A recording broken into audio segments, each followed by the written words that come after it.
Recorded Books and One Click Digital present The Patriarch, a Bruno Chief of Police novel by Martin Walker.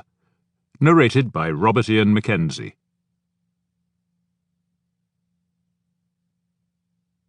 Chapter 1.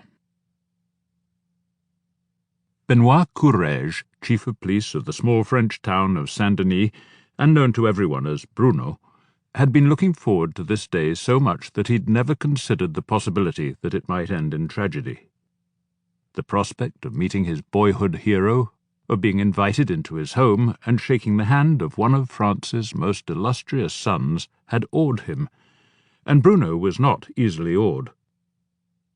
Bruno had followed the career of the Patriarch since, as a boy, he had first read of his exploits in a much-thumbed copy of Paris Match in a dentist's waiting room. He had devoured the article and dreamed of starting a scrapbook on his newfound hero, but had no money for the magazines and newspapers he would require. The young Bruno made do instead with libraries, first at his church orphanage, and later, when he'd been taken into the stormy, child-filled household of his aunt, at the public library in Bergerac. The images had remained in his head. His hero, silhouetted against camouflaged fighter planes in the snow, wearing shorts and a heavy sidearm in some desert, drinking toasts in one ornate palace or grand salon after another. His favourite was the one that showed the Patriarch as pilot, his helmet just removed and his hair tousled, waving from his cockpit to a cheering crowd of mechanics and airmen after he'd become the first Frenchman to break the sound barrier. Bruno couldn't help but smile at his own excitement. His boyhood was long behind him, and he knew grown men should not feel like this. Bruno had worn a military uniform himself, knew the chaos of orders and counter-orders and all the messy friction of war. He knew, as only a veteran can, that the public image of the Patriarch must conceal flaws, fiascos, and botched operations. He should have grown out of this hero worship, or at least appeased it now that he had been able to call up old newsreels and TV interviews on his computer.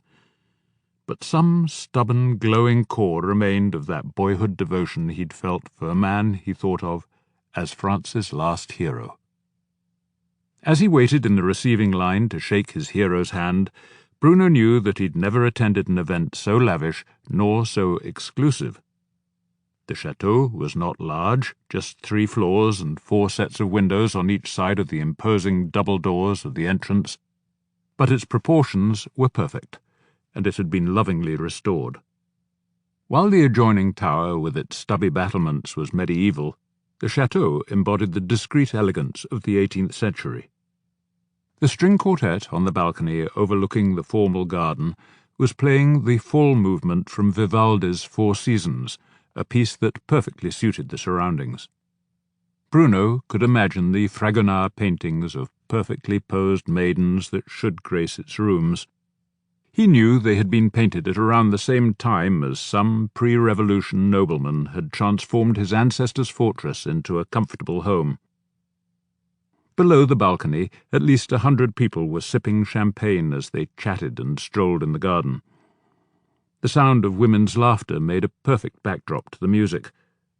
On the broad terrace to which Bruno was restricted by the wheelchair he steered, at least as many guests again were mingling, taking glasses from the trays offered by the waiters dressed in Air Force uniforms.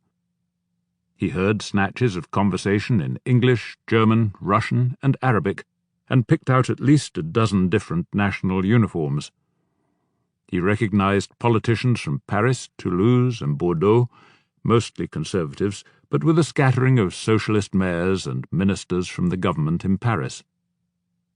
Whenever Bruno spotted them gathering in their usual partisan clumps, they always seemed to defer to a stunningly attractive blonde woman whom Bruno had just met, the Patriarch's daughter-in-law, Madeleine, who was acting as hostess.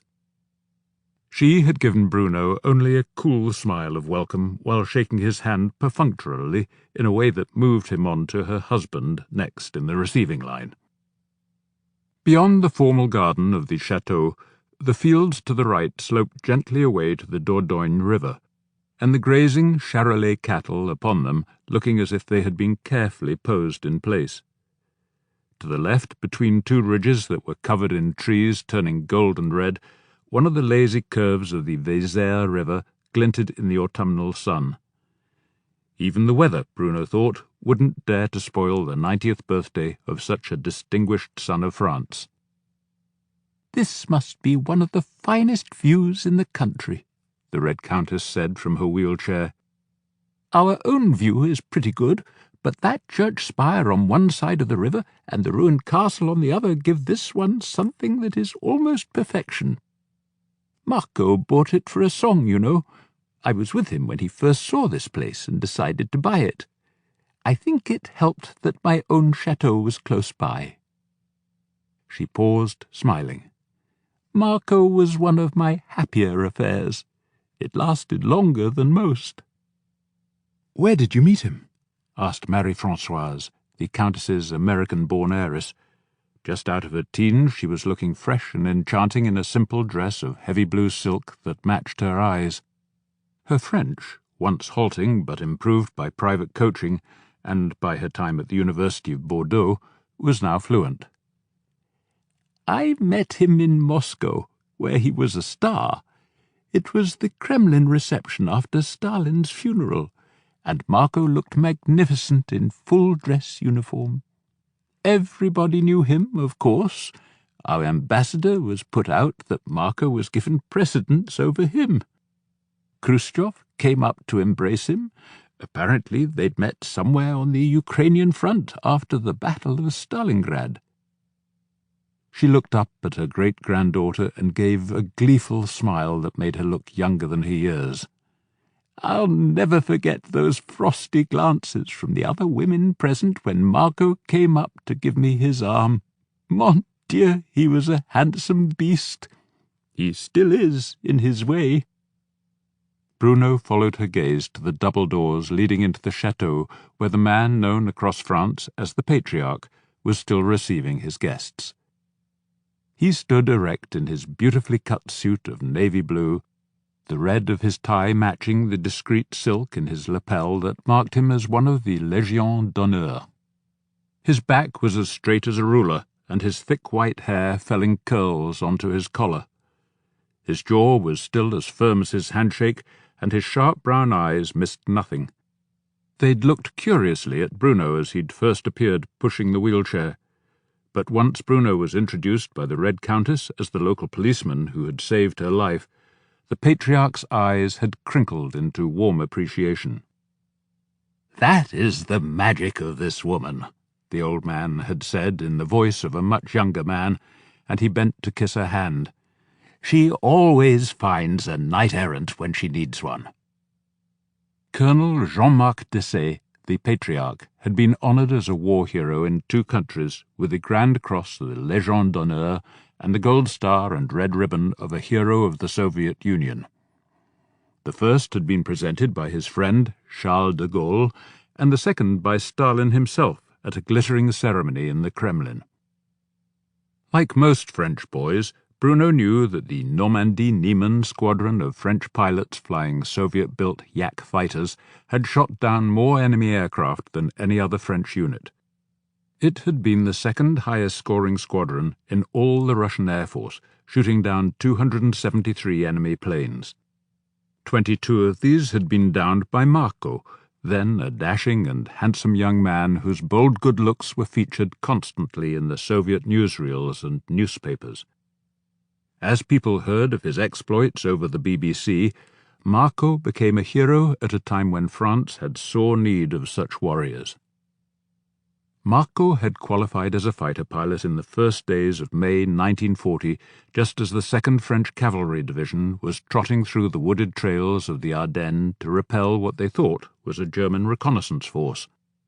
What they encountered was the 7th Panzer Division, led by General Erwin Rommel, whose tanks brushed the French cavalry aside and launched an assault that would take them to the English Channel in less than 2 weeks. Marco saw no action in France. The day after getting his wings, he was posted to the French colony of Syria, flying one of the underpowered Morane-Saulnier fighters that had proved so inferior to the German Messerschmitts in the Battle for France. In 1941, when the British invaded and occupied Syria to prevent the Luftwaffe from using its air bases, Marco was one of more than 5,000 French servicemen who volunteered to join de Gaulle. It was while Marco was retraining on British Spitfires that de Gaulle persuaded Stalin to accept a squadron of French pilots to serve on the Eastern Front, where the German panzers were closing in on the Volga River and on Stalingrad. Marco traded in his desert shorts for winter clothing and joined the squadron of French volunteers on the long train journey north through Persia and the Caucasus. As the defenders of Stalingrad held out, Marco and his colleagues were retraining on Yakovlev fighters. And just after the besieged and frozen remnants of the German army under Field Marshal Paulus surrendered, the Normandy squadron was declared operational. Bruno had read it all. As a boy, he'd thrilled to the exotic Syria, tried to imagine the long train journey from desert heat to Russian cold, and to the present day he remembered that the French fighters shot down their first enemy, a Focke-Wulf fighter, on the 5th of April 1943.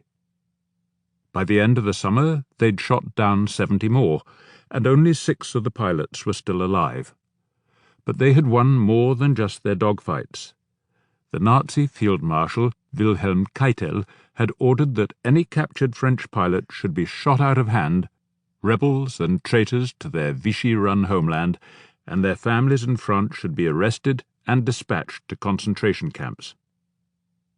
Bruno had vowed to become a pilot, just like his hero, until an overworked teacher in his overcrowded school told him brusquely that his poor scores in math and physics ruled out any prospect of being accepted by the French Air Force.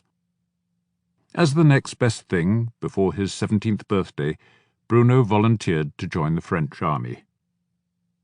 Marco Desaix had returned to France in 1945, leading the flight of 40 Yak fighters that Stalin had decided the Normandy Niemen pilots could fly home to join the reborn French Air Force. Then, in 1948, with discreet official backing, Marco volunteered to fly for the infant state of Israel. He found himself flying a Messerschmitt fighter donated by the Czech government and became an ace all over again. Back in France afterward, he joined Dassault Aviation as a test pilot and became the first French pilot to break the sound barrier. Marco then helped Dassault sell its Mystère and Mirage jet fighters to become the core of the new Israeli Air Force and launched his next career as a businessman, becoming a director of Dassault and later of Air France and Airbus. Finally, in tribute to a long and patriotic career, he had been elected to the Senate. It was an epic life that Bruno knew by heart. Bruno felt he would be attending the party of the year in Périgord. He suspected he'd not been invited on his own account, but as the escort to the Red Countess, as a man who could be relied on to manage a wheelchair and its fragile passenger.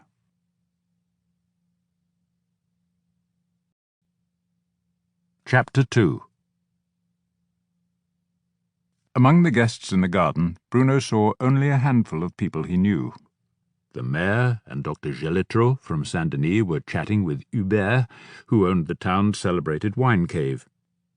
As he spotted them, the men were joined by the stylish Clotilde Daunier, curator of the National Museum of Prehistory at Les Aisies, and a scholar with an international reputation. Beyond them, he saw his friend Jack Crimson, a supposedly retired British spymaster who had a house outside Saint-Denis, chatting amicably with the French foreign minister. Beside Crimson, Bruno saw Pamela, who had been his lover for the past year, although he wondered increasingly how long their affair would continue. She'd been delighted when Crimson had asked her to accompany him to the Patriarch's birthday, but had courteously asked Bruno if he approved. Of course, he had said, stilling the twinge of jealousy that lasted until the Red Countess had called to ask him to escort her and her great-granddaughter.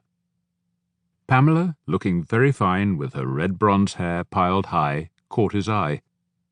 Feeling obliged to stay in attendance on the Countess, Bruno waved, beckoning her to join them on the terrace. Pamela raised her glass to him with a cool smile, but then left him feeling deflated as she turned back to her conversation. Then the Red Countess waved at a young woman in the crowd. She evidently knew the Patriarch's family well. His son, Victor, also a former pilot who now ran the family vineyard, and Victor's very attractive wife, Madeleine, had each embraced her in the receiving line. Victor was around 60, Bruno calculated, but his vivacious wife seemed very much younger. Bruno would have guessed her to be in her early 30s, so he was startled when their daughter, Chantal, approached and eagerly hugged Marie-Françoise, whom she knew from the university. Chantal must be at least 20, he thought, so that made her mother around 40, Bruno's own age. As Chantal greeted the Countess enthusiastically and Bruno politely, her mother suddenly appeared. She put one hand on her daughter's shoulder and the other on Marie-Françoise, and posed, briefly cocking an eyebrow at Bruno before saying to the Countess, "Marie-Françoise looks so like those famous photos of you when you were her age. You must be so proud of her." "At my age, it's privilege enough just to see your great-grandchild, let alone to watch her beauty grow," the Countess replied. "And Marco tells me he can hardly wait for Marc or Chantal to make him a great-grandpapa." "Don't listen to her, chérie," Madeleine said to her daughter with a laugh that didn't sound quite as carefree as she'd intended. "I'm in no hurry for you to make me a grandmother." She gave Bruno an appraising glance. "So, this is the local policeman who saved you from your awful sister." "He saved me, too, in the cave," said Marie-Françoise. "I'll never forget it. The gunfire in that enclosed place, and then Bruno undressing me after I'd been pulled out from that underground lake." She gave him a cheeky smile. "I feared the worst, Bruno, until you rubbed me down and dressed me in dry clothes from that plump policeman." Bruno remembered the stricken look of the girl, her face bloody and her mouth caved in from where she'd been hit with a gun butt. There was no sign of her injuries now, and her teeth looked as perfect as expensive dentistry could make them. "You were very brave, and you look lovely now," Bruno said. He gestured at the 3 blonde women standing before him. "All 3 of you look wonderful, the 3 graces of the Périgord." "Beware of dangerous flatterers like this, you two," said Madeleine, rolling her eyes and laughing as she hugged the 2 girls. "Gunplay and gallant compliments make for a heady combination." "Both of you must come to lunch at the vineyard and tell us all about that time in the cave. I never really heard the whole story," said Chantal. "Good idea. Maybe when Grandpa comes. I know he'd like to hear it too," said Madeleine. "And you must come too, Hortense," she said to the Countess. "You know how Grandpa loves to see you. I'll call to confirm the date." "I'd be delighted, and you can rely on me to bring the Countess," said Bruno. "You can always reach me at the Saint-Denis Mairie." Bruno felt Madeleine's eyes stay on him as her daughter asked the Countess if she might take Marie-Françoise away to join some of the younger guests in the garden. He watched as the 3 women left. From the rear they looked identical, slim-hipped, long-legged and elegant, each moving with the same assured grace. "There are some other members of Marco's family you should meet," said the Red Countess, "but they're all well brought up, even the foreign ones. They'll see us stuck here in the balcony and they'll come to greet me. Madeleine was very well brought up, so she'll see to it, despite the way she's using this party to advance her political career. There's a very pleasant woman whom you ought to meet, Raquel, the daughter from Marco's Israeli wife," she went on when Bruno inquired about the non-French family members. "Marco had just divorced her when we met. Raquel has lived here in the Périgord for 40 years. She's always been a favourite of mine, one of the artists who did the reconstruction of the Lascaux cave. Then there's Yevgeny, his son by a Russian woman in wartime. I first met Yevgeny in Moscow when he was a little boy, and here he is." A big-boned bear of a man in his 60s with grey hair tumbling to his shoulders had suddenly appeared before the wheelchair and knelt to take the Red Countess into his arms. He kissed her soundly and sat back on his heels to admire her. "They told me you were bedridden," he said in strongly accented French. "Much exaggerated, and it was all the fault of my dreadful sister and her crooked grandson César," she said. "You can thank the young man standing behind me for rescuing me." She gestured at Bruno, and Yevgeny shook his hand. "You were what, 7 or 8 when I first laid eyes on you?" she asked Yevgeny. 8, and I'd never seen anything in Moscow like you, all dressed in Dior and with your long cigarette holder. You were like something from films," Yevgeny said, smiling. "And then you took me to your film premiere and gave me French chocolates. You know I've been in love with you ever since." "From what I hear, Yevgeny, you say that to a lot of women. Is it true you're living here now?" "Yes, I have a house near Sirac, with glorious light and a big barn that serves as my gallery. You have to come and see my latest paintings." He turned to Bruno and said, "I did a whole series of portraits of the Countess, all called Parishanka, the woman from Paris. The first ones were from my boyhood memory, but then she started coming to Moscow again, and I could paint her from life."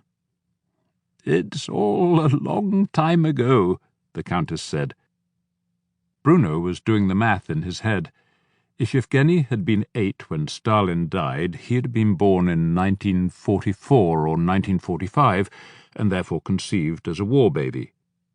Marco had divorced his Israeli wife by the time he met the Countess in 1953, so Yevgeny's half-sister, Raquel, would be just a few years younger. And then there was Marco's third child, Victor, the one who ran the vineyard. 3 children by different mothers, and all 3 gathered here for their father's birthday, and all living nearby. It said a lot for the old man that he remained that close to his children, and even more that they wanted to be near him. Or maybe the attraction lay in the eventual inheritance, Bruno thought, looking around at the chateau with its well-kept grounds. The Patriarch was usually described as a wealthy businessman, and he must have made money from his directorships. The family vineyard in the hills above Lalande was respected, mostly producing Bergerac reds and whites with a small and separate vineyard in Montbazillac, but it was hardly a gold mine. Bruno knew the old saying that the way to make a small fortune in wine was to start with a large one. "I understand why one might have preferred to leave Russia in the former times of the Soviet Union," Bruno said, "but has not life improved in Russia these days?" "In some ways it's better, like cars and money and foreign travel," Yevgeny replied. "Many other things stay the same, like the weather. But for an artist or a writer, the big difference is that we have lost our great patron, the state. In Soviet times, a member of the Writers' or Artists' Union was guaranteed a stipend, commissions, a studio, even a dacha in the country. It was a strange system, but agreeable enough if one was part of it and didn't bother much about politics. These days we are thrown back on our own resources, or rather on the dubious tastes of our rich oligarchs and their flighty mistresses." "And naturally they prefer to buy what's fashionable rather than your best work," said the Countess. "I thought your father was very much in favour with the current government," Bruno said. As they had waited in the receiving line, there had been time to study the array of photos that lined the hallway, the Patriarch meeting various dignitaries. He was posed with 6 presidents of France, 2 American presidents, with Stalin and Khrushchev, Brezhnev and Gorbachev, Yeltsin, Putin, and Deng Xiaoping.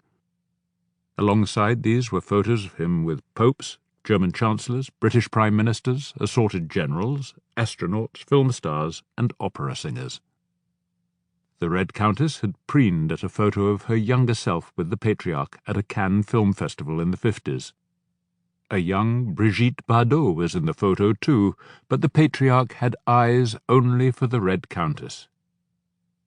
"Putin is a very old-fashioned kind of Russian who remembers the war and its heroes, even though he wasn't even born at the time," Yevgeny said. "Still, my father's fame and his medals have their limits. He was invited to the Kremlin, yet he couldn't get me a Soviet exit visa. He had great blood, but only in certain fields." "Blood?" Bruno asked, baffled by the word. "It means influence or pull, the ability to command favors. You French have the word piston, which means much the same thing." As he spoke, there was the sound of a glass breaking, and a small altercation seemed to be taking place just below their place on the balcony, with raised voices and suddenly a swirl of people. An older man who looked drunk was pulling Chantal by the arm, and she was resisting and telling him to let go, helped by Marie-Françoise. Victor, the Patriarch's younger son, suddenly appeared through the crowd, Dr. Gelitro at his side. The Saint-Denis parish priest, Father Santou, seemed to come from nowhere with a good-looking young man who bore more than a passing resemblance to the Patriarch. Before Bruno could push his way to the steps to join the rescue party, they managed between them to separate the drunken man from Chantal. They were joined by a new figure, a large, burly man dressed in a tweed jacket and flat cap, and wearing boots and gaiters that gave him the look of an old-fashioned gamekeeper. He put his arms around the drunk, lifted him bodily, and then carried him away. The other men followed, except for the young man who remained with Chantal.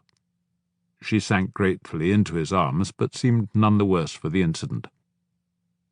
The buzz of conversation had silenced for a moment as people turned and craned their necks to see the cause of the flurry. But the string quartet continued to saw away at their instruments, and the babble of voices quickly renewed. "Who were those men?" Bruno asked the Countess, noting with approval the brisk efficiency with which the disturbance had been managed. "I don't know the big one. He looked like some kind of servant," she replied. "The handsome youth is Marc, Victor's son, Marco's grandson. He's here to learn the family business before going to business school in America. Marco thinks his grandson will make a fine match for Marie-Françoise. I agree, so we're arranging for them to see a fair amount of one another. It would be a very good marriage for both families." Bruno was surprised, assuming that the days of arranged marriages were long over. But when it came to countesses and chateaux, perhaps the old ways continued as they always had. The Patriarch's money and the Countess's estates and titles would make quite a combination. "Were you ever tempted to marry the Patriarch yourself?" he asked her. She looked up at him, amused. "There are men you marry for the family's sake, and men you take to bed for your own. I'm not sure it makes sense to confuse the two." "And who was the drunk pulling at Chantal?" he asked. "Gilbert, an old friend of the family," she said. Gilbert had befriended Victor when they were cadets together at the French Air Force Academy at Salon de Provence, and they went on to serve in the same squadron as fighter pilots. When Victor left to join Air France, Gilbert remained in uniform and became an air attaché at the French embassy in Moscow, where there had been some kind of scandal. The Countess didn't know the details. Charming, but always a heavy drinker, Gilbert was now a barely functioning alcoholic with a trail of affairs and failed marriages behind him. Thanks to Victor, he lived in a small house on the family estate and had the nominal job of cataloguing the Patriarch's archives. Bruno left to get a plate of canapé from the buffet for the Red Countess, whose wheelchair had a neat folding table attached from which she could eat. When he returned, balancing 2 glasses of champagne and 2 plates, she was in conversation with an elegantly dressed white-haired woman in her 60s, who had one bold lock of coal-black hair running back from her forehead.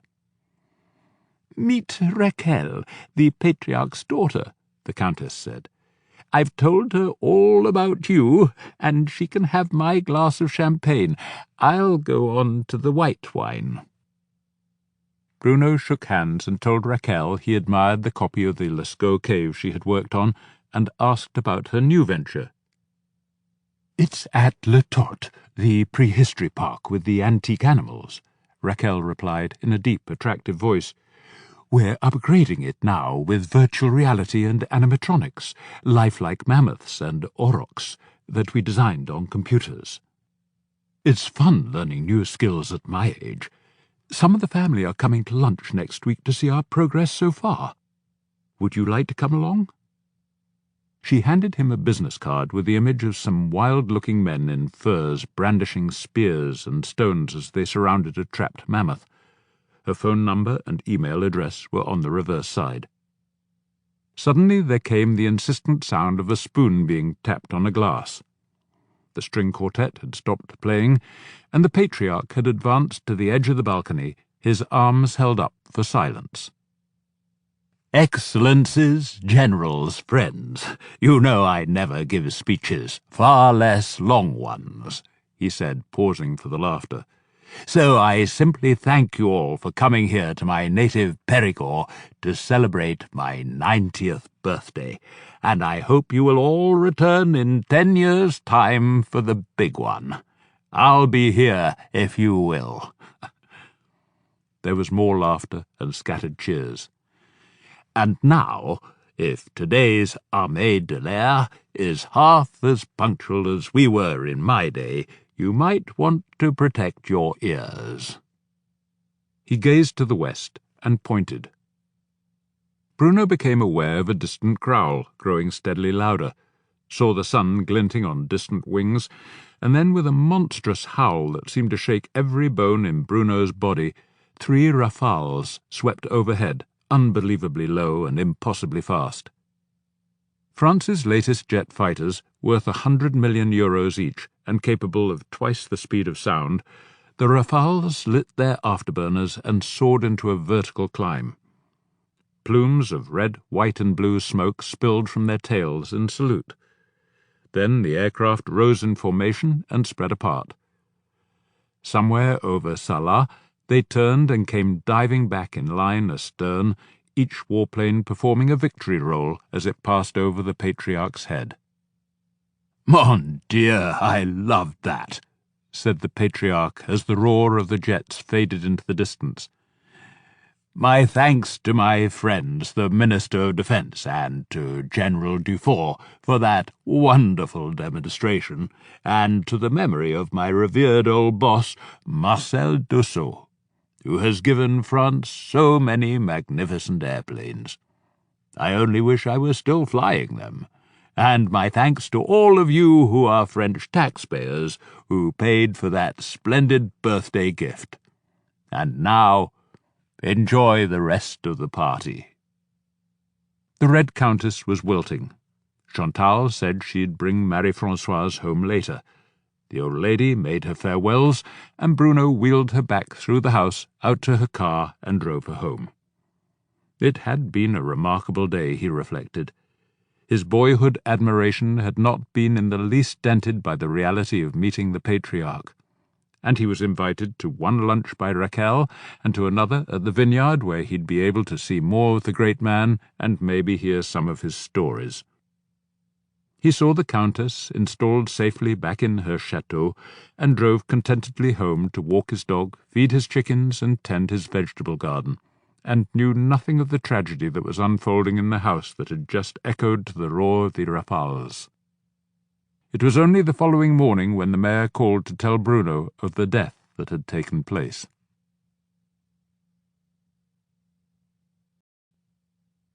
Chapter 3. Just after dawn the next morning, Bruno had begun sharing his breakfast with his basset hound, Balzac, when the mayor phoned. He sounded subdued and shaken as he said he was calling from the Patriarch's chateau, where there had been a death. Startled, Bruno paused before voicing his immediate concern for the Patriarch himself, but the mayor rang off before Bruno could ask for any details. That was odd, Bruno thought, as he changed into his police uniform and headed off in his official van. He was usually informed of deaths by the emergency services, or by a doctor, or by a priest. As a municipal policeman, Bruno was an employee of the town of Saint-Denis, which meant that the mayor was his boss. This was the first time he'd been summoned to a death scene by the man who'd hired him, and Bruno wondered what the mayor was doing at the Patriarch's place so early. The chateau felt different in the early morning light, sombre rather than joyous, without the animation brought by the previous day's throng of fashionably dressed people. Bruno parked, and seeing no signs of life at the front of the building, he walked around the terrace, calling to ask if anyone was there. Just as he was beginning to wonder if his summons were some bizarre joke, the mayor came out to greet him with a handshake.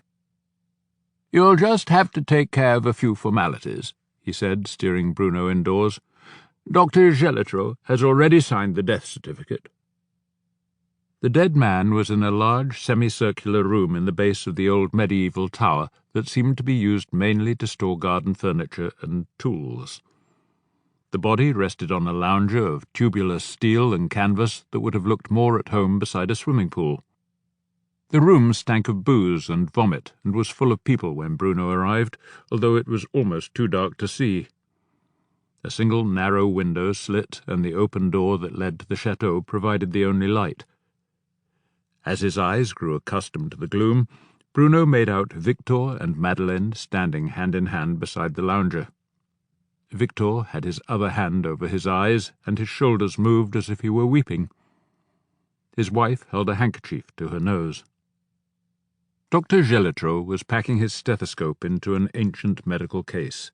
Father Santou was also there, and Bruno spotted the gleam of oil on the eyes and forehead that meant the dead man had been given the last rites. "Accidental death," said the doctor.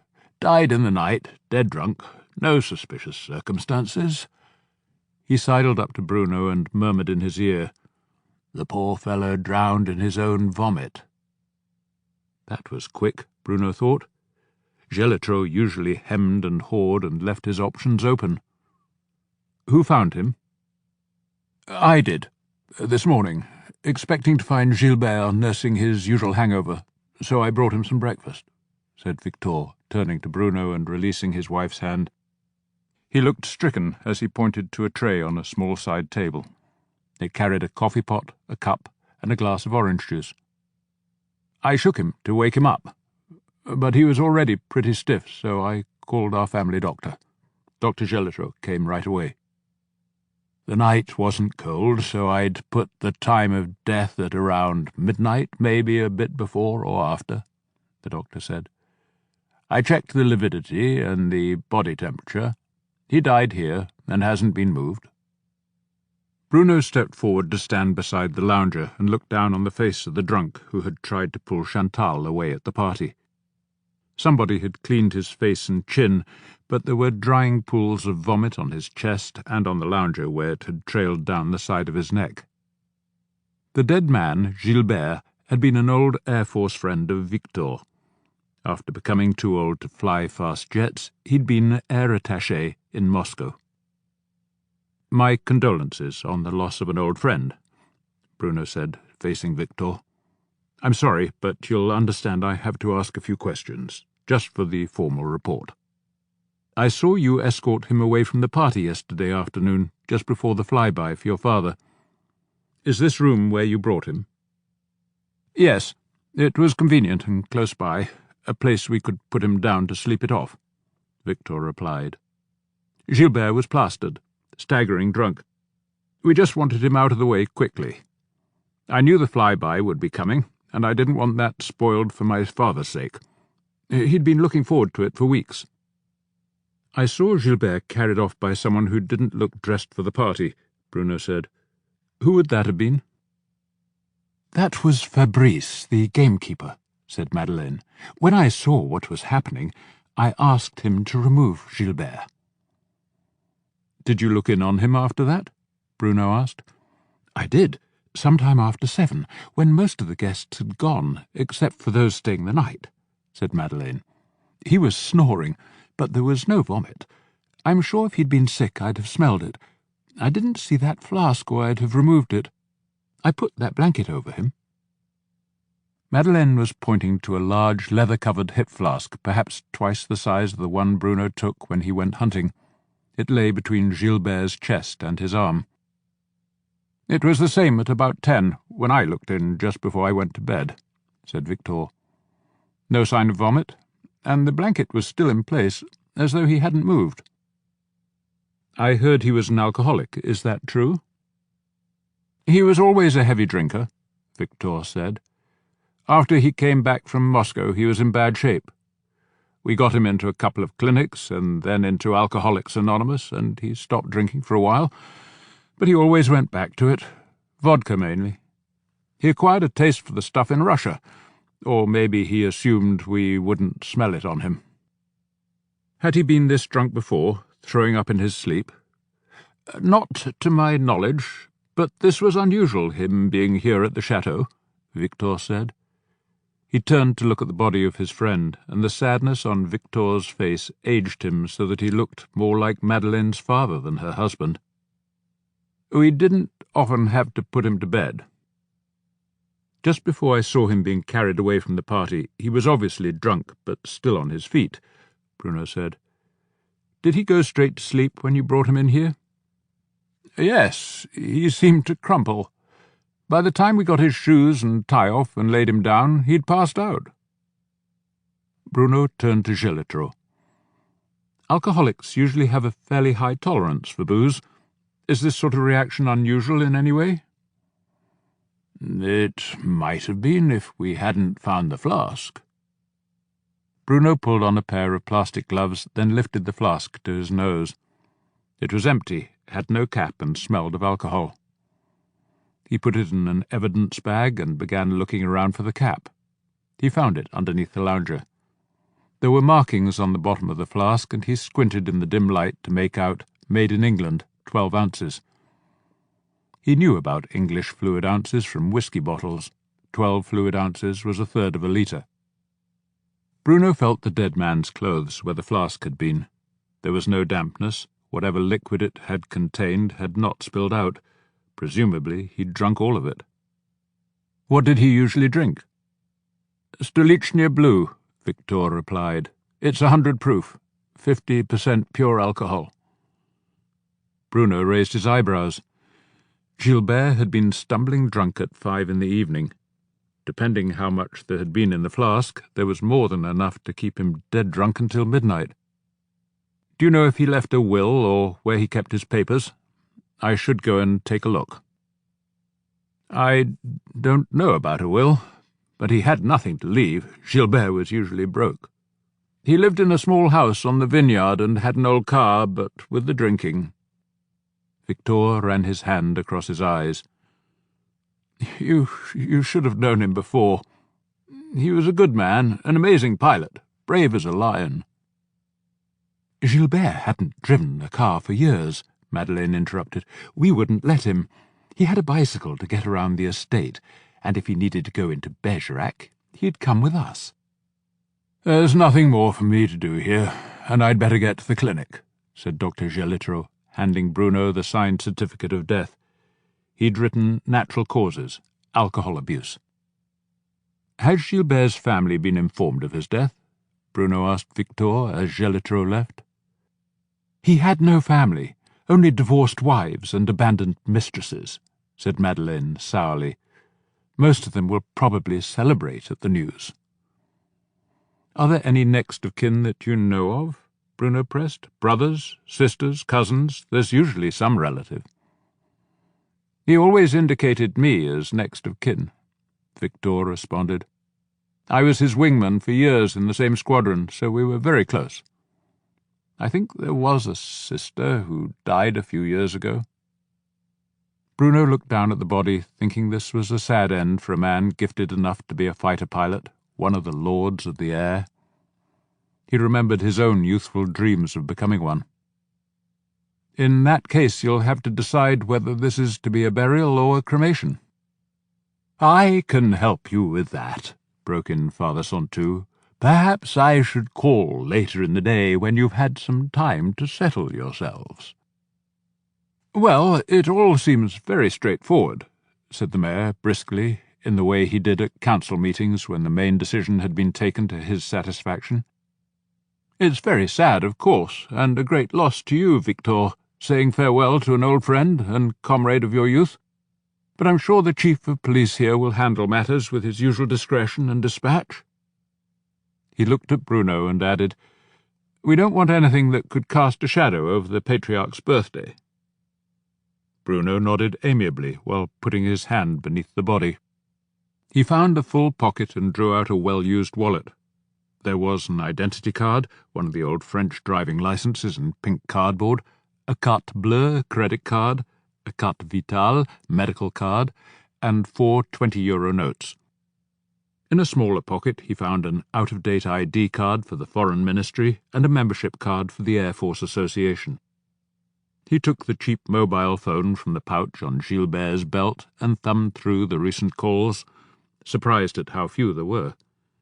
He'd made just one call the previous day to a recipient identified as Victor. "He called you yesterday morning?" Bruno asked Victor. "I took the call," said Madeleine. "It was about what time we'd pick him up to drive here to the chateau."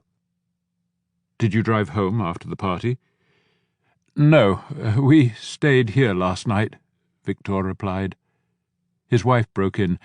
"We live at the vineyard, but we keep a suite here." "Was Gilbert going to stay here as well?" Victor shrugged and looked at his wife. He seemed to let her answer most of the questions, Bruno thought. "No, the chateau is pretty full with guests, so Marc or somebody would have given him a lift back," she said. "In fact, some of them must be getting up about now, so I'd better go and check on breakfast." "I'm sure the chief of police won't need to disturb your guests," the mayor said firmly, and looked at his watch. "Just one more thing," said Bruno. "I'd better take a look at Gilbert's house. Where is it exactly?" Madeleine explained, already at the door that led to the chateau. "Sorry, but I have to go." "Excuse me, but I have to be at Mass," said Father Santou, quickly shaking hands with Bruno and the mayor and following her out. The mayor stepped forward, took Victor's hand and shook it solemnly in silence. Then he turned to put his hand on Bruno's back and steer him to the door. It was very neatly done. "You don't have any reason for doubt about this, do you?" the mayor asked when they were outside. "No, not really," Bruno said. He was about to say that he didn't like being pressured, but his phone began vibrating at his belt. He checked the screen and saw it was Albert, the chief pompier. "There's been another accident on the Rouffignac Road just after the turn-off to the big camping site," Albert said. "It's those damn deer again. You'd better bring a gun in case the animal is still alive."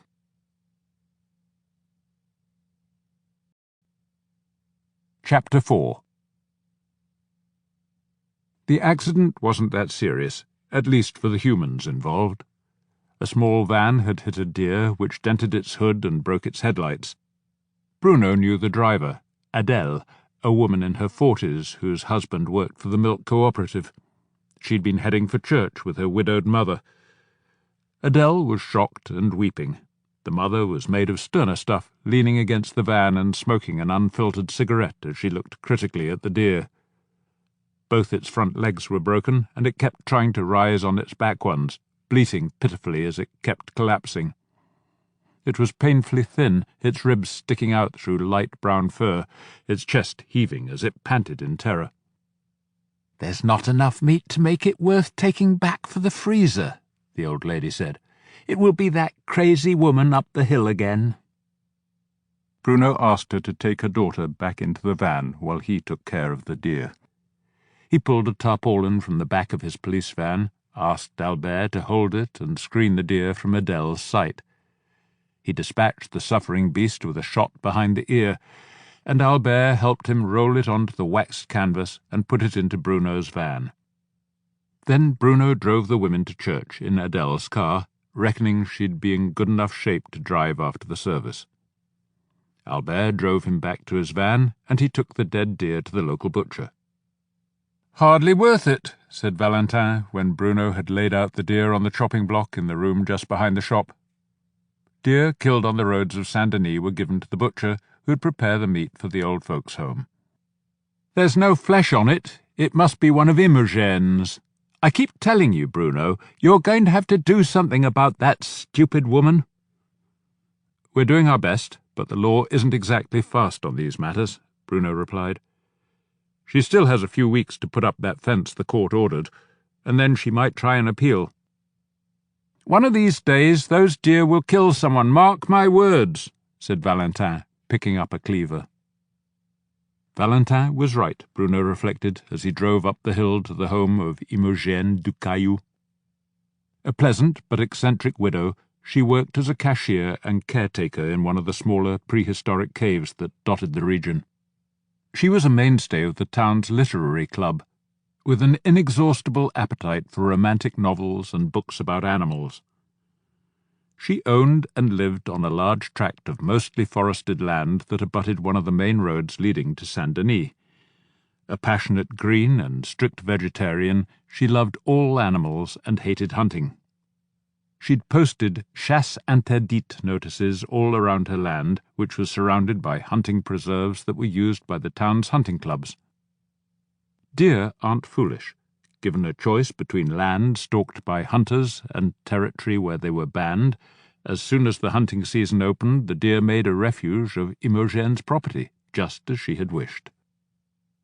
At first, all was well, although the hunters were unhappy at the scarcity of game in their traditional preserves. But soon the concentration of deer on Imogen's land had become a different kind of problem, as their population exploded and destroyed much of her vegetation. As a result, the deer were all painfully thin and becoming desperate enough to risk the hunters' guns in their search for food. Today's accident was the third in the past year to have been caused by deer leaving her land, despite warning signs and speed limits placed by Bruno on that stretch of road. Imogen had repeatedly rejected pleas by Bruno and the mayor to allow the deer on her land to be culled. As a last resort, the prefect had secured a court order instructing that Imogen must fence her land within 6 months to protect those driving on the road nearby. 5 months had passed, and she still hadn't done so.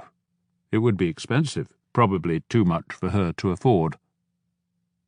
Deer were everywhere as Bruno drove up the winding gravel lane that led to Imogen's house, stretching up to nibble the remaining bark on trees, nosing into the earth to see if any shoots remained. There was no undergrowth, just earth and dead trees, and Bruno could see the wooden watchtowers standing ominously at the edges of Imogen's property, where the hunters waited for the deer to risk leaving her land in the search for food.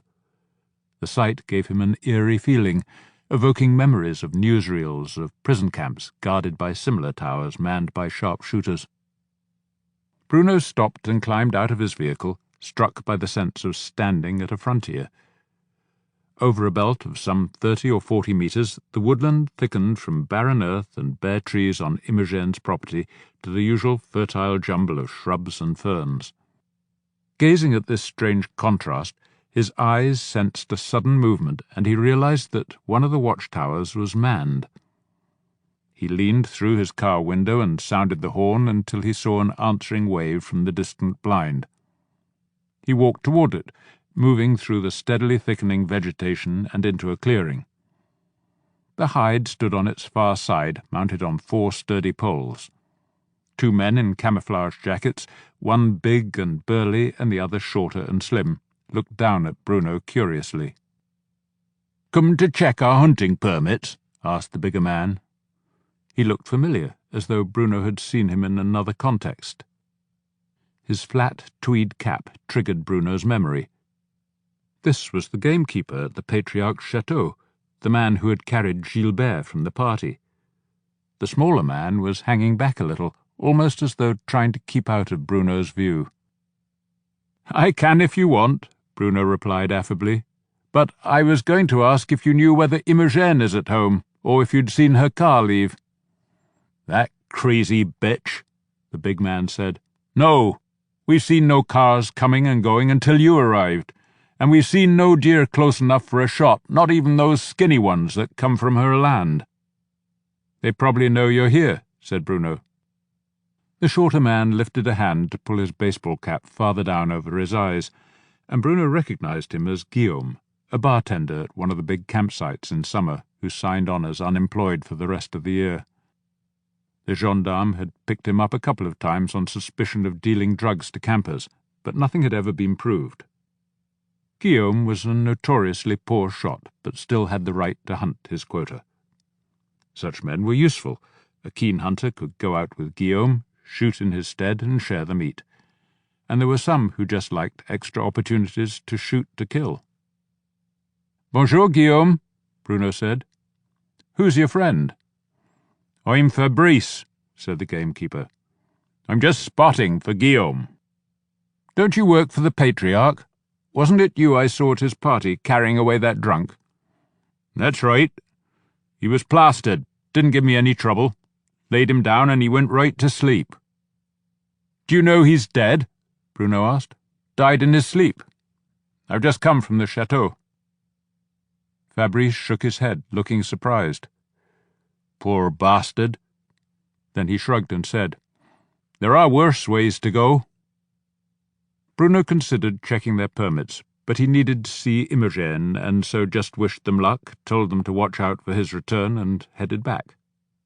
He drove on at a crawl, but had to keep stopping as the deer strolled along the road and gazed at him incuriously, somehow knowing that they faced no danger on these lands.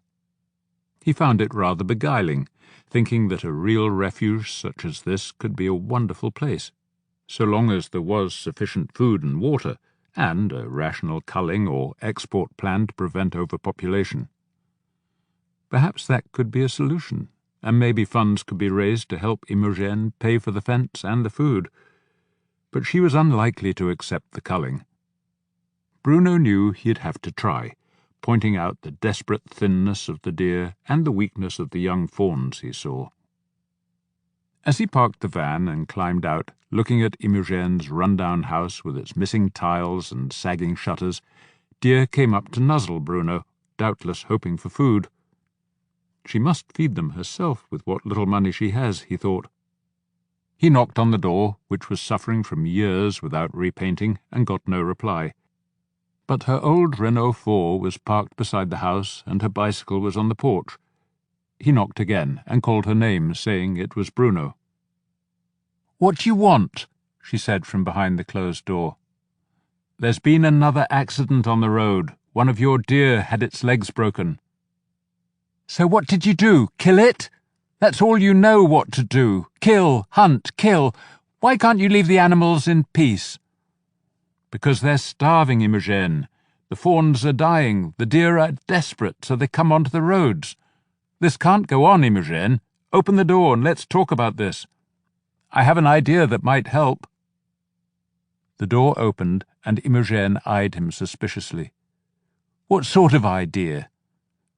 She looked normal enough. Short grey hair, neatly brushed, brown corduroy slacks and a bulky sweater. She wore neither makeup nor jewellery. The sound of a piano concerto came from the room within. "You only have a few weeks to put up a fence, and you can't afford it. That means you either pay a stiff fine, which might mean having to sell your property, or you let us organise a cull of the deer. You're now a bigger danger to these starving deer than the hunters." "You've said that before. I'm trying to raise funds from other animal lovers. I'll find a way, but what's this idea of yours?" "I was thinking, as I drove up here, how pleasant it could be to have a real refuge, properly fenced and with sufficient food, to allow school children to come and walk here among the deer, absent of cars. Maybe some tourists in the season could pay enough of an entrance fee to help feed the animals. It would mean fencing the whole property, but I think there may be ways to raise funds for that." "There has to be a catch," Imogen said. "But you're the first man who's come here talking any sense at all. Of course, it would be a wonderful place for children. Come in and have some tea and we can talk about it." He entered a large sitting room that took up half the house. A kitchen was on the far side, where Imogen put a kettle on the old-fashioned wood stove that served both for heating and for cooking. The radio was set to France Musique, the piano music giving way to a voice he recognized. 3 cats occupied an old sofa that looked comfortable. There was a big round table covered in sketch pads, magazines, and photographs of deer. More photos of deer filled the spaces on the walls that were not occupied by bookcases. Some of the deer were so thin he assumed Imogen must have taken them in these woods. "I know everybody in town thinks I'm mad, but I'm perfectly rational," Imogen said, giving him a cracked mug of what smelled like mint tea. "I know the deer are hungry, and my land can't support them." Imogen went on to explain that she'd been promised some funds from animal rights groups, but not nearly enough. She'd been quoted 14,000 euros to have the fence built, and that wouldn't be for the whole property, just the stretch by the road and a couple of 100 metres farther back on each side. "I've already got a mortgage on this property that I can barely afford, although heaven knows I've got nobody to leave it to," she said. "I can't afford a fence and can't afford to buy any more fodder for the deer. I'm at my wit's end, and I'm ready to consider anything that won't involve hunting them or killing them. That I just can't allow." Bruno wondered if any compromise would be possible. When she spoke of her deer, Imogen had an almost religious fervour. It would be hard to shake her conviction, but he had to try. "We'd need to assess just how many deer this land of yours could maintain.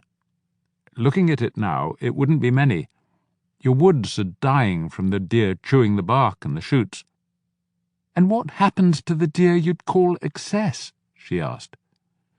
"We could try zoos, other refuges, perhaps release them elsewhere in national parks." It sounded feeble, even to Bruno. "You think I haven't tried that? All the animal refuges in France have the same problem. Some of them are even using contraception to stop the animals from breeding, and most of the national parks permit hunting these days, to their shame. No, Bruno, thanks for trying. I appreciate that you want to help, but we both know that your solution would mean culling the herd every year, and I couldn't permit that." "The choice seems very clear, Imogen. Either you have the refuge and give a lot of your deer a good life, or you lose all of them, whether to the courts or to starvation. You could easily lose your house and land as well. If one of your deer causes an accident that kills or injures people, you'll be sued for every penny you've got." "I understand what you're saying, but I think the choice is even simpler. Either the deer live or they get slaughtered." She put her mug of tea down firmly on the table and sat up straight with her hand on her heart, as if striking a pose. "Whatever the cost, I will do everything I can to ensure that they live." It was like watching a bad actress, Bruno thought, convinced that Imogen had imagined this scene, rehearsed it in her mind, and now at last had the chance to play the role.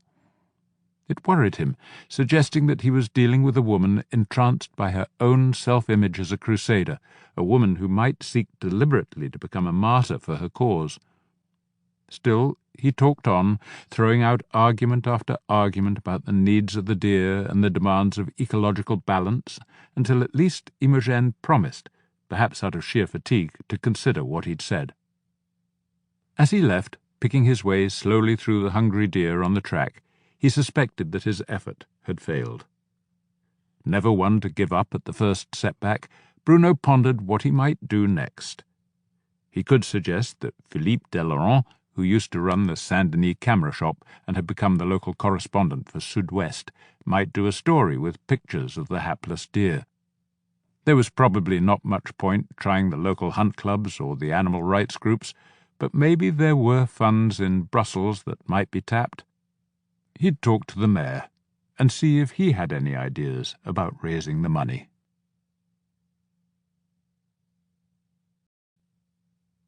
Chapter 5. Gilbert's house wasn't easy to find, and in the end Bruno had to go back to the vineyard office for directions. When Bruno finally found the place, a modest cottage with 2 small windows on each side of the front door that might once have belonged to a shepherd. An almost new Range Rover was parked outside. The front door was open, and through it he could see Victor and Madeleine sifting through papers at a desk in what seemed to be the sitting-room. Neither one offered a polite smile of welcome nor seemed surprised to see him. Victor vaguely waved an arm to invite Bruno in. The room, which opened directly from the front door, was about 4 meters square. There was a single armchair beneath the window that looked comfortable, a small sofa, a coffee table, and a desk with a kind of bentwood chair that might have come from a cafe. In the chimney stood an old-fashioned cast-iron stove, a tall cylinder that was fed through the top.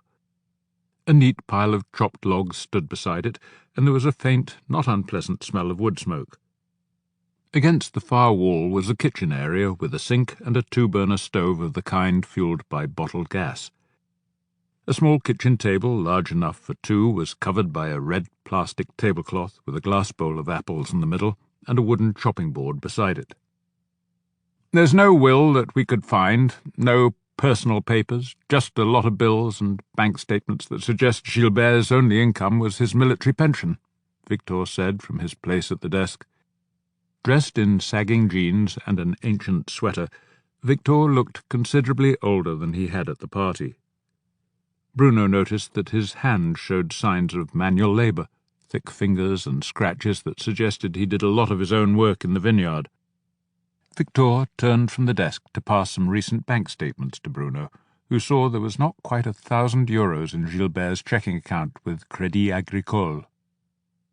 "I remember him saying once that he'd never bothered with a will, since he didn't have anything worth leaving," Madeleine said.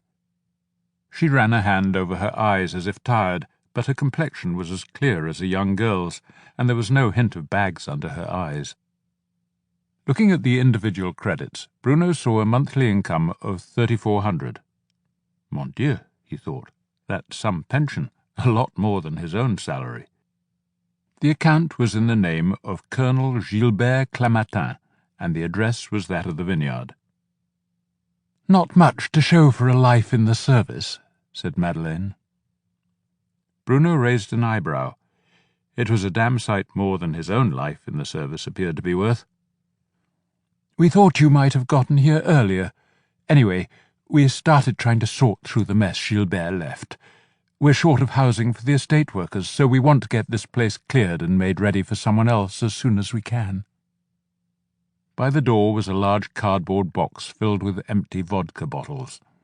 Beside it was a big black plastic bag, and in it Bruno could see some dead flowers, overripe bananas, and half a baguette. In one of the large yellow plastic bags that the local communes distributed for rubbish to be recycled, Bruno saw old newspapers, yogurt containers, and empty cans of tuna and processed meat. When Bruno explained that he'd been delayed by the situation with Imogen, Madeleine's mouth tightened in disapproval. "I've heard of that woman and those deer she thinks she's protecting. That sort of green bunny-hugger drives me mad. She doesn't know the first thing about the environment she claims to love so much. You ought to arrest her for cruelty to animals." Bruno nodded politely, thinking he'd never before met a woman whose beauty was unsullied by irritation or when she said something deliberately mean. He'd often heard the argument that hunters had the best understanding of the environment, the need to balance the numbers of wildlife with the carrying capacity of the available land. "My wife has been a keen huntress since childhood," said Victor. He gave her an affectionate smile, more the look of an indulgent father than of a husband, Bruno thought. "Sometimes I wonder if we're hunting the wrong species," said Madeleine, and then smiled as if to take any menace from the words.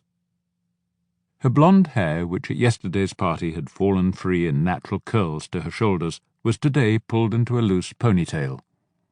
She was wearing well-cut jeans, ankle boots, and a flannel shirt in some tartan of greens and blues. She wore no jewellery, only simple gold earrings, and on her wrist was a masculine-looking watch. She was perched casually on a corner of the desk on which Gilbert's papers were strewn, arms loosely folded and her slim ankles crossed. Even without makeup, she looked far too young to have a daughter old enough to make her a grandmother. "I like to hunt as well, but mainly bikas, because they're so cunning and I enjoy eating them," Bruno said. "I haven't the patience for that, waiting all day until your dog finds one and then it flutters away too low to shoot," she said, looking at him with interest now that she knew he was a fellow hunter. "Besides, there's no danger in it. That's why I like hunting wild boar. You never know when they might start hunting you. It seems to make it more fair." Bruno gave a neutral nod, thinking how a woman could get away with a remark like that. A man would be mocked in any hunting club he knew for a remark so vainglorious. Curious about Gilbert, he looked around the room. There was an old TV set opposite the big armchair, and on the walls several framed photographs of warplanes and young men in cockpits. There was one framed certificate that seemed to be in English. Bruno went across and read that Gilbert had been through the Top Gun course in Nevada with the U.S. Air Force. "We did that together," said Victor proudly. "We flew our own Mirages. The Americans hadn't seen them before, so we could give them a few surprises. It was the nearest we ever got to combat." He paused. "I'd known him 40 years. It's a wrench to think I'll never see him again." Bruno broke the ensuing silence. "You knew him best. Do you have any idea what he was trying to do yesterday when he was bothering your daughter? He seemed to be trying to pull her away." Victor shrugged. "He said he had to talk to her urgently about something private, and she said it would have to wait. She never had much time for Gilbert, even though he was her godfather. He'd been an alcoholic most of her life. Apparently he said it was too important for that and tried to pull her aside. She objected, tried to free her arm, but he persisted. I've no idea what he had in mind. Was he disturbed or angry, or was he behaving at all unusually before the party began, when you drove him over there?" "Not at all," Madeleine replied. "He was his usual self, freshly showered and shaved, neatly dressed. Clothes were his one extravagance other than the booze. You had to know him to realize he was already drunk. He concealed it well.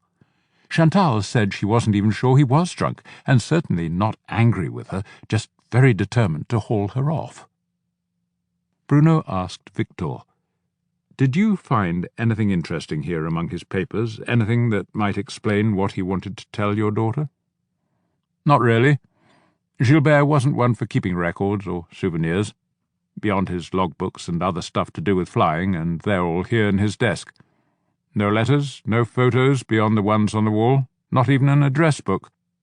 I suppose he kept them all on his phone, and you found that on his body." "He had no laptop?" "No computer of his own," said Victor. "He'd sometimes come up and use the office desktop at the Vineyard if he had to look something up or send an email. People at Alcoholics Anonymous were always trying to get him back to the meetings. Well, actually it was only a guy called Larignac from somewhere near Bordeaux, one of our former mechanics in the Air Force. He always thought the world of Gilbert, and he'd been helped by AA, so he kept trying to get Gilbert to dry out again." "It was good of him to try," said Bruno. "Talking of the Air Force, will it be a military funeral?" Victor looked startled. "I hadn't even thought of that. Perhaps I should call the old squadron or the Air Force Association." "With a colonel, I think it would be customary." "Of course. I'll look into it." "Have you looked at the other rooms yet?" "There's just the bedroom and bathroom. Take a look," said Madeleine, slipping down from the desk. "I'd better clear out whatever he left in the fridge and in the cupboards, although heaven knows the man hardly ever seemed to eat. He got most of his calories from vodka." The bedroom was monastic in its sparseness. A metal-framed single bed stood against the wall, made up military style, the blankets stretched so tight Bruno could have bounced a coin off them. The bedside table carried only a pitcher of water, a glass, and what looked like a volume of poetry in Russian. Beneath the bed was a pair of white flannel bathroom slippers of the kind provided to guests by expensive hotels. These carried some sort of heraldic emblem on the toe and the words Grand Hotel, Vaduz. Bruno had no idea where that might be. There were more books in Russian on a small bookshelf, along with some French classics, some of the garishly covered SAS spy novels by Gérard de Villiers, a French-Russian dictionary, and a pile of Aviation Week magazines. On top of the bookcase was a plastic cigarette lighter and an ashtray with several white cardboard tubes that seemed to contain tobacco.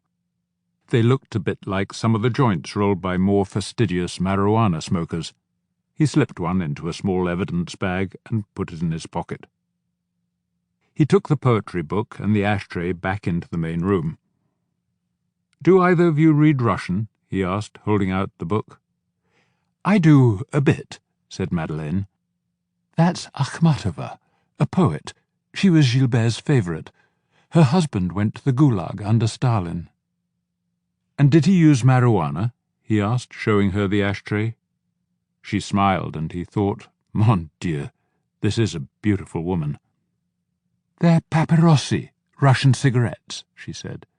"They come like that with those little tubes instead of filters. He always smoked them when he could get them. It's a brand called Belomorkanal, White Sea Canal." "Where did you learn your Russian?" he asked. "I studied it at university and then went to Moscow during a long vacation," she said casually. "I got a job as an intern in the French Embassy's commercial office." She took the ashtray and emptied it into the yellow rubbish bag. He thanked her and returned to the bedroom. The handsome wooden armoire was almost filled with neatly hung clothes, and the shelves down one side contained folded shirts from Chauvet and sweaters from Lacoste. He checked the pockets and then turned back the jackets to see where Gilbert bought his suits. The labels said London, but the names meant nothing to him. In the dressing-table, Bruno found drawers in which socks and underwear had been neatly rolled and carefully arranged, something Bruno had never seen a man do before.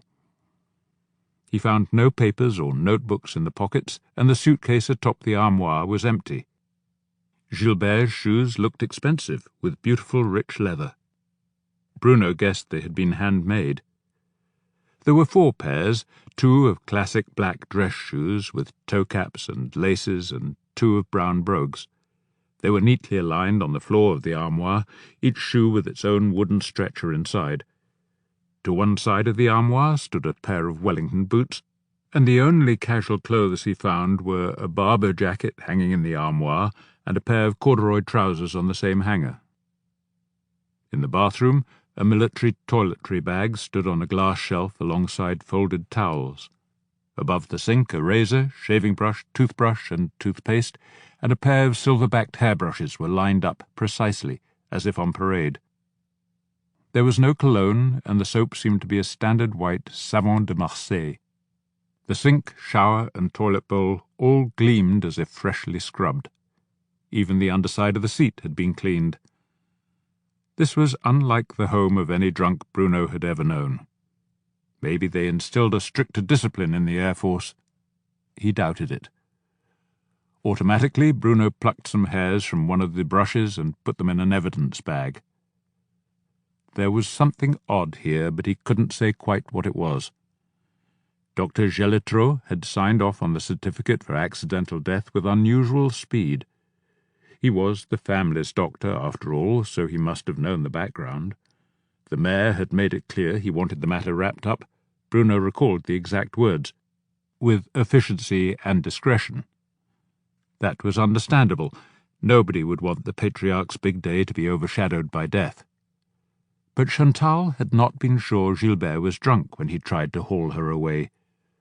Bruno himself had instantly assumed that Gilbert was drunk when looking at him from the balcony, but there had been something odd about his movements, the way he set his feet, the cock of his head as he pulled Chantal toward him, that now had Bruno wondering. Then Bruno pondered something else that had surprised him. He'd never known such a tidy drunk as Gilbert appeared to have been, nor any human being with so empty a paper trail. Usually there were notes, letters, bills and address books, all the litter of modern life. These weren't alarm bells, just some faint tinklings that triggered curiosity rather than suspicion. "Nothing of interest in there, so I'll leave you to it," he said, stepping out into the main room and heading for the door that led to the porch. He paused, turned to Victor and Madeleine, and asked, "Either of you heard of a place called Vaduz?" "It's the capital of Liechtenstein, a small principality on the Swiss-Austrian border that used to be known as the false teeth capital of the world when they were made from porcelain," said Victor. Bruno gazed at him, astonished. "How on earth do you know that?" "From playing Trivial Pursuit with the children." "It sounds like a useful game. Maybe I should take it up," Bruno said with a smile. "Thanks for your help, and again, I'm sorry for the loss of your friend. I'll see myself out."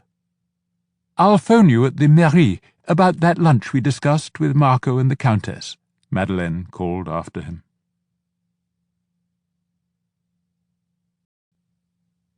Chapter 6. Bruno went home to change out of uniform and pick up his dog. This was supposed to be his Saturday off-duty, but Gilbert's death and the accident with the deer had taken him well into the afternoon. If he ever charged Saint-Denis for all the off-duty time he spent working, he'd be earning almost as much as the late Colonel Gilbert. At least he was alive and well to enjoy a fine day with the bracing nip of autumn in the air and the trees flooding the valley with colour. It would be a perfect afternoon for a ride. He called Pamela to see if she'd like to join him. He knew that she would have already taken the horses out for their morning exercise. She did so whenever Bruno failed to turn up by 7:30, but there was no reply. When he reached her house, he saw her car had gone. In the stables, his horse, Hector, tossed his head eagerly and pawed at the ground until Bruno's dog, Balzac, trotted forward to greet the great horse with whom he often slept, tucked up in a nest of warm hay in a corner of Hector's stall. The elderly mare, Victoria, ignored Bruno and the young basset hound, keeping her attention on the hay in her manger, as if to demonstrate that she'd had quite enough exercise already. Balzac at his horse's heels, Bruno trotted up the lane on Hector, and then slowed to a walk as they went up the slope to the ridge, musing once again on his relationship with Pamela and whether it had a future. She had returned a few days earlier from another trip to Scotland for the sale of her late mother's house. Bruno and Pamela had shared several rides, but hadn't slept together for some weeks now, unusual even for their off-again, on-again affair. A woman who carefully guarded her privacy, Pamela always seemed delighted to see him, but somehow matters had been arranged so that when she invited him to dinner, they were never alone. She would bid him an affectionate good night with the other guests. Perhaps that was as it should be, Bruno reflected, a gentle way to end their affair that ensured they could remain friends and riding partners.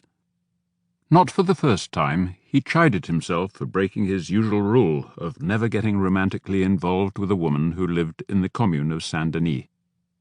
It meant their relationship was constantly observed by the other townsfolk, particularly by the mothers of unmarried daughters who were always keen to discern whether Bruno, as the town's most eligible bachelor, was becoming available once again. It also meant that ending the affair was unusually delicate. Bruno knew he had no gift for such manoeuvres, unsure how to relate to a woman who had suddenly become a kind of stranger after he had shared her bed. Courtesy required that he make it clear that he still found her desirable, even when they both knew their intimacy was over. Indeed, it was graven deep into the bones of any true Frenchman that every woman from 16 into old age had still to be treated as possessing sensual charm and allure. Bruno knew that he was a romantic at heart, incapable of involving himself with a woman if he was not at least a little in love, sufficient to sweeten the precious time after love-making and to make him eager to spend time with her outside the bedroom. He'd long known there was no future for them. He wanted children, she didn't. But he felt a deep affection for Pamela, and so he told himself that he should let Pamela decide the future course of their affair, and accept what seemed to be her preference for winding it down with sufficient kindness and affection to preserve their friendship. He had to let Pamela believe that she was the one ending the affair. It would be his role to convey sadness along with a resigned acceptance, the impression of a man bearing up despite a broken heart. As his horse topped the rise and he could see down into the valley, he felt a rush of satisfaction that he had reached a decision that he had too long delayed. He bent forward to pat Hector's neck, marvelling at how much more clearly he seemed to think when riding, and then tapped his heels gently and let Hector stride out into a canter and then into a pounding, thrilling gallop along the ridge. He glanced back to see Balzac running bravely behind, his long ears flapping as he tried in vain to keep up. But at least now his dog was big enough to keep his master in sight during their rides. As they reached the trees, Bruno reined in and steered Hector down the trail that led to the quarry and to the long hunter's path that led back towards Saint-Denis. An hour or so later, he was trotting back up the lane to Pamela's house and saw her ancient Citroën de Chevaux parked in the courtyard. He knew the car was older than he was, and Pamela was proud of the fact that its vintage status meant it was worth considerably more now than when she'd first bought it. She came out from the kitchen door when she heard Hector's hooves on the gravel, bent to greet Balzac, and then followed him to the stables, hugging Bruno when he dismounted. He took off the saddle, and then each of them automatically picked up a rag to rub Hector down, one on each side. Then they brushed him before giving the horse his after-ride apple and draping a blanket over his long back. "Is your Sunday off tomorrow?" she asked as they strolled back to the house. When he said it was, she went on, "There's a riding stable that I know near Miral, and it's up for sale. Some of the horses are first-rate, and I thought you might want to help me pick one out. Poor Victoria is getting too old for the kind of riding I enjoy." "You know more about horses than I do, but I'd like to come along." Pamela had taught him to ride and was a much better rider. He'd noted that she'd become more cautious than she'd been before she'd fallen when Bess, her favourite horse, had broken a leg in a rabbit hole and had to be put down. Bruno sometimes wondered if Pamela had ever forgiven him for executing that coup de grâce, necessary as it had been. "I had a text from Fabiola," Pamela went on. "She and Gilles get back this evening, so I went shopping for dinner and got a shoulder of lamb. I was hoping you might make that dish of yours with Montbazillac."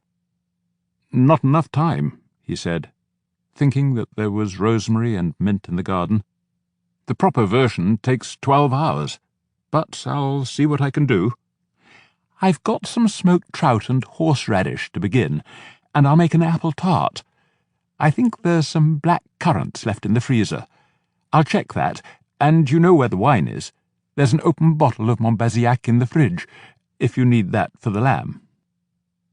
In this part of Périgord, where the water table is high, few of the old homes boast a cellar, so Pamela kept her wines in a small cave Bruno had helped her make beneath the stone steps that led up to her pigeon tower. He brought back a 2011 white from Château Monestier-la-Tour to go with the fish, and a bottle of Péchamont from Château de Tirgon for the lamb. He went back to the garden for the herbs, and then he and Pamela worked contentedly together in the kitchen, as they had so often before, each with a work surface on opposite sides of the sink. "What time did Fabiola say they'd get here?" he asked, putting the white wine into the fridge and decanting the red. "In time for drinks before dinner, about 7 or so. They'll need to unpack and wash, so I'm assuming we'll eat sometime after 8. So Bruno had not much more than 2 hours for the cooking. He turned Pamela's sometimes temperamental oven to 200 degrees centigrade and began wiping the lamb with paper towels until it was completely dry. He cut some rough slashes into the fat side of the meat, and then used the knife to poke a series of deep holes in the flesh and inserted a clove of garlic in each one. He stripped a couple of twigs of rosemary of their tiny green leaves and used a pinch of them to top off each hole. Then he poured some of the Montbazillac over the lamb, enough to moisten the surface. He'd already mixed together sea salt and red cayenne pepper, and he patted the mixture onto the surface of the lamb. He glanced across to watch Pamela make the pastry, wondering at that inexplicable gift some people have of making perfect pastry every time. His pies usually turned out well enough, but never with a lovely, light touch that made Pamela such a peerless pastry cook. She put the pastry into the fridge to chill and began peeling the big green apples from her garden. Bruno put 2 generous tablespoons of duck fat into the roasting pan, lit one of the burners on top of the oven to melt it, and then browned the lamb on all sides and removed it. He laid down 6 sprigs of rosemary and put the lamb back in place, surrounded with heads of garlic, before adding half of the Montbazillac. He was about to put the roasting pan into the oven when Pamela put a hand on his arm and said, "Trust me, I want to do something I know will work. I remember my mother doing this when she cooked lamb with a sauterne." He watched, intrigued, as she took a bottle of Worcestershire sauce, filled a tablespoon with the rich dark juice, and drizzled it over the meat. Bruno raised his eyebrows, but Pamela's cooking instincts were good, and he was always game for an experiment, so he cheerfully put the pan in the oven and checked his watch. He'd baste the lamb every 15 minutes or so, and it would be done by 8.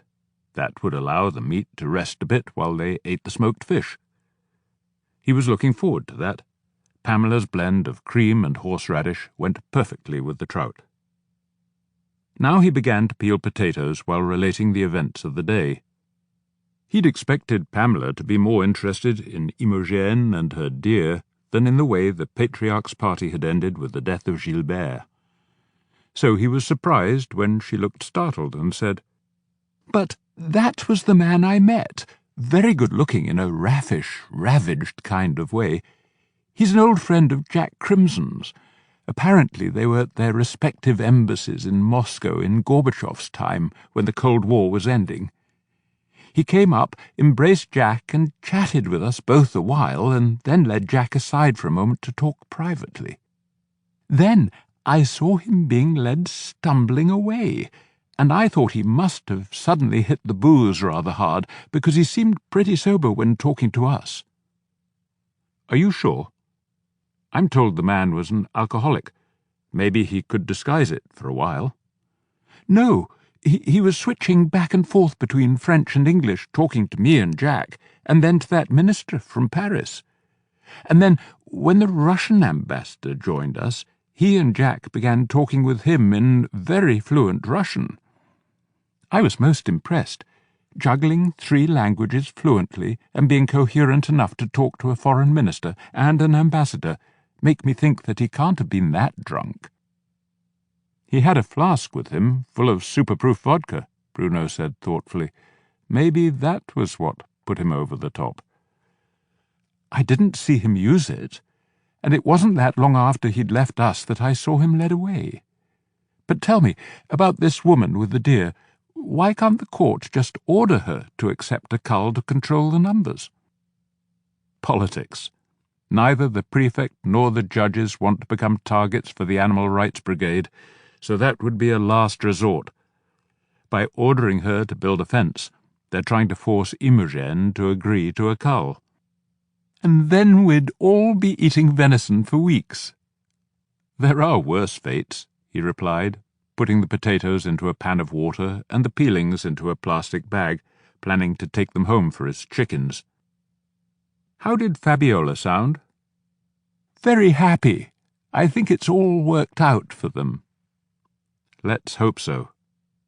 Fabiola Stern, the young doctor who had arrived in Saint-Denis the previous year to work at the clinic, had been renting one of Pamela's gîtes and had become a good friend and a regular riding partner for them both. But she seemed to take no interest in the opposite sex, spending much of her free time volunteering at a shelter in Bergerac for abused women. But then Gilles had arrived, a journalist from Paris Match, whom Bruno had first met during the siege of Sarajevo when serving with the UN peacekeepers in Bosnia. Bruno and Pamela had watched fondly as the 2 of them had begun falling in love, But their affair had been blighted by Fabiola's inability to consummate the relationship and her refusal to explain why. Some mysterious trauma in her life had blocked her. Bruno, along with Pamela and Eveline, the head of the local gendarmerie, had tracked down Fabiola's old professor at medical school, a woman now retired, and found that Fabiola had been sexually assaulted by another teacher at the school, and the incident hushed up. Bruno had identified the professor who had raped her and had sexually mistreated some of the other women students. The man was now in prison, and with that symbolic act of closure, Fabiola had been able, slowly and gingerly, to rebuild her emotional and physical life with Gilles. Fabiola disliked big cities and wanted to stay in the Périgord, so Gilles' own commitment to her had been important. He had accepted a buyout deal and given up his staff job at Paris Match to move down to Saint-Denis, but still wrote for it from time to time as a freelancer. He'd signed a lucrative contract for his book on the notorious Afghan bomb-maker known as the Engineer, an autistic youth of Arab background who had grown up in Saint-Denis. His first draft finished and sent off to his publishers, at Bruno's recommendation, Gilles had taken Fabiola to the coast at Arcachon, a huge, almost landlocked bay south of Bordeaux, for a vacation. When they arrived hand in hand, the scent of roasting lamb in itself a welcome reminder of the life and friendships they had made in the Périgord, it was plain that their time away together had been a success. Fabiola was glowing, and Gilles wore that dazed, enchanted smile of a man utterly in love. He could hardly take his eyes off Fabiola, and kept touching her arm, her back, her hand, as if to reassure himself that she was real. Bruno felt himself chuckling to see their happiness, and hugged them both before turning to pour their drinks, wondering at the strange magic of love that could spread such warmth and good feeling to all within reach.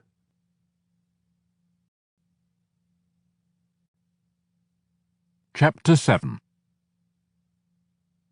The riding school sprawled for about 400 metres along the side of a minor road. To the left there was a large riding ring filled with sand and surrounded by a wooden fence. To the right were 2 rows of stables for about 20 horses, and directly ahead stood a large barn attached to a small cottage that seemed to be the office. A sign above the door said "Accueil," welcome. Behind the barn, a generous paddock sprawled back up a gentle slope to a manor house atop the hill. A handsome 19th-century building with a porch supported by 2 stone pillars, it was flanked on each side by 2 smaller buildings of the same stone, which might have been wings to the house or separate cottages. They formed a large courtyard that contained a terrace, a lawn, and a vegetable garden that obviously needed weeding. Altogether it made an impressive ensemble. Bruno saw a diving board to the right rear of the house that suggested a swimming pool. Overall, the place appeared deserted and run down. The paint of the stables was peeling, and the windows of the offices had not been washed for months. There were no riders to be seen, and only a few horses were poking their heads curiously above their stable doors. "It must have been a good-looking place once, but it hardly looks like a going concern. Do you know why it's for sale?" Bruno asked Pamela as they climbed out of his Land Rover. She told him that 2 women had been running the place, and the one with the reputation as a champion horsewoman had died nearly a year earlier. The other, Marguerite, had found the upkeep too difficult, with a big bank loan to be paid off. The door to the office was locked, and there was no reply when they rang the bell. They strolled to the stables, looking at the horses, and then saw a woman in a headscarf half trotting, half walking down toward them from the big house and waving. She was wearing riding trousers and a quilted riding jacket with slip-on shoes, and looked to be well into her 60s. Beneath the headscarf her hair was grey. She was panting when she arrived, and took a moment to collect herself before she greeted Pamela by name, shook hands, and said she was Marguerite. Bruno introduced himself, and she must have recognized his name, since she instantly said, "Ah, the policeman from Saint-Denis. I hear you ride too." The place had been up for sale for several months, but had attracted no potential buyers, Marguerite told them. She was selling off the horses one by one to raise money. She shrugged her shoulders, muttering "la crise," the standard French term for the recession that had gripped the country for more than half a decade. "I can't keep the place up on my own, and I can't really afford stable hands," she went on. "So I'm prepared to be flexible on the sale price, for the right owner, of course." "It was just one of the horses that I came to see," Pamela said, sympathy in her voice. "It's a lovely spot and a good location. You've evidently made a very handsome estate of it all." "We were happy here for a long time. There's the main house, the 4 gîtes, the stables, the riding school, and the land.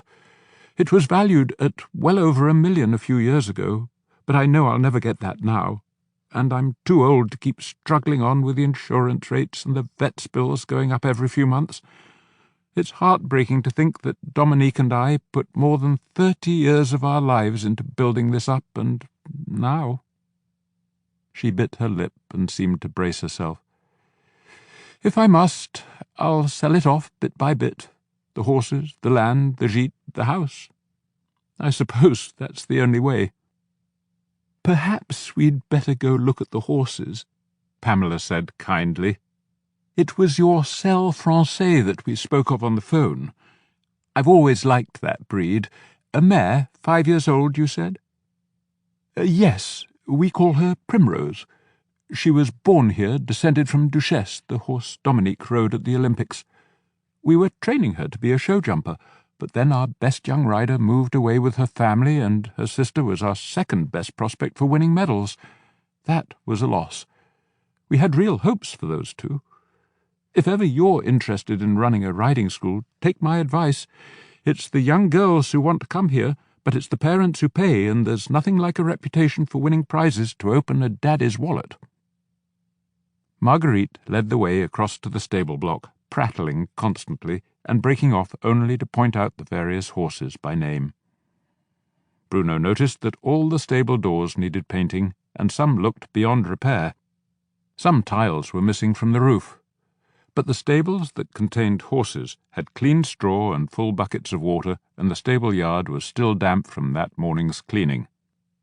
"And there's a Dutch warm-blood gelding you might also want to look at if you want a good strong horse," Marguerite said. She was leading out Primrose, but she was addressing Bruno. "We call him Rudy. I'll bring him out if you like, let you look at him. Then you can ride them together. Rudy can do with a bit of exercise, but he's very good-natured, so you won't find him difficult." She walked the 2 horses in turn around the stable yard. Pamela and Bruno began by making friends, offering each horse a carrot and then stroking their long necks. Pamela checked the teeth and legs and shoes with a practised eye. Then they saddled each of them and took them to the ring, trotting gently. Marguerite kept the gate open, and having seen that they were good riders, she signalled them to take the horses out into the paddock for a canter. They rode up to the house and then around the back, pausing to take in the weeds that were beginning to attack the all-weather tennis court that stood beside the empty pool. There was another paddock with 6 battered obstacles that needed a fresh coat of paint. Pamela took Primrose over 2 of the smaller jumps, and then stood beside a fine-looking orchard of fruit trees, and asked Bruno to change horses. "What does she want for the sale?" he asked. 7,000, but I think she'll have to come down. She's a good horse, but there's not much of a pedigree, so I won't pay more than 4. It's a buyer's market these days, with the price of feed so high. What do you think of the warm blood? He looks quite strong. Is he a bit of a handful?" "I hadn't heard of that breed, but the name suits him," said Bruno, stroking Rudy's neck. "He's certainly strong, with lots of energy, keeps wanting to break into a gallop. I don't think he's had much exercise lately, but he's not difficult to handle, seems to have a good nature." Pamela gestured at something hanging in the apple trees and asked, "What's that?" They led the horses across to look, and found each tree had a small plastic net containing crushed eggshells hanging in its branches. Baffled, they exchanged horses to ride back to the stable yard, where Marguerite awaited, a hopeful expression on her face. "I think 7,000 is a lot more than I can afford, even considering what you told me of the pedigree, and I'm not planning to ride her in competitions," Pamela began. "But before we get into that, tell me about the gîtes. Do you rent them out?" "Yes. They each have 3 bedrooms, and I charge 1,200 a week in July and August, 1,000 in June and September, and 800 in May and October. That's what kept me going after Dominique died. You may have heard of her. She was on the Olympic team at Munich, so she was always the one who brought in the customers." "So your gîtes haven't been full?" Pamela asked. She was speaking casually, but there was an alertness to her posture that Bruno recognized, a little tilting of her head that meant she was getting her teeth into something. He smiled to himself, thinking it was pleasant to know a woman well enough to interpret her moods from her body language. Marguerite shook her head. "Not this summer. I've had to do all the cleaning and the laundry myself, and then there was the leak in the swimming pool that needed to be repaired, and I didn't have the money for it. That's why I have to sell Primrose. I'll never be able to rent the gîte if I can't offer the guests a swimming pool." "I'll give you 4,000 for the sell, and we can complete the sale this week, subject to a check-up by my vet." "I don't want to bargain," Pamela said firmly. Bruno had never seen her in business mode before. "But if you let me look through your books, I've got a friend who might be interested in buying the whole estate, if the price is right.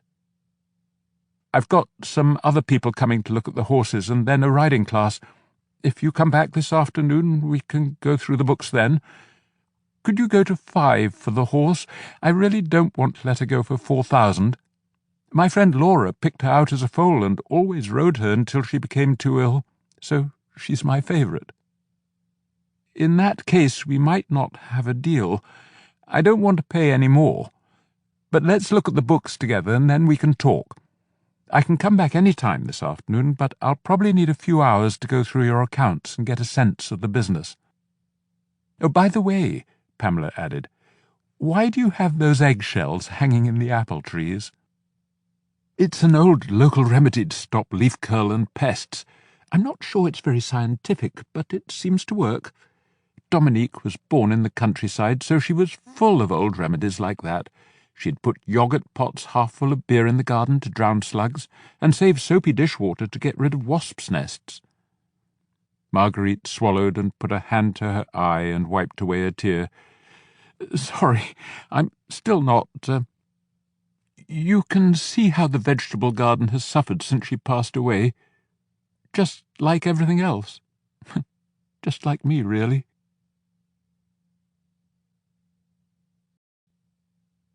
Chapter 8.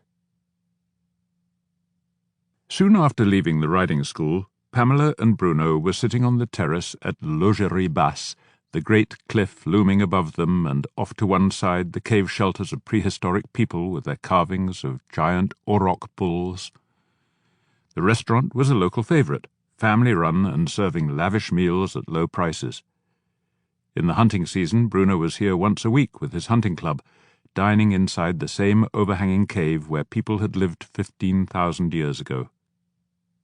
"If I get all those gîtes running properly, I could bring in 100,000 a year," said Pamela, showing him the notebook on which she had been calculating possible rental income. "Less taxes, cleaning costs, repainting and upkeep, and then there's the marketing," said Bruno. "You might clear 40,000 if you fill them all every week from Easter to the end of October, but that's unlikely. And there's a lot of money to be put in to repair the pool, fix up the jumps, repaint the stables, and replace the broken tiles. And that roof on the big house looked to me like it needed replacing, next year if not this. You'd need a couple of stable hands at least, and somebody else to help with the riding school and with the cleaning in the summer. There goes your revenue from the gîte, and that's without thinking of the costs of fodder and the vet's bills." "I like running my own business, and I'm good at it," she replied, sipping at her glass of rosé. "Unlike Marguerite. I can't believe what a bad businesswoman she is, telling us all about what she can't afford to do. Every time she spoke, I mentally knocked a few more thousand off the price. She struck me as overworked, tired and depressed, and still in mourning for her dead partner, said Bruno. He didn't add that he'd been even more struck by Pamela's decisive business style. "And I'd get a good price for my own place," Pamela went on. "I've already had one offer from those people from Wales who come back every year, and with the money from my mother's estate I'd have the cash flow I need, plus a very healthy cushion. I'd have to buy some new horses and a couple of ponies for children. The horses we didn't look at seemed quite old and a bit run down, like the whole place." "Well, you know the risks and the hard work involved." Bruno sat back as the plates of rillettes de canard were served along with a basket of bread and a bowl of cornichons. "The risk might not be all mine," she said, serving herself rillette. She paused, and then spoke again, a little too casually, and reaching to pour each of them a glass from the water-jug to avoid meeting Bruno's eye. "It was Jack Crimson who told me this place was up for sale. He said if I was interested in running it, he'd be ready to take a share in the venture. I'd have to set it up as a company, and it would be useful to have a second shareholder." Surprised, Bruno put down his knife and looked at her. He'd been about to remind her that there had to be a reason that riding schools around the region were going out of business, but he caught himself before he spoke. After all, it was her affair, her mother's inheritance. Pamela raised her eyes to look at him, and her voice seemed deliberately offhand when she added, "Jack thought it could be a good investment." Bruno's mind was racing. This was a surprise. He liked Jack and counted him as a friend, even though he'd been surprised when he'd first learned that the retired civil servant whom he'd first met at the Saint-Denis Tennis Club had spent his career in British intelligence.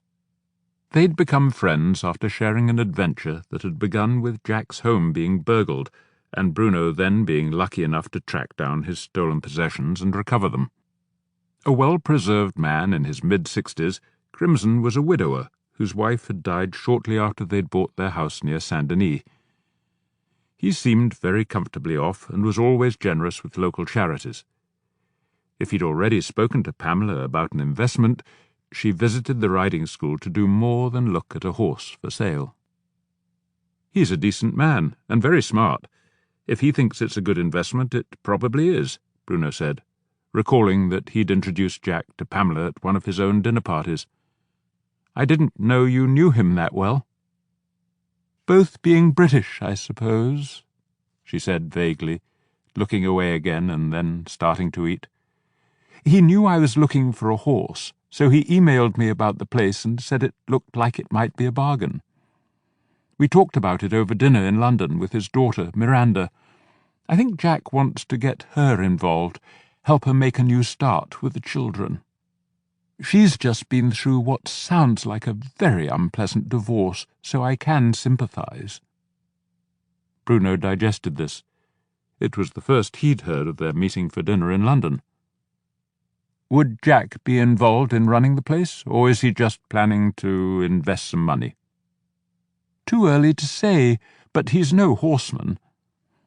She put down her knife and fork and paused before looking Bruno squarely in the eye.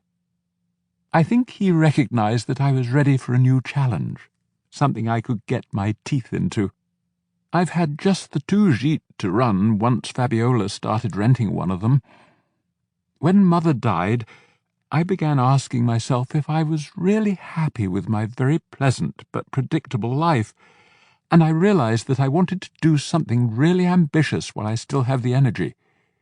This seems like a worthwhile project. I know gîtes, and I love horses, and this way I can combine the two while building a real business." "It sounds as though you've already made up your mind," he said, and began to eat. If Pamela was intent on making such an important change in this aspect of her life, then she was probably ready for something different in her romantic life. He'd expected this, and while there was some sadness, he was also aware of a small but distinct sense of relief. "I'm certainly determined to do something different," Pamela said. I think I told you I'd spoken with Florence about giving some English conversation classes to the senior class at the collège, but I'd rather do something involving horses. I always have. It sounds as though the riding school is what you want to do. You love horses, you're good with them, and speaking as your most recent pupil, I know you're a natural teacher, and you know how to run a tourist business. I'm sure you'll make a great success of it. Do you really think so? She asked, her eyes shining. Their empty plates were whisked away and replaced with generous portions of roast chicken and petit pois with carrots. It won't leave me much time to spend with you. I understand, but I'd still have to come along to exercise the horses morning and evening. But if you're going into business, I'd better start paying stable fees for Hector. Don't be silly, she said. But morning exercise will be different if we're taking out a long string of horses behind us. You'll just have to ensure you have so many pupils at your riding school that they'll do most of the exercising for you, he said. Then you might not even need Fabiola and me. That reminds me, she said. I should have thanked you for the lamb last night. It was delicious, different from that slow-cooked version that you start marinating the previous day, but just as good in a different way. Fabiola was raving about the lamb this morning when we had coffee together before we took the horses out. Bruno sat back and thanked the waitress as she removed the empty plates and left a bowl of salad for them to help themselves. From the choice of desserts, they both picked the crème brûlée. It's good to see her and Gilles so happy. Fabiola said they had a lovely time. The weather was perfect, and the oysters were delicious. Arcachon was famous for its beaches, its seafood, and for a giant sand dune, nearly 3 kilometres long and over 100 metres high, which shifted back and forth along the coast at the mercy of storms and tides. It had been Fabiola's first real holiday since arriving in Saint-Denis. From what Gilles had said over dinner, Bruno had the impression that they'd spent more time together in their room than sightseeing, which was as it should be for new lovers. They were well matched, he thought. Fabiola, the gifted doctor, and Gilles, the writer, his passionate interest in national politics tempered by a warm good humour and a dry wit that Bruno appreciated. Bruno's own interest in politics was mainly confined to the affairs of his commune and the département, but he liked to listen to Gilles' views. It was something new for Bruno to have a close male friend who didn't hunt, had little interest in rugby or any kind of sports, and spent most of his time reading or attached to his laptop. It made Gilles a good partner for Fabiola, whose radio was always tuned to France Culture, and whose favourite reading, apart from medical journals, seemed to be Le Monde Diplomatique. Other than the mayor, Bruno supposed they were the first intellectuals he'd known. The crème brûlée finished, he and Pamela ordered coffee, and enjoyed the view down the cliff and over the river Vézère, Bruno wondering if this would be the last time this year he'd be able to eat in the open air. And it might even be one of the last times he lunched with Pamela alone, which would be a loss since he enjoyed her company. "Would you like me to drive you back to the riding school?" he asked. She shook her head. "I'll probably be there some time poring over account books and getting a sense of just how far the place has run down and how much it's going to cost me to put it back in order. If you drop me off at home, I'll drive myself over there. I also want a good look around inside the gîte and the big house. From the outside, it seemed rather too big for me, but maybe I could rent it out and live in one of the gîtes. There's always a good market for big manor houses like that in the summer. Even if you decide against the riding school, there's always that horse, Primrose. I liked riding her, a bit like Hector, only smaller, and less of a mind of her own." Pamela grinned. "I had a pony called Primrose when I was a little girl, and I won't object if the warm blood comes as part of the deal with the stables. He seemed a decent buy." "He didn't have the charm of your Primrose." "She was luring you in. You know what they say about the female of the species," Pamela said. But she's a fine-looking horse, a little short for a sell, but with a good broad face and a strong neck. She looks like a good worker, so she could be just what I want. But I'll have to ride her a bit more to get a sense of her character and how well we'd get on together. You're lucky bonding with Hector the way you have. Not every rider is so lucky." "Probably because they weren't taught to ride by you," said Bruno. He'd been thinking of raising the question of their own relationship, but Pamela seemed too focused on her plans for the riding school. He put down a 20-euro note and another 5 in coins, thinking a 4-course meal with wine might have cost him twice as much in Bordeaux or Paris. "I'll call you this evening and let you know what I find out," said Pamela.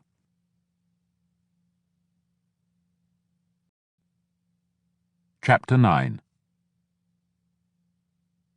Bruno paused at the end of the gravel drive, looking down the avenue of fruit trees to admire Jack Crimson's home, a small manor house of the kind that was these days called a gentilhommerie, a gentleman's residence. Crimson said he'd chosen it because it reminded him of the Georgian country houses in England, albeit in miniature form. There was a handsome front porch flanked by stone pillars, 2 sets of French windows on each side of the door, and 5 mansard windows on the upper floor. The effect was pleasingly symmetrical. The house looked comfortable and inviting with its roof of old tiles and the warmth of the honey-coloured stone. Some hardy late roses provided a splash of pinks and yellows. Balzac gave a cheerful bark and scampered down the drive, stopping to sniff at the various trees before lifting his leg on a cherry tree. Then he ran onto the porch just as Crimson opened the front door and bent to caress the basset hound he'd known since Balzac was a puppy. "My dear Bruno and Balzac, a pleasure to see you both, and you're just in time for a petit apéro," said Crimson with a wide smile. As usual, he looked as if he'd taken care in how he was dressed, as if he were preparing to be photographed for a glossy English lifestyle magazine. His grey hair was neatly brushed, and there were precise creases in his khaki slacks. His checked shirt was open at the neck, and a yellow cashmere sweater was slung with casual elegance around his shoulders. His brown brogues were highly polished. "A glass of scotch, a ricard, some wine. I think it's still warm enough to enjoy it in the open air while Balzac renews his acquaintance with the garden." Installed on the terrace with its view across a well-kept lawn to the ridge that led down to the River Vézère, Bruno accepted a small glass of single-malt whisky, Crimson's usual Balvenie. His host added a splash of water, murmuring something about the need to liberate the bouquet. Crimson clinked their glasses together and said Schlange, and Bruno replied gin in the French way. "I thought it was Slangema. That's the way Pamela says it," he said. "Slàinte just means health in Gaelic," said Crimson. "Slàinte means good health, and you'll hear some people say it slightly differently, Slàinte more, which was the subtle way of drinking to the Jacobite king rather than to those Hanoverians on the English throne. More is for Marion, which was the name for Bonnie Prince Charlie, who fled into exile after the defeat of the 1745 rebellion. And if I pass my glass over the water jug when I drink, I'm drinking to him, the king over the water. It's history you're drinking here, Bruno, not just Scotch." "Our gin sounds very tame by comparison," said Bruno, smiling. "I should say this isn't entirely a social call. You may have heard that one of the guests at the Patriarch's party died later that evening, Gilbert Clamatin." Crimson's glass jerked as he was raising it to his lips. "Gilbert dead? I had no idea. What happened?" "He died in his sleep, very drunk. Apparently he threw up when he was passed out, and that did him in. No suspicious circumstances, the doctor said." "Old Gilbert. I knew he was hitting the bottle pretty hard, but he seemed fine when I saw him at the party, not drunk at all." "You're sure of that?" "Quite sure. I was chatting with him and a couple of people, and he was bouncing back and forth between French, English, Russian, making a lot of sense and being amusing. He could be one of the most charming people you'd ever hope to meet, and he was certainly on form at the party. He died that evening, you say? Do you know about the funeral arrangements? Not yet, but once I hear I'll let you know. Did you notice a small disturbance at the party, a sudden drop in the conversation and a flurry of people? I can't say I did. I was having too good a time, at least until those damn planes came over. I thought there were rules about how low they are allowed to fly. What was the disturbance about? Gilbert was apparently bothering a young woman, Victor's daughter, trying to pull her away, and then Victor and some others intervened and escorted him off. I saw it, and he was stumbling drunk by then. But it can't have been long before that when I saw him with you and Pamela and the foreign minister. It didn't seem long enough to get so drunk. I see what you mean, said Crimson as he tried to work out the chronology. He and Gilbert had chatted with the foreign minister for a few minutes before the Russian ambassador joined them, and he'd stayed for a few minutes more. I lost track of Gilbert after we were joined by our mutual chum, the brigadier. Bruno would not have put it like that. The brigadier was a senior official in French intelligence, attached to the staff of the Minister of the Interior, with a remit that seemed to run across the range of France's police and security forces. He sometimes roped in Bruno for problems, political or diplomatic, that emerged in the Périgord. A thought struck Bruno. The brigadier also drank Beaumont. Perhaps Crimson had introduced him to it. Did the brigadier know Gilbert? Even as he asked the question, Bruno had a sinking feeling. Whenever the brigadier became involved, it spelled trouble, usually in the form of a letter from the minister to the mayor asking for Bruno to be seconded to the brigadier's staff for a temporary assignment. Since he was still officially on the reserve list of the French army, Bruno could always be conscripted if he tried to refuse the request. Of course. You don't get to be military attaché in Moscow without getting to know people in the intelligence community. That was where he had gotten to know Gilbert, Crimson explained. He'd been attached to the British embassy during that extraordinary time when Gorbachev was in the Kremlin. Gilbert had been very well informed with lots of good contacts in the Soviet Air Force, so Crimson had made a point of getting to know him. It was also through Gilbert that Crimson had met the Patriarch. Gilbert had introduced them at one of his celebrated parties in his apartment in the old Arbat, the most desirable district. It had been a great deal grander than the usual place the Soviets assigned to one of Gilbert's rank. Crimson assumed that the Patriarch's influence had helped. Of course, the Patriarch was like a god to the Soviet military, fighting alongside them all the way to Berlin, Crimson went on. Marshal Akrameyev had been the Patriarch's bosom friend. He was the chief of staff of the Soviet armed forces, and the last serving Soviet soldier to have taken his tank into the heart of Berlin in 1945. So the Patriarch had smoothed Gilbert's way in Moscow, introducing him to the Marshal as a fellow fighter pilot and a close friend of his son. The British had sent a Royal Air Force squadron to fight on the Eastern Front around Murmansk, Crimson added, and a bomber group to attack the German warships that were trying to attack the Arctic convoys. But the British never reaped anything like the subsequent political harvest that the French managed with the Normandy-Niemen flyers and the Patriarch. Moscow was an extraordinary place back then, Crimson went on.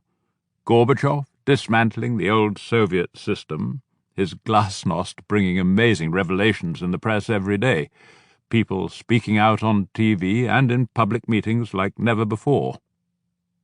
Most of the Western diplomats were fascinated by it all, Crimson related, even as the security people were issuing dire warnings about remaining on guard. And most Westerners were still sufficiently in Cold War mode to stick together. Some of the old guard even had something called the Swan Rule over romantic liaisons. It stood for Sleep White and NATO. Not that Gilbert took any notice of such foolishness, said Crimson, which was one of the many reasons he'd liked him. Gilbert was a man of great charm, made friends easily, and he probably had more Russian connections than almost any other Western diplomat in Moscow, Crimson went on. The Patriarch's Russian son, Yevgeny, was doing some set designs for the Chaika theatre at the time. He introduced Gilbert to the artists and theatre people who were all having a glorious time with the new freedoms, and that gave him a way into the Soviet elite. How was that? Bruno asked. I'd have thought those worlds would be quite separate, particularly in Moscow. Crimson grinned. First rule of diplomacy, Bruno. The ruling classes in any society, and that included the communist bloc, feel it part of their duty to cultivate the arts. Opera and ballet, symphony concerts, the theatre. At least their wives do. They like to think they're part of the cultured classes, members of the intelligentsia.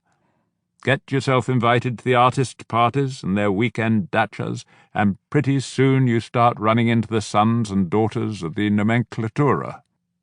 What's that? The nomenklatura were the party elite, the Communist Party Central Committee and its staffs, government ministers and their top advisers, newspaper editors, directors of the big state enterprises. Gilbert already knew a lot of the top military men, and pretty soon he was uniquely well connected, hearing all the top-level gossip. I just rode along on his coat-tails, and I did pretty well out of it, even though Gilbert was very discreet, particularly about his dalliances with influential wives. As I said, he was a very charming man, handsome and with that fighter pilot's dash about him. It wasn't just the women that he bowled over. He was the kind of chap who also got on well with men. So you and Gilbert stayed friends after Moscow? Indeed, even though we didn't see one another that often. But that sort of time in that sort of place, it creates a lasting bond. Crimson refilled the glasses. I knew he'd become a bit of a drunk, but he could still hold his liquor pretty well when he wanted to. And for the Patriarch's birthday party, I'd have thought Gilbert would have wanted to stay in control. It seems very odd. You mean there wasn't enough time between your seeing him and his being led away to get that drunk? Not quite. Since I didn't see him carried off, I couldn't say how long it might have been. That incident took place very shortly before the Patriarch announced the flypast. In that case, I'd say maybe 10 minutes, 15 at the maximum. But he'd have to have been drinking very hard and very fast. He had a large flask with him, made in England, twice the size of a usual hip flask. Heavens, said Crimson, breaking into a smile. I bought him that as a Christmas present when we were in Moscow. I'm touched that he still kept the old thing. It held half a bottle, I remember, because naturally I filled it before I gave it to him. If that's what carried him off, I suppose that makes me an accessory. A bloody shame. He was a good man. Did you see him after you bought your house here? Off and on, the occasional lunch, and he always came to my garden parties, including the one you were at last year.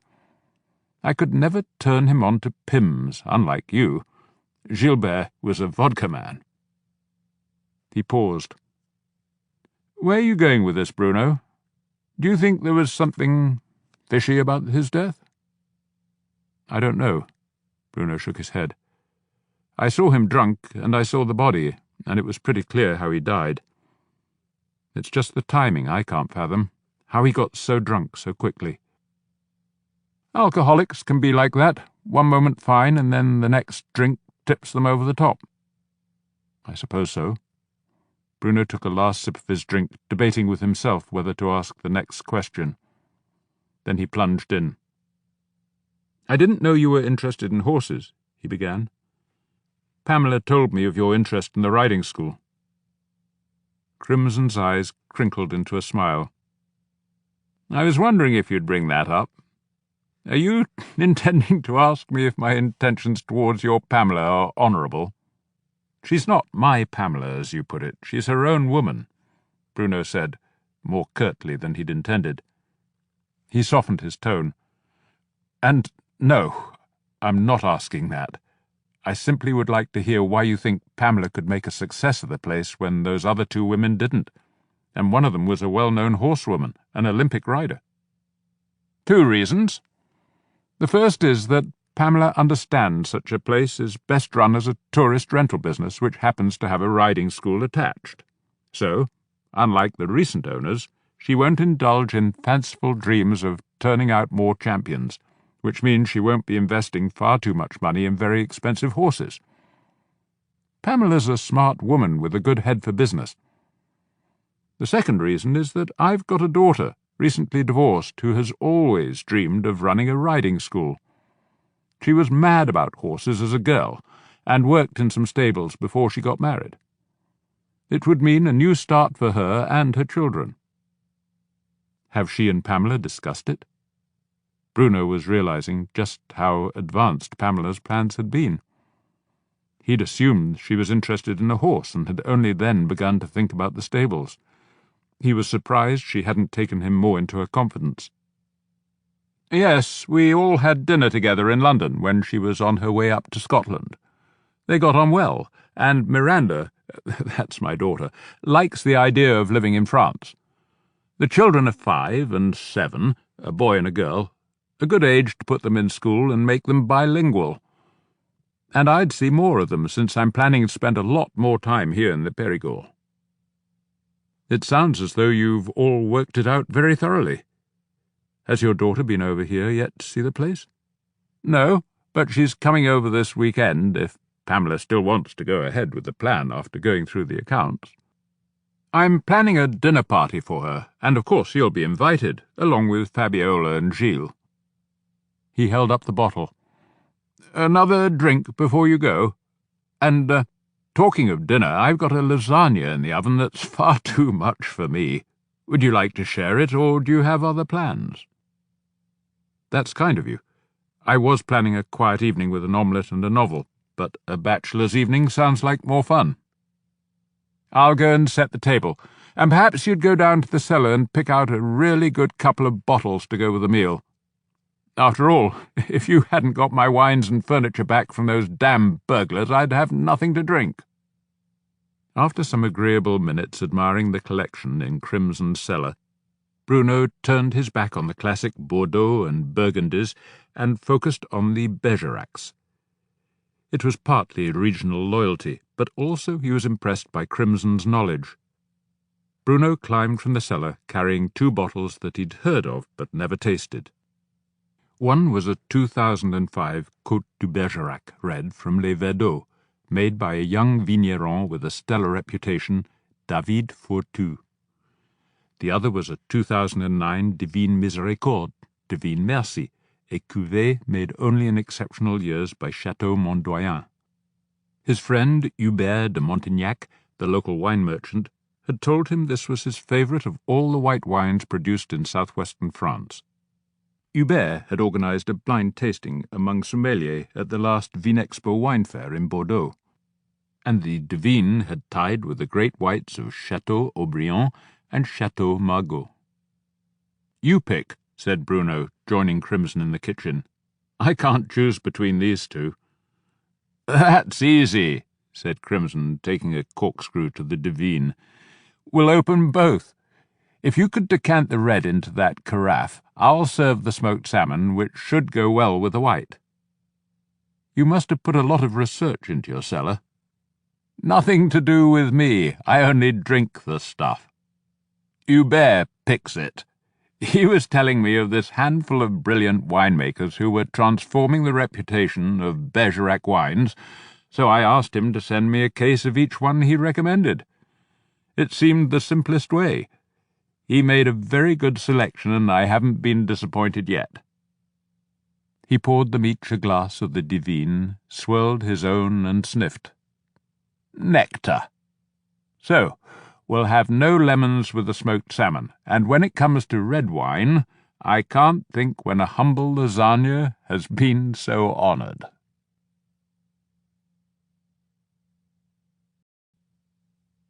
Chapter 10. Bruno had been looking forward to Raquel's lunch. The drive up the valley of the River Vézère was more than familiar, a landscape that never failed to please him, even as some of the landmarks were personal. It was at that parking lot that the Spanish policeman's car had exploded, and up on that cliff was the small cave of the Grotte du Sorcier, where he had first kissed Isabelle. In the next small side valley was the archaeological site where an inconveniently modern skeleton had been unearthed. After Les Aisies, the road climbed and wound along wooded cliffs until the pointed turrets peeking above a low ridge marked the chateau of the Red Countess, whom he'd first seen drugged and kept comatose by a nurse who had been paid to do so. Beyond Tursac was the turn-off that led to Jacqueline's house, where Bruno had first heard of the secret help the Americans had given to modernize France's nuclear arsenal.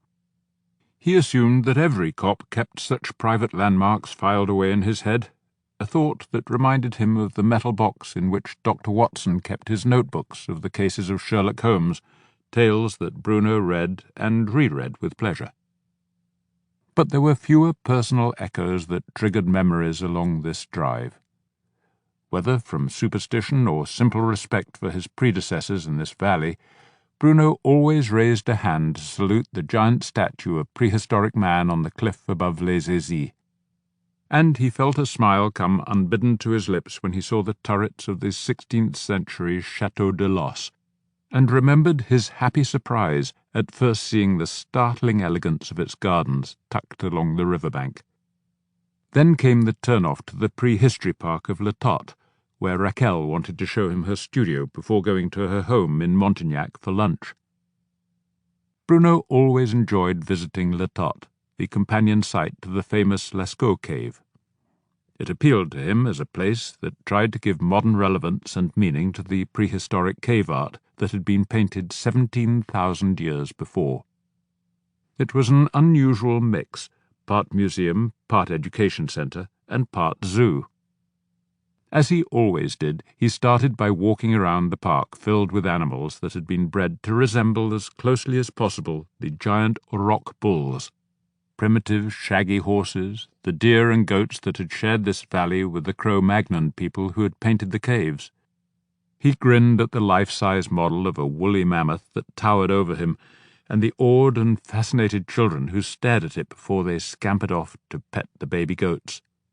And he thought of the courage, or perhaps the desperate hunger, of those remote ancestors who had taken on the massive aurochs, now placidly grazing like ordinary domestic cows.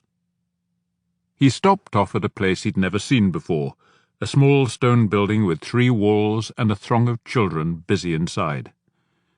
The interior walls had been painted white, and with tools and pigments like those the cave painters had used, the kids were happily painting aurochs, horses, and deer on the walls. The clamour of their voices testified to their enthusiasm as they ran back and forth from the wall to the table with the pigments. Bruno smiled at the cheerful patience of the artist in residence, who was draping the young painters in leather smocks to protect their clothes and showing them how to make their first outlines in charcoal. Museums had never been like this when Bruno had been taken on school trips to musty old buildings with glass cases and rows of poorly labelled flints and ancient pots that had signified little to him. Bruno strolled back past the woolly mammoth, seeing a spindly new fence around a deep pit at the edge of the woodland. He glanced in, wondering whether they were digging for flints or planning to recreate a mammoth trap, possibly with models of prehistoric hunters attacking the trapped beast. There was a prehistoric park at Tursac that specialized in such scenes. He didn't linger in the museum, since he'd already seen the first copies of the paintings in the original Lascaux cave that had been made by Monique Pétral and other local painters, who then produced the exact copy of the cave that tourists could now visit. The original, its paintings damaged by the bacteria brought in by hundreds of thousands of visitors, had been closed to the public for 50 years. But Bruno always liked the exhibition that showed how the cave people had used moss and animal fur as paintbrushes on the white chalk walls and tiny blowpipes to apply the paints they made from crushing minerals. He knew they had used manganese for the black pigment, ochre for the yellows and brown clay that turned red when baked in a fire, and he always marvelled at their tiny stone lamps with deer fat and juniper twigs as wicks, the only combination that would burn with a clear and smokeless flame, that would neither asphyxiate the painters nor darken the chalk with smoke. "Bonjour, Bruno," came a voice at his elbow, and he turned to kiss Clotilde on both cheeks and to shake the hand of her companion, Horst, a German archaeologist attached to the Prehistory Museum in Les Aisies, who had become a friend. Bruno was surprised to see Clotilde, an expert on the cave artists who had helped design Letot's original exhibits, was still curious enough to visit it yet again. "Have you seen this new twist?" she asked, pointing at the tiny blue glows that helped illuminate the life-size models of Cro-Magnon people. Some were shown using flints to scrape out the bowls of stone lamps or to cut the pelts of reindeer, and others were attaching tufts of fur from reindeer tails onto sticks to make paintbrushes. Bruno had to crane and peer to see what they were doing, since the museum tried to recreate the dim lamplight the cave painters would have used. "They're using ultraviolet light to pick out the flint. It makes it easier to understand the various tasks they're performing," she said. "But that's not what we're here to see." Clotilde led the way down the corridor and into a large room where Raquel was waiting for them, an iPad in her hands being used to control the images on a giant screen that covered one entire wall. She lifted one hand to wave a greeting, and then pointed at the screen where Bruno saw himself, Clotilde and Horst standing by Raquel. He raised one arm and saw his image on screen do the same. "Don't expect too much," said Raquel. "We're still working out a few bugs, but here goes. Pick a prehistoric animal, your choice, cave bear, mammoth, giant stag." "Cave bear," Clotilde replied. Raquel pressed some buttons, and suddenly Bruno saw a giant bear appear on screen before them, apparently sleeping, the sound of its snores coming from some speakers he couldn't see. Inside the room there was no bear, only the astonishingly real image on the screen. He bent to try and touch the fur where the bear ought to be, but felt nothing, and yet as soon as he stretched out his hand, the bear on screen appeared to stir and then to wake. It rose to stand and stretched its arms out and opened its jaws wide as if yawning, its great height dominating the puny human figures on the screen. Then it went to the image of a cave wall and began to scrape with its giant claws.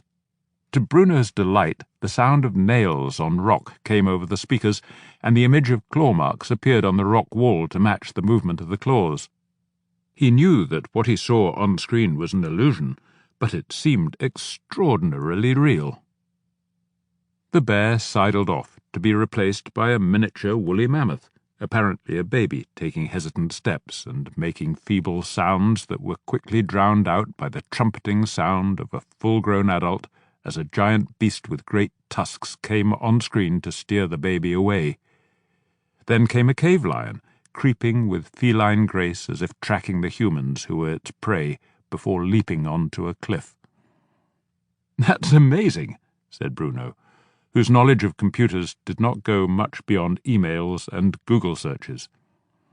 "It took a lot of computer time to create the beasts and then to make them move in lifelike ways," said Raquel. "We're using actors to train our guides to get the children involved in this virtual reality in a positive way. The last thing we want to do is frighten them." "This is just the beginning," Clotilde added, turning to Raquel. "But perhaps I'm speaking out of turn. Do you want to talk about the new project yet?" "It's too early," Raquel said. "So far we've got an auroch built, and it's working after a fashion, although the movements are still jerky." She touched some more buttons on her iPad, and the screen went dark as the lights in the room came up, and she led the way out of the museum and across to the building that housed her studio and workshop. She introduced them to the two young men and the young woman who sat at giant computers. On one screen, Bruno saw a giant stag with enormous antlers, its body crisscrossed with a grid of green lines.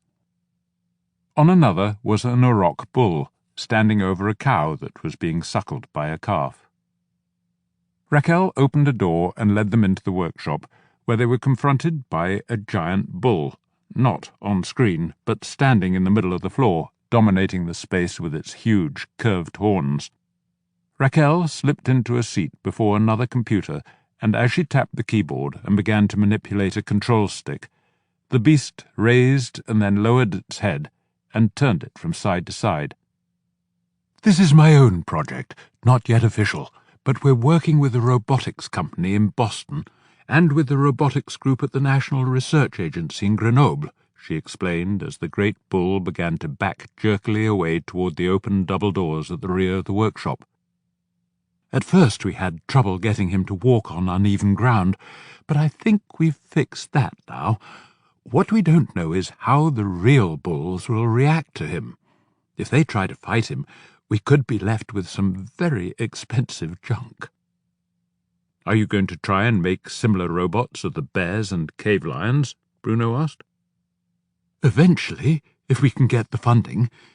My dream would be to recreate the whole landscape and fauna of prehistoric man, the bulls, the giant stags, the mammoths, the cave bears, maybe one day even some Cro-Magnon people, and try to reenact hunting scenes."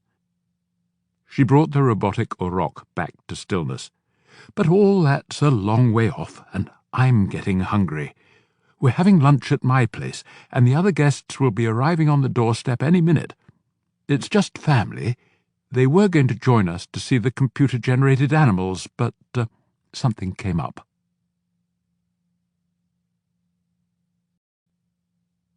Chapter 11.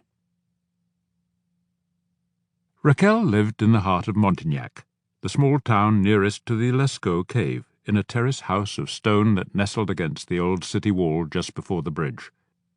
She led Bruno through the sitting room and kitchen to a small paved garden tucked against the medieval wall, at least 10 meters high. Somehow her garden still managed to capture the sun. A long and narrow pool, apparently designed for swimming laps, took up part of the space, and a dining table and 6 chairs stood on a terrace by a small cave or tunnel that had been cut into the wall. Raquel came out with a tray containing plates, cutlery, and glasses, a chilled bottle of white wine from Chateau Teynac, and a corkscrew. He opened the wine and set the table and looked into the cave. It was only a couple of meters deep, with a small pool of clear water at the bottom. Raquel had rigged a small fountain and a lighting system that would doubtless look striking in the evenings. The walls and shelter made the place a sun-trap, and Bruno took off his uniform jacket and sat back, closing his eyes and enjoying the feel of the autumn sun on his face. "I'm glad you've made yourself comfortable. I love this spot. The colour of the stone reminds me a little of the part of Jerusalem where I grew up," Raquel said, coming out with another tray full of food. "It's a very simple lunch. Salade niçoise, bread, cheese, and fruit." Bruno heard footsteps inside the house, and then Clotilde and Horst emerged with Yevgeny, the Patriarch's Russian son, whom they'd met on the doorstep. That made 5, thought Bruno, wondering who might be the 6th at lunch. Raquel asked him to pour out the wine and said, "My sister-in-law, Madeleine, will be joining us, but a little later." "She drove Victor home after the cremation," said Yevgeny. He was taller than Bruno, broader than Horst, and with a clumsy way of moving that occupied so much space he seemed to dominate the terrace. "Victor was very upset, his oldest friend, dying like that." "Cremation?" asked Bruno, jerking up his head from where he was greeting Clotilde. "You mean Gilbert?" That was fast work, Bruno thought. His advice about contacting the Air Force to arrange the military funeral that was Gilbert's due had obviously been ignored. Clotilde sat down abruptly in one of the chairs and gasped. "Gilbert dead? But there was nothing in the newspaper." Bruno began to count in his head. The Patriarch's party had been on Friday, Gilbert died that evening, and today was Monday. That made 3 days, traditionally the minimum waiting time for burial or cremation. and that meant there would be no possibility of an autopsy, even if he had any reason to question Dr. Gelitreau's verdict of natural death, or any motive that might suggest somebody had tampered with Gilbert's drinks. "Yes, Gilbert, he wanted to be cremated," Yevgeny replied. "He used to joke about it, saying he'd spent his life as a pilot, but never been shot down in flames nor exploded in a crash landing, so it was only fair that the fire should get him in the end. He had a strange sense of humor, very dark, very Russian. Maybe that was why we all liked him so much." "You knew him in Moscow?" Bruno asked. "Of course. He was one of my best customers," Yevgeny replied. "He'd bring distinguished visitors from Paris to my studio where they could see a real Russian artist at work. Since in those days the state wouldn't give me an exit visa, I was obviously some kind of dissident, so that was an extra thrill for them.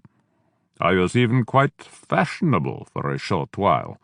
That was how I developed my taste for French women." "How did it happen?" asked Clotilde. Looking stunned, she had tucked herself into Horst's embrace, as if in need of his comfort and protection. "He killed himself with vodka," said Yevgeny, raising his hands in a gesture that was half resignation, half blessing. "He died in his sleep, the evening of the Patriarch's party," Bruno said vaguely, not wanting to upset Clotilde further. "Did you know Gilbert well?" "We were very close at one time, not long after he came here," she replied with a hesitant and reminiscent smile. "It was not long after he came back from Moscow. He'd just retired, or rather he'd been pushed out. He was very bitter about it. I wish I'd known. I'd have liked to attend the funeral." In the brief silence that then fell, Raquel quickly changed the subject, talking of her recent trip to Chicago to help launch the new travelling exhibition of the Lascaux cave, which she and Clotilde had helped design. It was a topic that drew Clotilde back into the conversation, and lasted until the sound of stiletto heels on Raquel's tile floor signalled the arrival of the final guest. Victor's wife, Madeleine, strode into the walled garden with an apology for her lateness and air kisses for all except Bruno, to whom she stretched out her hand and held his for just a heartbeat too long. She was wearing tight jeans and a loose white cotton sweater that revealed one smooth tan shoulder, and announced, "I just had to get out of those depressing funeral clothes. Didn't I hear you talking about your work on Lascaux, Clotilde? I'm so sorry to interrupt. Do go on." "I'd finished," said Clotilde stiffly. There was evidently little love lost between the two women. But then Clotilde, as a scholar with an impressive reputation in France and abroad, was accustomed to dominating any gathering by force of her personality as well as her academic renown. Madeleine could do the same effortlessly by her looks alone. And if Madeleine was touched by that cool arrogance that marks so many beautiful women, she was clever enough to conceal it. Raquel, Bruno noted, was watching both women with a cocked eyebrow and slightly mocking smile, enjoying the subtle rivalry between them. Horst and Yevgeny had their eyes on Madeleine, as would any man in his senses, Bruno thought, as he shifted his eyes back to her and caught her examining him, perhaps wondering why his gaze had been elsewhere. "Where does the exhibition go after Chicago?" he asked Clotilde. "Montreal, then Tokyo. After that, I'm not sure. Perhaps China?" "I hope not," said Horst.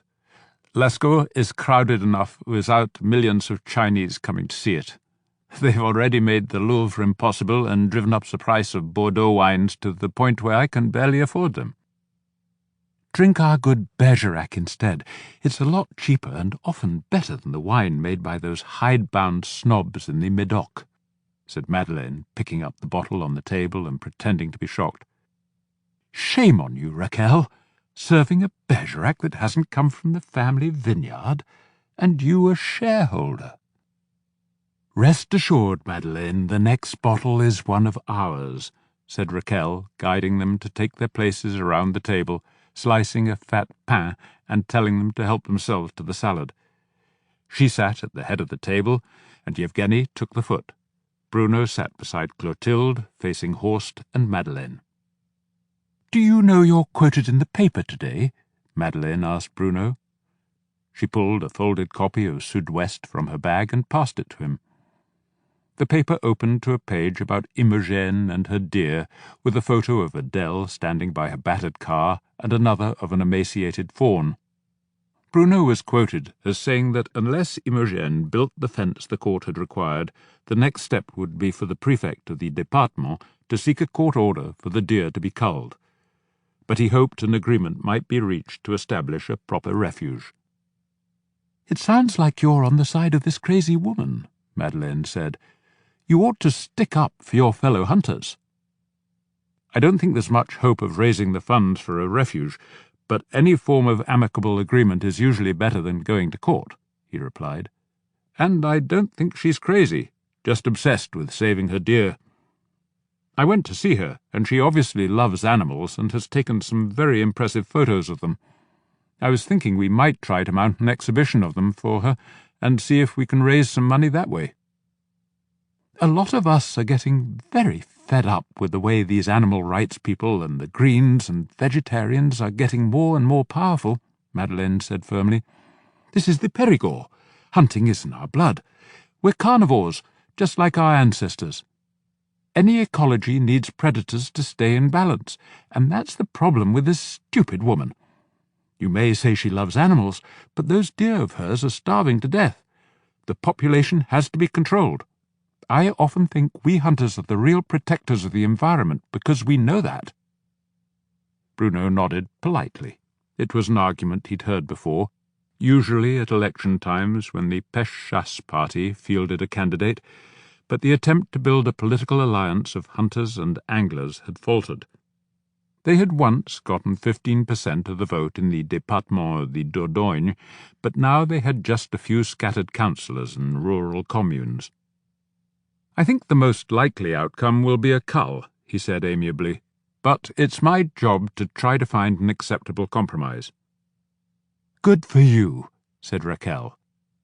"I know Imogen a bit, both of us being members of the Green Party, and I used some of her photos when we were putting the computer models together. I like her and respect her commitment, but she can be infuriating, not the kind of person who'd ever want to compromise." Raquel poured out the rest of the wine and asked Bruno to open the next bottle. It carried the label Domaine du Patriarche, the vineyard run by Victor and Madeleine. Bruno knew it as a decent everyday wine with few pretensions. It wasn't a wine he bought himself, despite his reverence for the man for whom it was named. A drawing of the Patriarch, wearing an old-fashioned flying helmet, dominated the label.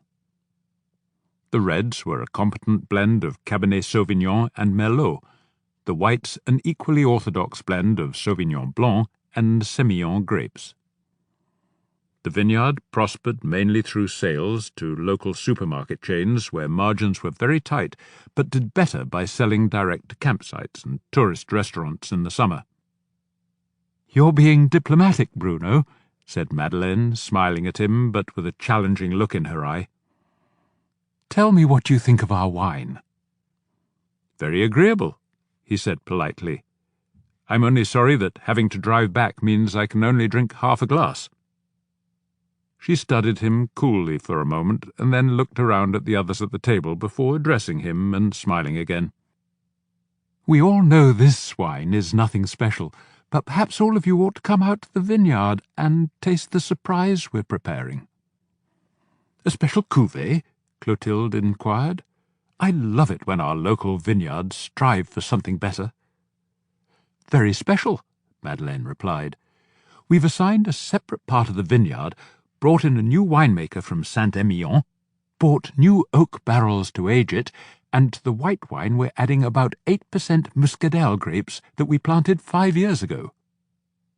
She leaned across the table and tapped the back of Bruno's hand with elegant fingers that looked as though they had never worked in a garden, far less wielded grape scissors in a vineyard. We've been planning this for years, and it will be a completely organic wine, fully certified. We're going for a different market entirely, a real quality wine with a much higher price point, and the new red wine we're making also has something special to it." "It sounds like a wine worthy of the Patriarch," Bruno said politely. "The Patriarch's Reserve, that's what we're calling it. He's going to lead the marketing drive himself." "I wish you every success," he said. "It must involve a lot of investment." "Tolko деньги, as we say in Russia," Yevgeny broke in, laughing. "It's only money. Seriously, the new wine is very good. We've all tasted it. There's something about time in the barrel, and the muscadel in the Bergerac Sec really adds something." "When do you launch it?" "At the end of the month, aiming at the Christmas market," said Madeleine. "When can we buy some?" asked Horst. "We're doing a tasting for the trade tomorrow morning at 11, and there's a buffet lunch afterwards. Come to the vineyard about noon. The Patriarch will be there, and he'd like to see you." Madeleine waved her arm to include Horst and Clotilde, but her eyes were on Bruno.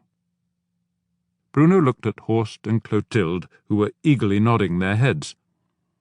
"It looks like that's settled. I can't wait to try it, and I'm certainly honoured to be invited. Here's to its success," said Bruno, raising his glass in a toast. "To the Patriarch's Reserve."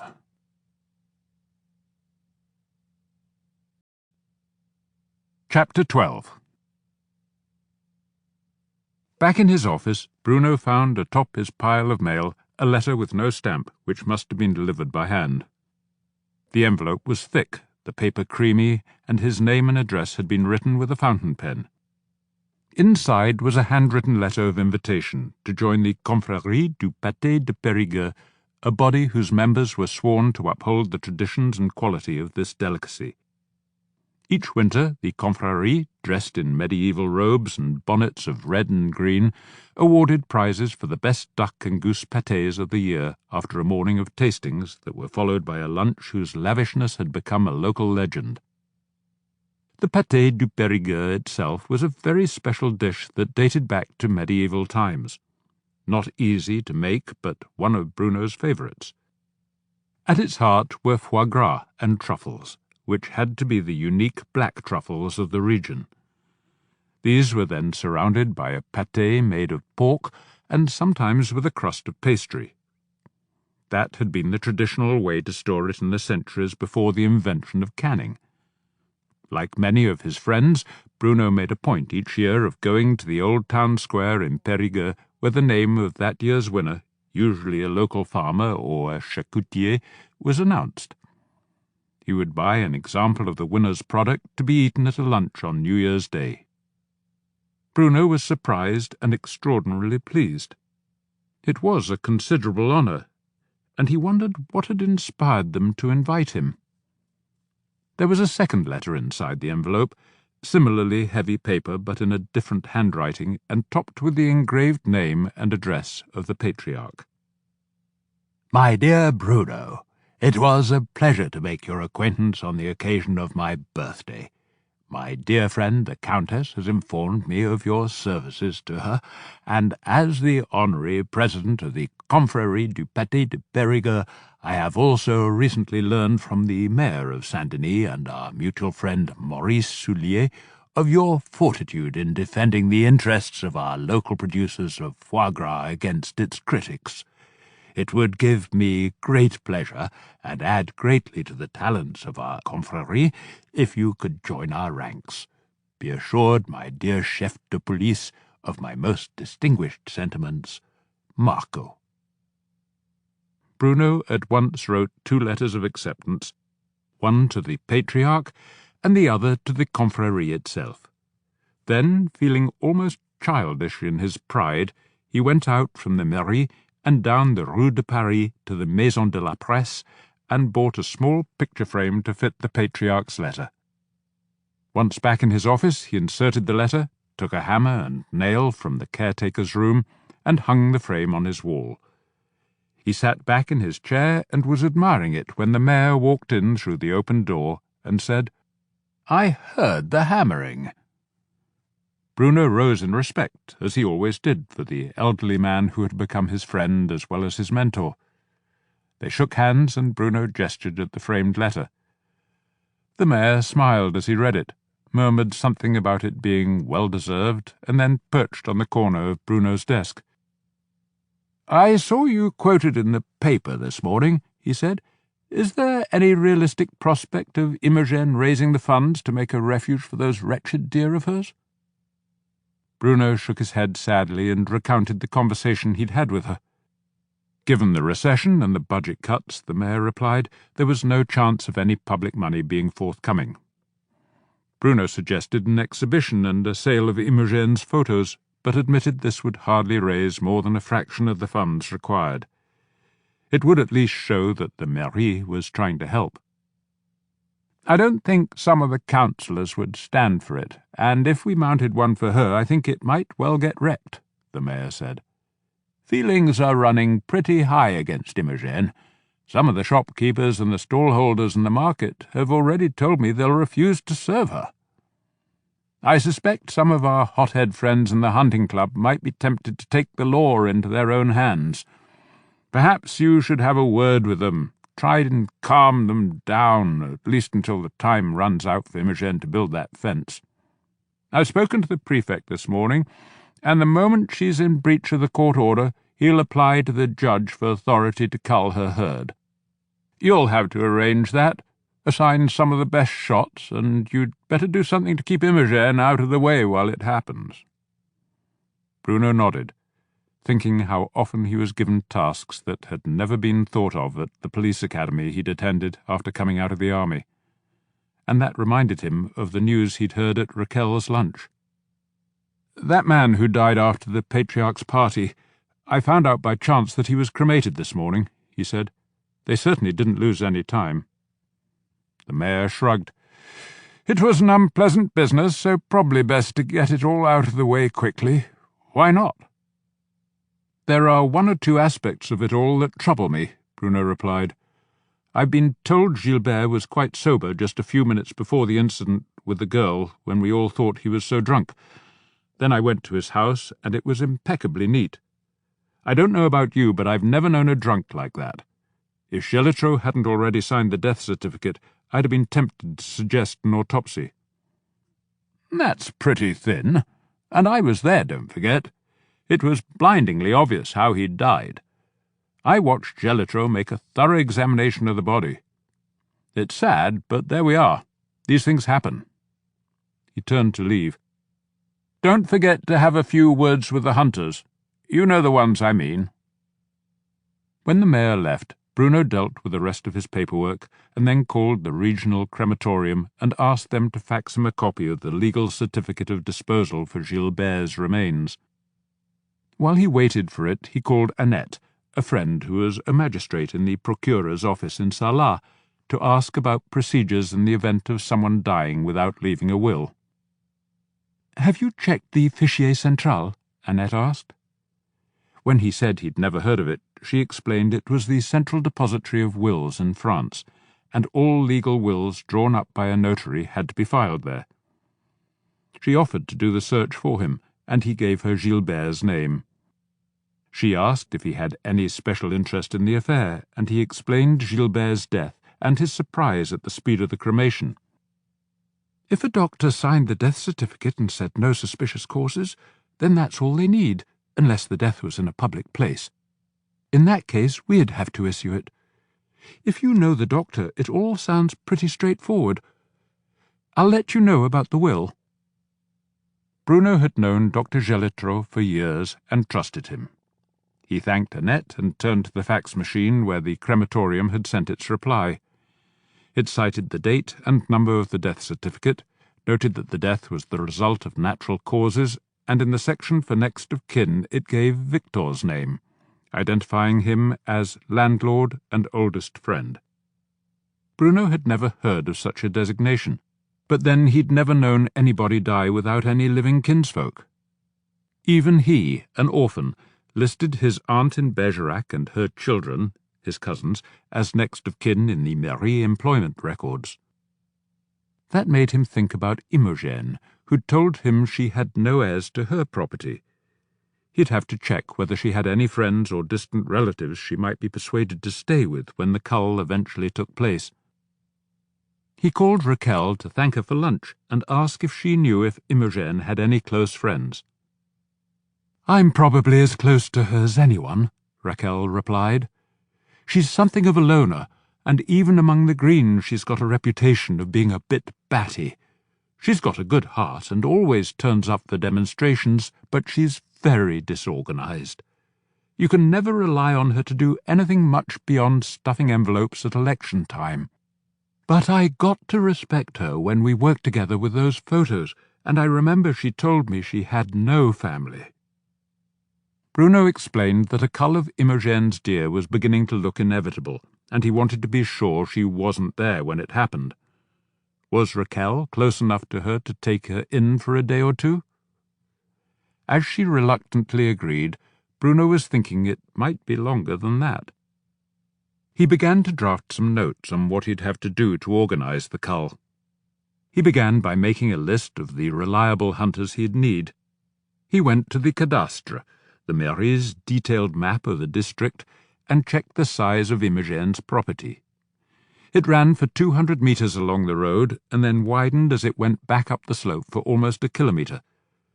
Her property stopped on the ridge line, but at that point its length was more than 300 metres. Mon Dieu, he thought as he scribbled down the figures, that's 25 hectares. It would cost over 20,000 euros just to cover the two long sides of her property.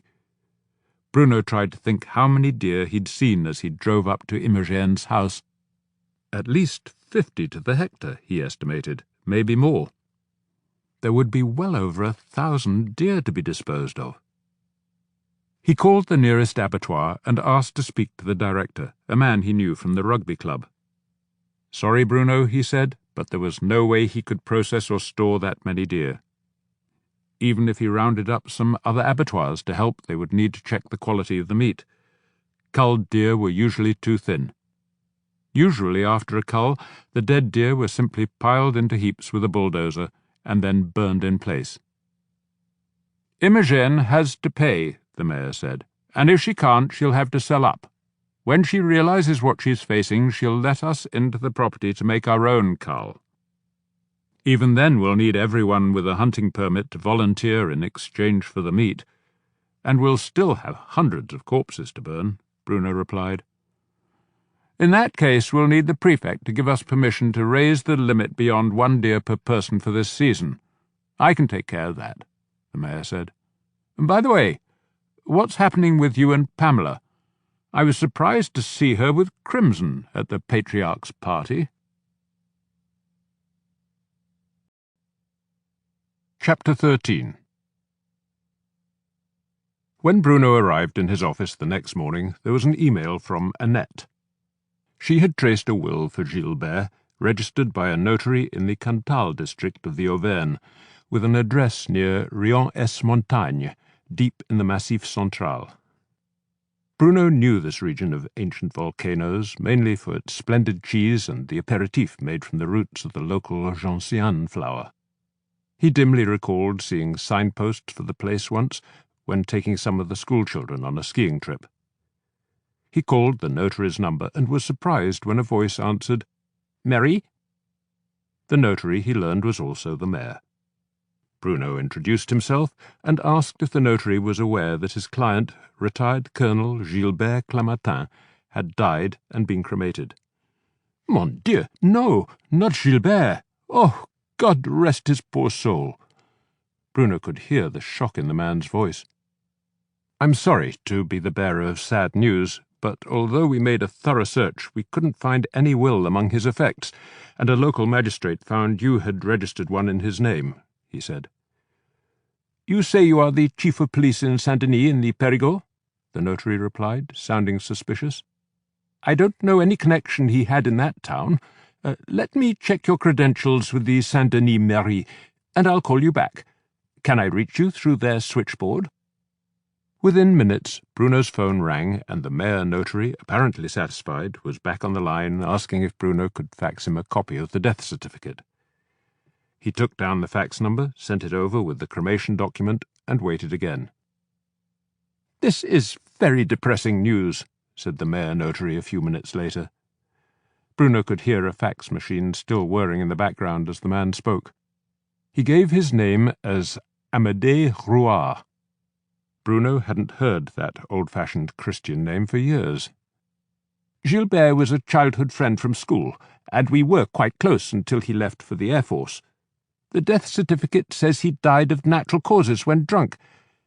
It's very sad, but I can believe it. I know he was certainly hitting the bottle when I last saw him, just as he was when he came back from Moscow. He was never the same man again after that." "When was it that you saw him last?" Bruno asked. 4 years ago, when his sister died. Gilbert's last remaining relative. That's when he made his will. It's going to take some time to sort out, but in the meantime I'll have to arrange a meeting with his heir for the formal reading of the will." "I didn't know he had one," said Bruno, surprised. "I thought you said his sister had been his last remaining relative." "She was the last one I knew of, not even any cousins remaining, certainly none around these parts. It was only when Gilbert made the will that I learned of another heir." "I presume there's not much in the estate," Bruno said, half expecting Rouard to tell him to mind his own business. He recalled Madeleine saying that Gilbert had left a trail of ex-wives and mistresses, but nothing about children. Surely his friend Victor would have known. "It's complicated," said Rouard. "But as you'll see when you read the will that I registered in the Fichier Central, there's some property near here, the family farm.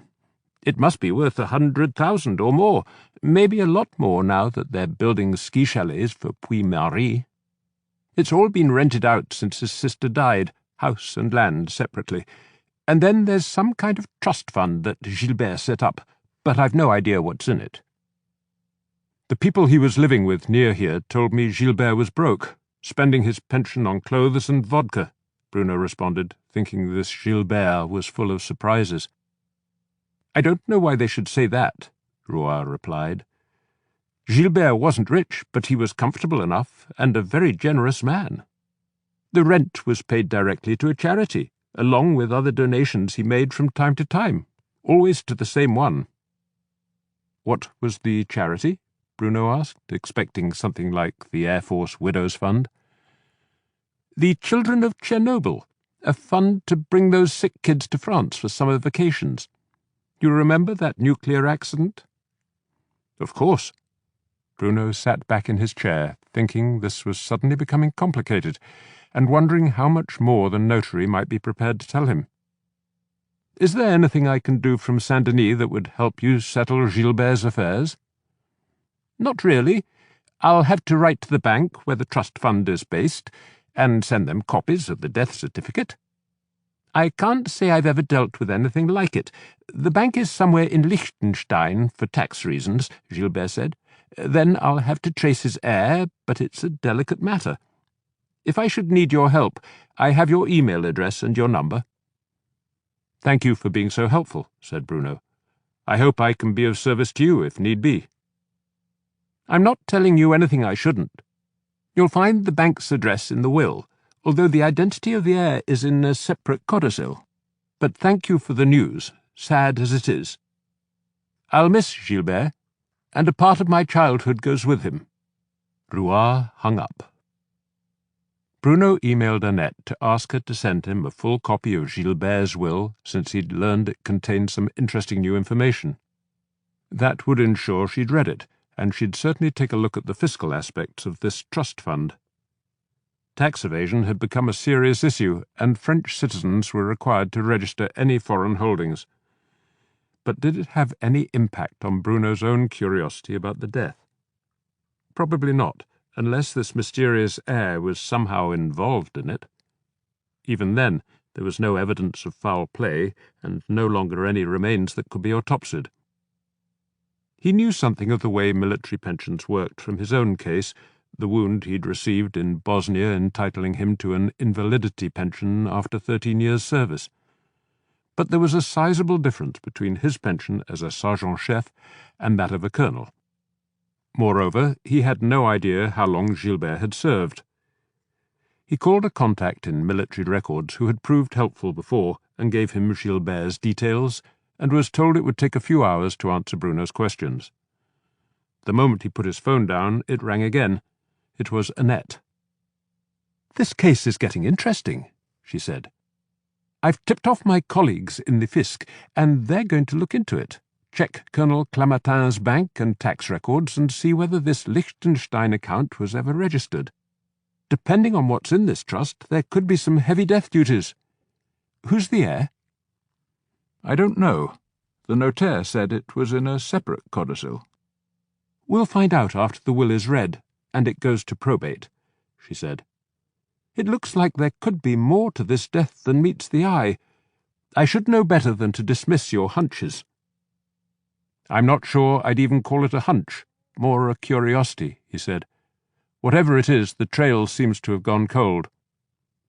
"Except for the money," she said. Bruno called the clinic and learned it was Dr. Gelatro's day off, but he was at home on call. Bruno drove out to the village of Bigarroc on the road to Salat. The formal street name within the precincts of Saint-Denis was Rue du 5 Mai, a date that had mystified him until the mayor had explained it marked the opening of the Estates General in 1789, the gathering of Parliament that led to the storming of the Bastille and the French Revolution. He parked off the road and climbed up the steps to the house, one of a group of old buildings nestled into the hillside where the doctor lived with his wife, a pharmacist in Saint-Denis. Their son, Richard, was at the Sorbonne in Paris.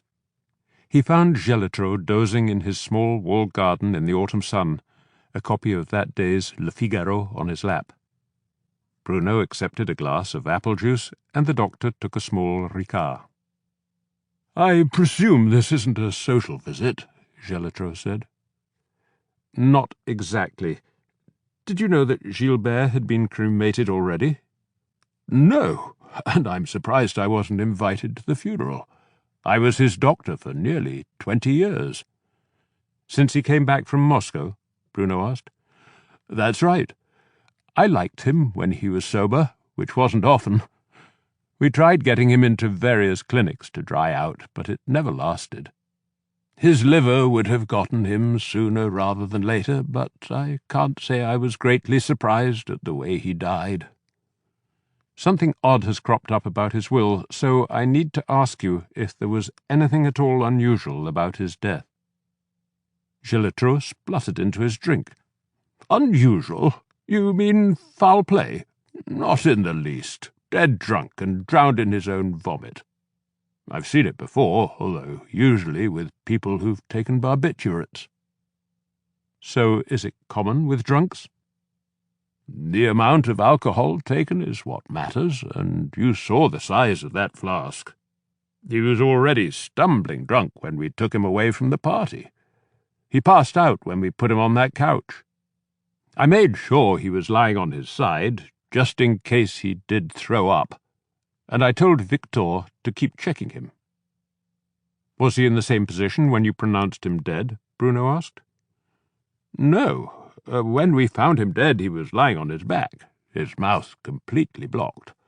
He must have woken up at some point to empty that damn flask we found, so he probably changed position after that. Once something enters the airways, you get a laryngospasm. The larynx constricts and seals the air tube." "In retrospect, don't you think an autopsy might have been justified?" Gelatro shook his head and looked Bruno squarely in the face. "I didn't then, and I don't now. I knew Gilbert and his drinking, so I simply wasn't surprised by the manner of his death. There was nothing suspicious about it. No bruising round the nose and mouth that you might have gotten if somebody had helped him along. No sign of chest constriction or of any flailing of the limbs you might expect if he resisted. The coverlet was neatly in place." Bruno took a deep breath. "Okay, I understand, but I had to be sure." "So what's this funny business with the will?" "There was no will among the papers at his house, but now one has turned up with a notary. That's all I can say." I'm surprised he had anything to leave other than his pension, Gilletreau said. He'll probably have left anything he had to Victor. I remember when we were first checking him into the clinic there was a form to be filled in, and he wrote Victor's name as next of kin. Did you know Gilbert before he went to Moscow? Just a bit. He was at the christening for Victor's son, Mark, the one by his first wife, so I met him and we chatted. He seemed like a nice fellow. A bit bouncy, like most fighter pilots, but I didn't really get to know him. I took him on because I've been Victor's doctor since he left the Air Force, long before you came to Saint-Denis. Not long after Gilbert arrived to live at Victor's place, I was called in to treat him for bronchitis. The silly bastard had been too drunk to get the key into the door of his house, and he'd fallen asleep in the rain on the doorstep. It was a cold night, too. I tried to take him in hand, get him to stop drinking, but you know how it is, Bruno. At the end of the day, it has to be up to them. They've got to want to stop. So you look after the whole family? No, just Victor and the children. Madeleine has some fancy doctor in Paris. That's where she went to have her baby. But for the usual childhood ailments, they'd call on me. Not that I see them often. Perfect physical specimens, both of them. And a very pretty girl, that Chantal. Don't tell me you haven't noticed. And how's your boy Richard doing in Paris? Bruno asked, rising to take his leave. Fine, fine. I'll tell him you asked. When Bruno got back to his office, he found a message on his phone from his friend in military records. The file on Colonel Clammatin was unusually thin. It gave his date and place of birth and the date 18 years later when he'd joined the Air Force. There were also the details of his subsequent commission and his decorations and promotions. It also listed his honourable discharge in 1993 with full pension after 25 years' service. The rest of the record had been sealed.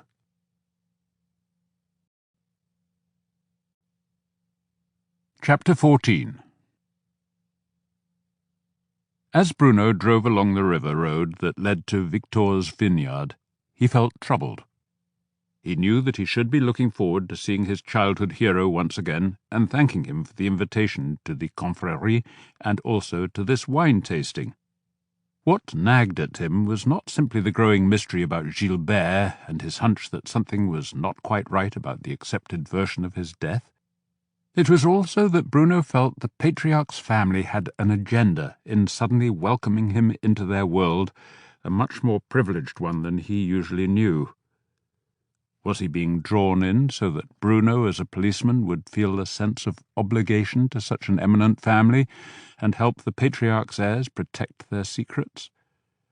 Perhaps that was why a decent man like Dr. Gilletreau had been so quick to sign off on Gilbert's death, and why the mayor had used that phrase about discretion and dispatch. On the whole, Bruno enjoyed his work and took pride in being a country policeman, known to everyone and welcome in almost every home in his commune. But every so often he felt himself standing slightly to one side, observing events with a different eye. It wasn't that Bruno looked for the worst in people's behaviour and their motives, but he was aware that his profession had, over the years, kindled a subtle change in his thinking. When anything unusual occurred, his natural curiosity could swiftly evolve into suspicion. And once his doubts had been triggered, Bruno wasn't the kind of man to shrug and ignore them. Instead, something drove him to keep on asking questions and probing until he was satisfied. It was partly a sense of duty to the uniform he wore, but he knew that there was something deeper in his own character, a need to get to the root of the matter, to learn not just what had happened, but how. Above all, he needed to know why, to understand the human dynamics behind the choices and decisions that had been made. So as he slowed to cross the bridge at Lalande, glancing at the fleet of swans that always seemed to gather at this stretch of the river, Bruno felt himself going on alert. He would taste the Patriarch's wine and enjoy the company, but he would remain watchful. The entrance to the vineyard was guarded by 2 tall stone pillars, but the barred iron gates were open, and balloons of red, white, and blue floated above them as if signalling a children's party. After 100 metres, with vineyards on each side of the road, came a fork. The road to the left was marked private. That presumably led to the family house. More balloons danced above the sign to the right that said Dégustation. It pointed the way to the tasting room, a modern, single-story building of glass and wood. Before it was a large, cobbled courtyard framed on each side by stone walls covered with Virginia creeper, the green leaves just turning to a reddish-brown. Some long wooden tables stood in the courtyard before the tasting room. Behind it loomed the big stone barns where the wine was made and stored. At least a score of cars filled the parking lot, and Bruno drove on looking for a place to leave his car and found himself at a modern tennis court. 2 young people in white were playing, and from the sound of the ball being hit and the brisk pace of the exchanges he could tell that they were good. He climbed out of the Land Rover, replacing his uniform jacket with a sports coat, and went closer, to see Chantal and her half-brother, Marc, hitting the ball hard and deep. They were not kidding around. The ball was being driven into alternate corners, and each of them was racing back and forth along the baseline to make the return. Suddenly, after one particularly hard drive to her brother's backhand, Chantal raced for the net, ready to volley. Her brother scrambled to reach it and returned a lob, trying to get the ball over her head, but it was a little short. The girl smashed it hard into the forecourt, so it bounced high, way beyond Marc's reach. Bruno was tempted to applaud. This was tennis of a quality he seldom saw at the club in Saint-Denis. But he didn't want to interrupt and waited only to see Chantal serve. Her first attempt was just out. If it had been in, Bruno knew he'd never have been able to return it. Her second was almost as hard, but with a spin that made it kick unexpectedly high. Marc waited and then drove it hard over the net, and the 2 of them were back at their powerful baseline game. Bruno strolled to the tasting room, wondering if he might ever have become as good a player if he'd had a private court to play on every day, and an opponent as well matched as Marc was to Chantal. Probably not, he thought, unless he'd also had access to the coaching the 2 young people had evidently been given. It must be pleasant to be raised in a wealthy household. So many things came more easily. Pleasant also, Bruno thought as he topped a small rise that allowed him to admire the view of the manor house at the far side of the neatly ordered rows of vines, to have a family vineyard. The tasting room was full when he entered, and noisy with boisterous chatter. Most of those inside were men with wine-glasses and notebooks in hand, gathered in front of a long counter covered with opened bottles and large spittoons. They filled the tasting room and spilled over into the chais behind. Bruno saw Victor standing behind the counter looking harassed as he poured out wine, a fixed smile on his face. Yevgeny and Raquel were helping him serve the throng of négociants from Bordeaux, wine critics and journalists and buyers from the big wine chains. Raquel noticed his arrival and gave him a quick wave. Bruno looked around and spotted Horst and Clotilde to one side, chatting with a man he recognized, the wine-writer from Sud-West. As Bruno joined them, he heard Clotilde saying, "And so Victor married into the vineyard." After the usual greetings, Bruno asked what she'd meant. The vineyard and much of the land around it had belonged to Madeleine's family for centuries, Clotilde explained, but over the years most of it had been sold. By the time Madeleine married Victor, the vineyard, the family house, and the ruined chateau on the far side of the hill were all that were left, along with an ancient name that dated back to the medieval dukes of Aquitaine. The title has gone, of course, but that's why Madeleine claims to be a descendant of Eleanor of Aquitaine, said Clotilde, rolling her eyes as if to mock Madeleine's claim. She once told a friend of mine she only married Victor so the Patriarch's money could save what was left of the family estate. "Tell me about this new wine they're making," Bruno asked the wine-writer, to be told it was very good indeed, a class above the usual wines the vineyard had produced. The new white was charming, crisp, but with a touch of sweetness that lingered pleasantly in the mouth. The new red was even better. The writer planned to make it the coup de cœur for his next column, recommending it as a personal favourite. Bruno said he'd better try some, excused himself and headed for the counter, looking for a route through the crowd. At one end of the counter, Bruno saw a flash of pale blue silk and golden hair surrounded by a knot of attentive men.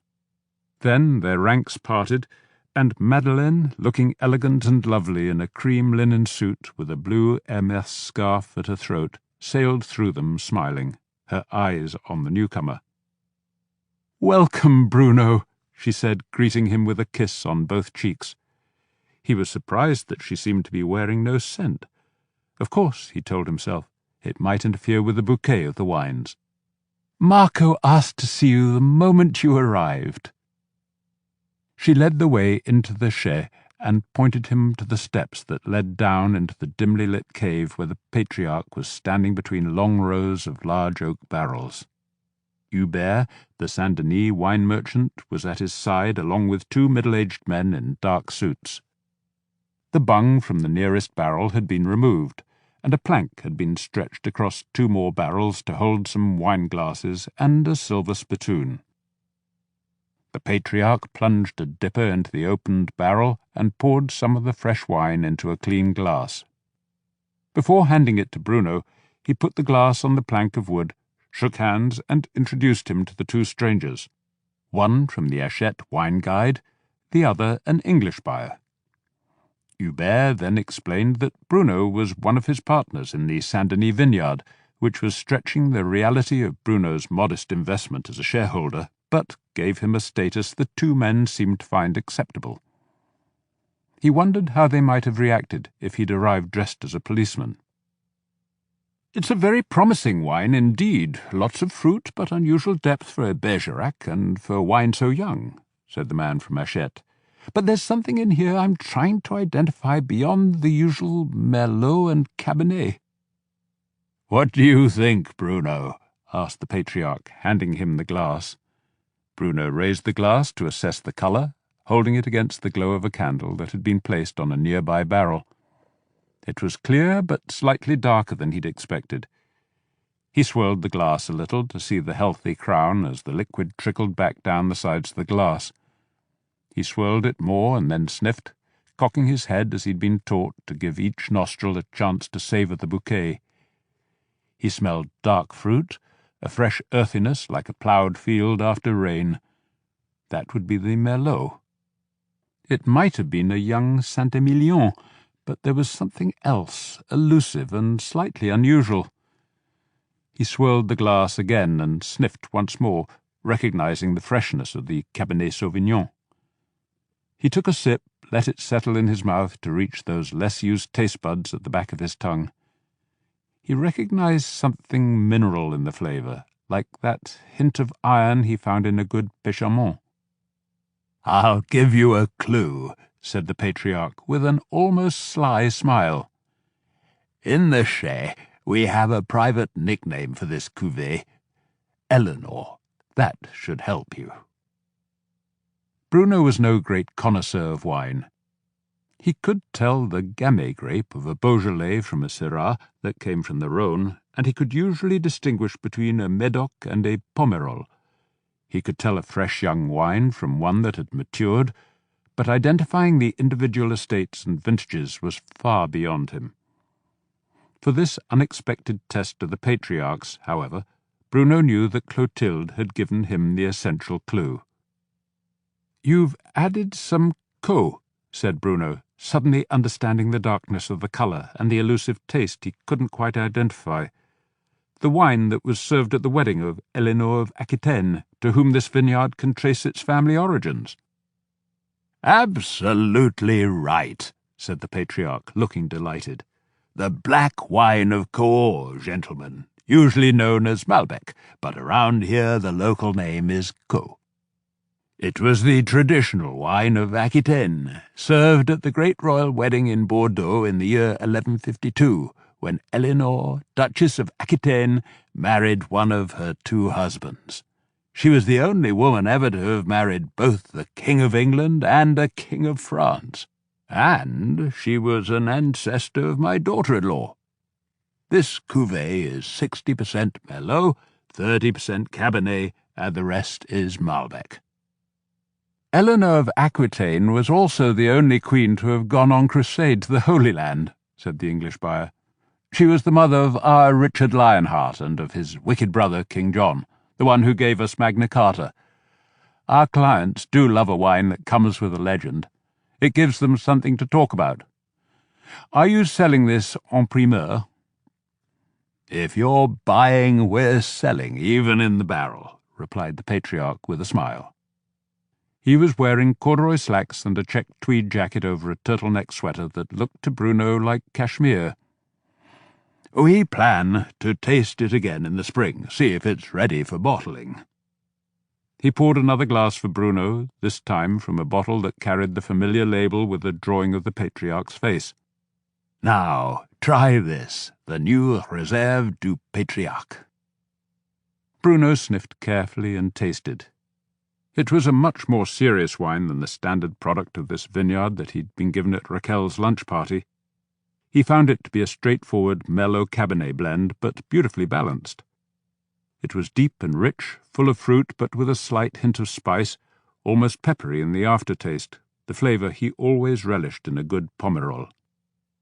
He said so, and added, "It's very drinkable now, but after 5 years it should be something very special. When does it go on sale?" "As of today," the Patriarch replied with a smile. "This is the coming-out party, the wine I always wanted to make and to drink before I die. Since I'm 90 years old, I probably don't have long, so I'm glad we agree it's drinkable already." "All the same, I'll look forward to opening a bottle with you in 5 years' time," said Bruno. The Patriarch laughed and addressed the 2 men in suits. "One thing I learned in my years in the military was always to listen to the sergeants. They usually know more than the officers, usually drink better wine, and Bruno was a very good sergeant. He and I have something very unusual in common. We were each awarded the Croix de Guerre while serving under non-French command, me with the Red Army on the Eastern Front, and Bruno with the United Nations peacekeepers in Bosnia." Hubert replaced the bung in the barrel, tapping it home with a rubber-tipped mallet, and the Patriarch led the way from the cellar back to the tasting room, where people had now spilled out onto the cobbled courtyard to enjoy the sun and attack the plates of cheese, pâté, ham, and smoked fish that covered the long tables. There were no spittoons here, Bruno noticed, just ranks of opened bottles. The tasting was over, and the guests were now entitled to drink with their lunch. From the smiles and friendliness of the chatter and the way Victor was being clapped on the back, the event had evidently been a success. Madeleine seemed to be everywhere, charming the guests with warm smiles and tinkling laughter, a fond squeeze of this one's arm, an attentive hand on that one's back as she steered him to the food. She was the star of the show, the ringmaster of this circus, at least until the Patriarch climbed up some stone steps and tapped a spoon on a glass to silence his guests. Curious, thought Bruno, that Madeleine's equally attractive daughter had been allowed to duck out of this family event to play tennis. But perhaps Madeleine was the kind of woman who preferred to shine alone in such an assembly. "Thank you all for coming and for drinking such impressive amounts of this new wine of ours," the Patriarch began, pausing with accustomed skill for the inevitable laugh. "I recall my old friend de Gaulle saying how impossible it was to govern a country with nearly 300 different cheeses. I often wondered why he never spoke of the even greater number of different wines we are lucky enough to make in this beautiful land of ours. And I'm only sorry that I didn't have this vineyard when de Gaulle was alive to treat him to a glass of this wine that I'm sure he would have enjoyed. But I'm delighted that you are all here today, and that you enjoyed our wine. And now I hope that you all enjoy your lunch, and think about the large orders I'm sure you'll be placing." Bruno joined in the applause, thinking what an accomplished performer the Patriarch had become. His speech had been short, amiable, and the reference to his old friend de Gaulle, now dead for nearly 4 decades, had subtly reminded his guests that in the Patriarch's presence they were standing close to a heroic part of France's history. As a piece of marketing, it was masterly. Bruno could imagine the buyers going home to their wives and friends and recounting what the Patriarch had told them over lunch about de Gaulle, and what a fine wine the old boy was making these days. Bruno was about to get a plate and some food when his phone vibrated. It was Albert, the pompier, to tell him of another accident, a serious one this time, with at least 1 person reported killed. Could Bruno get to the road by Imogen's property as quickly as possible? Several cars had been involved, a crowd was gathering, and it was likely there would be trouble.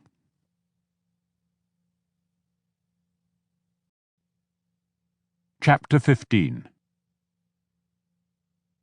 The blue light flashing on the roof of his Land Rover, Bruno drove as fast as he safely could, using the earphone attached to his mobile so he could drive and talk at the same time.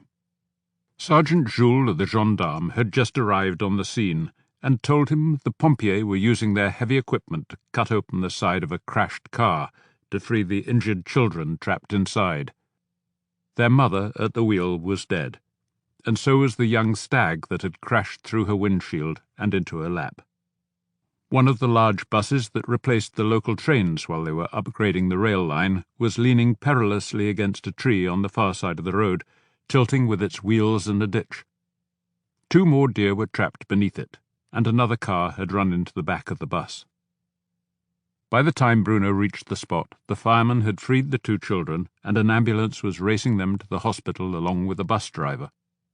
The passengers, mostly unhurt except for a few cuts and bruises, were being ferried to the clinic in Saint-Denis by the gendarmerie van, and Dr. Gelotreau was working on the minor injuries.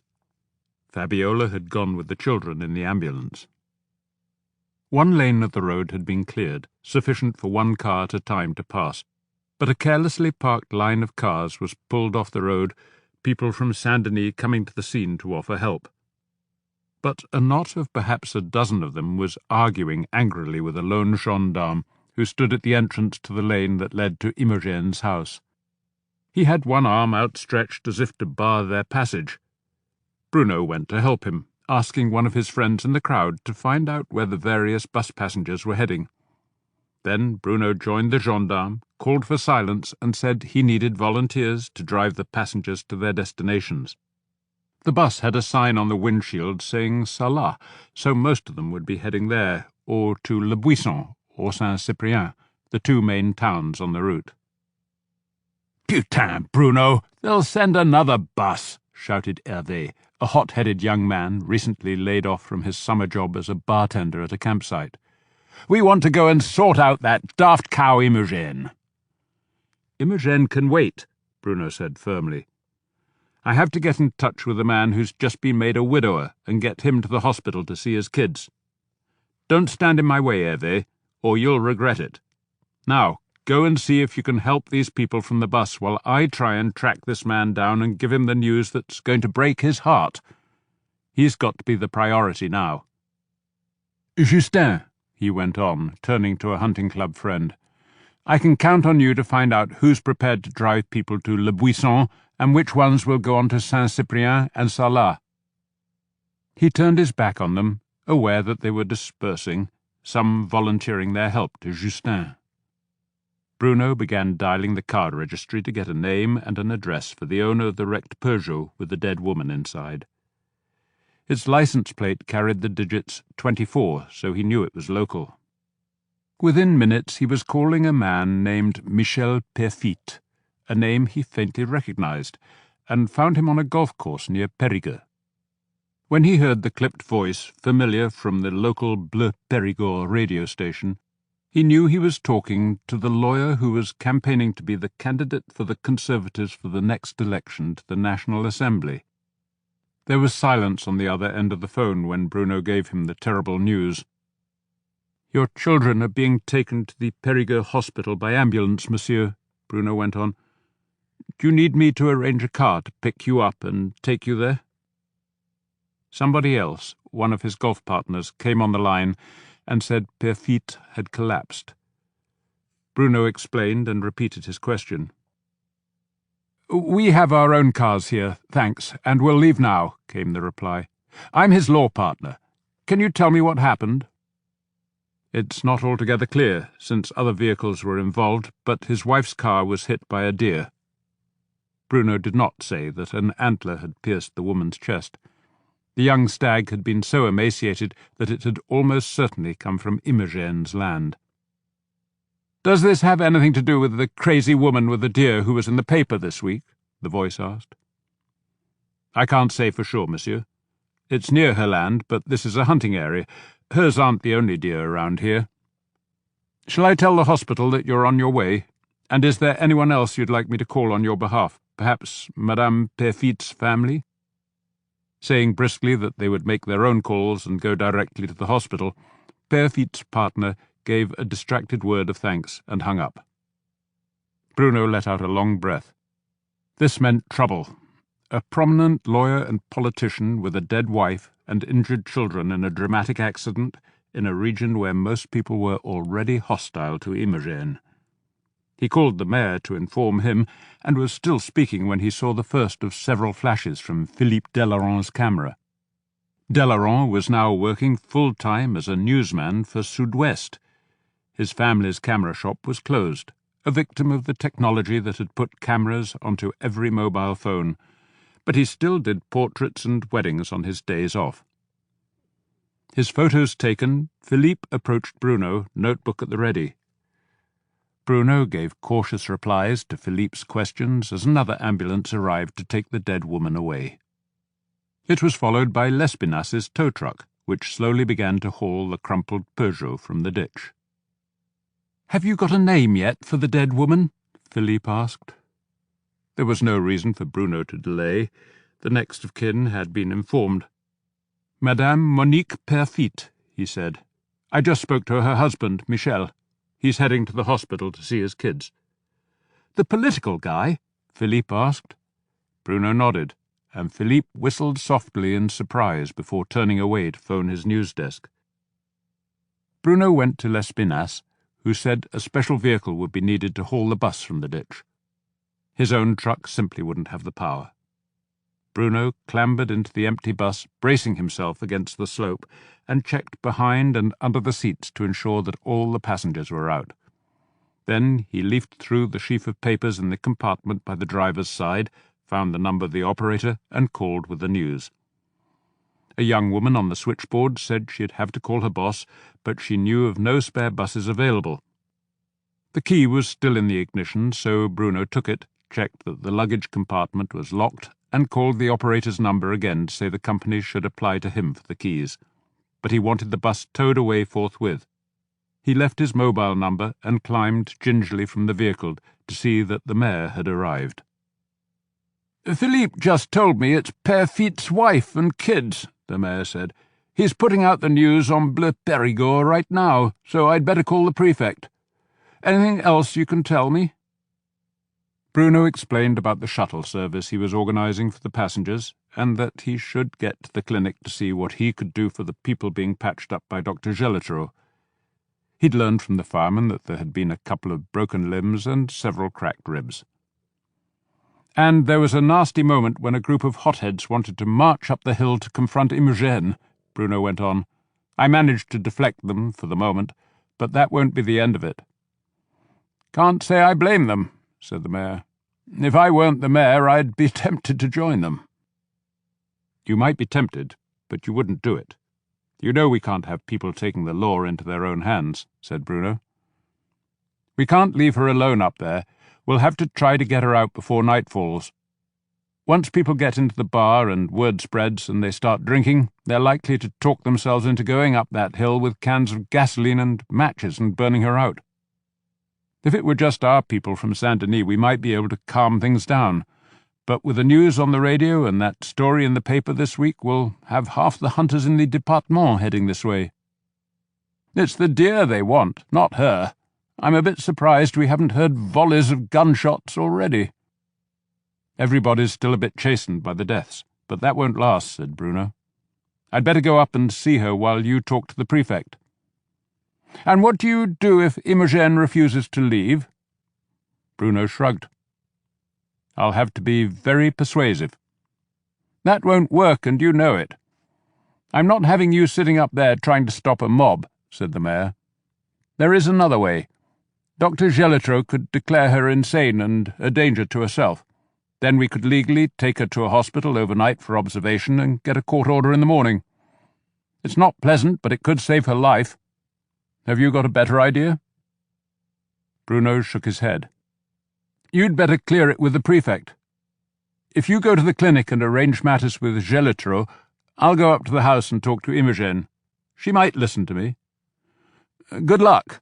I'll call you from the clinic when I've seen Gelitro." As Bruno drove up to her house, there seemed even more deer in the woods and standing unconcernedly in the lane than there had been at his last visit. They were probably shunning the area by the road with the noise and people. When Imogen opened the door and gave him a challenging look, he heard classical music from the radio in the room behind her. "Bonjour, Imogen. You might want to tune that to the local news," Bruno began. "You and your deer are making headlines. One just killed a woman on the road below your house. Her 2 children and a bus driver on their way to the hospital." "Oh, no!" Imogen's face was stricken. She brought her hand to her mouth. "Can I go down and help?" "It's all under control, but if you go down there are people who want to tear you limb from limb. You're in danger." "Nonsense, Bruno. Were any of my deer hurt?" 3 dead, one of them with his antler in the heart of the dead woman. She's the wife of an important man, a politician. You can't remain here. People are out for your blood. Do you have any relatives or friends you can stay with?" "I'm not leaving. Is this just a trick to get me out of here so you can send the hunters in to slaughter my deer?" Bruno shook his head in despair. "Listen to the radio, Imogen. I'm not fooling around, and nor are the people down on the road. I already talked some of them out of coming up here, and it wasn't easy.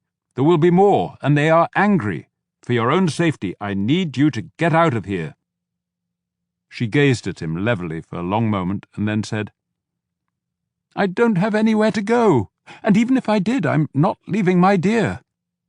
But she then went back into the house, leaving the door open, and began tuning the radio to listen to Bleu Périgord.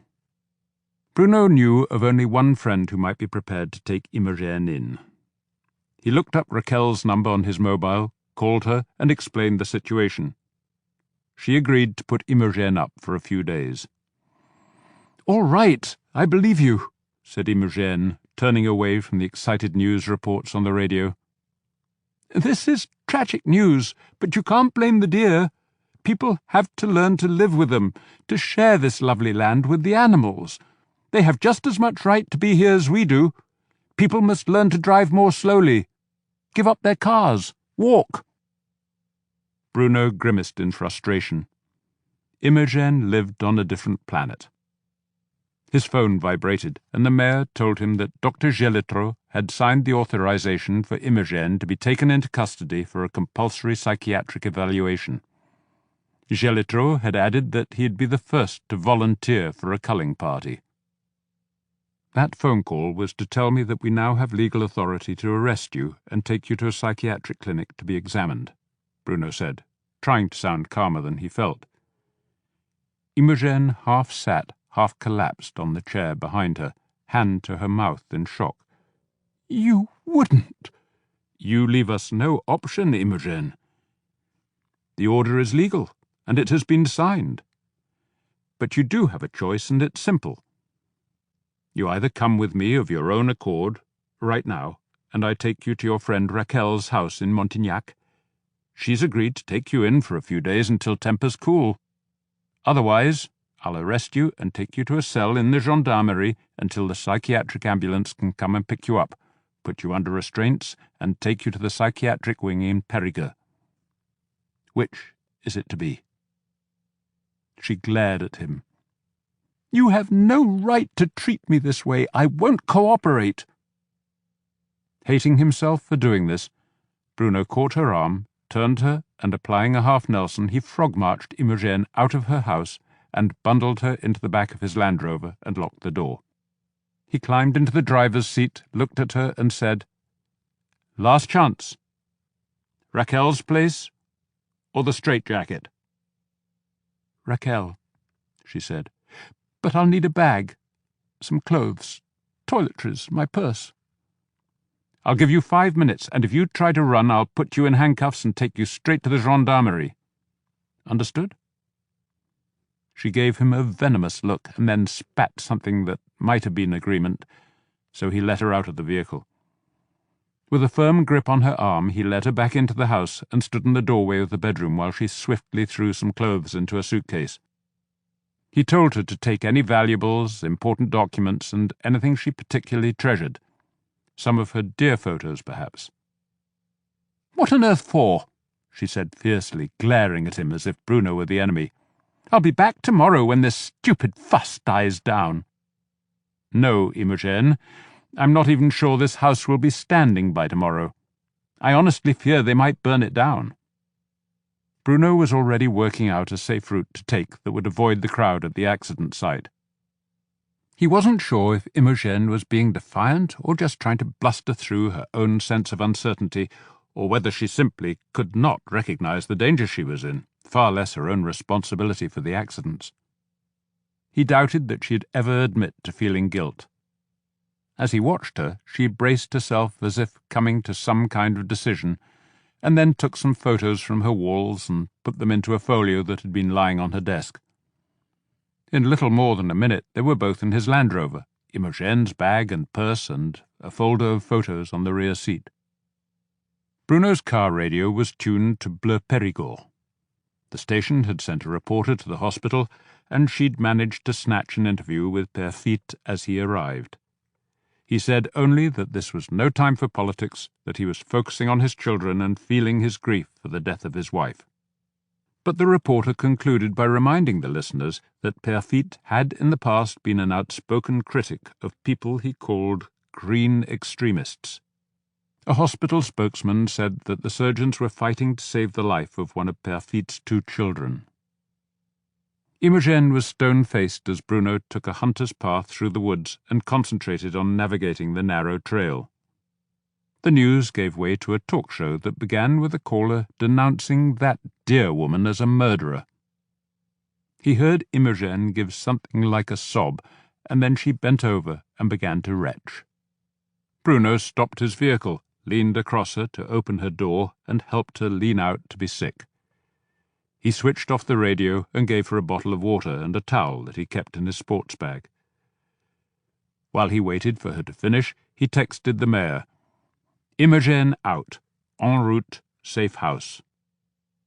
He took the back roads through Saint-Chamassis and Méral all the way to Raquel's house in Montignac.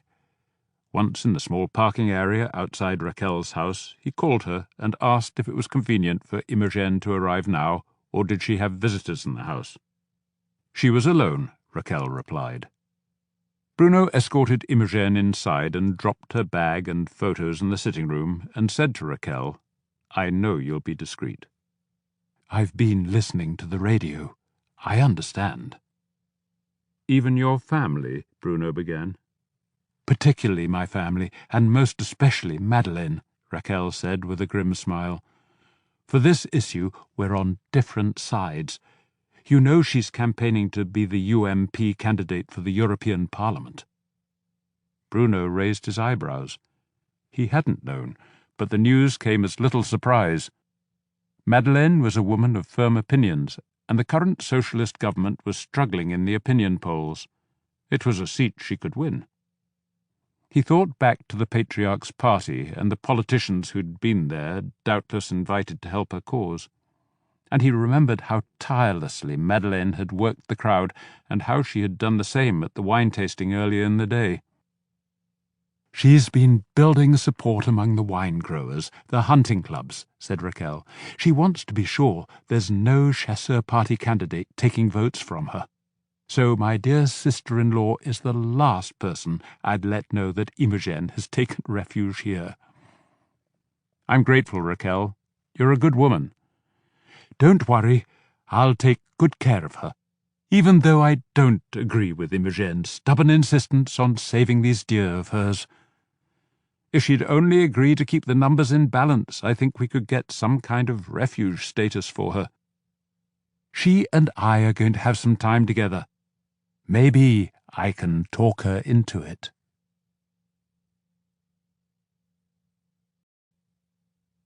Chapter 16.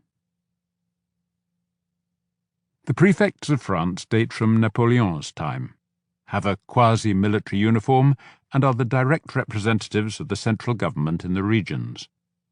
There is one for each département, and they have a staff of up to 1,000 people, mostly issuing driver's licenses, passports, car registrations, and the like. But the prefects also ensure that the various layers of local governments follow national policy, and they have particular responsibility for law and order and the different bodies of police. This is an exceedingly complex task, since nowhere is the French genius for multi-layered and overlapping jurisdictions more in evidence than in its various forms of policing. The police forces the prefects must seek to coordinate begin with the gendarmes, traditionally a paramilitary force under the Ministry of Defence. Then there's the Police Nationale, a body with two functions. It is first a nationwide police force under the Interior Ministry, responsible for public security, border guards, SWAT teams, and the much-feared CRS riot police.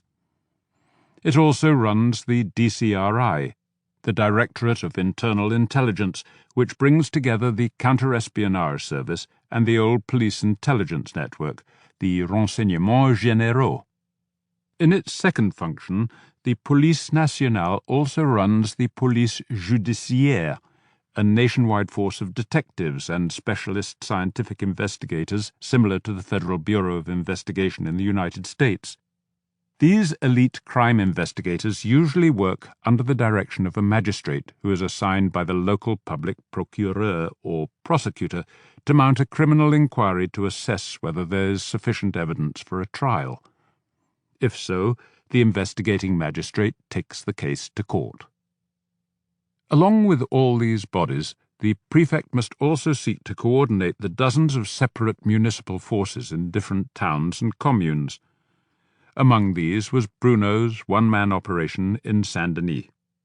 So when the mayor called as Bruno was leaving Raquel's house and told him to drive directly to Périgueux to join him there for an urgent meeting at the prefect's office, Bruno was serving two masters. His employer and real boss was the mayor and council of Saint-Denis, but the prefect could also claim authority over him. Bruno sighed as he headed north to the autoroute, the fastest way to Périgueux. He wasn't greatly impressed by the current prefect, appointed by the socialist government, which had the support in Parliament of the Green Party.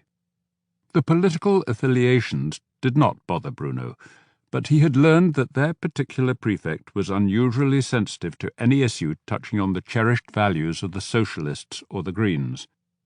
In the case of Imogen and her deer, the prefect would be torn between the two.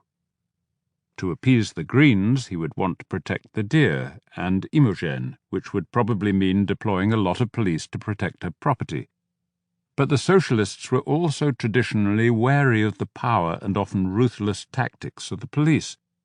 The deer-related death of the wife of a leading conservative politician made the issue even more complex.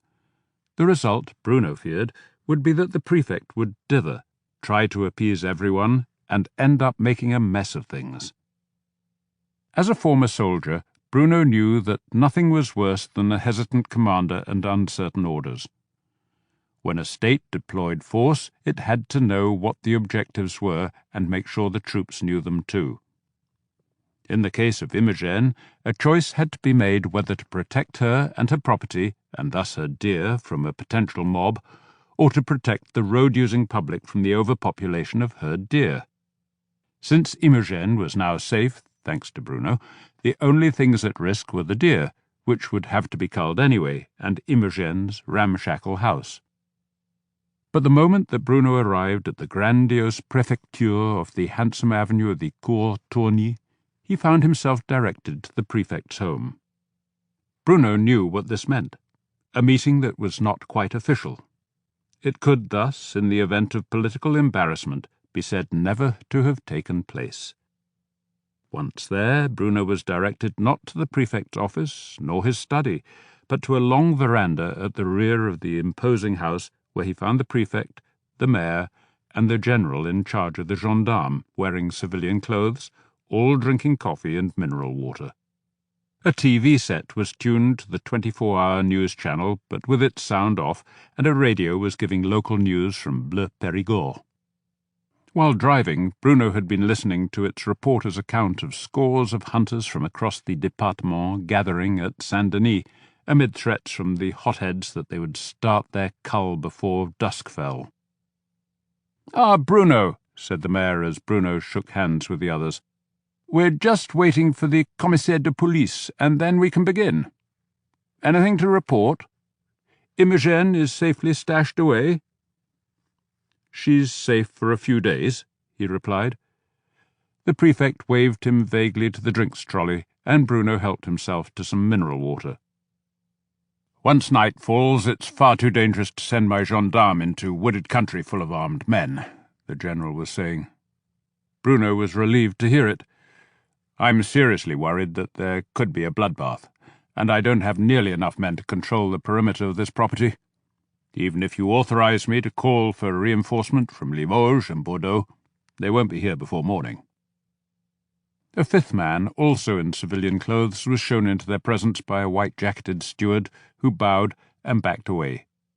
This new man, Pascal Prunier, the police commissioner for the département, was young for the job, just a few years older than Bruno, but with a sound reputation from his last responsibility in Paris. And he'd won the grudging respect of JJ, the chief of detectives for the département and Bruno's friend. JJ had described Prunier as ambitious, political, tough but trustworthy, and always ready to back his men. That was good enough for Bruno. When he had been younger, Pascal had played rugby for Clermont-Ferrand, one of the best clubs in France. Bruno recalled playing against Prunier in a police versus army match just before he'd been deployed to Bosnia. Being tackled by Prunier was like being hit by a truck. He still looked very fit. Like the mayor, Bruno rose to shake hands and noted that both the general and the prefect stayed in their seats. Prunier shook their hands anyway, and then turned to Bruno. "Glad to see you again, Courage. The last time we met, you were the man who stopped me getting an otherwise certain try and winning the game. You don't look like you've changed much. It's been what, 10 or 12 years?" "A good 12 years, commissaire," Bruno replied, trying to conceal his pleasure at being remembered.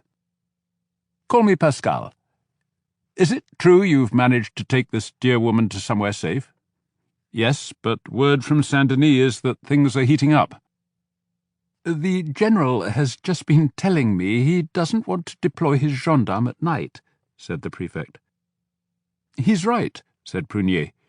"I have my CRS and intervention teams deployed nearby and ready to intervene as you ordered, but I have to warn you of the very dangerous risks of sending them into the woods after dark. It's not an order I would give, sir." "So we permit an armed mob to take the law into their own hands, destroy property and slaughter deer?" the prefect asked. "That's not what Paris wants. I discussed the matter with the deputy minister just before this meeting. He's counting on us to keep order here in the Périgord." "In that case, he can issue the orders himself," Prunier replied. "But has he done so?" "Only a suggestion, not an order," the prefect replied, looking worried. "And it was made verbally." "I've had no orders from Paris beyond consulting with you, Monsieur le Préfet." "So he's leaving us to take responsibility." Prunier turned to the general. "What about your gendarme?" "I've had no orders from Paris, neither from the Defence Ministry nor from the Ministry of the Interior. But I agree with you, sending gendarmes into those woods at night would be insane." "You're the man on the ground, Bruno. What do you think?" Prunier asked. It was striking how fast he'd taken command of the meeting, Bruno thought. "We did a lot of training in night fighting when I was in the military, and even then it was full of risks, despite the night vision goggles," said Bruno. "If you decide to send untrained men at night into those woods, we could have a real disaster on our hands. And even if you ordered us to do so and everything worked as planned, we'd still face the problem of the deer." "The question of the deer is now in the hands of the courts," the prefect said, waving a dismissive hand. "Legally, sir, that's true," Bruno acknowledged. "In practice, tonight those deer are in the hands of those hunters that the radio says are gathering, and I don't see how we can stop them."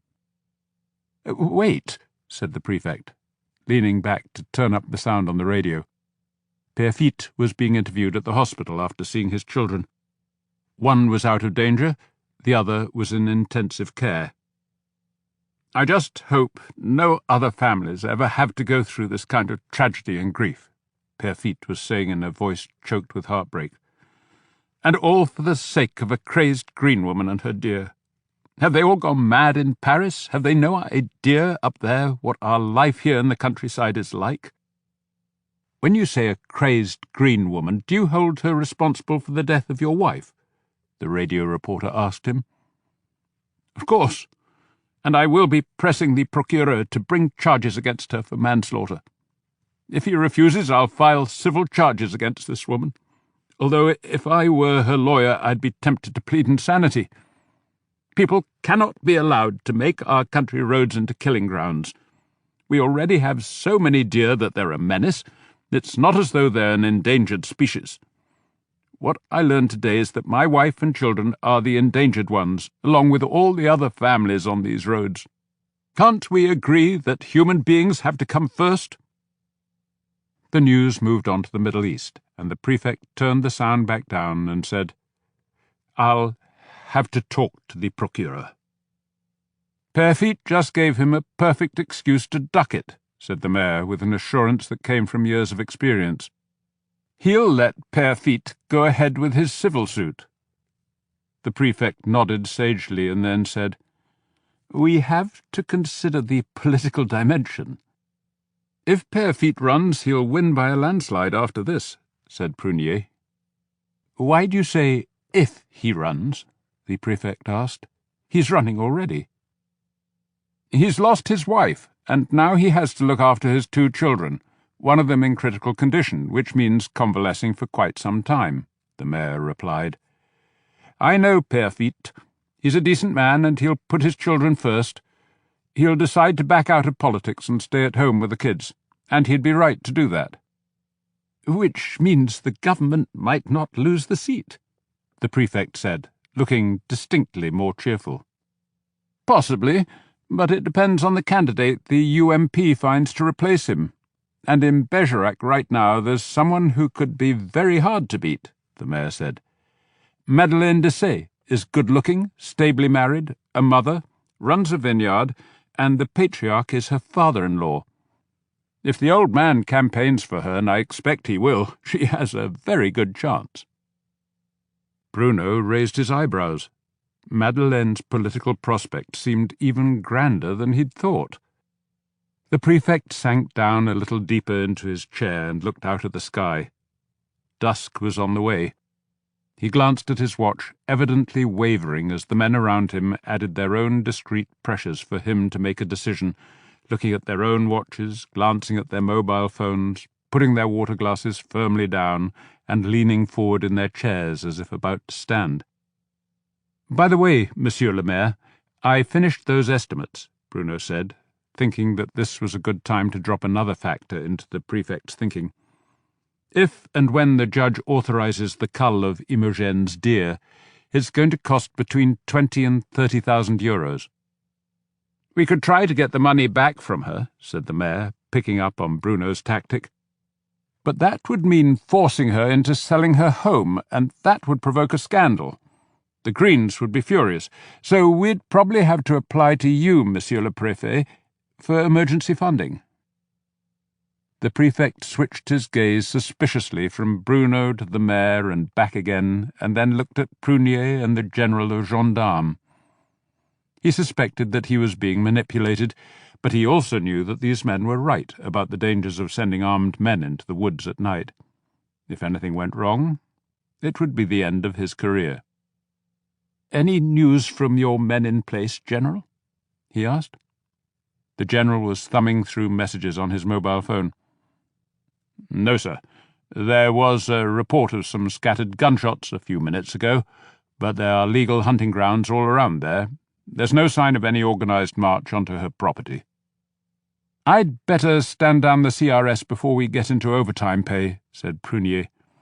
"I can have them on standby to return there in the morning." "I'll keep a couple of mobiles on the outskirts of Saint-Denis doing alcohol checks," said the general, "and we'll have a vehicle, lights blazing, at the entrance to her property. I'll make sure they patrol up to this woman's house throughout the night. Just one thing, Monsieur le Préfet. Do you have any orders for my men if they hear shooting break out?" "Not unless it's World War III," said the prefect with a practised smile. He rose from his seat. "Very well. We'll just keep watching overnight and not put any of your men at risk. I'll inform the Deputy Minister that your advice was unanimous. Thank you, gentlemen, for your reports and your very helpful counsel. I imagine all this will be settled tomorrow, one way or another."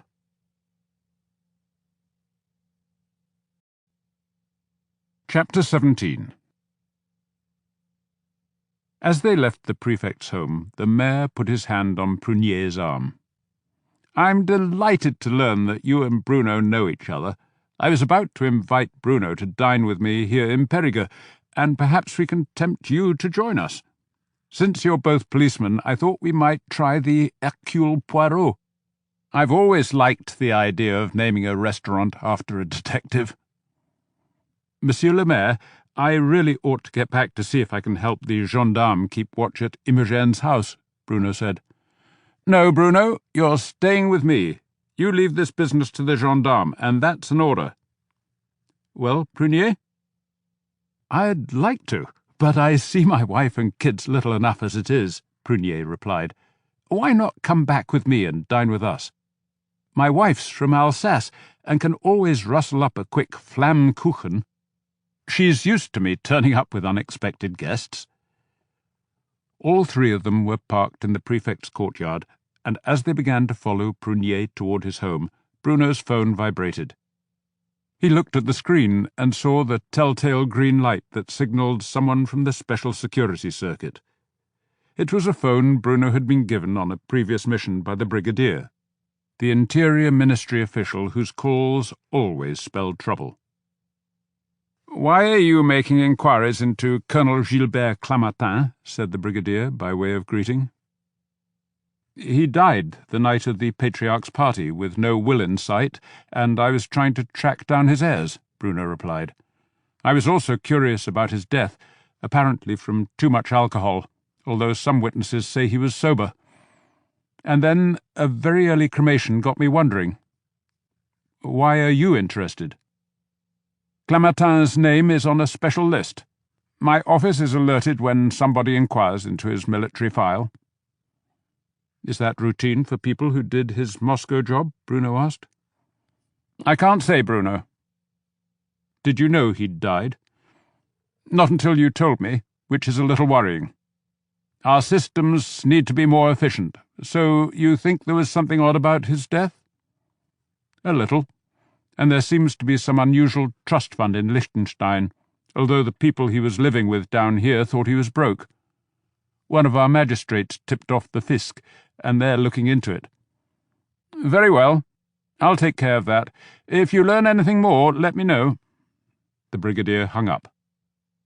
Bruno followed dutifully behind the mayor's car as they made their way to Prunier's house in the comfortable suburb by the Périgueux golf course. Prunier's 2 daughters, ages 5 and 7, were briefly introduced in their pyjamas before being taken off to bed. Bruno and the mayor had chatted with Prunier's blonde and cheerful wife, Monique, while Prunier read the girls their bedtime story. They learned that she was the daughter of the local police chief in Colmar, where Prunier had been posted. She'd been a primary school teacher, but sometimes helped out at her aunt's restaurant on busy evenings, which was where she had first met Pascal. They were married within the year, moved to Normandy where the children were born, and then to Paris. Monique said proudly that she had repainted this house herself, which offered so much more room than the apartment in Paris, and with a big garden for the children. The next step, she said, was to get them a dog. "I think you'd better leave that to us," said the mayor. "Bruno and I know a lot about dogs, and we know just the breed you need. A Basset. I had them for years. Bruno has one now, and there's no better dog for children. Descendants of my last female are all over the valley, and most of the others were fathered by Bruno's last dog, Gigi. There's bound to be someone with a new litter." Bruno glanced admiringly around the large room. It ran the full width of the house, and a series of glass doors opened onto a terrace and garden. At one end was a kitchen, separated by a waist-high counter, and at the other end a vast corner sofa faced a large bookcase that held a TV, toys, and DVDs. A low coffee table had newspapers on its bottom shelf and children's picture books on top. Other toys were piled into a large plastic crate beside the coffee table, and children's paintings were all over the kitchen walls and held to the fridge by magnets. A round dining table, 4 places already set for dinner, stood between the kitchen and the TV corner. It was all comfortable and inviting, a room where the family could be together. As Prunier came back downstairs to join them, Bruno thrust aside the touch of envy he felt, and the concern that he might never have a family of his own to fill a room such as this. Soon they were sipping Riesling and munching their way through the Alsace specialty that the French called tarte flambée. Bruno always thought of it as a Teutonic form of pizza. The thin crust of pastry was covered in crème fraîche, thinly sliced onions, and bacon. Monique served it with 2 salads, one of tomatoes and basil, and the other of lettuce and chives. "Are you still playing at all, Bruno, or have you hung up your boots?"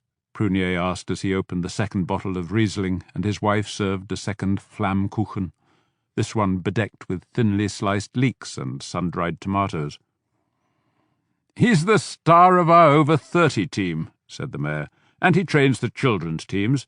He's a long way from retired. I heard you're refereeing now."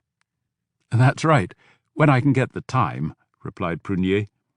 "I cursed referees so hard when I was playing, I thought it only fair to see the game from the other side of the whistle. But I want to talk about this situation in Saint-Denis. I know our prefect. He'll want me to go in strong tomorrow and try to make some arrests as a way to appease the Greens." "The hunters aren't fools. They'll have all gone by then," said Bruno. "And what's the charge? You can't even charge them with hunting out of season. The most you can do is charge individuals with shooting more than their quota, and you'll have to prove every case. The guns will all have been cleaned by the time you get there, and there'll be no witnesses." "There'll be bullets. We can round up the rifles, run ballistic tests. We can get convictions," Prunier insisted. "Say you get some convictions, you might get their hunting permits confiscated and a fine," the mayor broke in, "but in this département nearly a third of adult males have a permit, and a lot of the women too. That's a lot of votes. Do you think this prefect will be foolish enough to stir up that kind of political opposition with Perfit all over the radio and an election coming up? I'll certainly try to talk him out of it, and I won't be the only one. At some point he'll drop it, and you'll be left to take the blame." Prunier nodded glumly. "When I came to this job, my predecessor warned me that there were 2 kinds of prefect, and this one was the type from whom you wanted to get your orders in writing." The mayor and Bruno drove home slowly, the mayor following Bruno to ensure he didn't defy his orders and head for Imogen's place. Bruno felt a deep anger at being ordered to drive directly home and stay away from the scene of the action. He understood the mayor's motives, and while he trusted the mayor's political instincts, he hated the idea of failing in his duty. Saint-Denis was his town, and he was its policeman. He knew he should be on the scene. Bruno was surprised that there was nothing new on the radio, no reports of a house being burned to the ground, nor of constant volleys of gunfire in the night.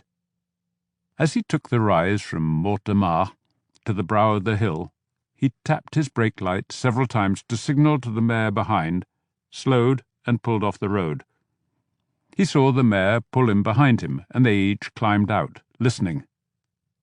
There was no sound of rifle shots, and no red glow on the skyline. "It's all quiet," said the mayor, joining him. He sounded relieved. Bruno pulled out his mobile and called Sergeant Jules of the gendarmes, who had been put in charge of the roadblock at the end of the lane that led to Imogen's house. Bruno and the mayor drove down to join him. There had been a flurry of gunshots lasting for about 30 minutes before dusk, Jules reported. So many deer were fleeing that he'd had to close the road. After that, silence. The gendarme mobile had made half a dozen arrests of drivers with too much alcohol in their bloodstreams, but each of them had his rifle locked away in a case according to regulations. "No attempt on her house?" Bruno asked. "No, it was all too well organised and disciplined for that," Jules replied. "And I hear there was a lot of exchanging of rifles going on at the hunter's cabin near Saint-Cirque, so anybody trying to run ballistics tests will have trouble matching the guns to anyone around here." Bruno smiled to himself and felt a small glow of pride in the cunning of his fellow hunters, wondering who had been the brain behind it. He wouldn't be in the least surprised to learn it had been Sergeant Jules, but that was a thought best kept to himself. He should have expected something like this. During World War II, the people in this valley and its surrounding hills had organised some of the most sophisticated and effective resistance groups in France. There was a folk memory here among local communities of the old ways to keep their affairs private and frustrate the intrusions of outsiders, whether it be an enemy occupation or their own government in Paris. "Don't tell me you're surprised, Bruno," the mayor said. "You know these people, and you're their friend. They took good care that whatever they did wouldn't embarrass you." The mayor clapped him on the shoulder. "Go on home, Bruno, and get some sleep. I'll see you at Fouquet's Café when it opens tomorrow morning. And I want it confirmed from Pamela that you've already exercised the horses. I don't want you out in those woods at dawn. Your friends and neighbours might still have to perform a little community justice, so don't get in the way. Good night. Remember, go straight home and sleep well." Bruno drove home and found Balzac waiting for him at the end of the lane by his home and greeting him with a cheerful bay. He petted his dog and felt the warmth of a body that had not spent a long evening standing and waiting. He checked the outdoor kennel where Balzac slept in summer, and the blanket that lined it was warm beneath his hand. Clever Balzac. He must have stayed inside it and only risen when he heard the familiar sound of his master's Land Rover coming up the lane. Bruno let himself in, Balzac following and looking expectant, his intelligent eyes following Bruno into the rear hallway where he kept his boots and the big plastic bin in which he stored the dog biscuits he made.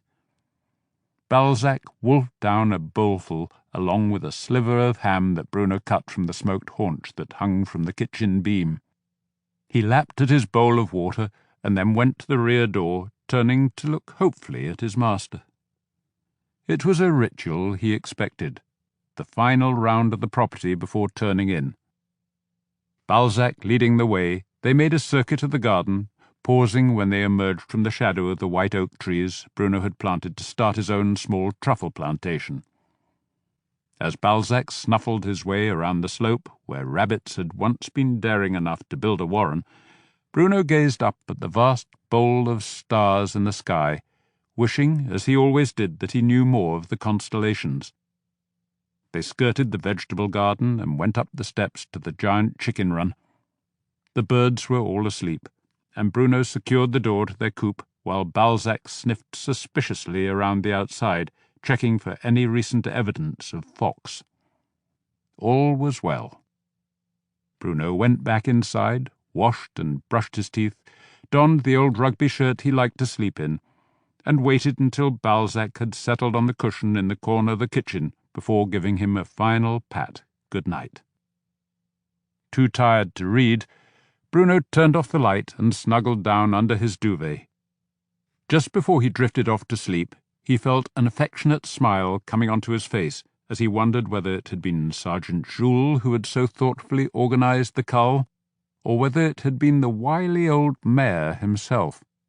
Once he knew that Bruno had managed to spirit Imogen out of harm's way.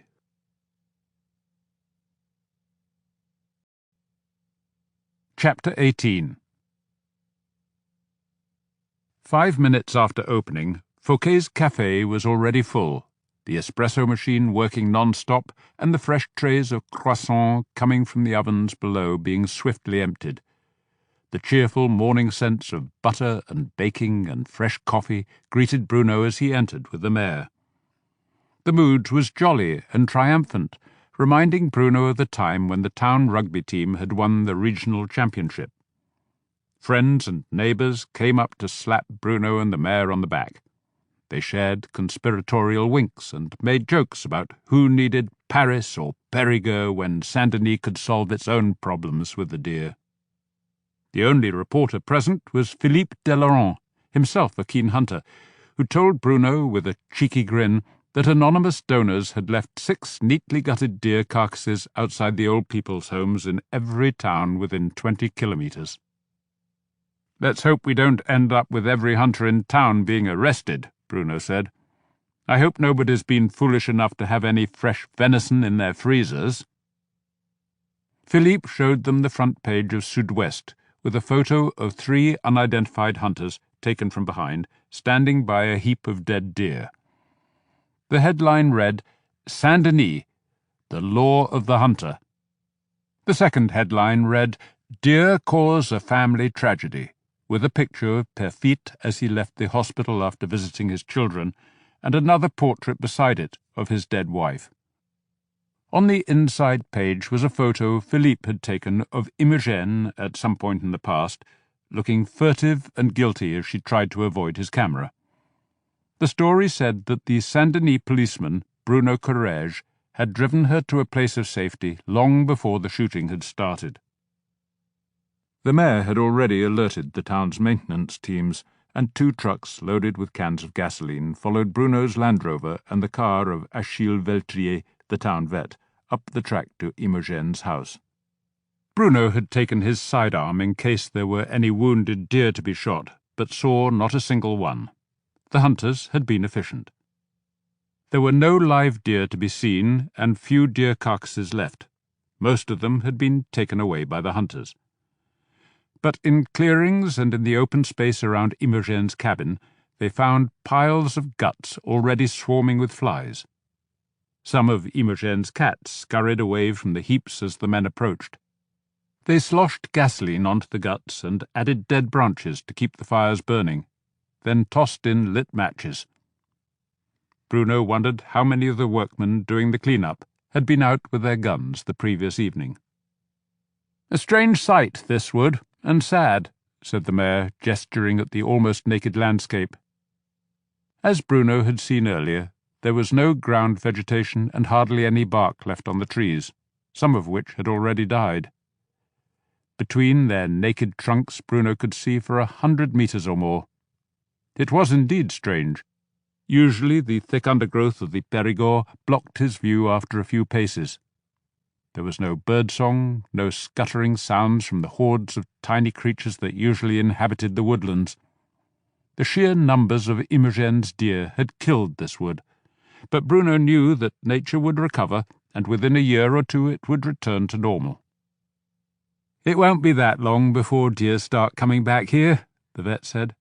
Once there are green shoots again next spring, you'll see the first of them return. A lot of them were born here, and they'll have the urge to come back. And then after another few years, with Imogen protecting them, they'll breed, and the whole problem will return." "Maybe she's learned her lesson," said the mayor. He didn't sound hopeful. "But I suppose we'll have to see what happens when Perfit brings charges against her. She might have to sell her property to pay for her defence." "I imagine the Greens will want to make a show trial of it," said Bruno. "They'll milk it for publicity, probably mount a campaign to raise money for some good defence lawyers who'll try to put Saint-Denis on trial instead of Imogen." The smell of burning meat was in the air, but not the appetizing odours that come from a barbecue. This was something much cruder and unpleasant, like animal manure mixed with gasoline. Some of the workmen had donned masks as they fed the fires with more branches, standing upwind to avoid the dark, oily smoke. Bruno, the vet, and the mayor turned away and headed for Imogen's house. It seemed not to have been touched, but the hunters had left one token of their presence. To the porch railing had been tied a young fawn. It lay still and silent on the ground, quivering with fear, its feet tucked beneath its thin body. Its eyes seemed enormous as they watched the three men approach. "It's only a day or so old," said the vet. "Its mother must have been shot, and the fawn wouldn't leave her. The hunters will have brought it here to be sure we'd find it. There's nothing for me to do here, so I'll take it down to our clinic. We can take care of it there." He took care of the farm animals, and his partner looked after the domestic pets of Saint-Denis. "I'll take care of the bill," said Bruno, bending down and trying to stroke some reassurance into the tiny creature, and wondering what its future might be without its mother. "How long before it can feed on its own?" "We can feed it as long as you like, but that's not the point," Achille replied. "The problem will be finding some herd that will accept it and not drive it away. It might get lucky. Some of the deer from these woods will have gotten through the cordon, and it might meet up with some of them. Otherwise it faces a lonely life, and probably a short one. At least it's not a male. They're always harder to integrate into a new herd." "What about somebody keeping it as a pet?" "It's possible, but the sooner you get the human keeper to them, the better. They need to imprint them young and make sure the fawn sleeps with something that smells of the keeper. Are you thinking of this for yourself?" "No, for Imogen." Bruno saw the mayor roll his eyes, whether in amusement or exasperation Bruno couldn't tell. Achille nodded his understanding. "That's not a bad idea. It might help that silly woman get over the shock, give her something to care for. Get her to come to my place later today so we can start her on the feeding. I can show Imogen what to do." Back in his office at the mairie, Bruno called Raquel at Le Tot, but learned she was at home. He called her there, asked after Imogen, and Raquel reported that her own doctor had put Imogen on a course of tranquilizers.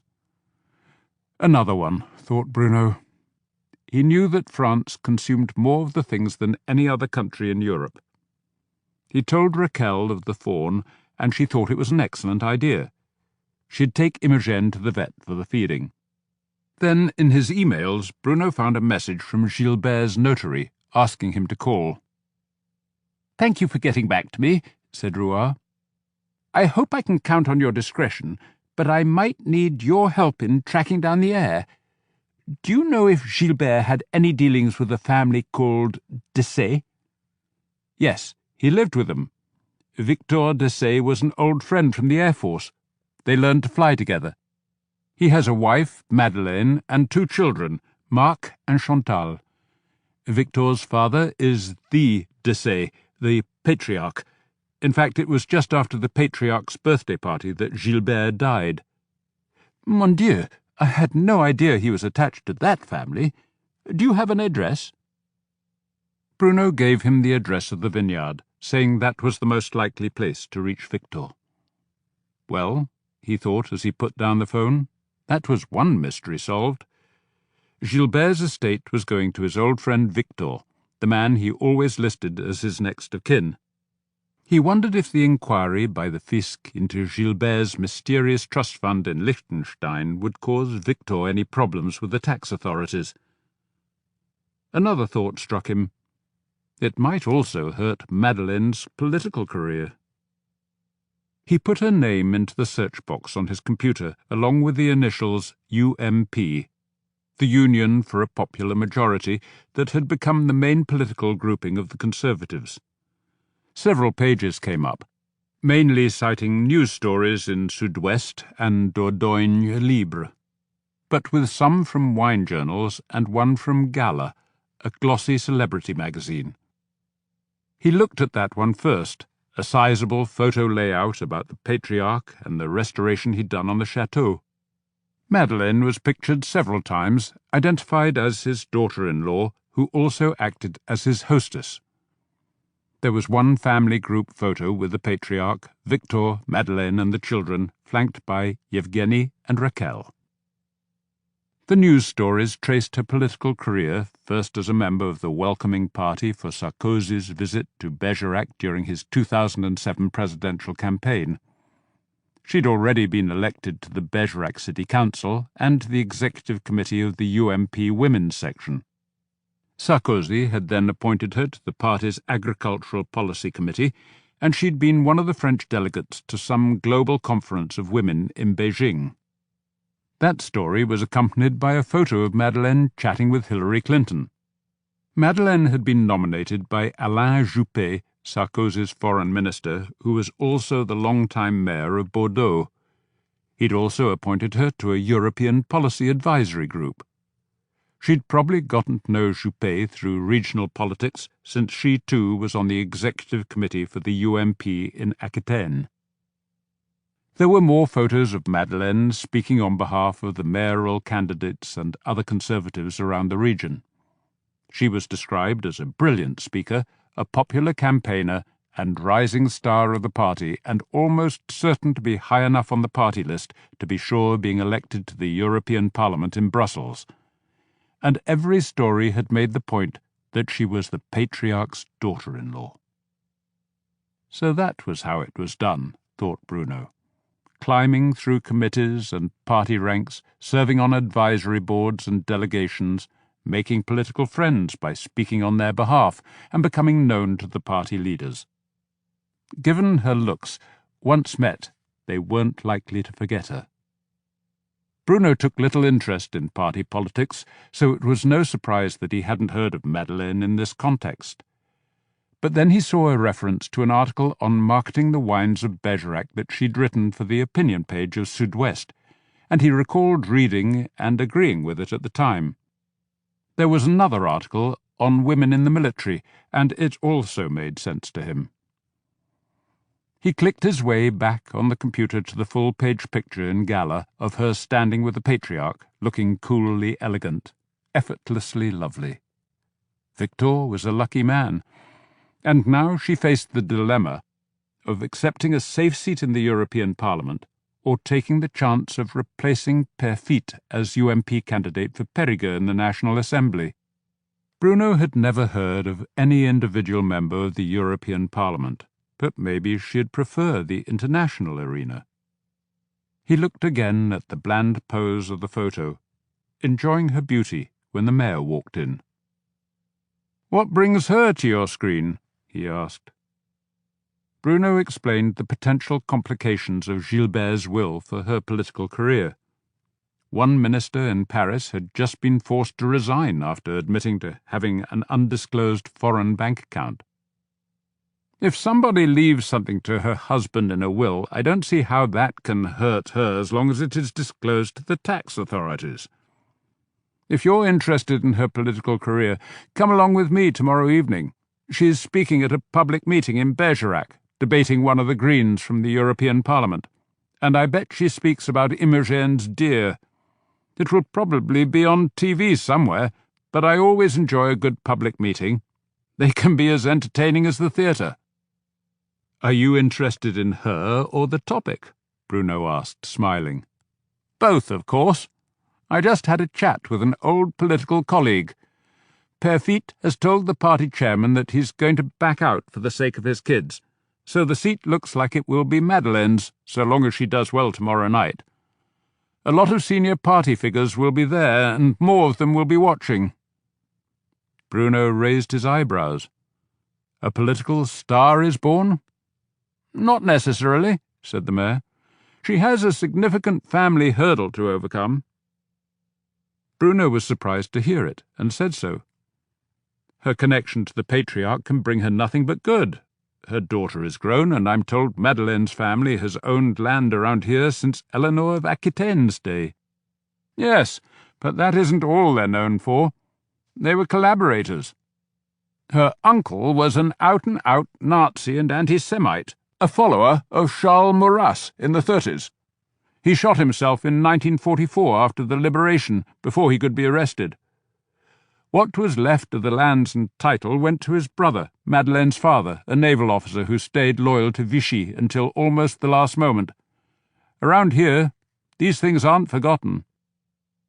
"No wonder she makes herself so useful to the Patriarch," said Bruno, as the politics became clearer, and he realized how Madeleine's father-in-law was her antidote to any attempt to tar her with her family's record. "Exactly. But it does mean that it's not altogether certain that she'll get the Perfit seat. She has to do well in this debate. She can probably count on getting most of the usual Conservative votes, and she'll have the wine trade behind her. But if she can also bring in the hunting vote, she'll win." "I have a hunch this will be quite a debate," said Bruno. "Heaven help that poor Green."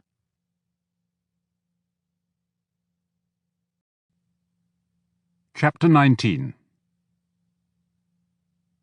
Yevgeny's converted farmhouse was perched atop the first of several low ridges that rose above the village of Surac, its terrace facing south, and his studio at the other side of the building for the subtle light from the north. There was little land attached to the house, and no vegetable garden, only some scattered stone urns with straggling geraniums, and a lawn that needed mowing. Built of the local stone, the house itself was of modest size, square-shaped with 2 stories. Traditionally, it would have 4 rooms to each floor. To the west stood a large old barn that had been used to dry tobacco, now transformed into a white-walled art gallery, with some partitions providing extra hanging space for Yevgeny's paintings. Most of them were not to Bruno's taste. Images that sprawled over the borders between fantasy, landscapes, and science fiction. They reminded him of old album covers from the 70s. In some of Yevgeny's unearthly scenes with unfamiliar vegetation, blue and green women with vastly elongated bodies, enormous eyes, and swollen, hairless heads struck artistic poses. Despite the distortions, their faces were evidently painted to be beautiful. Bruno could feel Pamela struggling to make polite comments as she strolled through the gallery, Yevgeny attentive at her side. Bruno's eyes widened as he glanced at the catalogue and saw that the prices ranged from 4 to 9,000 euros. He turned a corner around a partition and came across a series of street scenes in winter that he assumed were Russian from the fur hats and the Cyrillic letters above the shops. Burly women used sharpened iron bars to break up the ice on the pavements. Others plodded uphill, weighed down by children and large string bags. 3 men in an alley were sharing a bottle of vodka, while a policeman in big felt boots and a grey coat looked the other way. Bruno found them charming, simple, and conveying an atmosphere of human life defying the drabness of the city with its grimy snow and iron-dark sky. They were priced at 1,000 to 1,200, still well beyond Bruno's budget. "I like these," he said, and Pamela echoed his thought. "Much more to my taste," she said, leaning forward a little and putting on her reading glasses to examine them more closely. "Wonderful expressions you've given to the children's faces. They seem very real." Earlier that day, Yevgeny had called Bruno at the mairie and said he'd be home that evening, and would Bruno like to bring a friend for an aperitif and to look at his paintings. He'd called Pamela, a little tentatively, since he was less and less sure of their relationship. She'd hesitated at first, and he thought she was about to decline. But then she said if it were just for drinks and they could ride the horses first, she'd heard of Yevgeny's work and would like to see it. They'd arrived late, Pamela taking longer than usual to get ready after riding. She'd emerged looking particularly appealing, in a simple black dress belted with a green scarf that set off the colour in her eyes and the bronze of her hair. Bruno loved her hair, thick and glossy and always seeming to glow with health. He wondered if she'd dressed up for him or for Yevgeny, before telling himself not to be so foolish. Women dressed to delight themselves, or perhaps to impress other women. He'd never been sure which. Yevgeny led them across the courtyard and into his studio, where some canvases with conventional Perigord landscapes leaned against the walls. On one easel was a large head-and-shoulders portrait of a dark-haired young woman draped only in a colourfully striped blanket. The background looked unfinished, the end of a bed and a small table just sketched in. The woman's expression was solemn, but her skin was flushed and her eyes seemed to dance with mischief. One arm was raised, smoothing back her hair, the other hand clutched the blanket around herself. And somehow the artist had made it clear that this was for warmth rather than modesty. "That's very good indeed," said Pamela. "Is she from around here?" "No," said Yevgeny, looking pleased and a little abashed at the same time. "She is Laroshka, a girl I knew in Moscow, a wonderful muse of mine. I painted it from memory, a loving memory. It was a long time ago. Brezhnevshchina in the 70s, the time of Brezhnev in the Kremlin. Her name is Lara, but I called her Little Laroshka. She wanted to be an actress, but life got in the way. Lara is a grandmother now, very plump, with grey hair and thick spectacles, but I always think of her like this." On the other easel was an unfinished painting of the aged Patriarch, entranced as he looked up into the sky where 3 fast fighter jets were approaching. His face was almost complete, the flowing white hair only half done. The warplanes were no more than sketched lines, somehow conveying an inhuman speed and contrasting sharply with the elderly man who watched them with such hungry eyes. "I've been working on this since his birthday party," said Yevgeny. "I was watching him when the jets came, the memories he had and the excitement he still felt. It says something about old age that the inner passions never die. I tried to give him the eyes of a young man, but they aren't coming yet as I want them to be. It's difficult." He led them into a passage that seemed to run the length of the house to a staircase. The walls were lined with portraits of various members of the Patriarch's family. Bruno stopped to admire the individual paintings of Raquel and Victor, Marc, Chantal, and the Patriarch. But the only images of Madeleine that he saw were in paintings of several members of the family together. Yevgeny's sitting room was small but comfortable. 2 sofas at either side of the large chimney, where a wood stove with its glass doors open stood ready to be lit. On the wall opposite the French windows that led to the terrace was a large portrait of the Red Countess, wearing an enormous wide-brimmed hat and holding a black walking cane. She looked hauntingly slim and impossibly elegant, like some Vogue model from the 50s. "Wine, vodka, champagne?" asked Yevgeny, hovering by the door that led to his kitchen. They chose champagne, and he handed Bruno a bottle of Gosset, asking him to open it while he brought the glasses. He came back within moments, carrying a tray on which stood 3 champagne glasses of a kind Bruno hadn't seen in years, wide-rimmed and low. Yevgeny passed out small plates and forks, and then pointed to the remaining plates loaded with hunks of dark bread and smoked fish, a bowl of cream and pickled mushrooms, slices of ham and cornichons. A bottle of vodka, so cold that the glass had become dimmed with ice, stood on the tray. "Zakuski," he said. "Russian snacks. We never drink in Russia without eating a little something." He pointed to a small bowl where a silver teaspoon rested on what Bruno thought might be blackcurrant jam.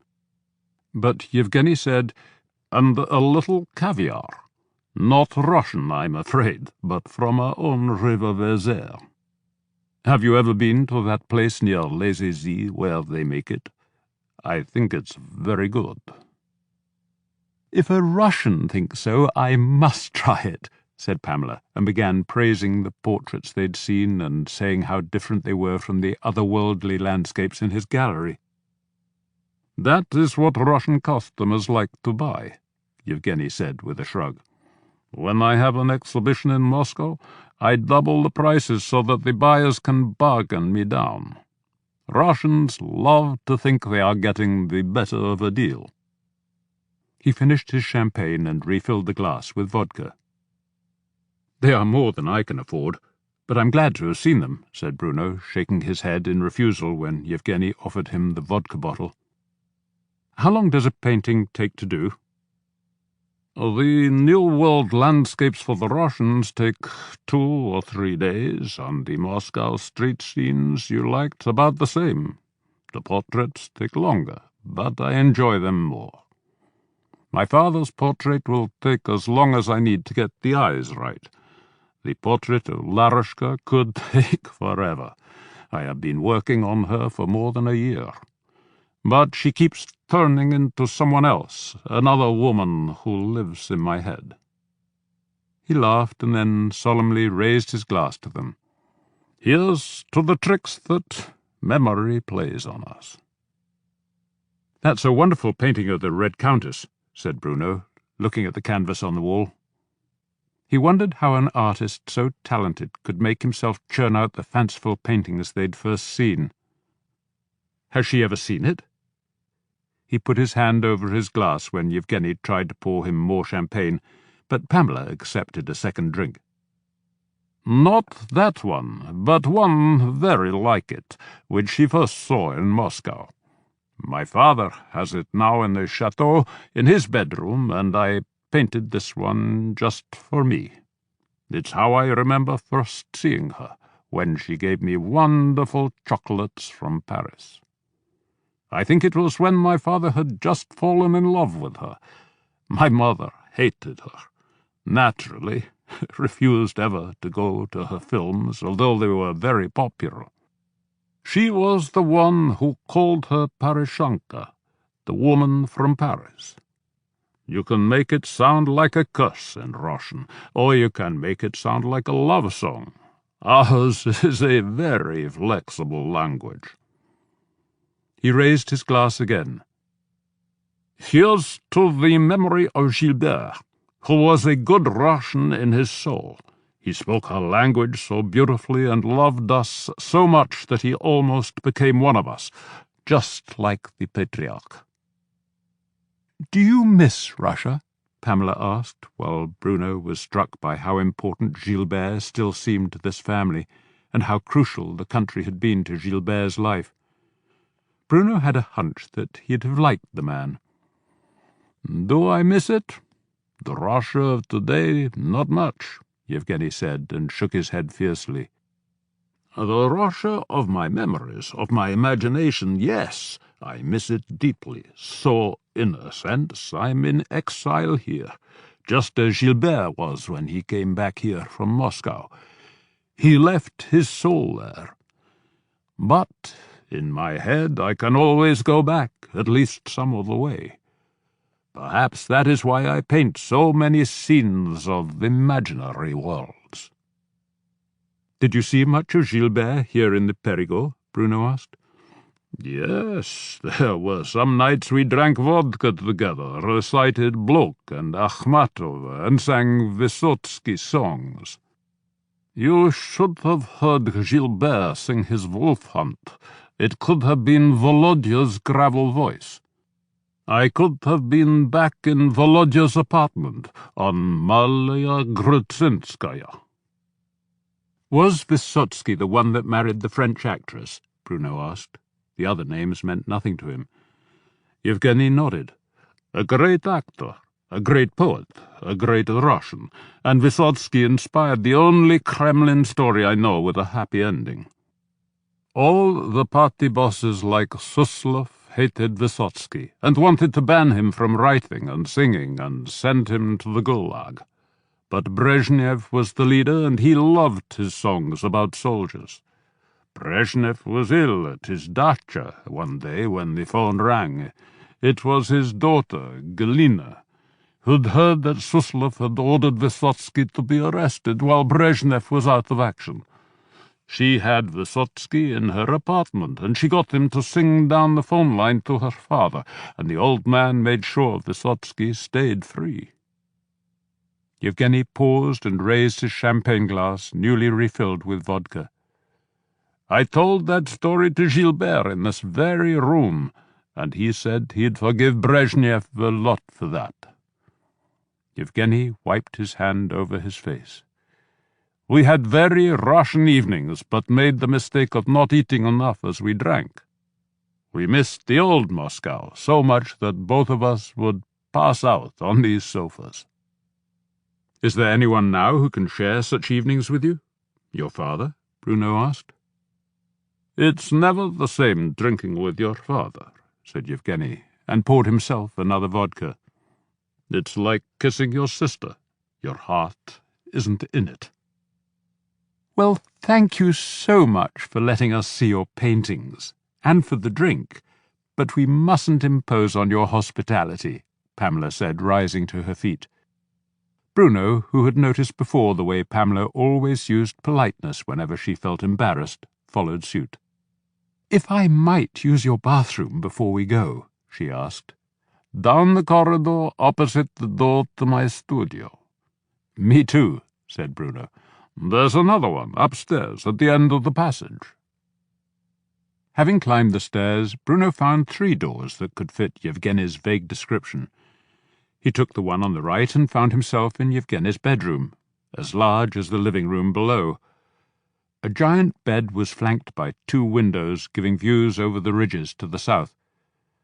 Facing the bed on the longest wall hung a lavishly framed life-size painting of a young blonde woman lying nude on a single bed. An icon of the Virgin and Child stared down at the naked woman from the wall above her.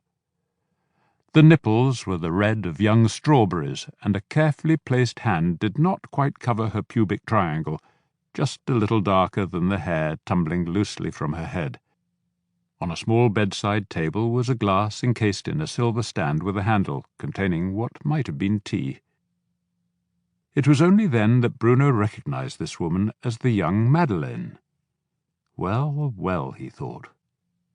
The only portrait of her Yevgeny seemed to have done was kept in the privacy of this room.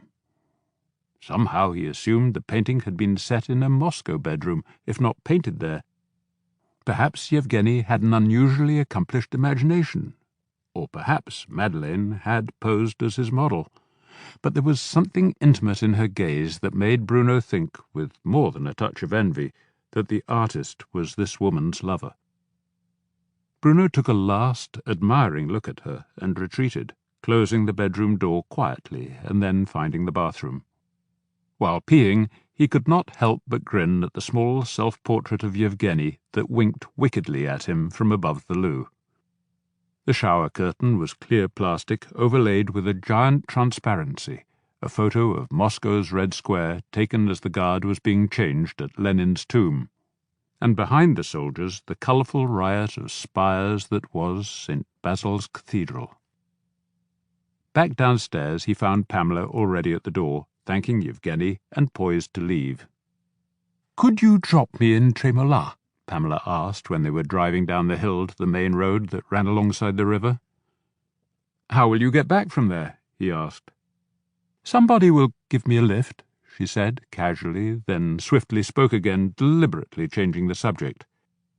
"I was struck by what he had to say about Gilbert. Perhaps I should say I noticed what he didn't say about him.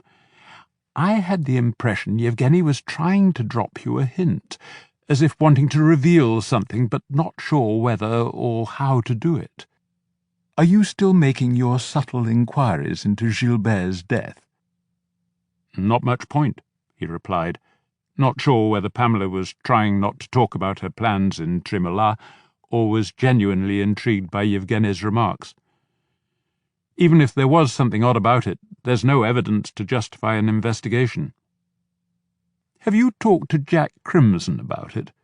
He and Gilbert seemed to be friends, and Gilbert took him aside at one point for a private chat." Bruno's ears pricked up. Crimson hadn't seen fit to reveal that interesting nugget during their conversation. Bruno made a mental note to pursue it. "What did you think Yevgeny might have been trying to tell us?" he asked. "No idea. It may have been a male thing. Perhaps if I hadn't been there he might have said more." Bruno threw her a fond and knowing glance. Pamela always seemed to assume that men shared intimate conversations just as she did with her women friends. In Bruno's experience, men seldom did so, except perhaps in variants of that drunken Moscow-style night with Gilbert that Yevgeny had described. And while Bruno enjoyed a glass of scotch, it had been many years since he had spent an entire evening drinking it. The idea of a vodka-fueled night with Yevgeny did not appeal. "Just here is fine, thanks," Pamela said as he passed the Mairie in Trimola. He stopped the car and she pecked him on the cheek before climbing out, saying, "See you in the stables tomorrow morning." Bruno turned the car around and saw Pamela standing in front of a real estate agent's window looking at photos of houses for sale. He assumed she was killing time, waiting for him to drive away before heading for her destination. He wasn't going to spy on her, but as he drove quickly past the parking lot of the Vieux Logis, the best restaurant in the region, he caught from the corner of his eye a glimpse of the Jaguar that belonged to Jack Crimson.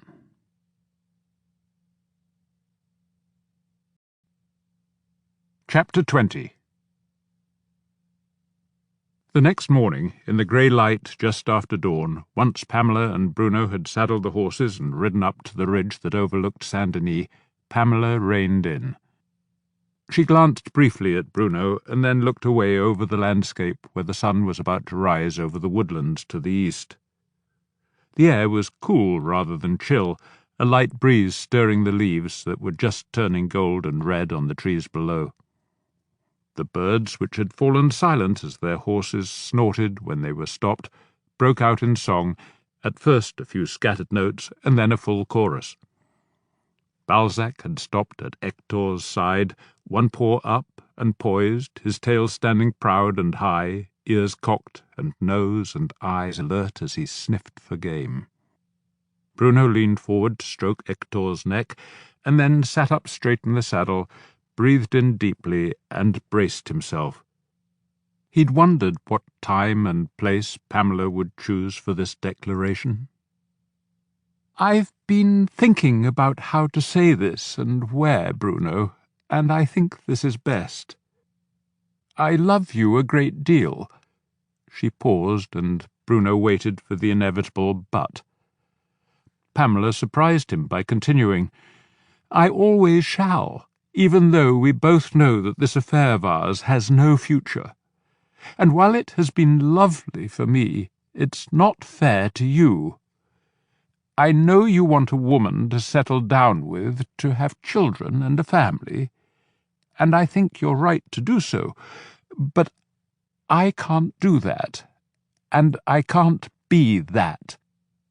The longer you and I go on, the later it will be for you to start finding the woman you need to share your life. That delay in your life is not a responsibility that I want to bear any longer, however selfishly I may enjoy our times together. I feel guilty about you, Bruno, so if the only way to set you free is to tell you to get out of my life, well, that's what I shall say." A silence fell until finally Bruno was aware, even though like her he was gazing over the long, lazy bends of the River Vézère, that she'd turned to look at him.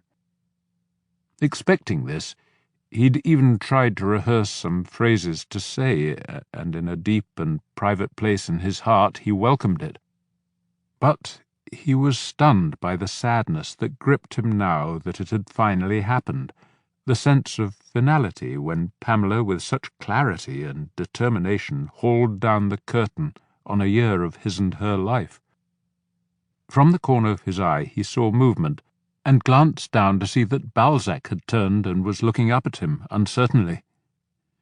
The scent of rabbits was forgotten as the basset hound sensed that something had shifted in his master's mood.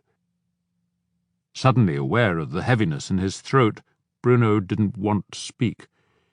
He didn't quite trust himself not to burst out with some phrase of anguish or recrimination that reflected the hurt he felt. Or perhaps it was the annoyance with himself for feeling so sour, so mistrustful, at the thought of Pamela moving on to another man. He had felt the tiny, spiteful curl of jealousy unfolding in his mind the previous evening when he'd seen Crimson's car in the parking lot of the restaurant and realized at once how Pamela intended to spend her evening. How could her dinner be innocent, he'd asked himself. If she did not want to tell him she'd be dining with a man he thought of as his friend. "We'll always be friends, of course," she was saying. "And we'll still ride together, and look after Hector and Balzac, and cook and spend evenings with Fabiola and Gilles. But I'm closing the bedroom door, Bruno," she went on. Her voice was very clear and firm, and her back straight, a woman in command of herself and her emotions. "You have to move on for your own sake." Slowly he nodded, still not able to look at her. "I understand," he said, turning Hector's head so his horse faced a different direction. He wouldn't spoil this dignified scene of farewell which he'd planned, with some spiteful retort like a spurned youth. "Thank you. It's been a wonderful time," he said. "I think you know that there will always be a part of my heart that's yours. But I'd better ride on alone. I'll bring Hector back." "Just put him in the stable, take off his saddle, and then go. I'll take care of him when you've gone. Fabiola and I will exercise the horses tonight, but we'll see you tomorrow." Her voice was kindly, but final. He walked Hector to the edge of the woods and then along the bridle path where the hill began to slope down and the trees closed in so that he wasn't tempted to turn in the saddle for a final look back. Bruno knew that thoughts of Pamela would trouble his nights for some time to come, some echo of her murmured endearments and her gentle cries of pleasure echoing from the walls of his bedroom. Some scent of her would linger on his pillow. Some yearning for the touch of her and the welcome of her arms would send him searching in his bed for that familiar, soft shape. Even now he could feel certain memories sealing themselves into his mind. Pamela sitting up in his bed and raising her hands to her hair in moonlight, Pamela pulling him urgently to her, Pamela waking him in the morning with a warm kiss and insistent touch. Mon Dieu, how a woman leaves her mark on a man, he thought. And what a wonderful gift it is. At last his horse came to the fire-break that ran across the slope the full length of these woods.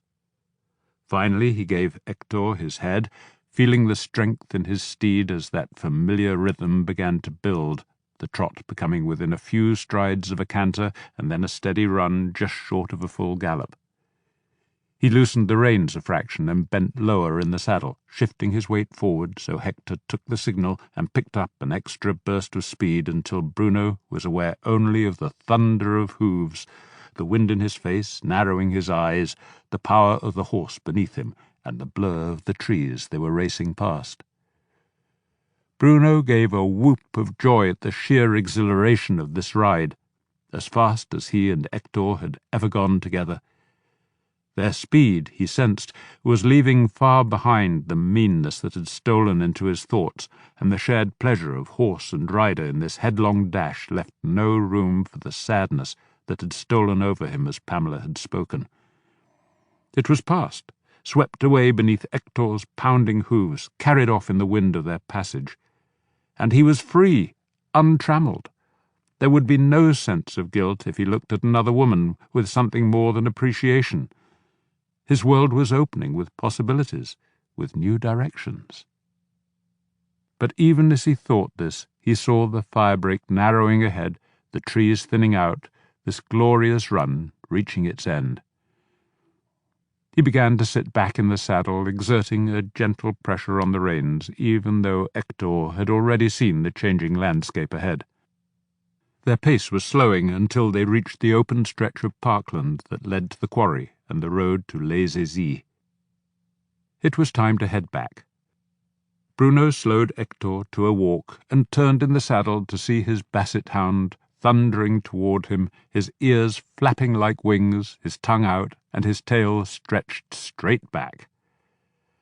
Breathless from the gallop and panting but feeling wonderful, Bruno laughed aloud, patted his horse's back, and all three of them, horse and hound and master, trotted contentedly back along the familiar hunter's path to the stables at Pamela's home.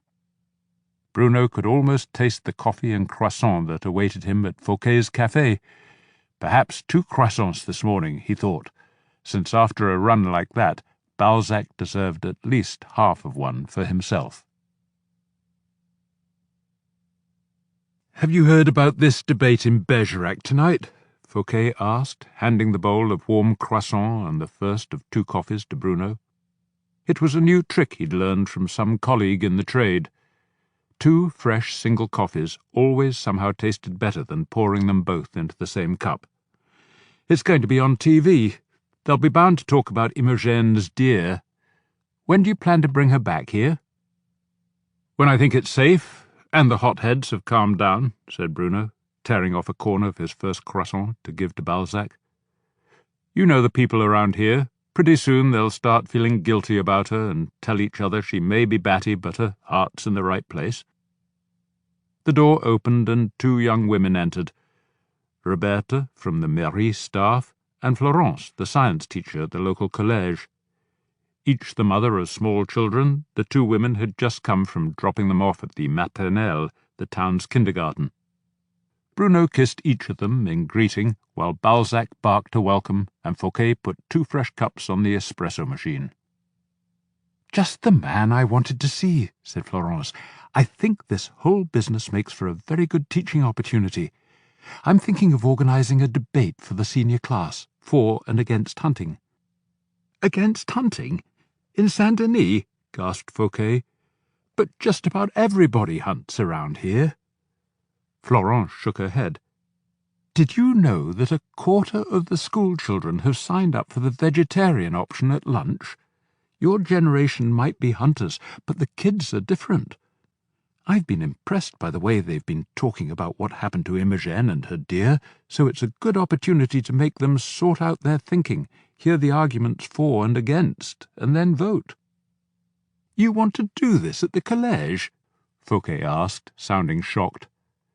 He was a town councillor, on the Parents' Advisory Board for the collège, and treasurer of the School Sports Association. Bruno knew that if Fouquet turned against the idea, Florence would face an uphill struggle. "You mean the students themselves would speak and run the debate, not bring in any outside speakers?" he asked. "Absolutely. We at the collège would just provide the space, and naturally we'd sit in to make sure the arguments didn't get too heated. But this is purely for the students, not the parents."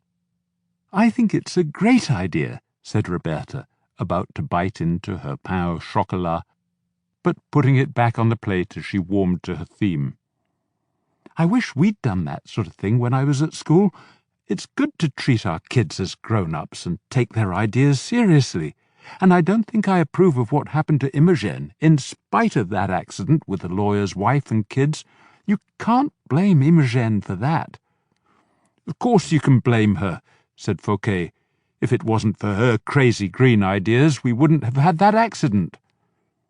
"But deer cause accidents all over the place, even when there's no Imogen trying to save them," countered Roberta. "And if you get rid of all the deer to stop accidents, what would you men have to hunt?" "Sounds like the debate is getting started already," said Bruno with a smile. He turned to Fouquet.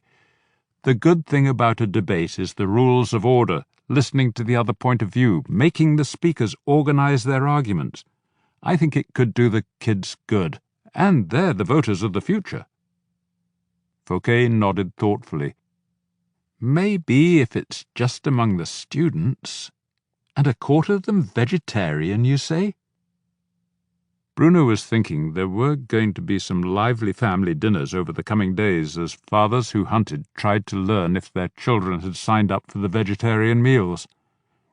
As Florence headed for the door, he followed her outside and suggested it would be a good idea to keep the list from becoming public.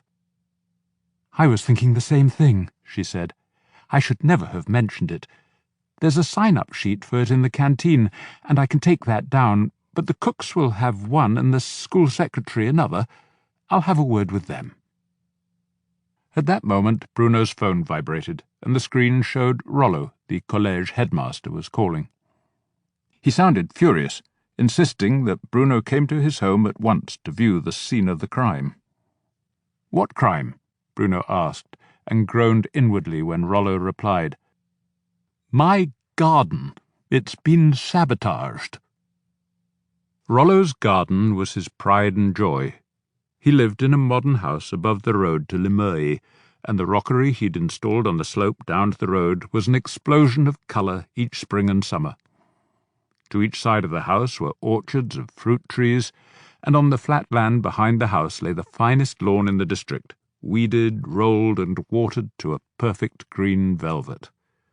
This lawn was flanked by climbing frames and tall arches for Rollo's roses, which won all the prizes at the garden show the previous year, and which led to a carefully tended vegetable garden.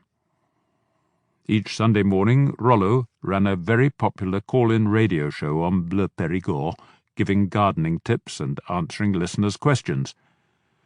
Like almost everyone he knew, Bruno usually listened as he did his washing and ironing and cleaned the house, and followed Rollo's tips about dealing with slugs and snails and other threats to his lettuce and vegetables. He'd have to tell Rollo about the riding school tip on hanging eggshells in trees. Bruno found Rollo with tears in his eyes, standing beside one of the tumbled arches, roses scattered over the once-perfect lawn, which itself had been ripped up as if by some crazed and vengeful ploughman. The vegetable garden beyond reminded Bruno of photographs he'd seen of battlefields of the 1914-18 war, showing crumbled trenches and pits like shell holes. Bruno's heart sank. He'd seen this sort of damage before.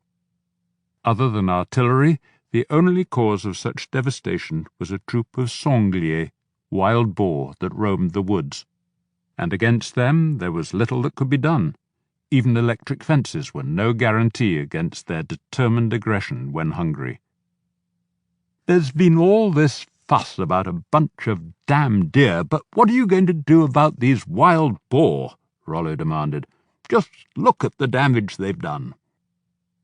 "My deepest commiserations," said Bruno, knowing this was inadequate for the grief and anger Rollo must feel at the destruction of years of work. He was tempted to say this was the price you paid for living in the country, but that wasn't what Rollo wanted to hear right now, and Rollo was a friend. But what did he expect Bruno to do? He could hardly arrest a troop of wild boar. Instead, he asked, "How did the boar get in?" Rollo led the way through the remains of the vegetables to the tumbled fence posts and loops of broken wire.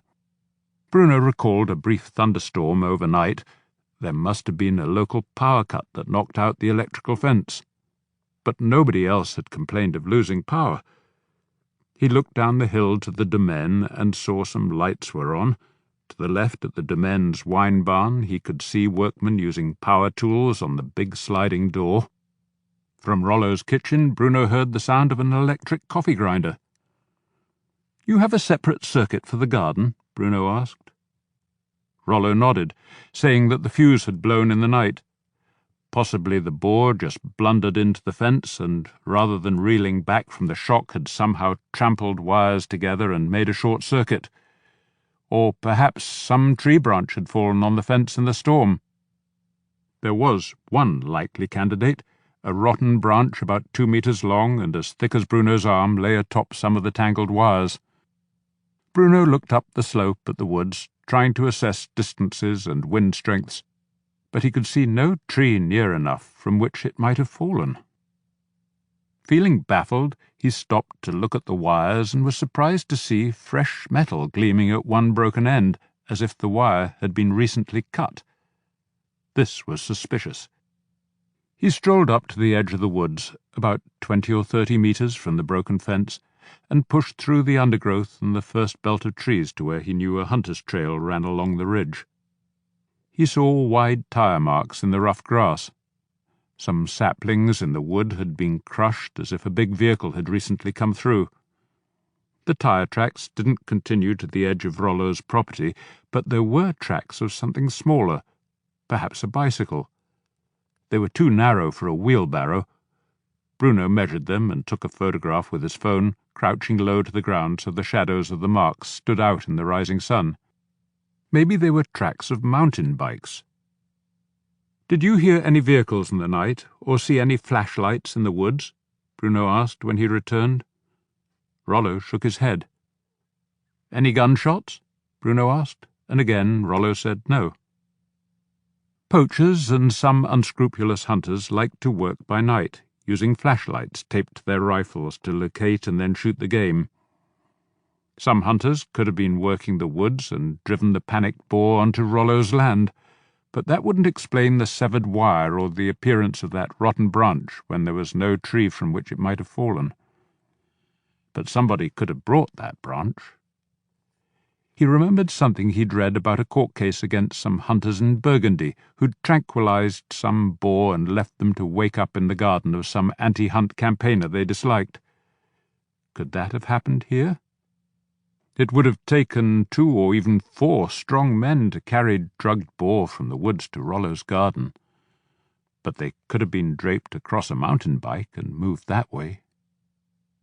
"Have you made any enemies lately among the hunters?" Bruno asked. Rollo looked startled. "Not that I know of. I'm not a hunter, but I've nothing against them. We used to get venison and pheasants from them often enough, in return for letting the Le Meuil Club hunt my land. It's my property all the way back through those woods. But we asked them to stop recently when our daughter-in-law said the gunshots were frightening the baby." "Why do you ask?" "Just wondering. You know what happened to Imogen's dear?" Bruno decided against mentioning his suspicions to Rollo, at least until he had more to go on than a freshly cut wire.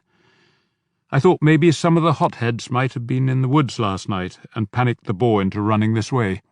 But usually they're careful not to drive boar toward houses, particularly if they belong to friends." "More power to the hunters, if you ask me. I wish they'd wipe out every damn boar in the département.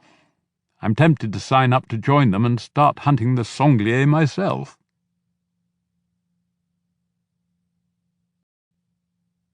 Chapter 21. Bruno promised to file a report for Rollo's insurance, stayed for a cup of coffee and some further commiseration, but kept his suspicions to himself until he got back to his office. He searched on his computer for that case in Burgundy he vaguely recalled, and found the reference. As he read the account, he realized it had stuck in his mind because it had triggered some new rules in France over the ownership and storage of tranquilizer guns.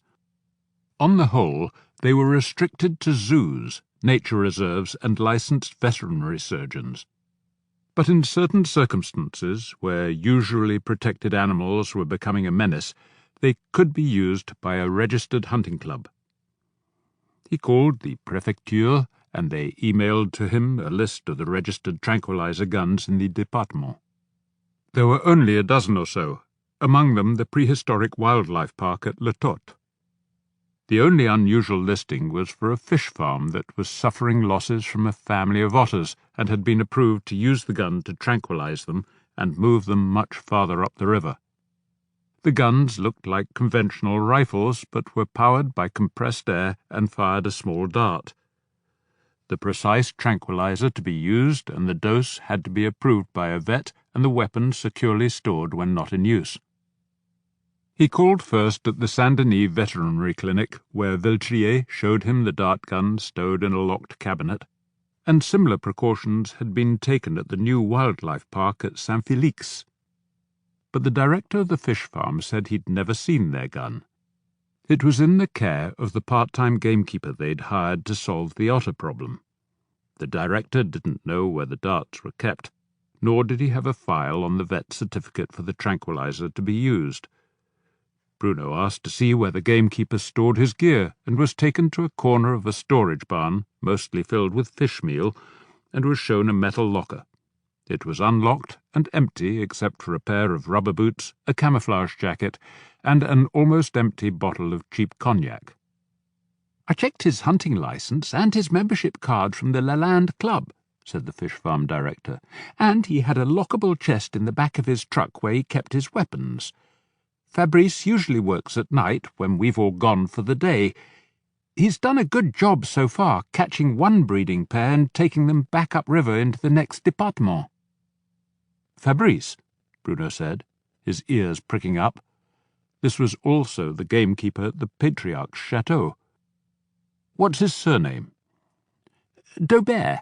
Fabrice Daubert. I think he's from Bergerac." That triggered a memory. A man called Daubert had been suspended for a year from one of the regional rugby clubs for dirty play. Bruno gave the fish farm director a warning and said he'd better have the paperwork up to date and the storage of the dart gun secured for Bruno's next visit. He then called his colleague, Quatremer, the municipal policeman at Lalande, to get a number for the secretary of the hunt club, and mentioned his interest in Fabrice. "Damn good shot, and knows his hunting," Bruno was told. "Not very popular, though. Fabrice was a bit too eager to get the first shot in and claim the biggest bag of the day. But he seems well settled now. Gamekeeping suits him, and it's a steady job. Or rather, two jobs." "I know about the fish farm," said Bruno. "What's the other job?" "I don't know about any fish farm," Quatremer replied. "His first job is over your way with that famous pilot, the Patriarch. And the second one is working for the Sun at the vineyard near here. They know him through the hunt club. He's fallen on his feet there because the job comes with a cottage on the estate. Apparently there's some problem with the pheasants. Don't ask me what that means. It's just what I heard." "How long has he been with the Lalande Club?" Bruno asked.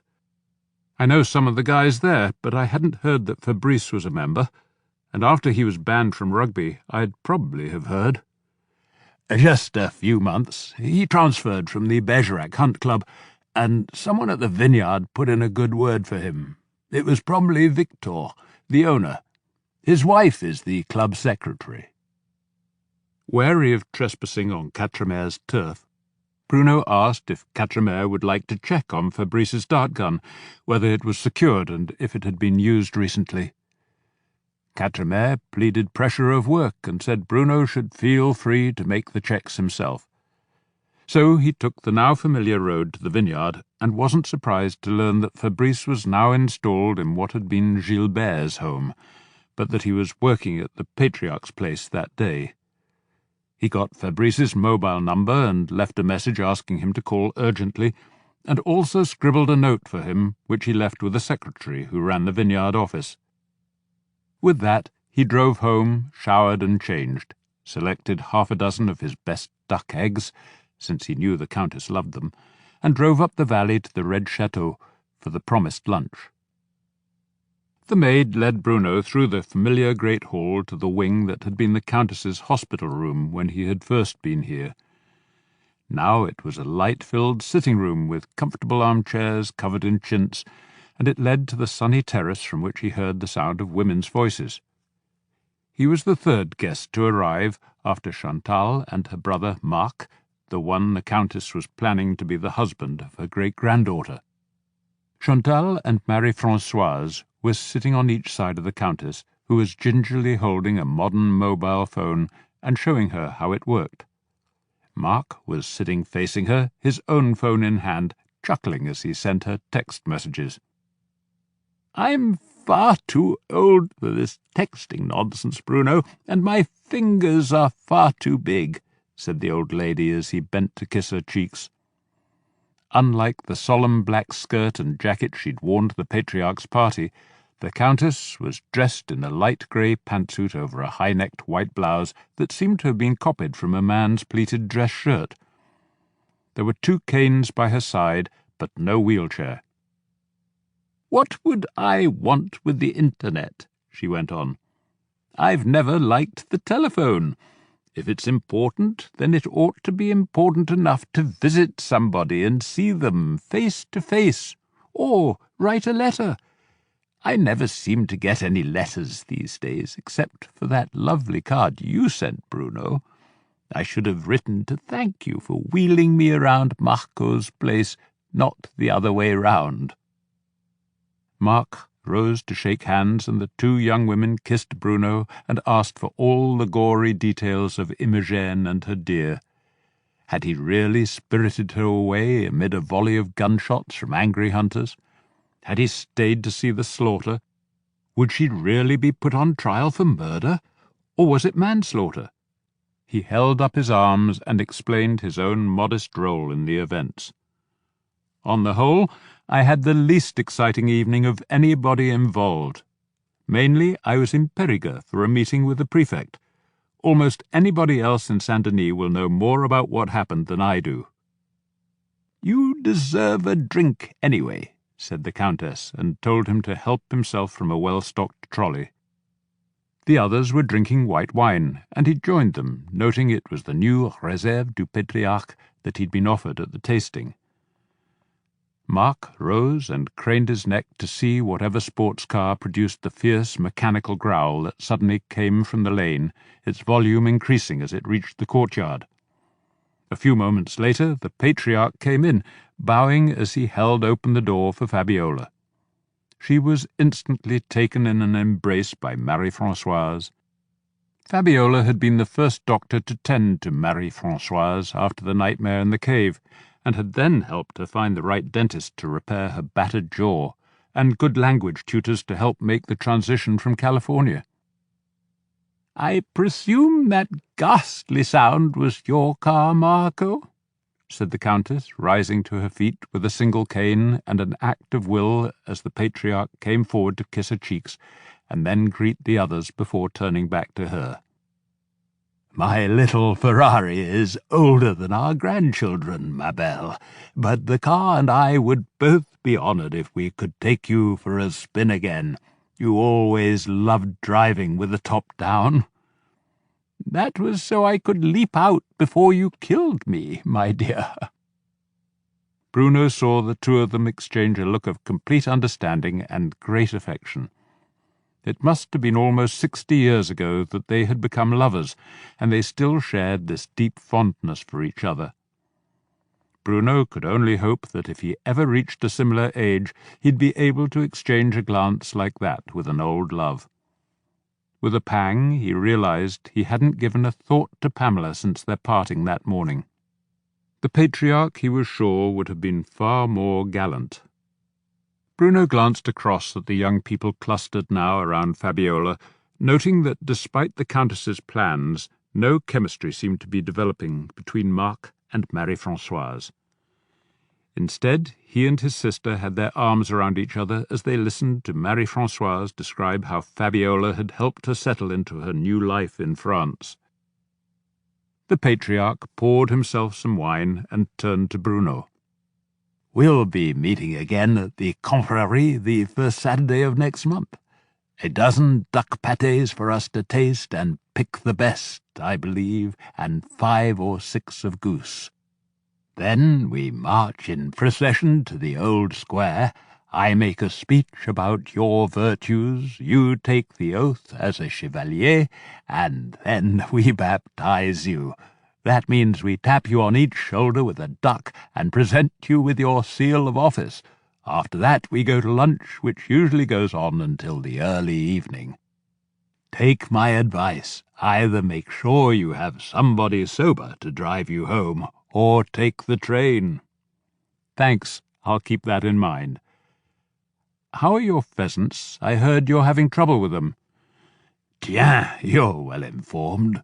Yes, we've got a few foxes to get rid of, and I've hired a gamekeeper to get the woods back in proper shape. That poor woman and her deer got me thinking about getting the game back into balance. They need predators, and we humans are the last ones left.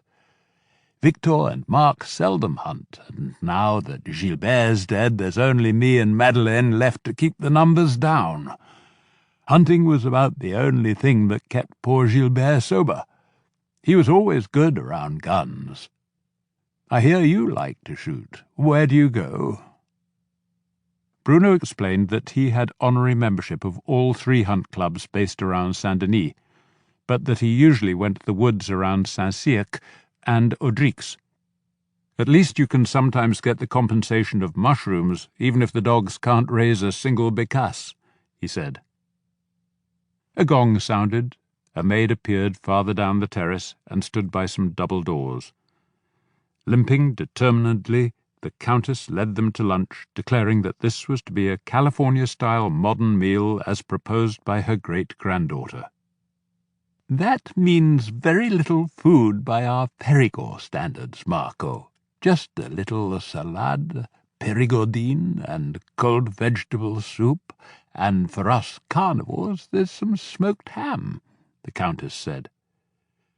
Bruno saw her hand quivering with the effort of walking with a single cane. Marie-Françoise initially wanted to serve only fruit juice and mineral water, but I put my foot down over that. The banter continued, and the Patriarch's wine was praised until he tapped his glass and asked to hear the full story of the rescue of the Countess and Marie-Françoise's ordeal in the cave. Bruno protested that the real heroes of the incident weren't present, his friends J.J. and Sergeant Jules. J.J., chief of detectives for the Département, had fired the crucial bullet, and Jules had hauled Marie-Françoise from the underground lake. He turned to Fabiola, saying she had been the one who saved the Countess by discovering and exposing the false diagnosis. "That's not the way Marie-Françoise tells it," said Chantal, "and it's not the version that appeared in Paris Match." "Things never really happened the way they get written down as history or as journalism," said the Patriarch. "In retrospect, events have to make sense and take place in order, one thing leading logically to another. It's never that way at the time, so we have 6 different accounts, but they all agree that it ended happily. And now I'd like some coffee before going home to hear my daughter-in-law rehearse her speech yet again." "Is it for this evening's debate in Bergerac?" Bruno asked. "More than that, it's the event that will shape her political future," the Patriarch replied. "Madeleine's a very ambitious woman, and, of course, related to you," he said to the Countess. "She goes back to Eleanor of Aquitaine, through Eleanor's daughter Alix of Blois, while my ancestor was Eleanor's daughter Joan, who became Queen of Sicily and mother to a line of Dukes of Toulouse," said the Countess. "And we're related all over again through the de Rohan and through the Rochechouart, which is the connection to Madame de Montespan." "So much of France's history has been made by a long line of extraordinary women," said the Patriarch, turning to Bruno. "It serves to put us men in our place." "But it's usually you men who write the history," said the Countess dryly. She took a final sip of her wine, crumpled her napkin, and left it beside her empty plate. "Marie-Françoise, would you look after our guests, please? Marco and I need a moment to ourselves." It seemed like a signal that lunch was over, but Marie-Françoise led them into the formal garden, an old-fashioned affair of gravel paths and trimmed topiary, and then down some stone steps where an obviously new swimming pool had been installed. At the far end, a series of glass arches seemed to pile on top of one another. It took a moment for Bruno to realize these could be extended to cover the pool so it could be used year-round. Marie-Françoise pointed to a large pool house covered with solar panels. "Men to the left, girls to the right, and there are swimsuits and towels if anyone wants to swim," she said. "This was Granny's welcome gift to me. She said since I'm from California, I must miss having a pool. It's heated, so you can use it any time." Marc and Chantal went straight to the changing room. Bruno and Fabiola accepted Marie-Françoise's offer of another coffee, and she went to the central door of the pool house. Inside was a kitchen with cupboards of plastic glasses and crockery. She plugged in an espresso machine that stood on a counter beside a large refrigerator and put cups and saucers onto a tray. "I've been meaning to ask you," Bruno said. "At the Patriarch's party, were you with Chantal when that drunk tried to pull her away?" "Yes, but he wasn't being aggressive," Marie-Françoise replied. "He excused himself to me and said he really needed to talk to her. They obviously knew each other, and at first I didn't even realize he was drunk. I thought he had some sort of speech impediment. It was only later that Chantal told me it was her godfather and he was an alcoholic." Marc and Chantal emerged from the pool house, dived in and began swimming fast. Bruno thought they might have been racing until Chantal suddenly swerved and with a cry of triumph clambered atop Marc's shoulders to push his head under water. Marie-Françoise laughed at their antics as she served the coffee, probably wishing she could join her friends in the pool as soon as her guests had left. But Bruno wanted some answers. "Did you hear what her godfather wanted to talk to Chantal about?" Bruno went on, sipping at his coffee and aware of Fabiola watching him curiously. "I don't remember exactly, just something about the family that he thought she needed to know," Marie-Françoise said. "Apparently he'd lived with them for years, and was like an honorary family member. Anyway, Chantal and I were talking about something private, and she didn't want to be interrupted, so she pulled herself away. And he sort of stumbled and dropped his glass and grabbed her to keep his balance. That's when I knew he was drunk, and then Marc and Victor came to take him away." "Do you remember what he was drinking?" "Yes, it was odd. He had a tall glass that looked to be filled with orange juice. I remember because it slopped when he stumbled and the liquid went over my feet before he dropped the glass. I tried to wipe the juice off, but it ruined one of my shoes. I had to spend the rest of the party with the sticky stuff sloshing around my toes." "Do you still have that shoe?" Bruno asked. "It's in my room. I was going to chuck it, but I thought maybe I'd take it to a special cleaner in Bordeaux, see if they could fix it." "Let me take care of it," said Bruno, thinking that JJ's forensic team might be able to tell just what Gilbert had been drinking. "I know an expert." In the pool, Marc was now ducking Chantal, who squirmed out of his grip and swam away as fast and supple as an eel. Marie-Françoise grinned as she watched and then turned to Fabiola. "Granny keeps trying to pair me off with Marc. She's not very subtle." "Don't you like him?" Fabiola replied. "He's great as a friend, as Chantal's brother, but we're really not interested in each other. Anyway, those two are so close there wouldn't be much room for anyone else."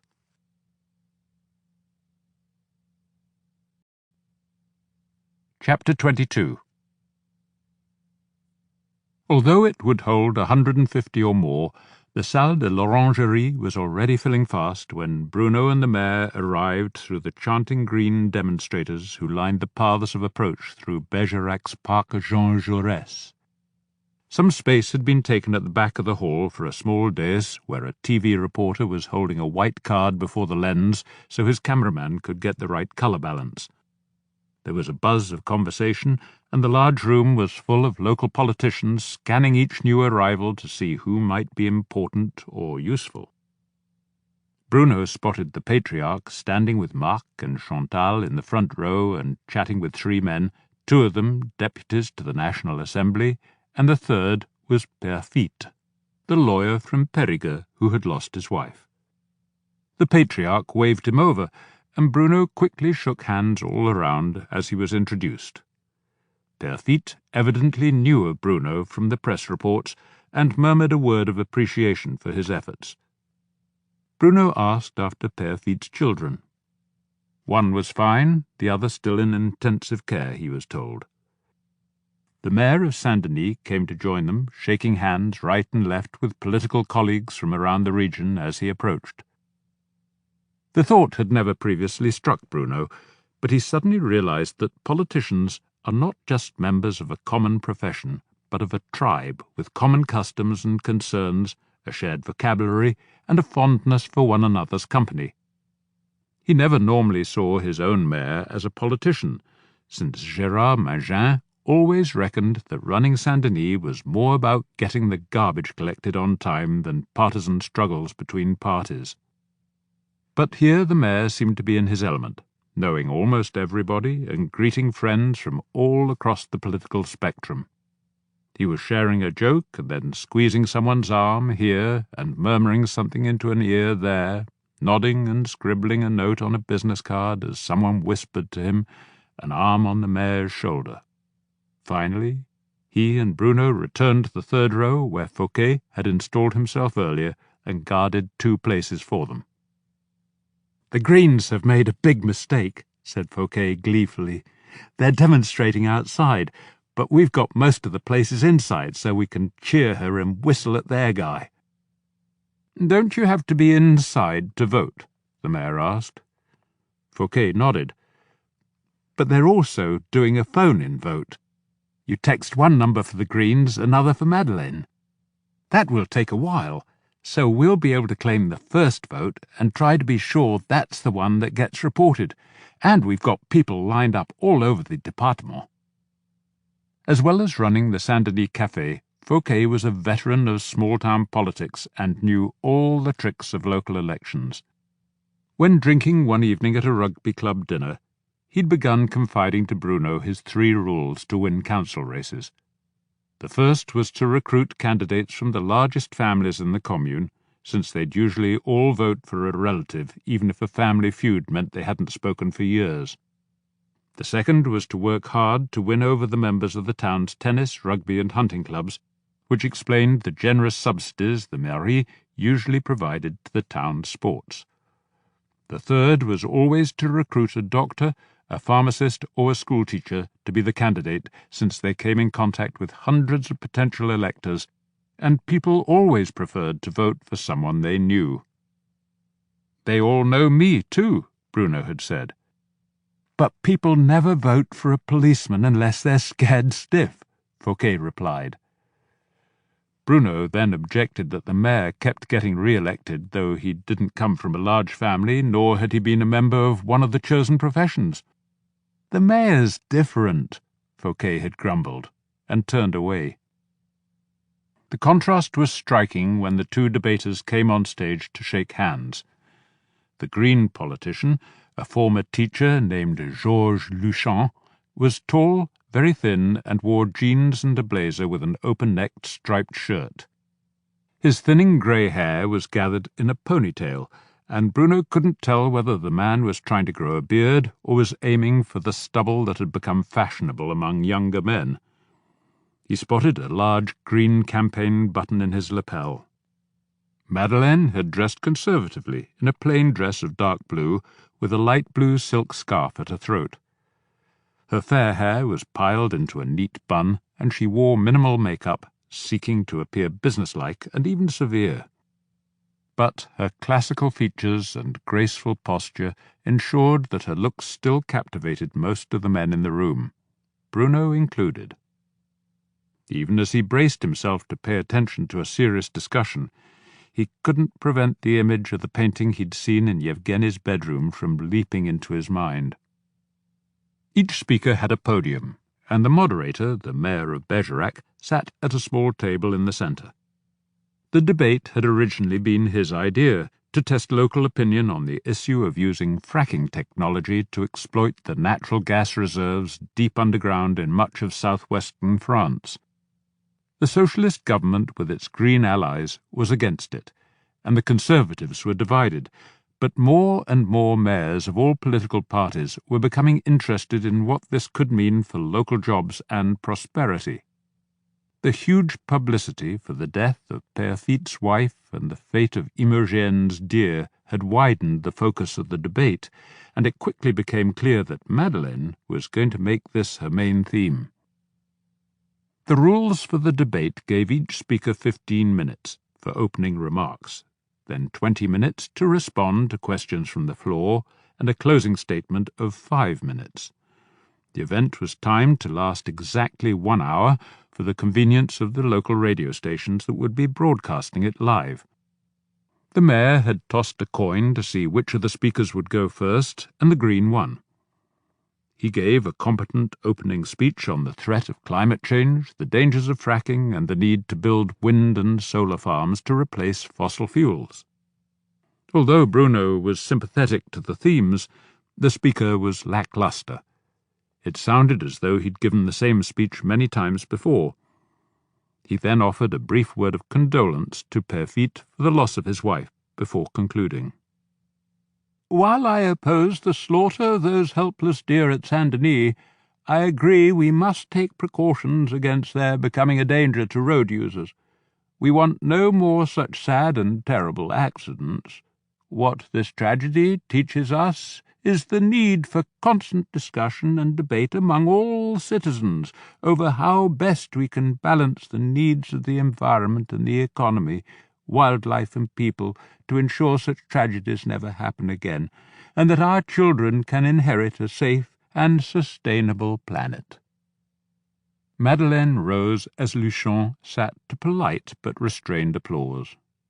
She thanked the mayor for moderating, thanked the Green speaker for his remarks, and began by saying, "I'm glad the Green Party exists, and I've even thought very seriously about voting for them in the past. But I wonder if they're not headed for extinction, doomed by the evolution that has made every other political party aware of the need to protect our environment. The Greens have scored a huge political victory. They have fulfilled their historic role and won this big argument.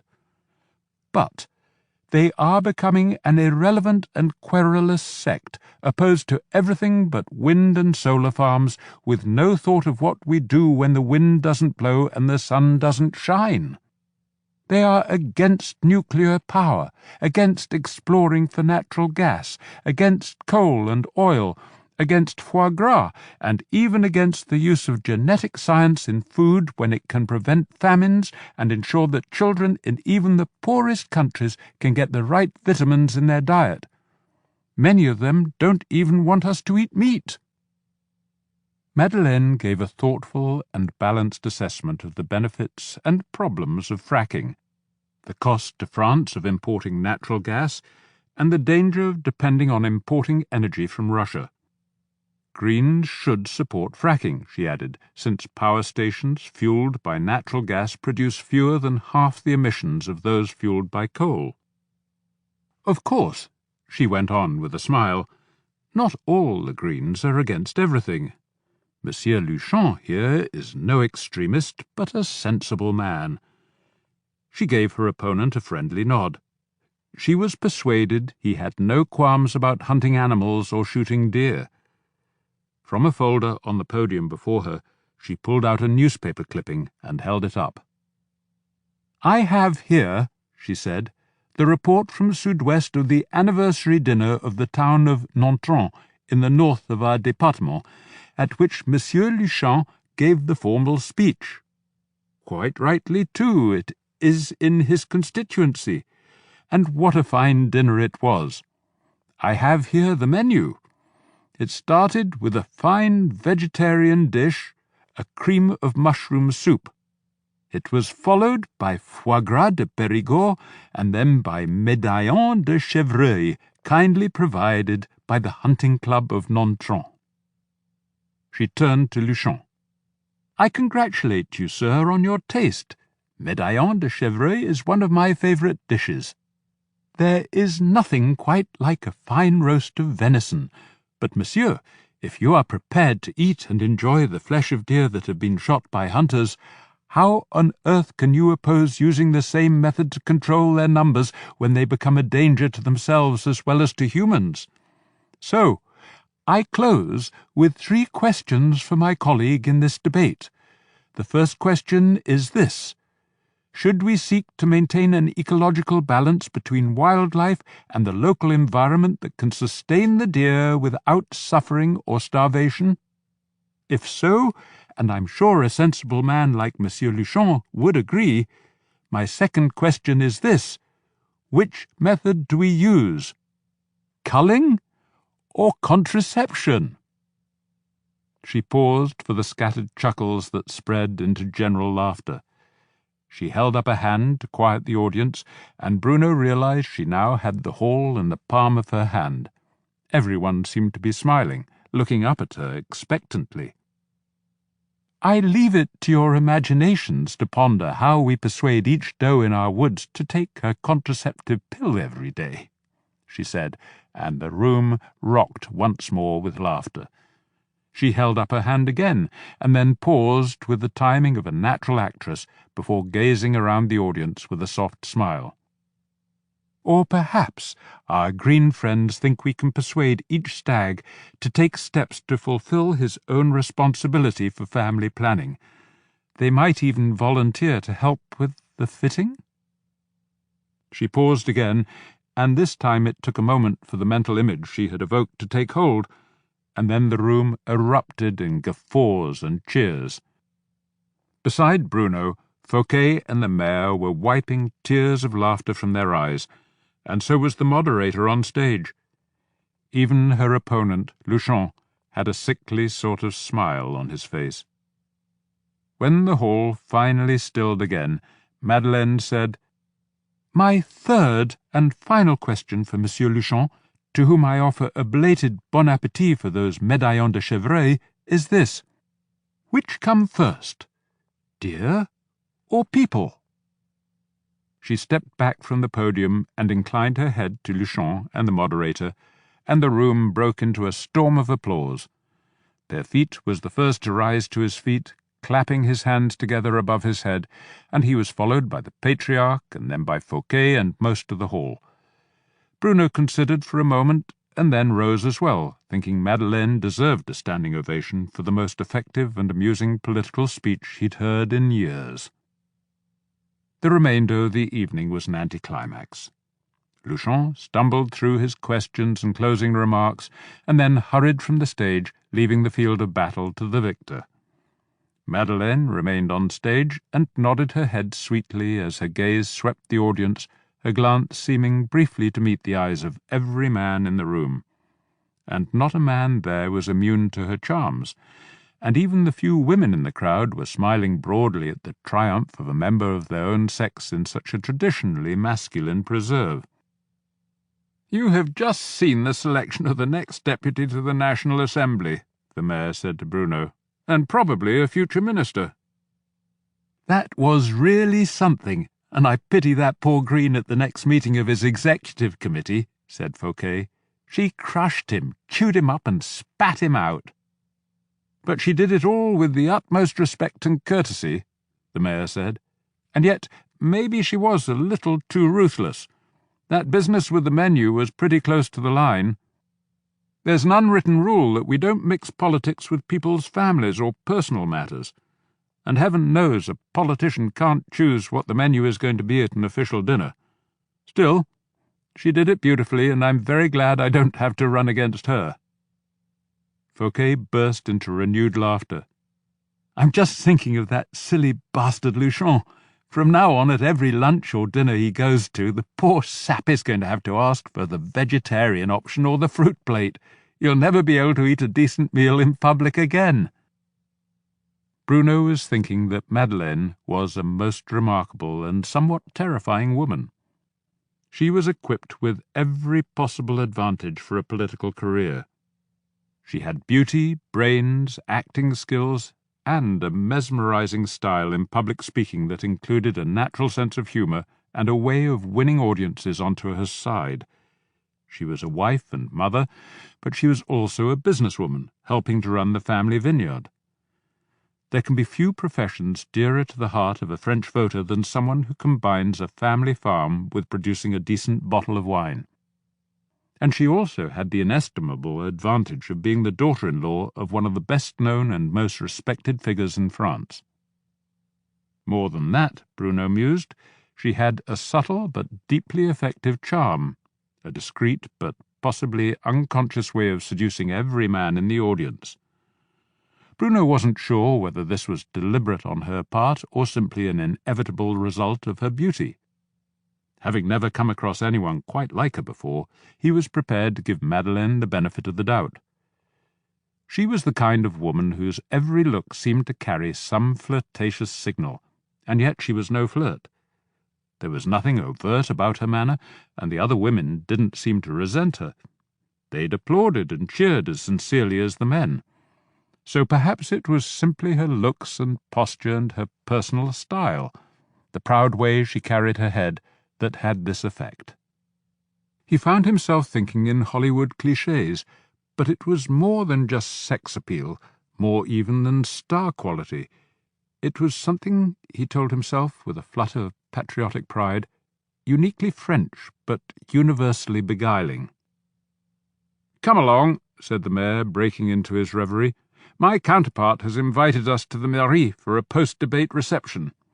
Apparently Luchon has begged off, probably terrified of being cornered by some aggrieved local Greens. But we can enjoy mingling with all the political kingmakers celebrating the launch of their new star." The reception turned out to be a scrum, too many people and too much alcohol in too small a room, and all of them trying to cluster around Madeleine. She had managed to secure some space around her by standing behind a small table on which stood her handbag, a vase filled with flowers, and a stack of campaign leaflets that carried a photograph of her with her family and the Patriarch. The caption read, "Madeleine de Sey, mother, winemaker, and a powerful voice for our Périgord." She was signing them as souvenirs. Still, Bruno felt absurdly pleased when she spotted him, called out his name, and beckoned him to struggle through the crowd, to be kissed on both cheeks.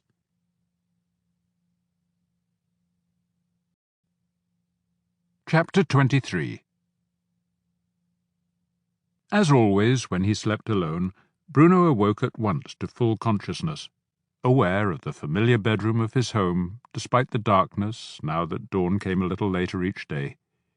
He rose and opened the door to greet Balzac, who slept in the kitchen, and somehow always seemed to wake a moment or so before his master, and let him into the garden.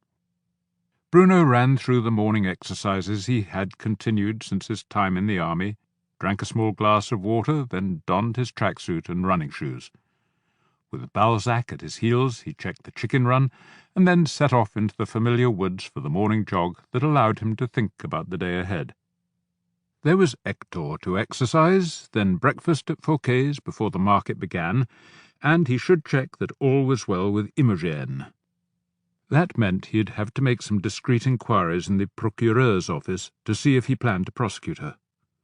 He also needed to see Fabrice to ask what he'd been doing the night that Rollo's garden had been destroyed. He was in the café just before 8, the market stalls already erected in the square outside with minimal fuss and argument about who had the choice spots.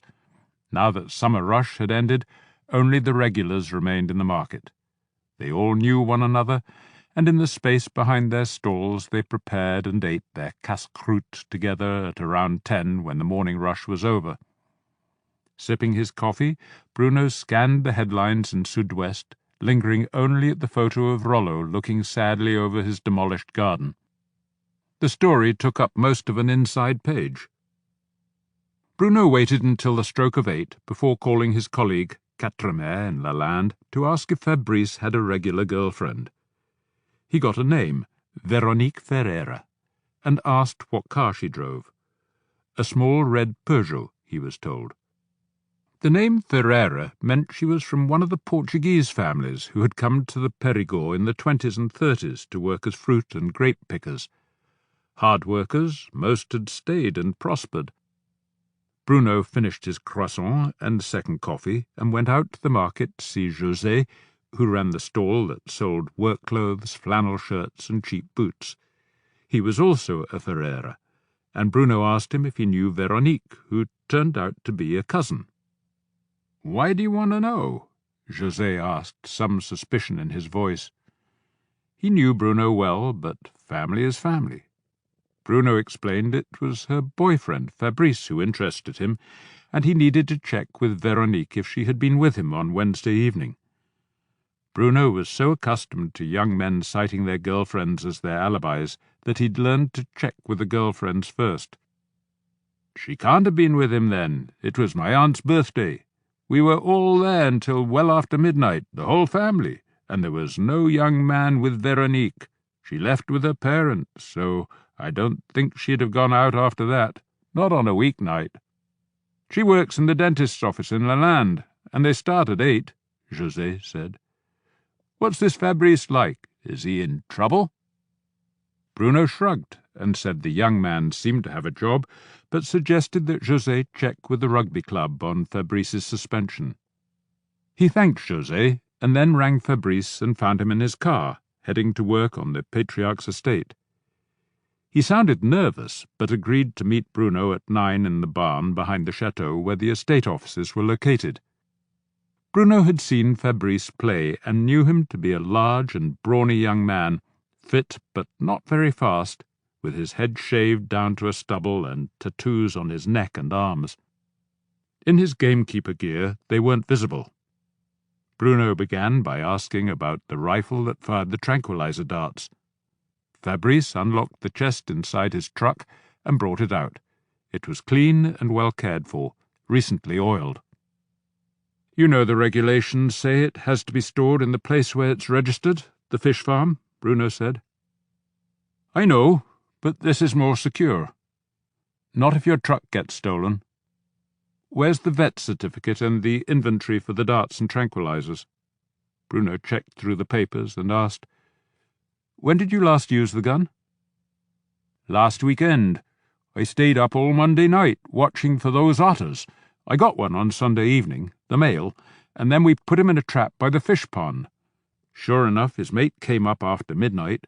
She was very quiet, very careful, but I got her as well, and now they've both been shipped way back upstream. You haven't filled in the number of darts fired. You know you have to do that. And where are the doses of tranquilizer? In the fridge at home. I fired several darts, some missed. Are you trying to tell me that you fired and missed, and an otter still stayed around to be hit by a second dart? Or maybe a third? That's hard to believe. Bruno was now convinced that Fabrice was lying. Fabrice shrugged, saying nothing. Bruno tried another tack. I heard you're pretty keen on mountain biking, is that right? What? Mountain bikes? Me? No way. You must be thinking of somebody else. I like motors.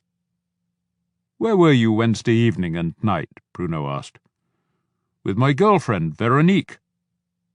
Are you sure about that? A truck that sounds like yours was seen late at night near Limay. We were told it was hunting wild boar. Nothing to do with me, said Fabrice, shaking his head. I was with Veronique all night. She's quite a girl. You know these passionate Portuguese. He gave Bruno a wink, one guy to another. Right. We'll draw up a statement for you to sign. You have to be sure it's right, because it will go to the procureur's office. Bruno had no qualms about trapping the young man. He didn't like dirty play on the rugby field, didn't like men talking about their girlfriends that way, and didn't like people misusing weapons. And he did like Rollo and his garden. Fabrice took Bruno into the small room in the barn that was his office to draft the statement.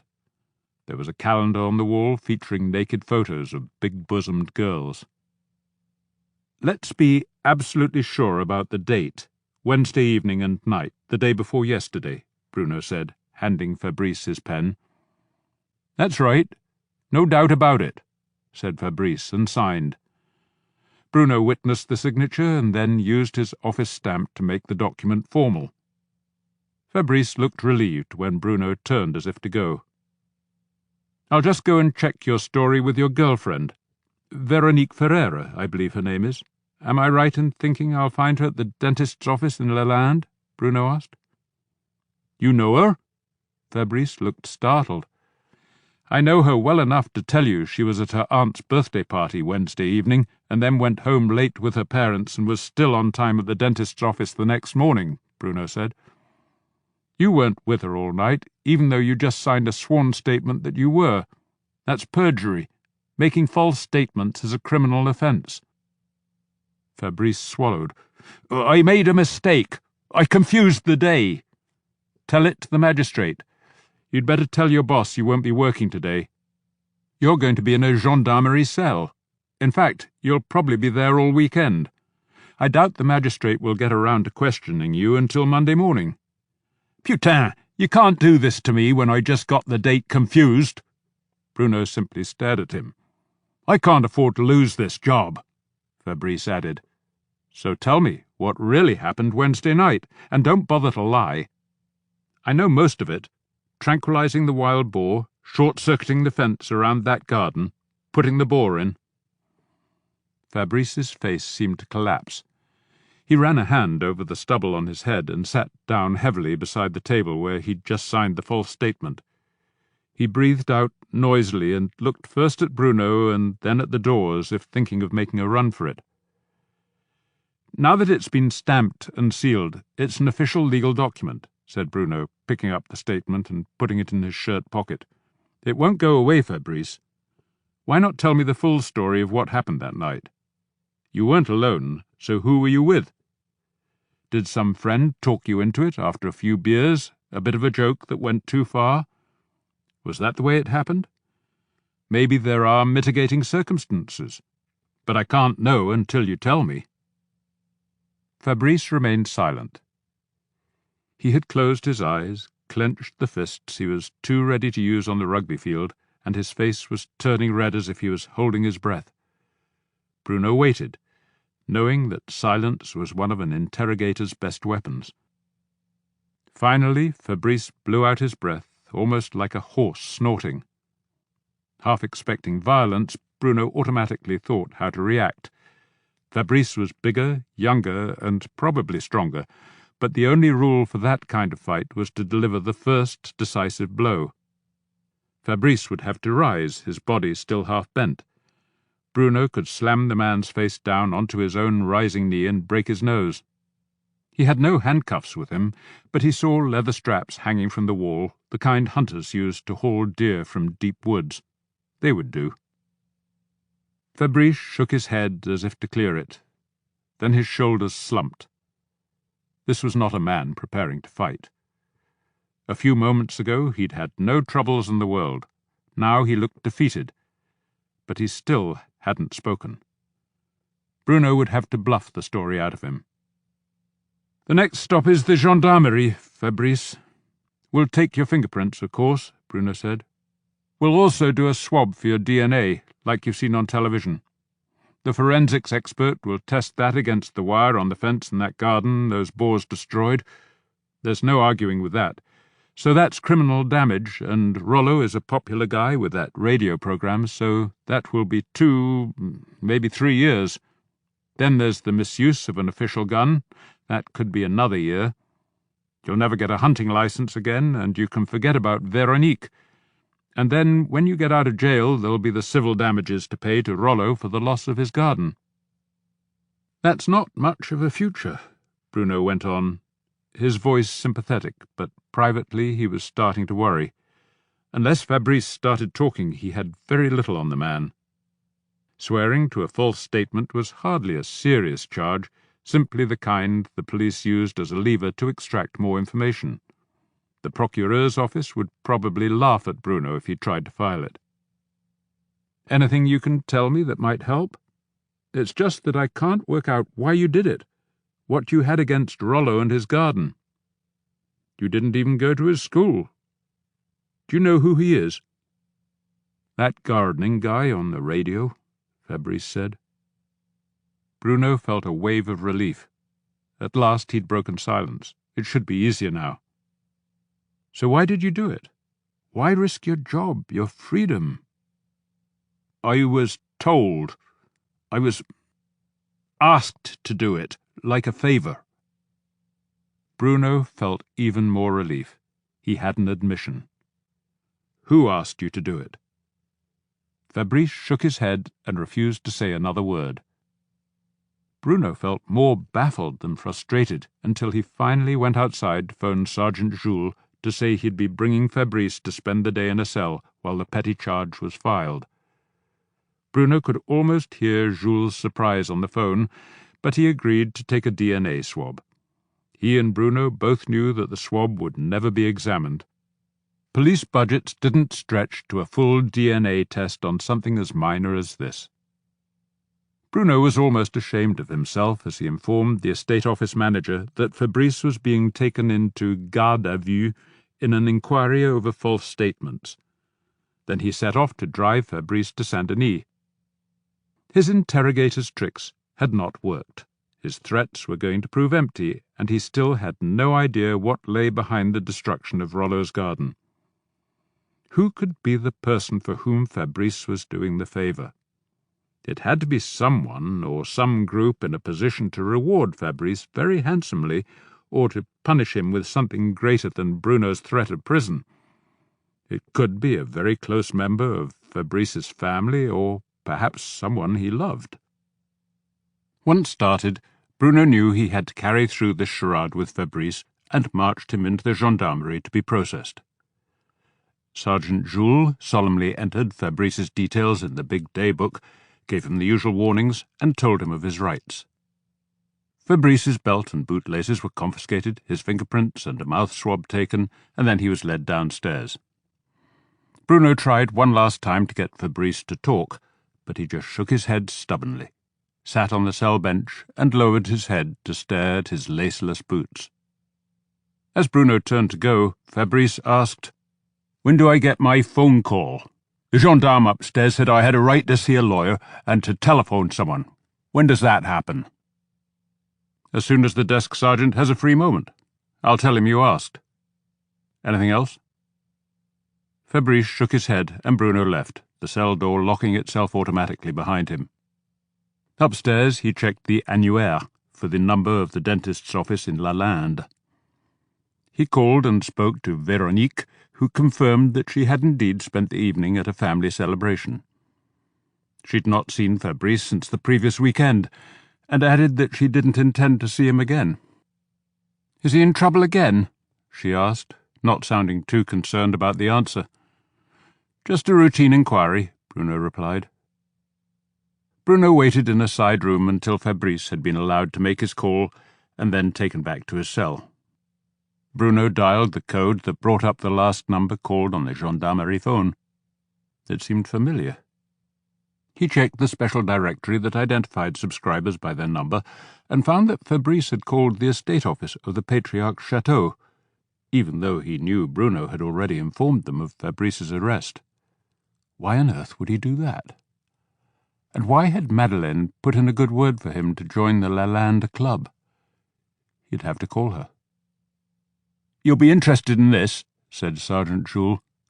"I called it up on the computer after you phoned." He handed Bruno a printout of Fabrice's criminal record.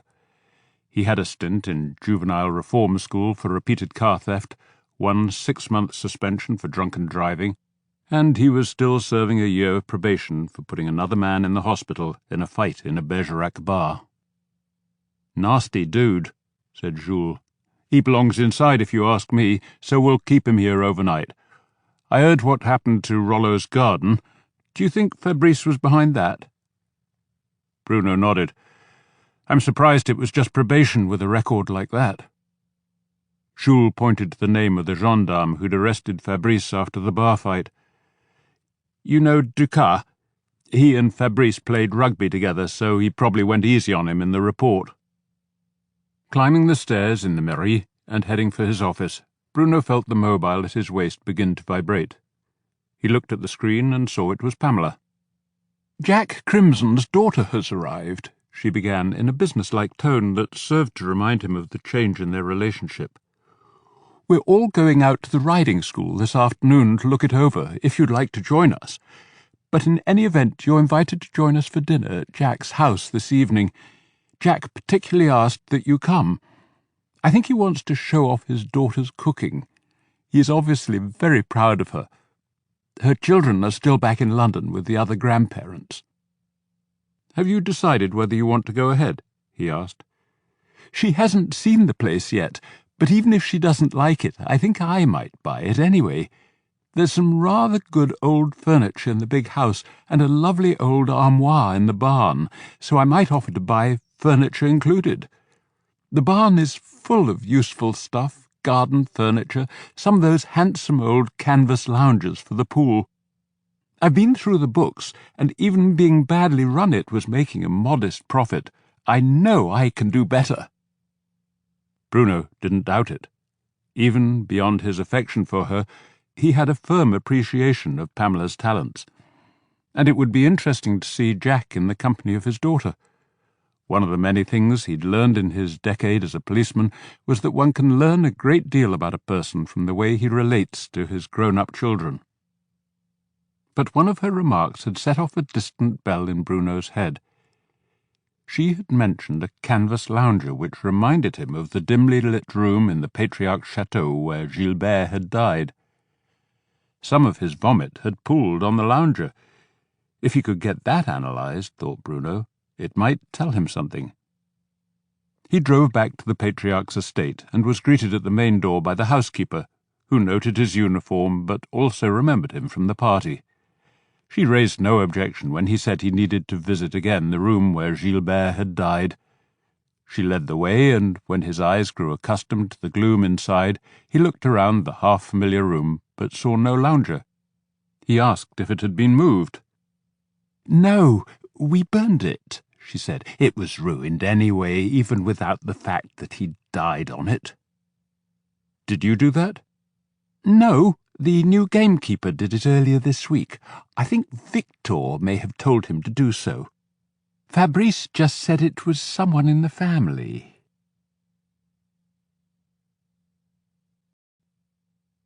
Chapter 24. Bruno was so accustomed to wearing a uniform, or disguising it slightly by putting a civilian jacket over his uniform's dark blue trousers and light blue shirt, that he felt slightly odd in his khaki slacks and check shirt and blazer as he presented himself at Crimson's front door just after 7. Wearing brown leather loafers rather than his customary black boots, his feet felt unusually light. In one hand he carried a jar of his homemade raspberry jam, and in the other a bottle of his vin de noix. The door was opened by a plump, pretty woman in her early 30s with a hesitant smile, and something in her eyes that suggested she felt bruised by life. Her dark brown hair fell in natural curls to her shoulders, and over a simple dress of light blue she was wearing a vin de Bergerac apron that Crimson must have found in the wine shop. She held out her hand to greet him, and asked, "Are you Monsieur Bruno?" She spoke in that stolid, English-accented French that made native speakers wonder if the English had any ear for rhythm or the musical tones of their language. "I'm Miranda, and you are very welcome, and thank you for getting my father's paintings and furniture back after the burglary." "I think he was also especially pleased that we were able to recover most of the wine that was stolen," Bruno said with a smile. He kept hold of her hand and kissed her lightly on each cheek before releasing it. She may have wanted to maintain the ridiculous English habit that men and women should just shake hands as if they were the same sex, but Crimson's daughter was in the Perigord now. "And as one of his friends who is sometimes allowed to share his wines, I was almost as pleased as your father." Looking slightly flustered at being kissed, she thanked him for the jam and bottle, and led him through the house to the terrace where her father and Pamela were watching the sunset and drinking scotch. A thin file of papers that looked like accounts was open before Crimson, and in front of Pamela was one of the notebooks she liked to use, open to a page filled with figures and notes in her neat handwriting. Bruno felt a flash of something that might have been jealousy at this new intimacy between Crimson and the woman whose bed Bruno had been sharing. Their affair might be over, thought Bruno, but some of the ties that accompanied it would never really go away. Miranda excused herself to return to the kitchen. "Are you going to buy the riding school?" he asked, kissing Pamela's cheeks and shaking hands with Crimson, who poured him a generous helping of Balvenie and left Bruno to add a splash of water. "Well, we're making an offer," said Crimson. "If the owner accepts it, we're going to divide the property. Pamela will buy the main house and the gîte and garden and run them separately, and we'll all jointly buy the riding school and stables. And the paddock, of course." "If this all goes ahead, Fabiola and Gilles are going to buy my property," said Pamela. "They'll live in my house and rent out the gîte just like I do. Fabiola will continue working at the clinic, and Gilles can write his books and run the gîte. Fabiola likes riding my old mare, so Victoria would go with the deal, and Gilles will be our first new pupil at the riding school. We're a bit on tenterhooks," she added. "Marguerite said she'd call us this evening to let us know if she accepts our offer. Jack has a bottle of champagne in the fridge so we can celebrate if she says yes." "In that case, we should talk of other things until you hear from her," said Bruno, turning to Crimson. "And there's something I have to ask you. I hear you had a brief private conversation with Gilbert at the Patriarch's party. Can you tell me anything about it? You already told me you didn't think he was drunk." "He didn't seem drunk," said Crimson. "We'd been drinking champagne, and I don't recall him getting any refills. I pulled him to one side to ask him about a mutual friend, a Russian woman that Gilbert had known in Moscow. She was called Ludmila." "Why was she important?" Bruno asked. "Ludmila Alexandrovna Grachova was an economist," Crimson explained, "and one of Gilbert's many girlfriends. She was important because she was very close to Boris Yeltsin, had worked on his staff when he was mayor of Moscow, and then went with him to the Kremlin after Yeltsin replaced Gorbachev. She was part of the economic reform team that brought in privatization and then went into one of the new private banks. But Crimson said he'd lost track of her after Putin came to power. I asked Gilbert if he was still in touch with her, and he said he was, but only sporadically, exchanging New Year's cards and so on. She'd married and had children, he'd told me. And I've just remembered something. A waiter came up to us with a tray that had a large glass of orange juice, murmured something to Gilbert, and he took it. He hadn't finished his champagne, I recall, but he gave it to the waiter." "One of the waiters dressed in an Air Force uniform?" Bruno asked. "That's right. I'd assumed Gilbert had asked for it, so he wouldn't be tempted to drink too much and disgrace himself." "And that was all?" Bruno asked, feeling a sudden frisson as he realized that Crimson must have had the opportunity to slip something into Gilbert's drink. And who knew what motives might have been in play among old acquaintances in that strange, warped world of Cold War intelligence? It was an uncomfortable thought to nurture while enjoying the man's hospitality, but Bruno realized that if his hunch about Gilbert's death was correct, then Crimson had just become an obvious suspect. "Then your chum, the Brigadier, joined us, and Gilbert sort of drifted away. You know how it is at parties," Crimson said. "I never saw him again." The doorbell rang, and moments later Fabiola and Gilles were shown in by Miranda. Just as their drinks had been poured, Pamela's mobile phone rang. She rose and turned away to answer it, gesturing at them with her fingers crossed for luck, and then turned back with a big grin on her face. The crossed fingers had become a thumbs up. "That's wonderful, Marguerite," she said into the phone. "We'll meet at the notaire's tomorrow to sign the initial contract." She hung up and beamed at them all as she declared, "Time to open that champagne. We've got it." Fabiola and Gilles kissed each other, announcing that this meant they were now to become joint householders of Pamela's property. Pamela kissed Miranda as Crimson went for the champagne, and then once it was poured and the glasses were clinked, toasts were proposed and everyone kissed everyone else. Miranda led them into the dining room, and Bruno was able to appreciate the furniture and paintings he'd recovered after Crimson's burglary. On the longest wall were 2 large oil paintings, each of food. One showed birds and animals after a hunt, game birds, ducks and hares, all displayed on a wooden table, with 2 deer hanging from pegs in a stone wall behind them.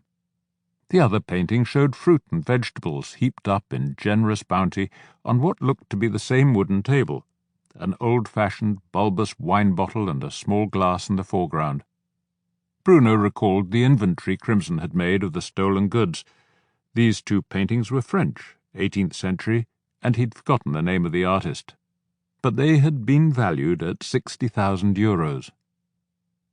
On the wall to Bruno's right was a 19th century English oil painting of a landscape with hills and sheep and a sky with a mixture of clouds and light that Bruno thought was wonderful. Again he forgot the artist's name, but recalled that it had been valued at €30,000. He smiled at himself inwardly, thinking his unschooled artistic appreciation probably had more to do with money than with the art itself. The painting stood above a handsome chest of drawers in dark wood that was also valuable, although Bruno forgot how much it was supposed to be worth. The antique silver cutlery at the place settings had been valued at $12,000, and Bruno knew the stolen wine had been valued at more than $15,000. All this meant a degree of wealth and discreet good taste that Bruno could hardly begin to comprehend. But this was not like the Red Countess's home, where Bruno had somehow automatically expected the furniture and possessions that went with the chateau's history and her aristocratic heritage. Crimson's was a different kind of comfort, more modest and far more personal, reflecting Crimson's own taste as a collector rather than the Countess's inheritance from centuries of noble forebears. Bruno recalled Crimson telling him that he'd been most distressed by the theft of 2 charming English watercolours that he and his wife had bought each other early in their marriage. Bruno wondered if Crimson's possessions and comfort were of a level to which ordinary folk like himself might some day aspire if they had the good taste and timing to acquire them relatively early in life or at a time before antique prices had exploded. The Countess's far grander circumstances were altogether different. But what of the Patriarch, Bruno pondered, a man from a modest family of the Périgord who now owned a handsome chateau and vineyard, walked with presidents and princes, took part in the councils of state and went on discreet missions at the request of the President of France. The Patriarch had carved out a brilliant career, all done and all won through his own courage and daring. An earlier generation might have said it had been won with the sword. It was good to know, thought Bruno, that France was still a country that believed in careers being open to individual talents, the central principle of the French Revolution and of Napoleon's time that had followed it. The arrival of Miranda with the soup tureen brought Bruno out of his reverie. They began with a carrot soup flavoured with ginger. The main course was a dish that Bruno recognised as one of Pamela's favourites, a fish pie topped with mashed potatoes and dusted with cheese to make a crisp brown gratin. Miranda had used salmon, whereas Pamela made it with cod, but they each used smoked mackerel, shrimps, and slices of hard-boiled egg atop the creamy sauce. Bruno thought he detected a pleasant hint of nutmeg in the sauce that he didn't recall Pamela ever using. Miranda had made petit pois to accompany it, and her father served a dry white Bergerac from Chateau Tenac. Toasts were drunk to Miranda and her cooking. The salad and cheese were served, and then Crimson brought a bottle of Clos Lanverge Montbazillac to accompany what he described as his favourite dessert. Miranda brought out what looked at first like a cream cake, but on close examination Bruno saw it was a large and almost brown meringue, sliced in half and filled with cream and raspberries. Only as he took his first mouthful did he realize that the meringue had been flavoured with hazelnuts. "This is wonderful," he told Miranda, who blushed prettily and looked down shyly at her plate as the rest of the table chorused their praise. "I'd really like to get the recipe," he added sincerely. He wanted to put Miranda at her ease and make her welcome. Bruno knew only that Crimson's daughter had just gone through a difficult divorce, and for the past several years she had known her father as a widower. And so, seeing him in this quite different environment, with new friends speaking a different language and embarking on a new business venture, must have been something of a shock. And he suspected she'd felt under a certain pressure when her father had asked her to produce a dinner for French guests in the culinary heartland of France. He complimented her on her French and asked after her children, Fabiola and Pamela joining him in helping Miranda over her shyness. Crimson sought to pour out more Montbazillac and asked Bruno whether he expected any more developments over Gilbert's death. Bruno put his hand over his glass and shook his head. This wasn't something he wanted to discuss in front of Gilles. Good friend though he was, Gilles was still a journalist, with some freelance connection to Paris Match. Crimson seemed to understand Bruno's reluctance. He turned to Gilles and asked, "Can we go completely off the record here?" Gilles nodded. "Come on, Bruno. Tell us what you can," Crimson said. "You know Gilbert was a friend of mine." "We'll have to wait for the reading of the will," Bruno said, wondering if Crimson's determination to probe was itself suspicious. "That sometimes brings surprises, and I'm still baffled at the way he became so drunk so fast, though since he was cremated, we'll never know." "So it could have been a perfect crime," Crimson said. "An alcoholic dies in a drunken stupor. End of story." Bruno shrugged. Who had a motive to kill him? And why would they need to take the risk of murdering him when Gilbert was already killing himself with the booze? "Well, a bit of history goes with him," said Crimson. "He probably knew better than any other non-Russian why that coup against Gorbachev failed, and how Gorbachev was so easily replaced by Yeltsin. I remember him telling me on the first day that the coup was doomed that maybe the generals wanted to overthrow Gorbachev, but the captains and majors didn't, nor did the troops." "He was that close to the military?" Bruno asked. "Very much so. When he wasn't at the Yeltsin White House, the Russian Parliament building, he was at the Defense Ministry on the Frunze embankment. He told me that orders from the generals were just piling up unsent. The clerks sabotaged them, screwed up the coding, and disabled their teleprinters." "Is that generally known these days?"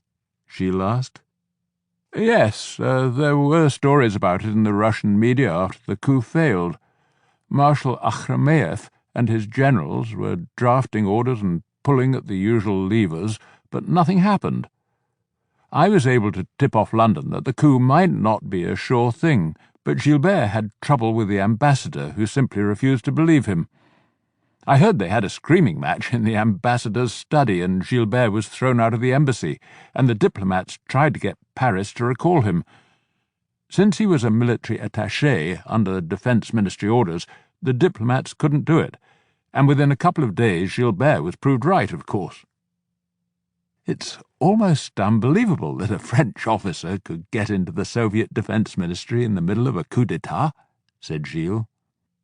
Hearing his tone, Fabiola turned to look at him, and the three women stopped their conversation to listen. "Quite right. It was unthinkable, or it should have been," said Crimson. "But Gilbert had these amazing contacts, and above all, by day 2 of the coup he was going in and out with the Patriarch. The old man had just flown in from Paris at Mitterrand's request. His was one of the few planes they allowed into Soviet airspace.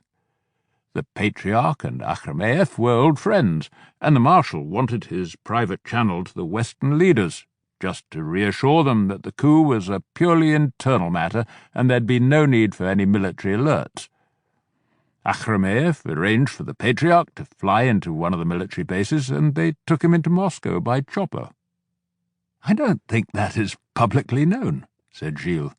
"I know he acted as de Gaulle's private emissary to the Kremlin, but not that he did the same for Mitterrand, nor that he was in touch with the coup leaders. He must have been one of the last people to see Akhrameyev alive. The old man killed himself when it was clear the coup had failed." Crimson sipped at his Montbazillac. "It's all history now, a long time ago, and I've just remembered something one of our own generals told me after he'd had some meeting with Akhrameyev. The old fellow had 2 words of English, both of them coming from World War II. The first was Spam, that tinned American meat, and the second was Studebaker, the name of an American truck. Akhrameyev said the Red Army could never have got to Berlin without the Spam to eat and the Studebakers to bring up the troops and the supplies. He talked of that Spam with such nostalgia that we arranged to bring him in cans of the stuff. He'd open one and eat it straight away. It sounds like Proust's Madeleine. That little cake brought back all his memories of childhood when he tasted it, said Miranda. And now, who would like coffee? Do you think the Patriarch might give me an interview? Gilles asked. A last, unwritten chapter of a French role in ending the Cold War? You can always ask, said Crimson, rising from the table and inviting them to take their coffee in the sitting-room. Bruno followed, wondering at his growing suspicions of Crimson, a man he'd thought of as a friend. It was all circumstantial, of course, but he was increasingly sure that Gilbert's death had not been natural, that the roots of his death went back to his years in Moscow, a period in which Crimson had been closely involved. And Crimson not only had the opportunity to spike Gilbert's drink, he'd also given Gilbert the very flask from which the doomed colonel had taken his final drink. Had it really been the original flask from 20 years ago, or had Crimson obtained a new one of the same type to fill with superproof vodka and give it to Gilbert at the Patriarch's party? But what would the motive have been for Gilbert's death? Were there still any secrets of importance from that Moscow of 2 decades ago? Or was the motive connected to Gilbert's trust fund? If so, was Crimson among those who knew of the fund's existence?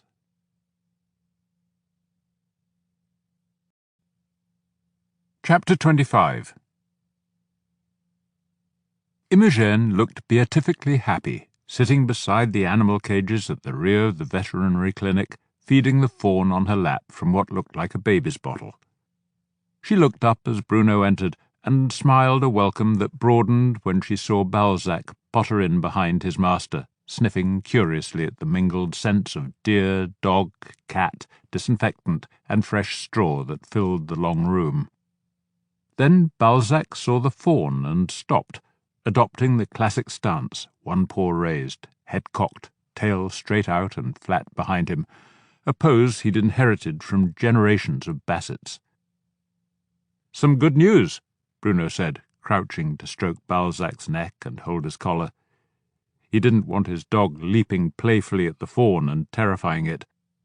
Bruno usually listened to the local radio news bulletin as he did his early morning exercises, and there had been 2 items of interest. The first was that Perfit's son had been declared out of danger and transferred from the intensive care unit. The second was that the procureur had decided not to bring criminal charges against Imogen. He'd called Raquel on her mobile, and she told him he'd find Imogen at the clinic. "I think that means you can go back to your home and resume your life," said Bruno.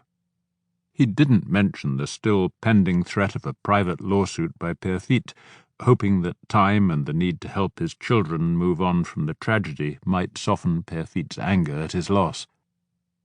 "I presume you'll take the fawn with you. And this is Balzac. He's still very young, not much more than a puppy, and very friendly." "He's a lovely dog," said Imogen. "I remember seeing you with your old Basset in the market. Was he Balzac's father?" Bruno shook his head. "Balzac was a gift. If I hold him, can he come and say hello to your fawn? He's very good with other animals, often sleeps in a stable with my horse." Imogen nodded slightly warily, and Bruno let Balzac creep forward, sniffing delicately until he was at Imogen's feet, his head raised to look at the fawn, which was only a little larger than he. The fawn twitched, but stayed in place, apparently reassured by the shelter of Imogen's arms, and slowly turned her head to examine Balzac. The two animals looked curiously at each other, and then the fawn stretched out a long neck and delicately advanced her head toward Balzac. The two noses almost touched, and then, as though satisfied the dog represented no threat, the fawn curled back into Imogene's embrace. Balzac sat on the ground at her feet and continued to stare. "Yes, I'll try and take the fawn home, but only to see if she'll be accepted by some of the other deer. One or two are already back," Imogen said. "Raquel drove us up to my house on the way here this morning, and I was happy to see it was still standing, despite your fears. If the other deer won't take her, Raquel says she can add her to all the other animals they have at Le Tot, and I'll be able to visit her. She's been very kind, and at her suggestion I've applied for a job in the gift shop there." "There's some more good news," Bruno said. The mayor had agreed to his suggestion of a small exhibition of Imogen's wildlife photos in the local tourist information office. There was a large room in the building that was regularly used for shows by local artists, mostly amateurs. "So, if you pick out about 30 of your best photos, we'll get them framed. You might want to get some extra prints made so you can sell them. I'll certainly want to buy one." "That's wonderful, but I think you're entitled to one as a gift," Imogen replied. The bottle was empty, but the deer stayed calmly in her lap as she caressed its back. "Raquel explained how you'd been trying to help, so I'd like to say thank you. And I apologize for being difficult and taking all my anger and frustration out on you." "I'm sorry it worked out the way it did, for you and your dear, as well as for Perfit and his family." Bruno paused and looked around. "Where is Raquel? I thought I might find her here with you." "She's gone to work. I usually stay on here and help the vet by cleaning out the cages, walking the dogs, and generally trying to make myself useful. We picked up my car at the house, so I'm independent again. That reminds me, the vet had an idea I'd like you to think about. Deer whistles." She explained that the vet had wondered if dog whistles, which operated at a frequency too high for humans to hear, might also be used for deer. Imogen had done some research on the internet at Raquel's house and found that they had become quite common in the United States and in Scandinavia, fitted to cars so the wind of their passage drove the whistle that warned deer to stay away. "I never thought of that," Bruno said.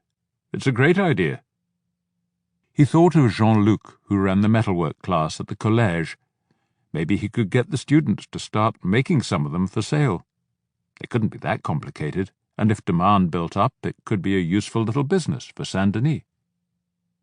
Imogen beamed at his reaction and said, "I'll go back up to the house when I'm finished here and start selecting photos." Back in his office, with Balzac scouting the familiar corridors of the mairie to see which of his master's colleagues might be offering biscuits that day, Bruno scanned his mail. There was an email from the maire notaire handling Gilbert's will, saying he was having trouble contacting the various heirs and asking Bruno to call him. He tried and got a recording. He left a message and began dealing with other office work, wondering vaguely why he'd been called. Notaire was supposed to be skilled at tracking down elusive heirs. He'd just finished drafting a note to the mayor about Imogen's deer whistle plan when the phone rang, and Gilbert's notaire thanked him for his message. "Let's get the easy one out of the way first," said the notaire. Had Bruno heard of someone named Larignac, for whom there was a bequest? Bruno recalled the name and told the notaire he'd been one of Gilbert's mechanics in the Air Force and had tried to get Gilbert into Alcoholics Anonymous. Larignac had lived near Libourne, and he might be able to find a phone number. "One moment," he said, and from his cupboard took the box in which he'd been collecting various items of potential evidence. He pulled out the plastic bag containing Gilbert's phone, a cheap model with a standard charging socket. He used his own charger and turned it on. It took a moment before the screen came to life. There was no password protecting it, and he thumbed through the address book to Larignac and read the number over his own phone to the notaire. Thank you. But that's not it. The will names a woman named Nicole Larignac, not a man." "There's no number for her," said Bruno. "We'll put that to one side for a moment. The second one might be impossible. A Russian, Yevgeny Markovich Garanov." "He had a Russian friend called Yevgeny, but the other names aren't familiar. It may be the same guy." Bruno was thinking he could easily call Yevgeny and check the surname, but it was probably listed in the phone book. He was just thumbing through it when the notaire spoke again. "I believe the second name in Russian is a patronymic that indicates his father's name is Mark," said the notaire. "Marco," said Bruno. "That must be the Patriarch. Yevgeny is his Russian son." He scrolled through Gilbert's address book until he came to Garanov, Yevgeny, and it was a local Perigord number. He gave it to the notaire. "Thank you. And now my last question is rather different," the notaire said. "I need some advice on a rather delicate matter. The main bequest is to a member of the Dessay family, and I wrote to the person in question at the address you gave me, but I've had no reply." "That shouldn't be a problem. Victor Dessay was his oldest friend, a man he listed as next of kin after his sister died," Bruno said. "They were pilots together in the same squadron, and Gilbert was godfather to Victor's children. I'm sure if you call the vineyard, they'll put you through to him." "Thank you. That's helpful, but it's also where it becomes delicate. Just one person inherits. Would Chantal Eleanor Rochechouart Dessay be one of Gilbert's godchildren?" "She would. She's Victor's daughter, but I think he was also godfather to her brother, or half-brother, Marc. He's Victor's son by his first marriage, named Marc after his grandfather." There was nothing listed in Gilbert's phone for Chantal, nor was she listed separately under the numbers of the various members of the Dessay family. There was only the general vineyard number and another local landline number for the Patriarch, presumably at the chateau, and separate mobile numbers for Victor and for Madeleine. "In my experience, when one child in a family inherits but not another, matters tend to become difficult," the notaire said. Bruno nodded to himself. He could see where it might involve family jealousies, but that was hardly his problem, or even the notaire's. He said, "I understood that it was simply your job to ensure the will is carried out according to the intentions of the deceased." "That's right. But Gilbert was a friend from childhood, so you'll understand I don't want to cause any embarrassment. And since I've heard from his bank, I'm aware that there is a surprisingly large sum involved in his trust fund, or rather funds." "Really? How much?" "I can't say, but it's more than I've ever handled before, a lot more. So I'd like you to do me a favour, or at least a service. I'm empowered to employ private investigators to trace beneficiaries to an estate, so might I hire you to find this Nicole Larignac and put me in touch with this Chantal girl? It's all perfectly legal. I've used local policemen before on other inquiries. You'd be paid at the same rate as a huissier, a court bailiff, €36 an hour. I presume you'd have to go to Libourne to track down Larignac, and we'd pay the standard rates for mileage. For a day's work you could be picking up €300 or so." "Not bad," said Bruno, thinking that he'd be able to treat Pamela to dinner at the Vieux Logis, except that she'd probably see such an invitation as a ploy to worm his way back into her bed. It should be enough for him to go up to Paris for the next 2 rugby internationals, or even fly over to Twickenham to see France play England. "I'll just check with the mayor that he has no objections and call you back." The mayor gave his approval, saying that he might well join Bruno on a weekend jaunt to Twickenham. "And given all the unpaid overtime you do, you don't have to wait until your day off," the mayor added. Bruno told the notaire that he could start right away and asked the notaire to fax him a letter authorizing him to make inquiries on the notaire's behalf. He began by calling the number listed for Larignac on Gilbert's phone, but it had been disconnected. Then he called a colleague from the Police Municipale in Libourne. They had met on a couple of the courses run by the Justice Ministry for the regional police on changes in the law. There was no Larignac in the current annuaire, Bruno was told, but a Laurent Larignac had been listed at a Libourne address 2 years earlier, and another policeman lived on the same street. Bruno was given the policeman's name and number and called to learn only that Laurent Larignac had died over a year ago, and his wife, Nicole, had moved to Bordeaux to be nearer her daughter and grandchildren in a suburb called Talence. There was no directory listing for Larignac in Talence, which was often the case with most people now using mobile phones.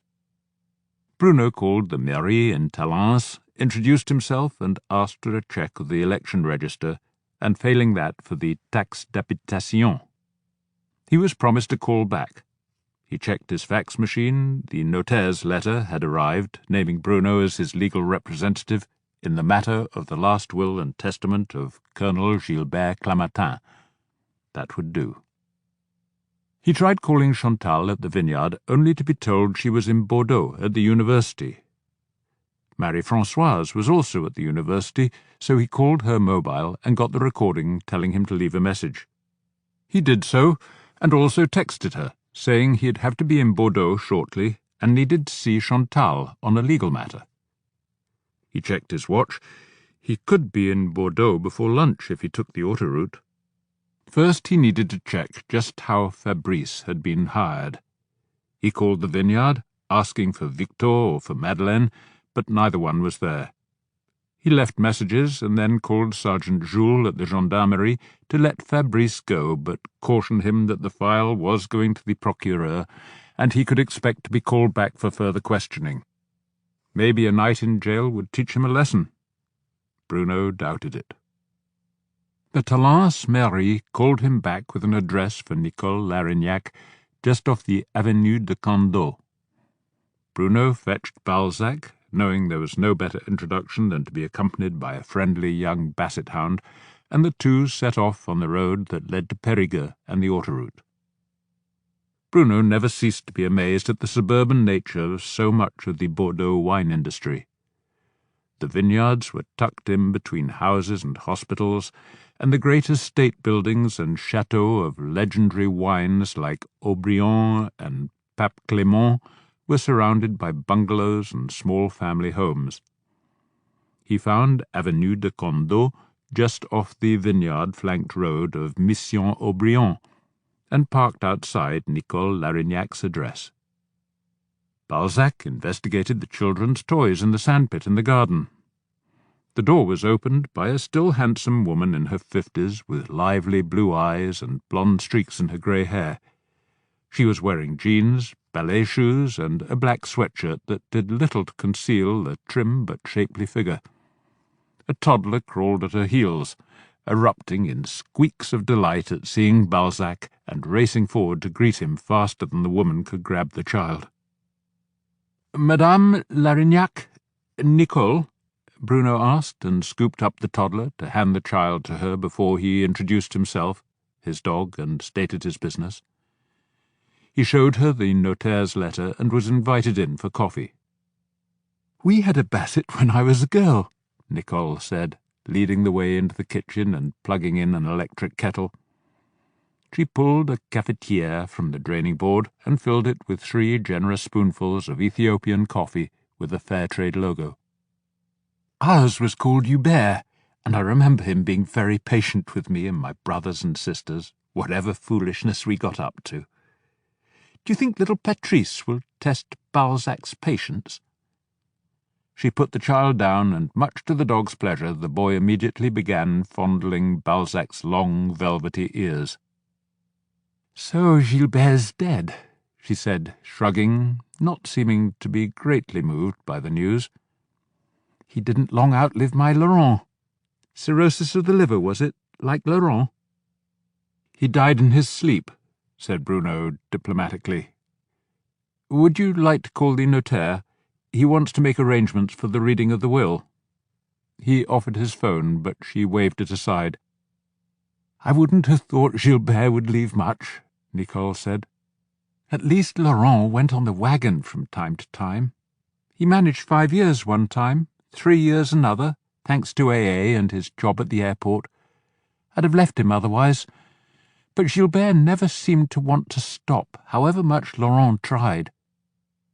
"Did you know him well?" Bruno asked. "That's a complicated question," she replied with a playful smile, and looked away, staring through the kitchen window with a fond, nostalgic expression, as though recalling happy, if private, memories. Bruno thought she must have been a very lovely woman when Gilbert had known her. Nicole was still attractive, and she knew it. She put cups and saucers and coffee onto a tray, as well as a jar of honey, and handed the tray to Bruno. "Put it down in the main room on your left. I'll bring the coffee and steer little Patrice to join us." "I take it Patrice is your grandson," Bruno said, when they settled on 2 armchairs that faced each other across the coffee table. On top of the table lay an open magazine about yoga. Perhaps that was how Nicole stayed trim. The room was painted white, the furniture was modern, and a huge blown-up photograph of the New York skyline at dusk dominated the main wall. "Yes, he's my son's boy. Like Laurent, my son was an Air Force mechanic, and now works for Air France. So does Patrice's mum, at the airport.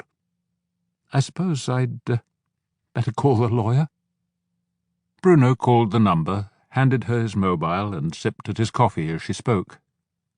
She gave the notaire her address and mobile number, and asked if it would be necessary for her to make the long trip to the Auvergne for the reading of the will. She seemed relieved to hear it would not. The lawyer could send her a copy of the will once it was read. Bruno finished his coffee, thanked her, and rose to go. "You might remember Gilbert's fellow pilot, Victor," he said. "Can't say I much want to see him again. Gilbert was twice the man and 10 times the pilot that poor Victor was, always living in the shadow of his famous dad. If not for Gilbert, Laurent doubted whether Victor would have made it through training school. How is he, anyway? How's that second marriage of his turning out?" "He looked after Gilbert for the past few years and was heartbroken when he died.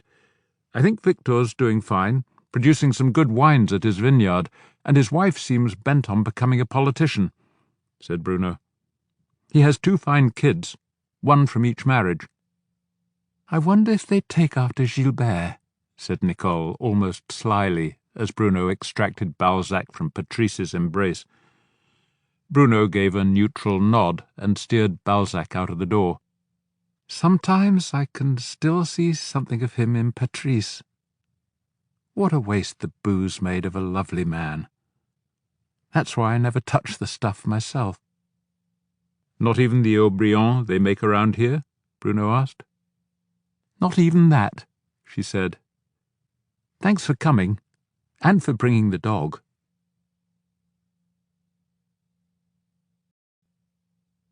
Chapter 26.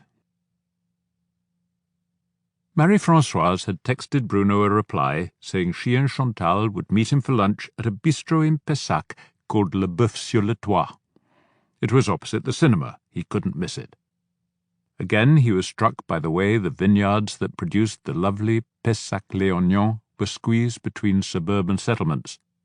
Domestic gardens covered by lawns and cheap swimming pools must be taking up land that could produce grand vintages.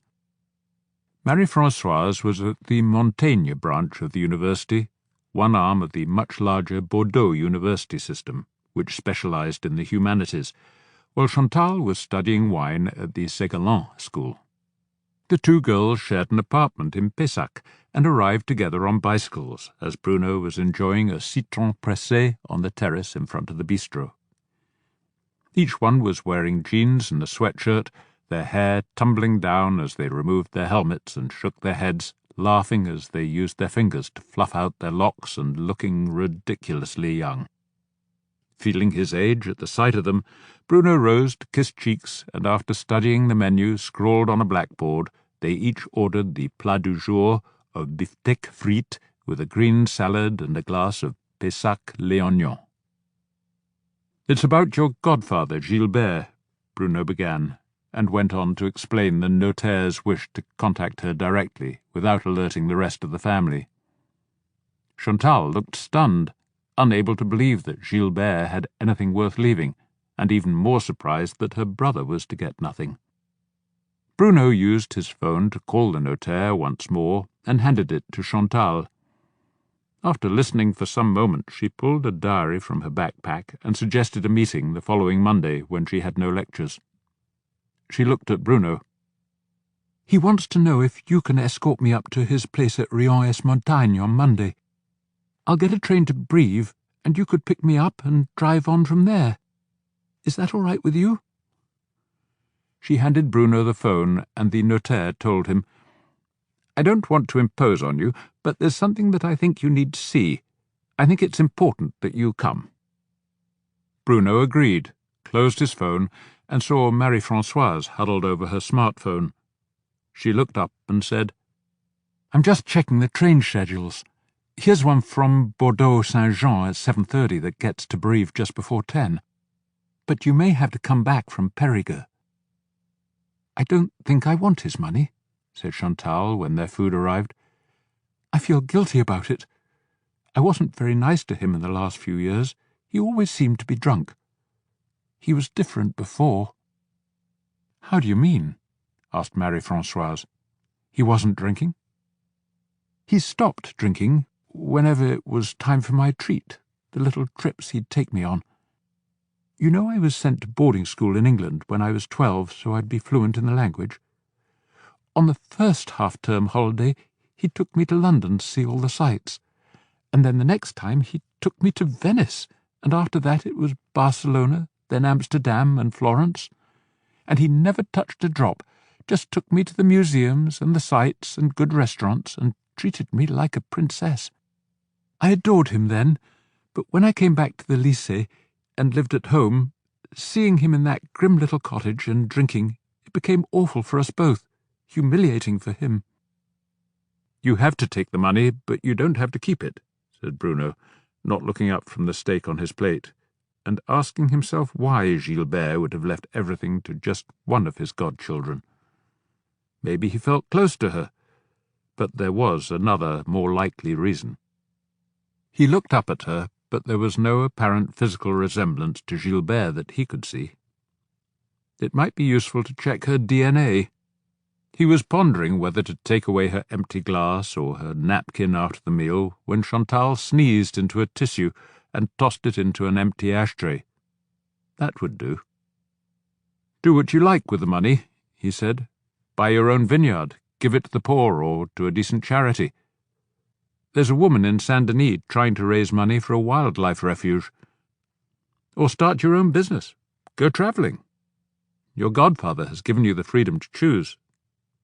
Think of him kindly. I think he earned it in a very hard way." "What do you mean?" Chantal asked, her tone suggesting a challenge rather than a question.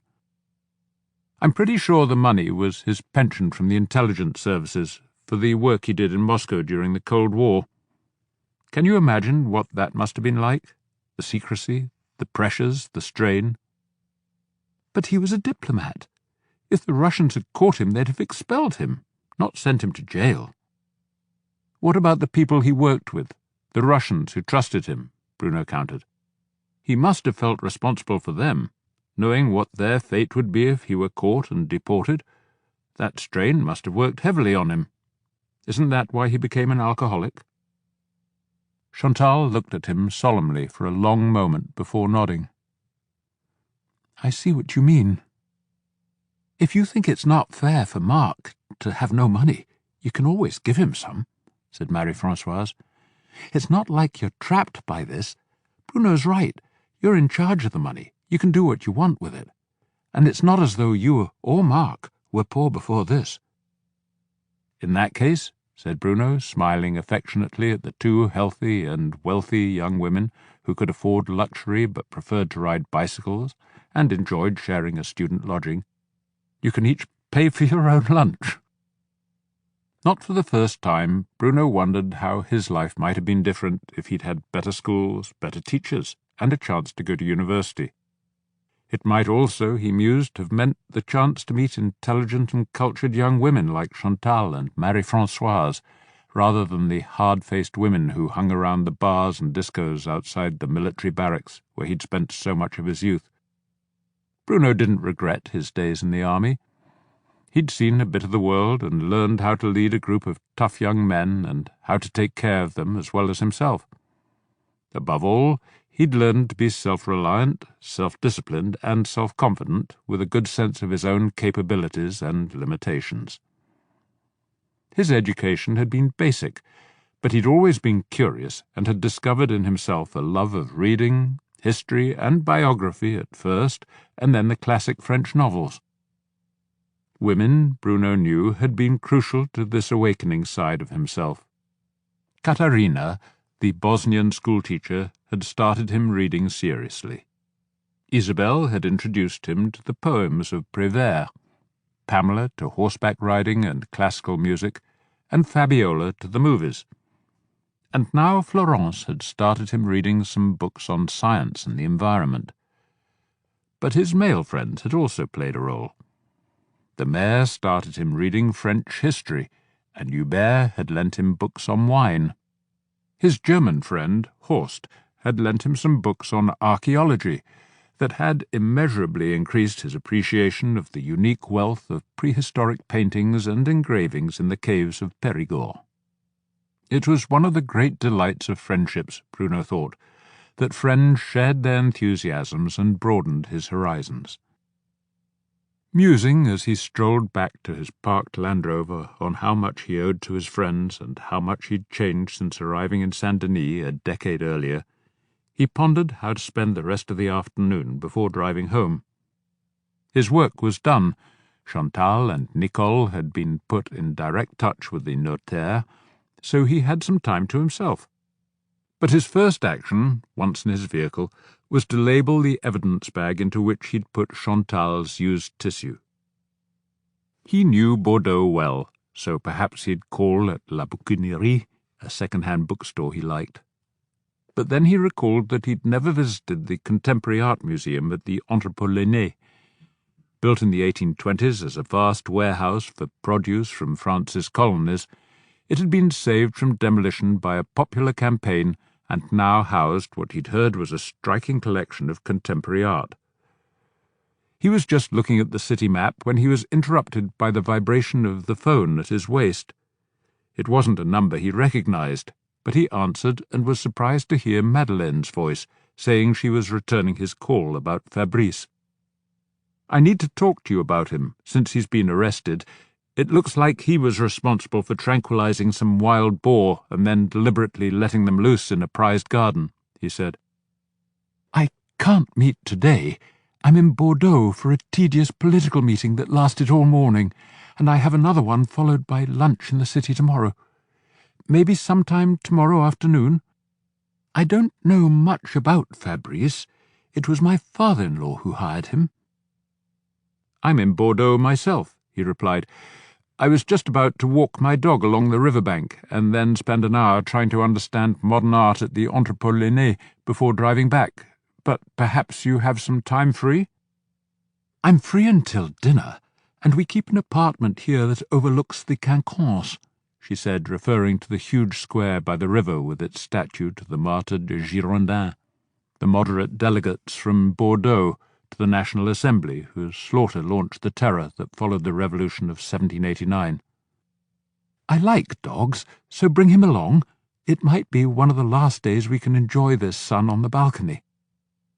She gave him the address and entry code for the street door, and within 30 minutes he'd parked, found the place, and was installed on the top-floor balcony in his shirt-sleeves, a fresh pot of coffee steaming before them. She'd made a fuss of Balzac and greeted Bruno with a real kiss on each cheek, not the brief and contactless pout toward an ear that had become the fashion. And she'd held his hand a moment too long to lead him to the balcony. He was touched when he saw that she'd put out a bowl of water for his dog. Madeleine was barefoot, wearing white capri pants and a sleeveless white blouse that set off her golden tan. Her hair had been pulled back into a loose ponytail that was held by a white ribbon that was tied into a bow. She gave off a faint scent of soap as if she'd showered after her lunch. Her face was free of makeup, but her complexion seemed as clear and youthful as her daughter's. And yet to Bruno she was somehow more beautiful, more self-aware. There was something in her eyes that spoke of lessons learned and a life well lived. Beside the coffee cups were 2 tall glasses and a bottle of mineral water. The view over the Gironde River was spectacular, and the balcony was as large as the ground floor of his own home. Balzac was exploring the place with his unfailing curiosity. A pair of pruning shears and gardening gloves lay on the tables, and a bucket full of weeds from the tall pots filled with red geraniums stood by the glass doors that led into the large living room. "I was catching up on the gardening," she said. "Thank you for saving me from that chore. You probably know more about it than I do. Do you think it's time to bring the geraniums into the conservatory?" Madeleine pointed to the glass-covered end of the balcony where he presumed the family could enjoy the view throughout the winter. Even so casual a gesture seemed elegant and poised. She'd have made a wonderful actress, Bruno thought, suddenly recalling a film with the young Catherine Deneuve. If anything, Madeleine was lovelier, perhaps because she had more animation, or more of that toughness he'd seen as she demolished her opponent in the Bergerac debate. "In Périgord, I'd be surprised if we get any frost before December at the earliest, but maybe here in Bordeaux the weather is different." Bruno felt relieved that he could focus on something as mundane as gardening. "You need to ask a local, or call Rollo, the expert with the radio program, the guy whose garden was just destroyed." "Destroyed by Fabrice, you believe?" She poured the coffee and turned slightly to look at the river, giving Bruno the benefit of her classic profile. He also noticed, with a start of surprise, that she was wearing nothing beneath her blouse. He felt his mouth suddenly go dry. "The evidence points that way, but it will be up to the procureur to decide whether to bring charges. I gather you got to know him through hunting, when he transferred to your club after he was asked to leave his old one. Did you know about that?" "I heard some gossip, yes, and I know about his being banned from rugby." She continued to gaze across the river. Was she avoiding his eyes? "But if we banned every aggressive young man who goes a bit too far, we'd end up living in a world of wimps. You ought to hear Marco on the topic. Fabrice is a fine shot and a good hunter. Marco had been out with him and been impressed, so we accepted him and then gave him the job. It was Marco who'd heard that Fabrice's dad had been a gamekeeper, so he knew the life, and it's not easy to find decent gamekeepers these days. I think Marco was just trying to do the young man a good turn. You should ask him." "I will." He sipped at his coffee, enjoying its quality, trying to suppress the image of Yevgeny's painting of her that came creeping into his head as he looked at her. "Do you know Fabrice at all well?" "We chatted a bit when he joined, and naturally we were at the occasional casse-croûte after a morning's hunting, and I think I recall a club dinner.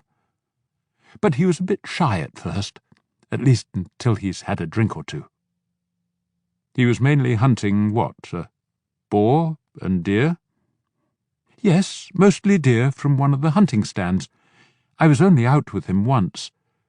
One of the older guys had complained that Fabrice was too quick on the trigger, so I went out to the stand with him. He wouldn't dare shoot before a woman." "Did you ever know Fabrice to use a tranquilizer gun?" She turned back to face him, looking directly into his eyes and nodding pensively. "Just once. A pregnant deer with a broken leg, and I wanted to save the fawn. We had to take her to the vet, who said it would be the best way." "Were you there?" He held her gaze, but felt his voice sounding a little hoarse, his throat drying in what he assumed was some hormonal response to her beauty. He took a sip of mineral water. "Not for that. It was a bit too heavy for me, like the boar, she said with an expression that was half smile, half grimace. On any other woman it would have looked strange. On her it was charming, a touch of girlishness. "A bit heavy for me, too, on rough ground," said Bruno, smiling. A couple of times Bruno had brought boar back from a kill to the trail where the trucks could come. A full-size boar could weigh well over 100 kilos. A heavy load for 2 men, struggling up and down slopes thick with undergrowth, the boar slung on a pole over their shoulders. "That's why our club bought one of those new German trolleys with big wheels and a ratchet system to lift the boar clear of the ground," she said. "It makes hunting a lot easier." Bruno hadn't thought of that, hadn't even heard that such trolleys existed. That must have been what Fabrice had used to take the boar to Rollo's garden. That was the essential piece of evidence against Fabrice that he needed to get the procureur to take the case. But there was something else he had to ask. "Fabrice told me that he was asked to attack Rollo's garden, apparently by somebody with influence over him, or a hold over him, but he won't say who." Bruno said it casually, looking for some kind of reaction. He was guessing, but could think of nobody outside her family with that kind of power over Fabrice.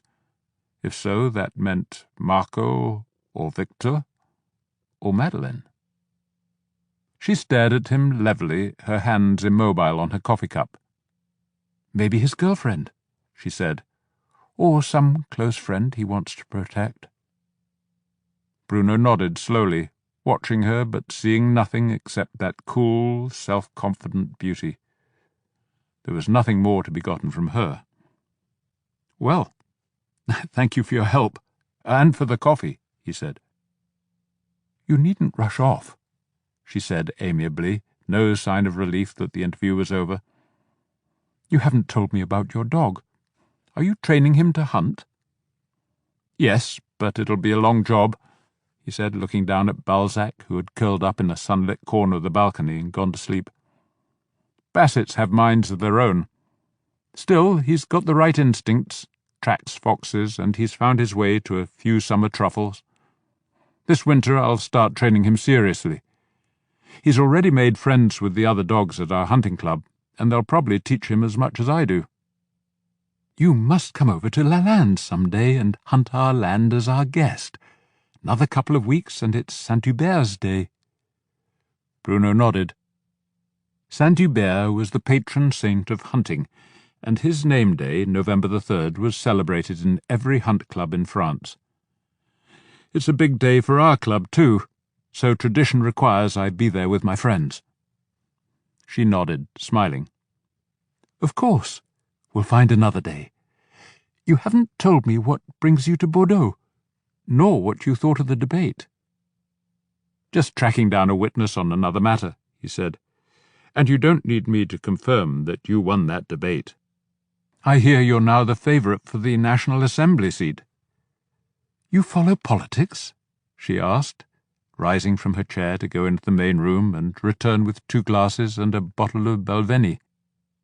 She poured 2 moderate drinks, splashed in some mineral water, clinked her glass against his and took a sip. Suddenly they were quite close together, each leaning forward over the small table. He felt a stab of sexual tension and found himself wondering how she coped with the impact of her looks. It must become tedious, he thought, always having this effect on men. "Not really," he replied, "but enough to be curious why you decided on the National Assembly rather than the European Parliament." "It's a lot easier to commute to Paris than to Brussels, let alone Strasbourg," she said, smiling, and then she turned the tables on him. "I might ask you why you stay in Saint-Denis when I'm told there's a much more significant job waiting for you at the Interior Ministry in Paris." "Where did you hear that?" It must have come from the Brigadier, he thought, recalling that he'd been invited to the Patriarch's birthday party. "At Marco's party? Marco asked Brigadier Lannes about you. They're old friends, and I overheard the conversation." She paused and then looked at him roguishly. "I hadn't known you were so interesting." "It's very simple. I love living and working in Saint-Denis, and I don't want to move to Paris," he said. I wouldn't be able to keep my dog and my horse. And I don't want to work for General de Brigade Lannes." "I'm told you're wasting your talents while waiting to succeed Gérard Mangin as the next mayor of Saint-Denis." Bruno chuckled. "That's just the mayor's joke. He knows I don't have a political bone in my body except on election day, and then I tend to vote one way for the presidency, another for the legislature." He smiled broadly, teasing her. "It's a way to keep you politicians under control." "Good for you. We need that sometimes," she said, and then added, her eyes twinkling at him, "just as sometimes we all need to be a little out of control." What on earth did she mean by that? Bruno cast around for a safer topic to discuss. "I enjoyed your wine tasting, but I was really impressed by the quality of tennis played by Marc and Chantal. I saw them when I parked and stayed to watch. They must be tournament level." "You must come and join us for a game at the vineyard," she said. "You can play with me." This time he was in no doubt of the double entendre in her words. Her foot was resting lightly on his beneath the table, and she was leaning forward over the small table, her arms in front of her, pressing her breasts together to deepen her cleavage.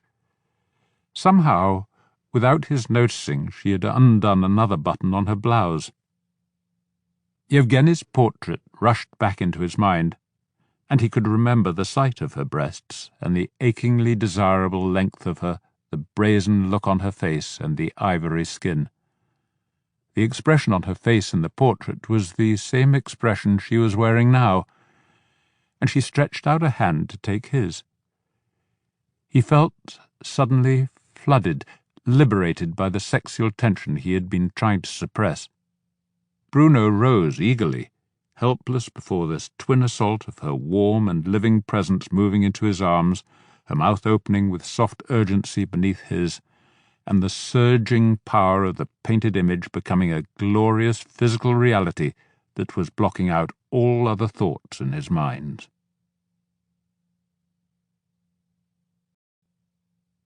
Chapter 27. There had been no political dinner she had to attend, she told him as they lay entwined on the long couch in the living room, the twilight gathering in the eastern sky. The night was theirs, she said, and led him into the half-darkness of her bedroom. He felt at once helpless and yet hugely empowered. He'd never known a lover so accomplished, so tantalizing in her shift of moods and pace, so seductive in her murmurings and her soft laughter.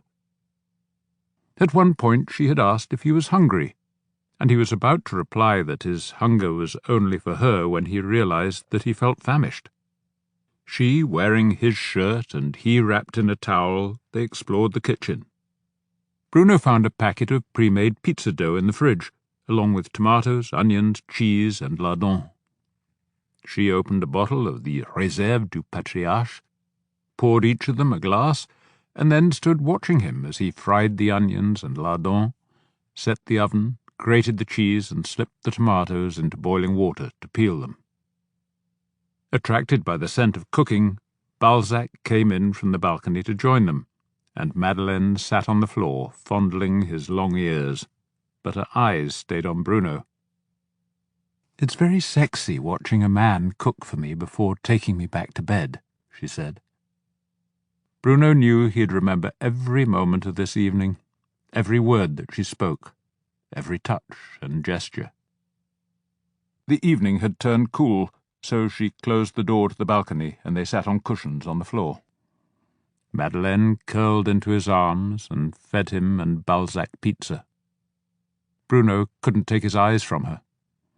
She ate the way she made love, with appetite and appreciation. Suddenly overtaken by a lustful hunger, she took a deep drink of wine. Then she put her lips against his and let the wine trickle from her mouth into his. He left with Balzac not long before midnight, leaving her asleep, his head filled with thoughts of her as he drove back to Saint-Denis. But some of the thoughts became questions as he played back the evening in his mind. Bruno was no fool. He knew that he had been deliberately and delightfully seduced by a woman of extraordinary skill. But why? Was he a dalliance for an evening's amusement? Was he a potential ally to be bound to her with sweet erotic chains? Hardly. He had little to offer her in politics. Or was she winning his allegiance as a way to deflect his probing questions about Fabrice and his scepticism over Gilbert's death? Might she know that he was in touch with Chantal over Gilbert's will? He had no idea of how close she was to Chantal, who might already have phoned Madeleine to tell her everything before he arrived at her apartment. Not for the first time, he cursed at the way his profession had made him so cynical about people and their motives. His job required him to probe and ask questions, to seek to understand not only what had happened, but why. He'd rather have spent the drive in languorous reflections on the evening's delights, remembering the shape and feel of her in his arms, the gleam of her eyes in the darkness, and how she had so slowly slipped his shirt from her shoulders after they'd eaten. But for Bruno, there was no escaping the nagging questions. Each memory of her triggered a demand for an explanation and sparked even more curiosity about this extraordinary family of the Patriarch into whose affairs he'd suddenly been plunged. And at the heart of everything was the Patriarch himself, his boyhood hero suddenly taking an interest in Bruno, bringing him under his wing and offering his patronage. Again, Bruno wanted to understand why. He had little enough to offer beyond, perhaps, relief from the possible embarrassments that an over-inquisitive country policeman might bring. Already, because of the notaire, he was trapped into a kind of deception of the family, keeping the secret of Gilbert's will and of Chantal's inheritance. And what connection did Jack Crimson have to all this? And Yevgeny? So much of this affair seemed to hinge on those historic days in Moscow when the Cold War died and Gorbachev was toppled, and the Patriarch's old friend Akhrameyev committed suicide once his coup had failed. Bruno turned up the lane that led toward his cottage, enjoying Balzac's familiar presence as he checked on the chicken coop and went to the edge of the woods for a farewell look at the stars. Balzac headed off for his own patrol of the grounds, and Bruno watched him suddenly stop, poised and alert, one front paw raised and his tail erect. The dog had caught some scent, probably one of the foxes. Good, thought Bruno. He's already too well trained to growl too soon. Bruno gazed up beyond the shadowy woods to the familiar constellation that led to the pole star. He knew that when he undressed he'd be able to smell a memory of Madeleine on his shirt and know that her scent was lingering on his body and that she had a grip on his senses. Sad, he thought, to spend an evening making love with a woman but then not to sleep with her and wake to her presence in the morning. Suddenly he heard Balzac growl, and he was aware of something different nearby, knowing these woods and the night sound so well that he'd been jarred into alertness. He wasn't aware of movement, and his ears detected no sound, but then he caught it again, just the ghost of a scent, something sour and not natural. Just as he recognized it as stale tobacco, he heard the swish of movement on grass behind him and the sound of a harsh intake of breath. Adrenaline surging through him, Bruno dropped to the ground and rolled away. He used the momentum of the roll to rise into a crouch and saw a dark and burly shape recovering from a powerful swing with some weapon that had missed its target. The figure was still off balance when Bruno stepped forward and slammed his foot hard into the side of a leg. In the darkness his aim was off, hitting a thigh rather than the knee, bruising his attacker but not crippling him. The weapon was being backhanded toward him now, but without much force behind it as his assailant tried to recover his balance. The attacker staggered, and then something was flying through the air, and the attacker grunted and staggered again as Balzac leaped at his leg. Bruno ducked beneath the blow, and as the momentum took the man around, Bruno rose to slam a clenched fist into the side of his neck, where it joined the shoulder. It should have put the man down, but again he must have been off target because his attacker simply grunted and heaved his weapon clumsily up and back. Balzac leapt again, catching his arm so there was not much force behind the blow, but by chance it connected with Bruno's hip at the very point where a bullet had struck him in Sarajevo. Bruno screamed in pain, lost all restraint, and using his full weight behind each fist, he hammered once, twice, 3 times into the soft flesh of his attacker's kidneys. The man sank to his knees. With open hands, Bruno clapped the palm of each hand simultaneously against the man's ears, forcing a concussion that should also burst the eardrums. The man fell, heavily, face down, landing so hard his head bounced against the ground, and the weapon he'd been holding fell from his hands. It was a smooth and heavy piece of wood, perhaps an axe handle. Bruno picked it up, surprised by the weight, and felt along the handle until he touched the metal head of the axe itself. The bastard had wanted to kill him. The man was sprawled, his legs apart. Breathing hard and using the axe to brace his weakened leg, Bruno fought down the pain in his hip and called off Balzac, who was worrying at his attacker's ear.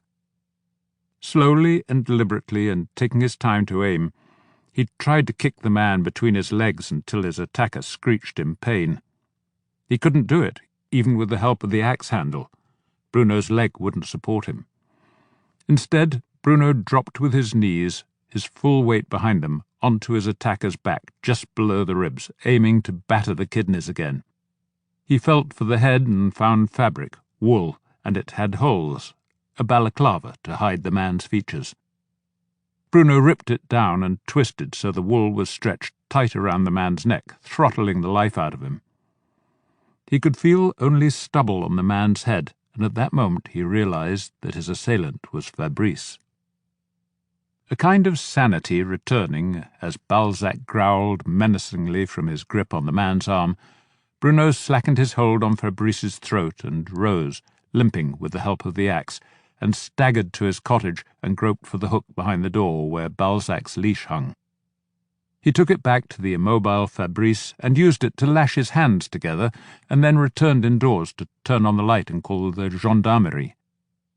Eveline answered, and he reported the assault and said she'd better also bring an ambulance. He had intended it for Fabrice, but when he put his hand on the blazing pain in his hip, it came away bloody. He couldn't rest now. He took a leather belt from his bedroom cupboard and went back outside, turning on the porch light, and tied Fabrice's ankles together. Balzac stood guard by Fabrice's head. Bruno found a plastic bag in his kitchen and used it to cover the head of the axe, smeared with his own blood. No clever defense lawyer would dare claim Bruno had used unreasonable force against an attacker who had slashed him with an axe. He pulled down his trousers and used his phone to take a picture of his blooded hip, then took another of Fabrice and of the makeshift restraints he'd used to immobilize him. Eveline and Sergeant Jules from the gendarmes were the first to arrive, followed immediately by the pompiers with their floodlights blazing. Ahmed was driving, and Albert was first down from the cab with his first aid kit. He headed straight for Bruno, who was leaning against his doorframe, his trousers still down around his thighs and the blood on his hip black in the harsh lights. "I'm okay," Bruno grunted. Now that the shock was setting in, he could speak only in brief phrases, his breath too short for anything longer. "Check out Fabrice. I had to hurt him. Eardrums, kidneys. To stop him. Attacked me with an axe. My blood on the axe." The last thing Bruno heard as he crumpled to the ground was the double click of Eveline's handcuffs going around Fabrice's wrists. Later, Bruno was slowly aware of a different kind of light, the smell of antiseptic, the sound of running water. He could see white walls, and there was an intravenous drip in his arm.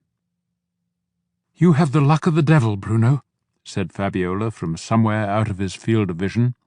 6 stitches and a massive bruise. The X-ray shows no damage to your pelvis. He must have gotten you with the blunt end of the axe."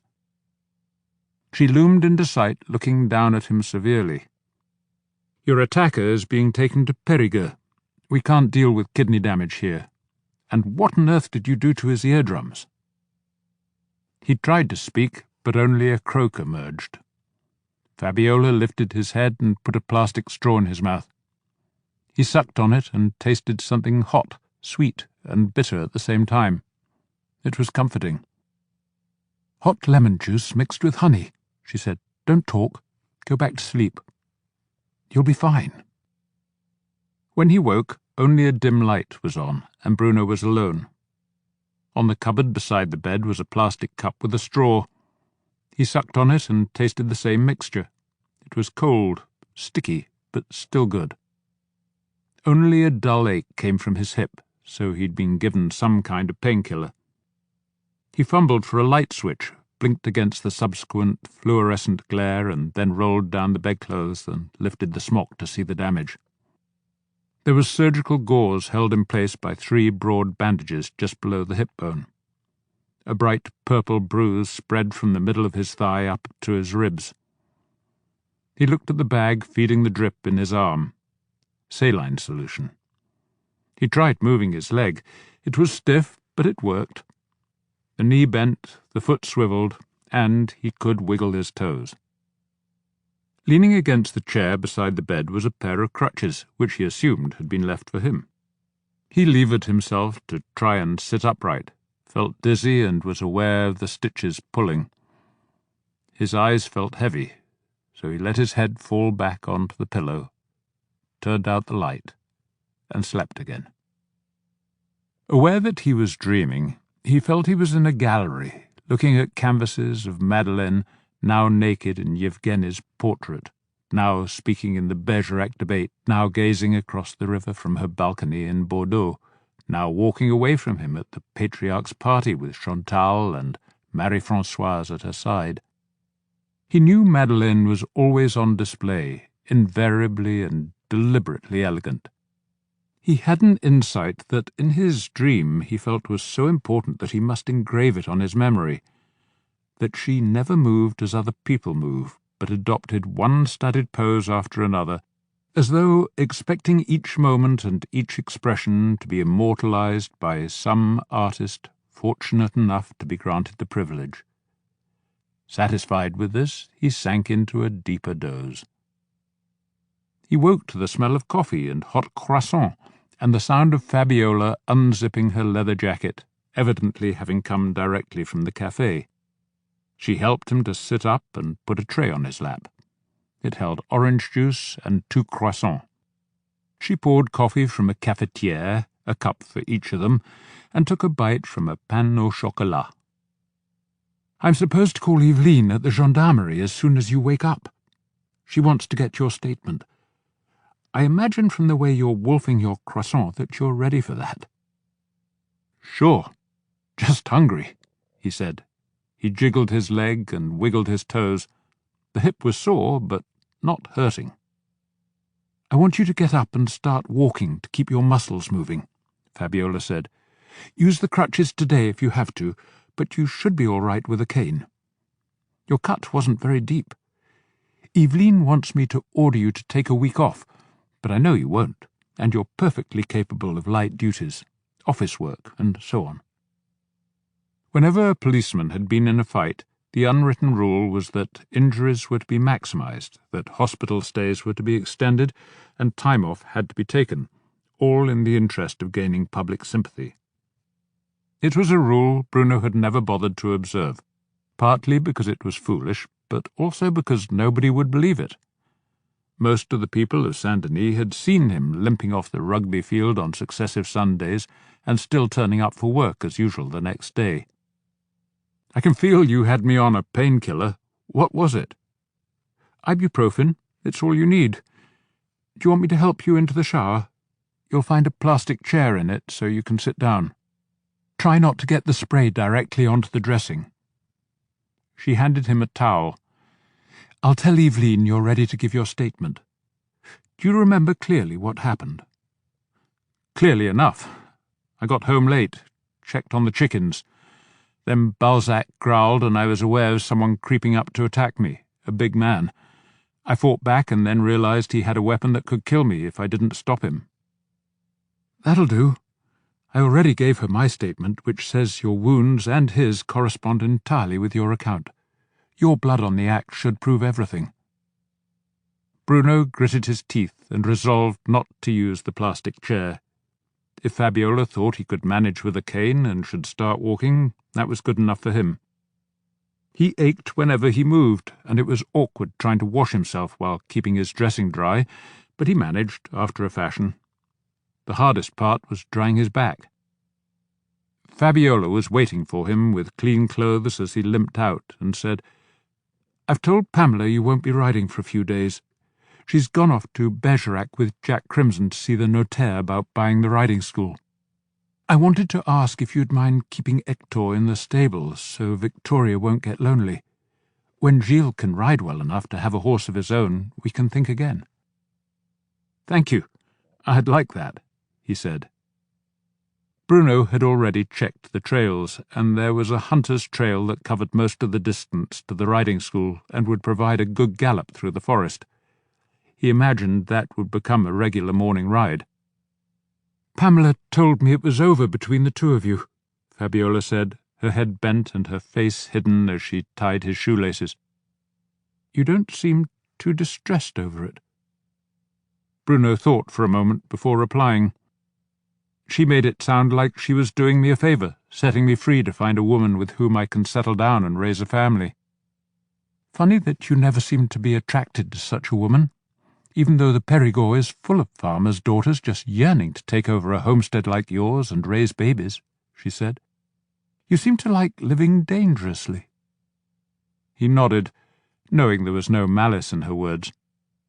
"I'm so pleased that things have worked out for you and Gilles. He's a good man, and a lucky one." "He wants to get married," she said, and before he could offer congratulations, she added, "I said we'd wait and see whether we decide to have children. That will be time enough to go to the mairie. One thing I've learned from seeing the abused women in those shelters, it's not the first few happy months that tell you whether you can share your life with a man." Bruno nodded. He saw the sense in that. "There are adjustments," she said. "I'm already having to get used to the way Gilles likes to write at night and sleep late in the morning, and I like to be up and about soon after daybreak. And I've been spoiled by your and Pamela's cooking. He can barely boil an egg." "There's a project for me, teaching Gilles to cook," Bruno said, smiling. And then came a gentle knock on the door. Eveline entered with a form to take his statement. Hard on her heels trotted Balzac, who put his head onto Bruno's knee before investigating the crutches Fabiola had left. Eveline must have thought to bring him, and had even remembered to bring Balzac's leash, rescued from Fabrice after handcuffing him.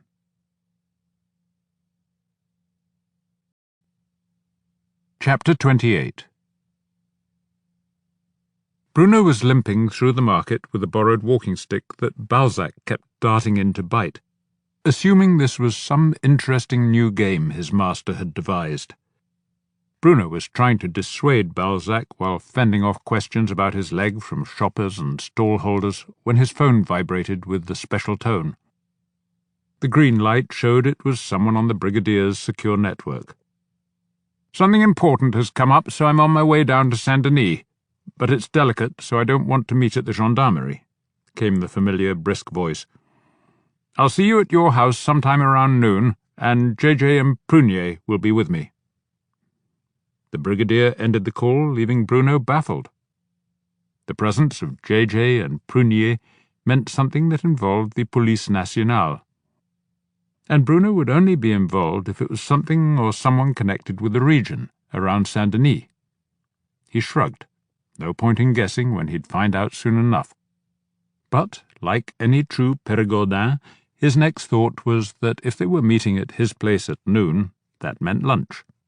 Since JJ was coming, the meal had better be hearty, but because of his leg it would have to be simple. For a working lunch, his guests would be satisfied with bread, cheese, salad, and cold cuts.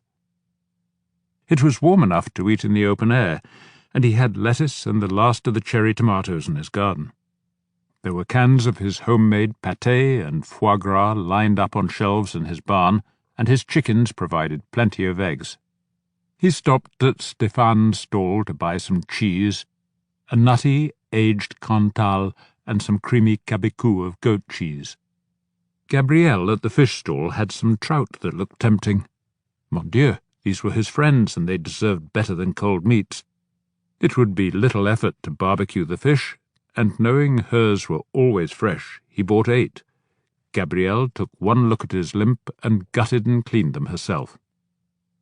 Richard at the vegetable stall had a display of large mushrooms.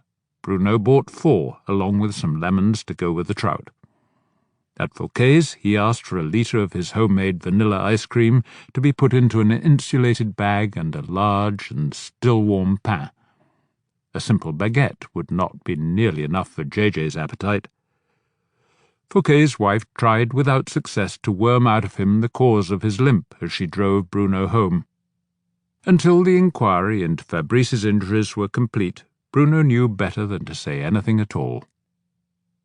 In his kitchen, with Balzac looking up at him expectantly, he located a can of pâté de Périgueux, a gift from a friend, the pork neatly surrounding the foie gras and interleaved with slices of black truffle. He checked that he had a bottle of Pierre de Marty's Good Montbazillac and another of his Bergerac Sec in the fridge. Balzac followed him into the vegetable garden, where Bruno selected his best lettuce and some tomatoes. He prepared knives and forks, plates and glasses on a tray, and left it in the kitchen. His friends could carry it out. He then headed for his barn to collect a large bundle of the dried vine twigs he always used to start his barbecue. He could carry the bundle in one hand. He returned to fill a small bucket with the applewood charcoal he preferred for cooking fish. He filled the trout with some crushed garlic and lemon slices. He washed the large mushrooms, put a teaspoon of white wine into the bowl of the mushrooms, and then inserted a cabecou into each one. He prepared a bowl of honey and some crushed walnuts, and then opened one of the jars of blackcurrant compote he'd made when the hedge below his house had been thick with the ripe fruit. He was ready. He washed his face and hands, and then jotted down some notes to himself for the briefing the brigadier would demand. When Bruno heard JJ's car lumbering its way up the lane, he lit the crumpled newspaper he'd stuffed beneath the grape twigs and charcoal. Bruno had built his own barbecue of bricks and was proud of one little extra that he'd devised. The charcoal itself rested on a metal plate, and he'd arranged the bricks in such a way that he could put the grill at different heights. But beneath the metal plate he'd built an extra shelf, reckoning that the heat from the metal plate above would act as an overhead grill and allow him to make a gratin. "Very good of you to receive us like this, particularly after JJ told me about your injury," said the brigadier, handing Bruno a bottle of Balvenie. "How's the leg?" "I can stand, walk and cook," he replied, and thanked the brigadier, and then JJ, who gave Bruno a bottle of Heidsieck Monopole, still chilled. He must have just bought it from the Cave in town. Having sniffed at their shoes, Balzac realized that he'd met both men before, and moved on to greet Prunier, who was looking embarrassed at arriving empty-handed. "I've put a 24-hour guard on this guy who attacked you, but the medics won't let us in to question him," said Prunier. "JJ showed me the statement you gave to the gendarme, and we've got the axe. I already talked to the procureur, so you don't have to worry about an inquiry into excessive force. But as of now, you're on medical leave until further notice." Prunier had arrived in his own car, a policewoman at the wheel. Bruno thanked him and suggested they might ask her to join them. She could have one of his trout. "Better not," said the brigadier. "We may need her for courier duties." "Champagne first, I think, then we'll eat," said Bruno. He handed Prunier JJ's bottle and asked him to open it. "Mon Dieu, it's a remarkable view you have here," said the brigadier, gazing out across the black currant bushes and fields to the series of wooded ridges that unfolded before him. Not another house in sight. "La belle France. I wish I woke up to a sight like this each morning." "I'll drink to that," said JJ, holding out his glass to be filled and looking approvingly at the barbecue rather than at the view. "Is this where it happened, the attack?" "Just over there," Bruno pointed with his walking stick. "I was lucky Balzac sent something just before I heard him." "You're alive, and he's under arrest. That's what matters. And we have other business to attend to. National business," said the Brigadier, topping up his own glass. "You began this particular panic, Bruno, when you told me of Colonel Clémentin's trust fund and the inquiries being made by the fiscal authorities. We blocked that, of course, but then came the big surprise." The trust fund had been set up to receive the pension Clémentin was due from the secret funds for the work he'd done for French intelligence while based in Moscow, the Brigadier said.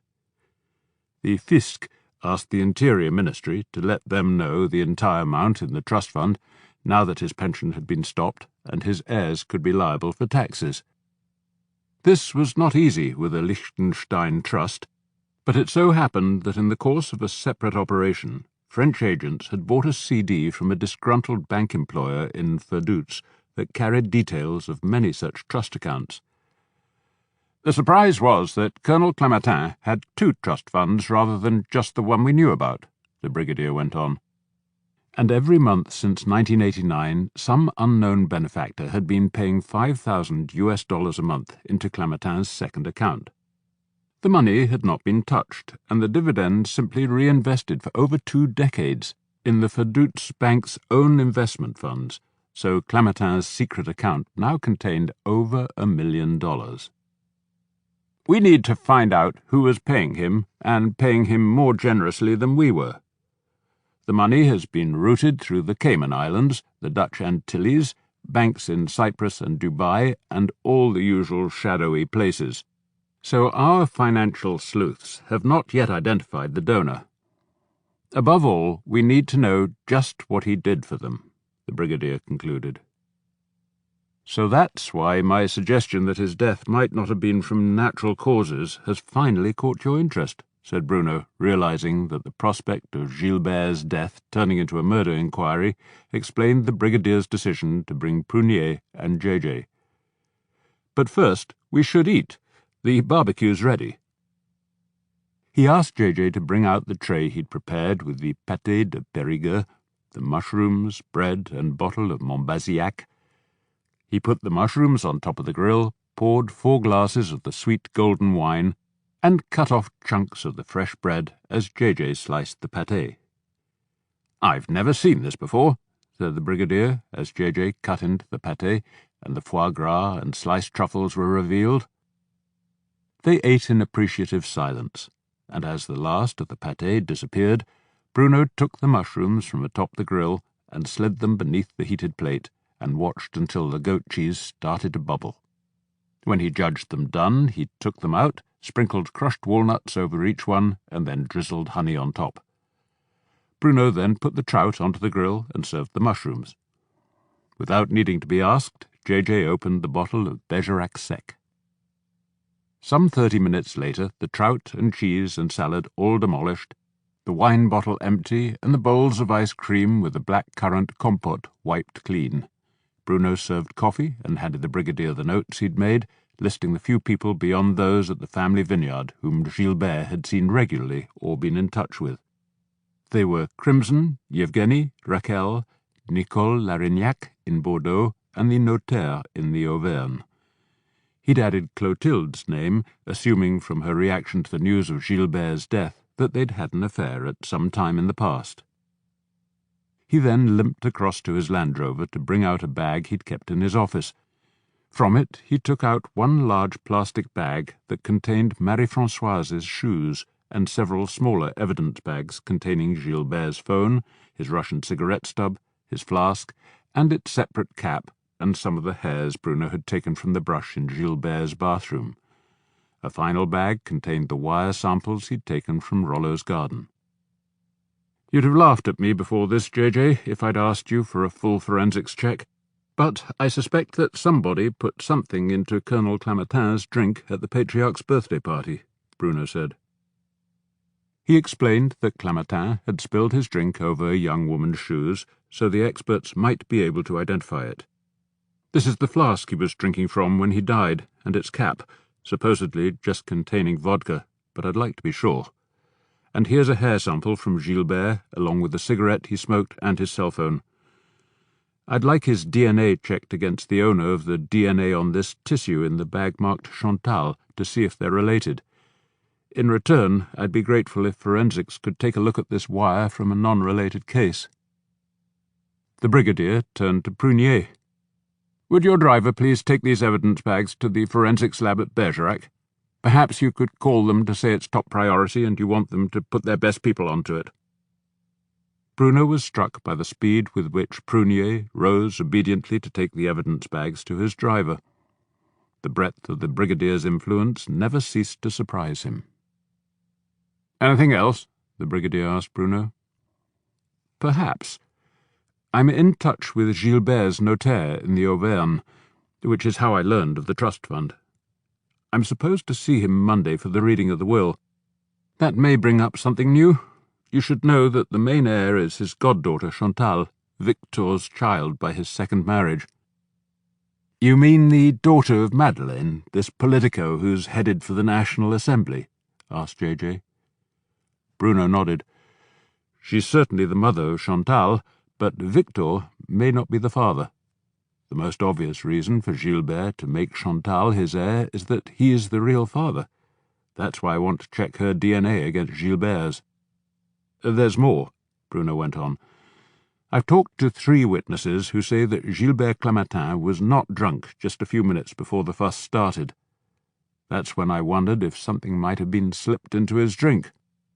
Another witness told me that just before he collapsed, Gilbert was having a brief private talk with your old colleague Jack Crimson."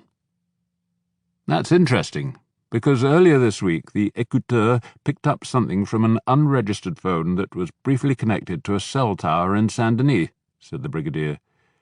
"They have automatic voice print recognition, so it was quickly identified as Crimson, telling some old colleague in London that the local police had some doubts about Clamatin's death and suggesting London might want to look into it."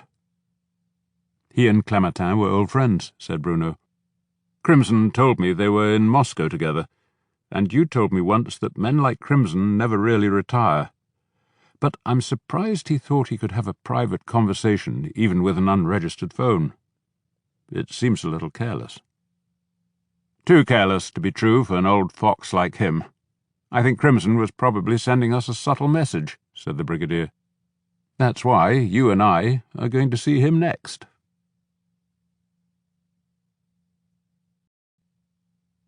Chapter 29.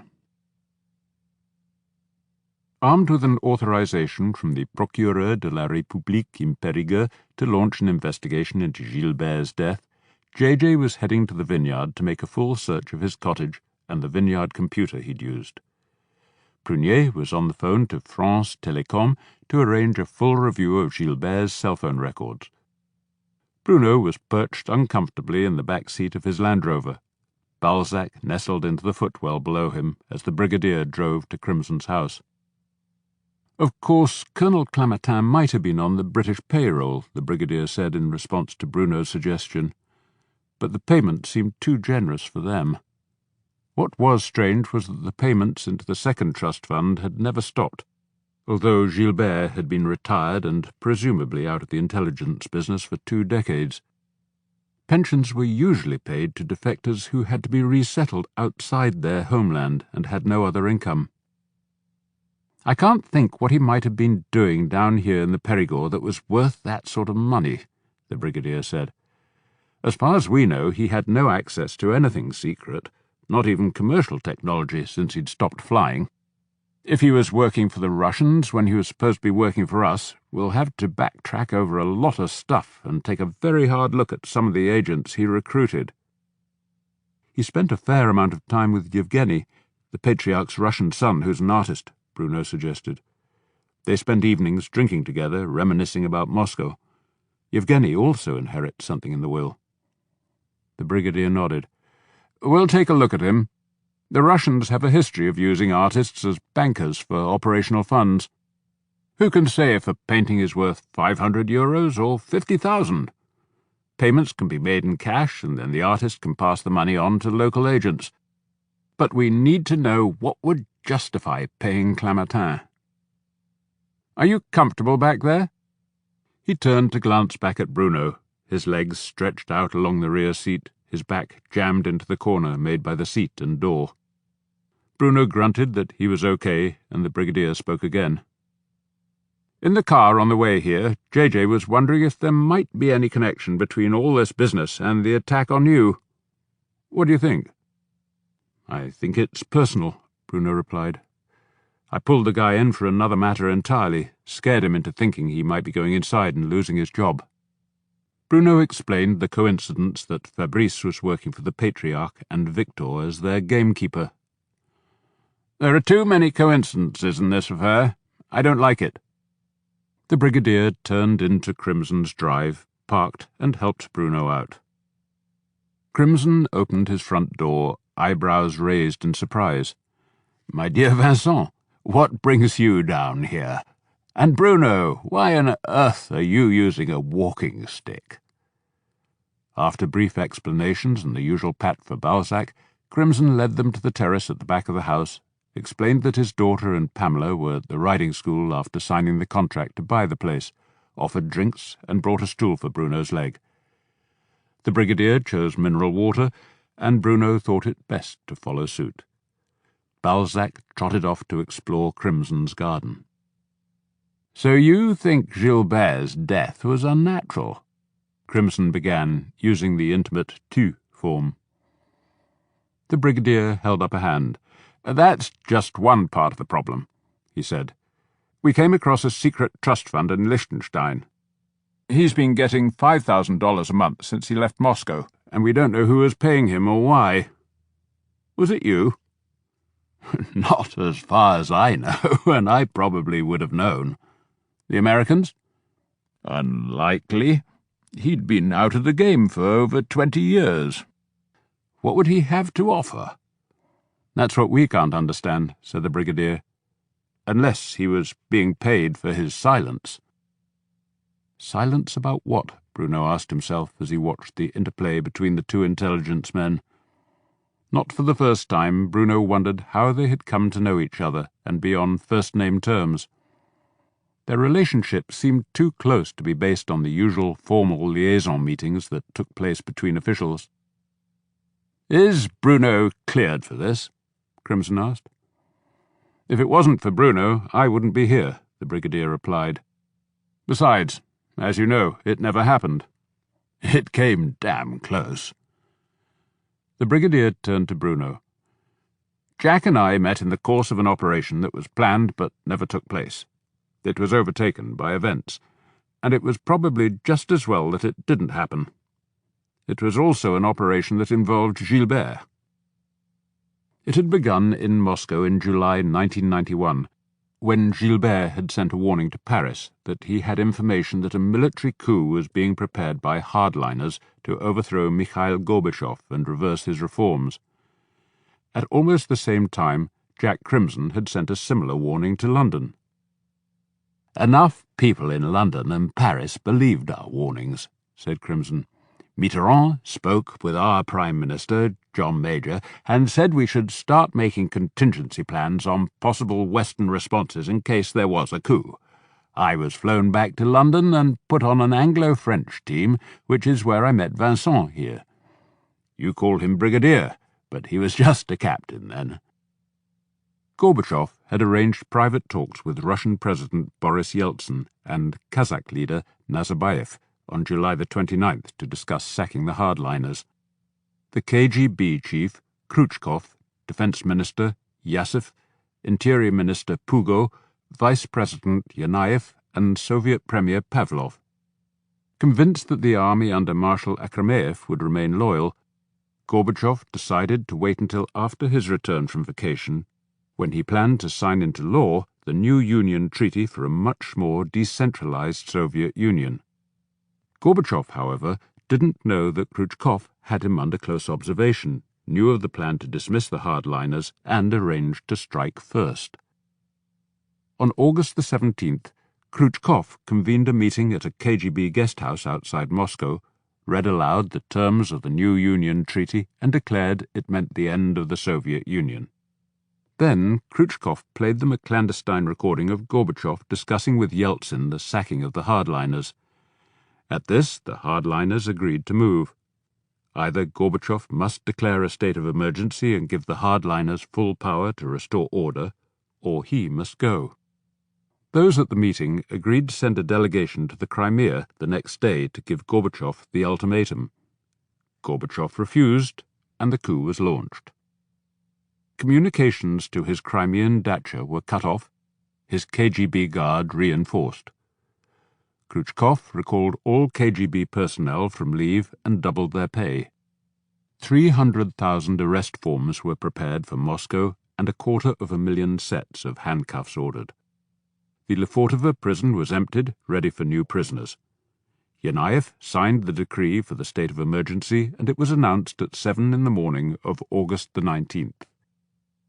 Even before the coup plotters held their televised press conference that evening, Gilbert had been in the Russian White House, the seat of the Russian Federation Parliament that was Yeltsin's power base. He'd heard Yeltsin's statement of defiance and his call for a general strike against the coup. Above all, he had seen Major Yevdokimov, chief of staff of a tank battalion from the Tamanskaya Guards, declare his loyalty to the Russian Parliament. On the first day, Gilbert had reported back to Paris that the coup was by no means secure. Short of massive bloodshed, it was likely to fail. That evening, the Patriarch flew to Moscow. Gilbert was there at midday when Yeltsin climbed onto that tank, denounced the coup, and called on the military to stand by the Constitution and refuse any orders from Yanayev and his emergency committee, said Crimson. In London, we watched it on TV. None of us could believe that the plotters hadn't already picked up Yeltsin and dumped him into some distant dungeon. And by now he was protected by tanks and thousands of protesters and TV cameras. In Paris and London, with equivocal support from the United States, one of the contingency plans being considered had proposed a possible commando raid on Foros to rescue Gorbachev and bring him to the West. The joint team of British SAS troops and French commandos was to launch from NATO's Incirlik base in Turkey on helicopters and ride through the Black Sea on a French-owned oil tanker until within range of Foros. That was where I came in, as a young captain in the 1st Marine Infantry Parachute Regiment, said the Brigadier. I was brought in to help plan the mission and to take part in it, if it went ahead. And Jack Crimson was one of the British planners. By the time we got started on August the 20th, the coup was crumbling, said Crimson. It collapsed that night when the KGB's Alpha and Wimpel Special Forces teams said they could only break into the Russian White House and arrest Yeltsin with massive bloodshed. The plotters lost their nerve, the troops began pulling out of Moscow, and Gorbachev's communications were restored. He ordered the arrest of the coup plotters and came back to Moscow. That was it, said the Brigadier. Gilbert came back to Paris to a hero's welcome, at least from the Defence Ministry, before being sent back again to take advantage of his connections with Yeltsin and the new regime. How long did Gilbert last in Moscow after that? Bruno asked after a long silence, in which the other two men, their eyes locked, seemed to be staring into a shared but distant past. Just over a year, the Brigadier replied. The diplomats hated him for being right, and some of our intelligence chiefs who'd questioned his warnings began complaining that he'd gone native. Lesson 1 in politics of bureaucracy. Never be right about something too soon, said Crimson with a bitter laugh. Lesson 2, it never matters to be in the wrong so long as everybody else is. The Brigadier shrugged and said, He was drunk most of the time. We called him home, put him in front of a medical board, and had him forced out. He never forgave us, and I don't blame him. The same thing might have happened to me if I hadn't been called back just before the coup, said Crimson. He rose, saying, Christ, I need a drink, and went into the kitchen. He came back with a bottle of Beaumont, 3 glasses, and a small bottle of Evian. Nothing ever seemed quite as important after that, nor as simple, he said, pouring out the scotch with a heavy hand. Sometimes I miss the Cold War. The three men drank in silence. Bruno looked across Crimson's garden to the ridges of green trees turning to gold. So what did Gilbert know, or what did he do that was worth paying for over all these years? He asked, and turned to Crimson. You said something about a Russian woman who was close to Yeltsin, a woman who became a banker. You called her Ludmilla. Ludmilla Grachova, one of Gilbert's many women. Crimson took another drink and shook his head. She's rich enough, so I suppose she could have been paying him, or maybe he was an early investor in her bank and the money came from his dividends. You said you'd told Gilbert you'd lost touch with her, Bruno went on. That doesn't sound like you, Jack. I've always seen you as the kind of man who keeps up with useful contacts. They're your bread and butter. She's on the board of one of their small private banks, but pretty much retired from politics. She's too tarred with the Yeltsin brush for the current regime. She and her husband keep an apartment in London, so I see her from time to time. She has a son at an English boarding school. So why were you asking Gilbert about her when you knew already where she was and what she was doing? Bruno went on. Trying to get a sense of what he was up to. Gilbert was too good a man to vegetate down here. I couldn't believe he was doing nothing, so I wanted to probe a little. Do you know her well enough to ask her if she was paying him? The Brigadier asked. You've got the perfect excuse to get in touch. Sad news of the death of an old friend? I suppose so, but it might be easier to trace the money if we start with her bank. At that moment the Brigadier's phone rang. He listened, spoke a few words of acknowledgement, and said, Thank you. That was Prunier, he said.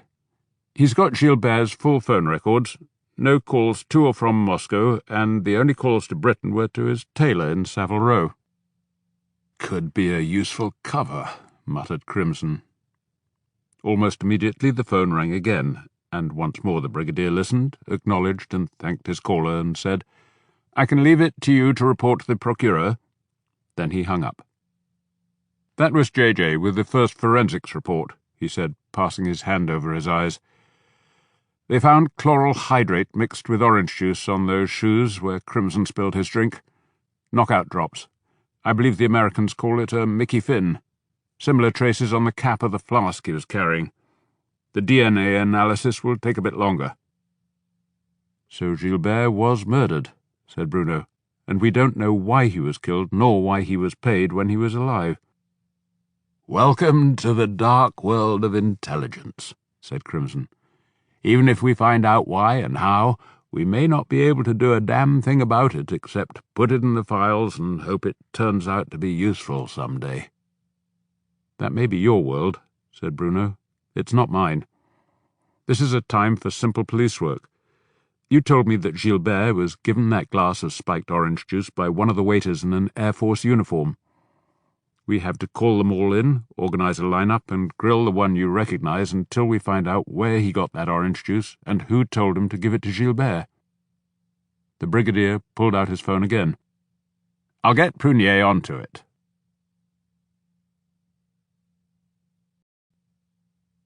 Chapter 30.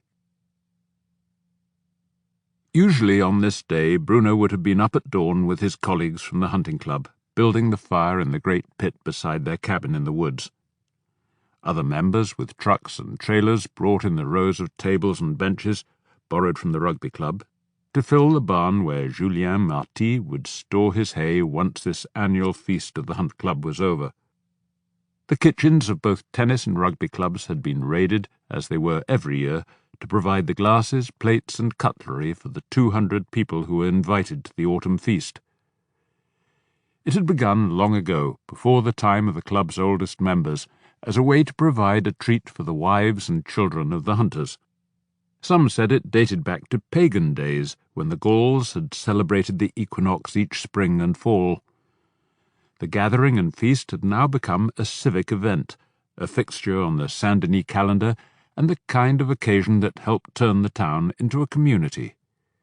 More than that, the day of preparations and the evening supper were also ways of connecting the townsfolk to the traditions of the region, back to a time before there were supermarkets and frozen food, a time when the people had depended on what they could hunt and what they could grow. Bruno was sad to have missed the day's rituals, gathering at the cabin for coffee before starting to build the fire, and then bringing out the wild boar to impale them on the long spits, stuff their stomach cavities with herbs, and then sew them shut with wire. Bruno usually brought branches of bay leaves, armfuls of rosemary, sage, and wild garlic. The Baron was always the one to light the fire. Others would bring the pots of honey and litres of wine, the salt and pepper and other spices that would be mixed in buckets to make the marinade.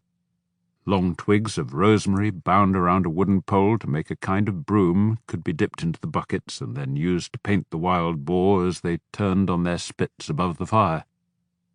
Once the fire was begun and the wild boar sewn and placed on their spits, there was a new ritual that had been started by Dougal, the Scottish businessman who ran a local rental agency for holiday homes. Before each feast he brought along a bottle of whisky, and each beast was solemnly baptized with a dram of the Scotch before all of those present. Then they finished off the bottle. The fire blazed in its pit all morning, huge logs 2 and 3 meters long, needing 4 men to lift them. They burned furiously until the early afternoon, when the ashes were judged to be sufficiently hot and deep for the roasting. Then the long spits bearing the boar were hoisted onto supports and fitted with the rubber belts that would rotate them once they were attached to the gears of the old Peugeot car engine that had belonged to someone's grandfather. It was a makeshift system, but it had worked well enough for years. There were 20 members in the hunting club, a number established over the years as the right proportion for the area of hills and woodland over which they had hunting rights. Each member was allowed to invite up to 10 guests, and each one was expected to bring sufficient tins of pâté, vegetables, apple pie, and wine to provide for them. They never ran short, but then they all knew one another and had been doing this for years, and their nearby cabin was by now a sophisticated, if rather rustic, kitchen. They had an old cast-iron stove, a refrigerator and freezer, a sink with running water, an old butcher's counter from a shop that had gone out of business, and a formidable array of kitchen knives. This was where the hunters cooked for themselves on hunting days: hearty soups and stews, rabbits and hares, roasted ducks and pigeons, and grilled venison. It was where they made their pâtés and cooked their raspberries and black currants to make jam in the autumn, at which Sergeant Jules was the club expert. And today Bruno knew Xavier from the bakery would be bringing huge pots of pastry to be rolled out into squares, baked in the big oven, and then covered with a compote of that year's apples, topped with apple slices and sprinkled with sugar before being slid back into the oven. The members of the club were as proud of their cooking skills as they were of their hunting, and just as they trusted their fellow members with loaded weapons, they trusted them in other matters as well. In the event of illness, unemployment, or family crisis, the club members rallied around without needing to be asked. Their politics varied, of course, from very conservative to staunch communist, but politics were kept in their place. Their friendship and mutual loyalty were far more important. Still, Bruno reckoned he could usually make an accurate guess at the outcome of elections, local or national, from what he heard from his friends around the table at the cabin. And that, Bruno thought, as his Land Rover climbed the road from Saint-Cirque that led to the cabin, was why it was so unusual that Fabrice had been asked to leave his old hunting club before joining the one at Lalande.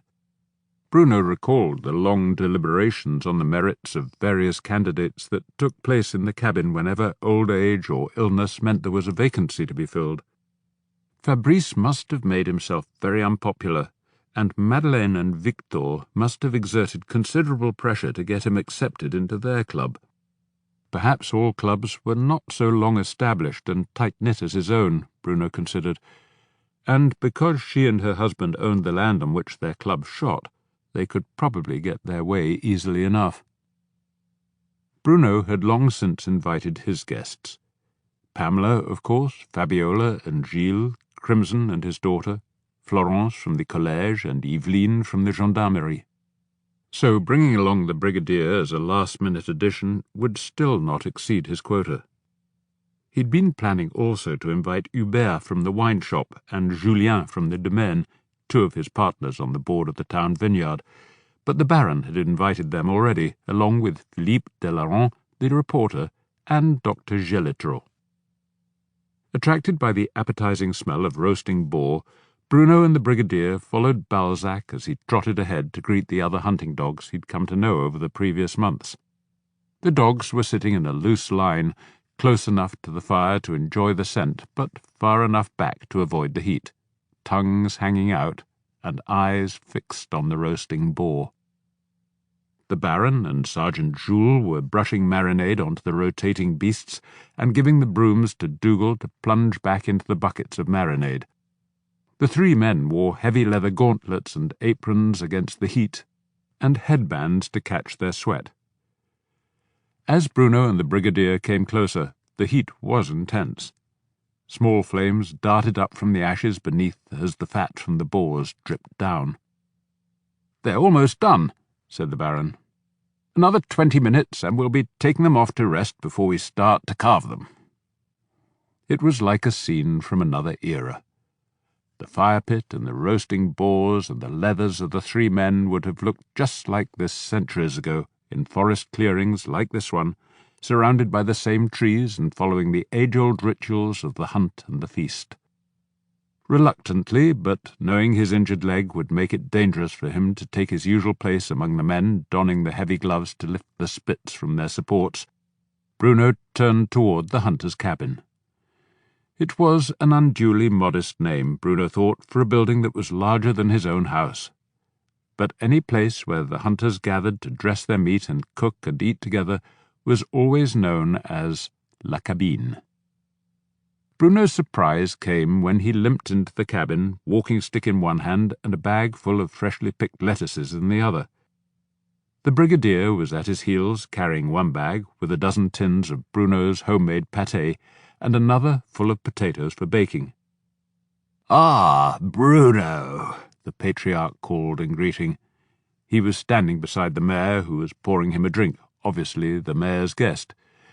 "Girard here was just telling me how you'd been in the wars, so I'm very pleased you could make it. How's the leg?"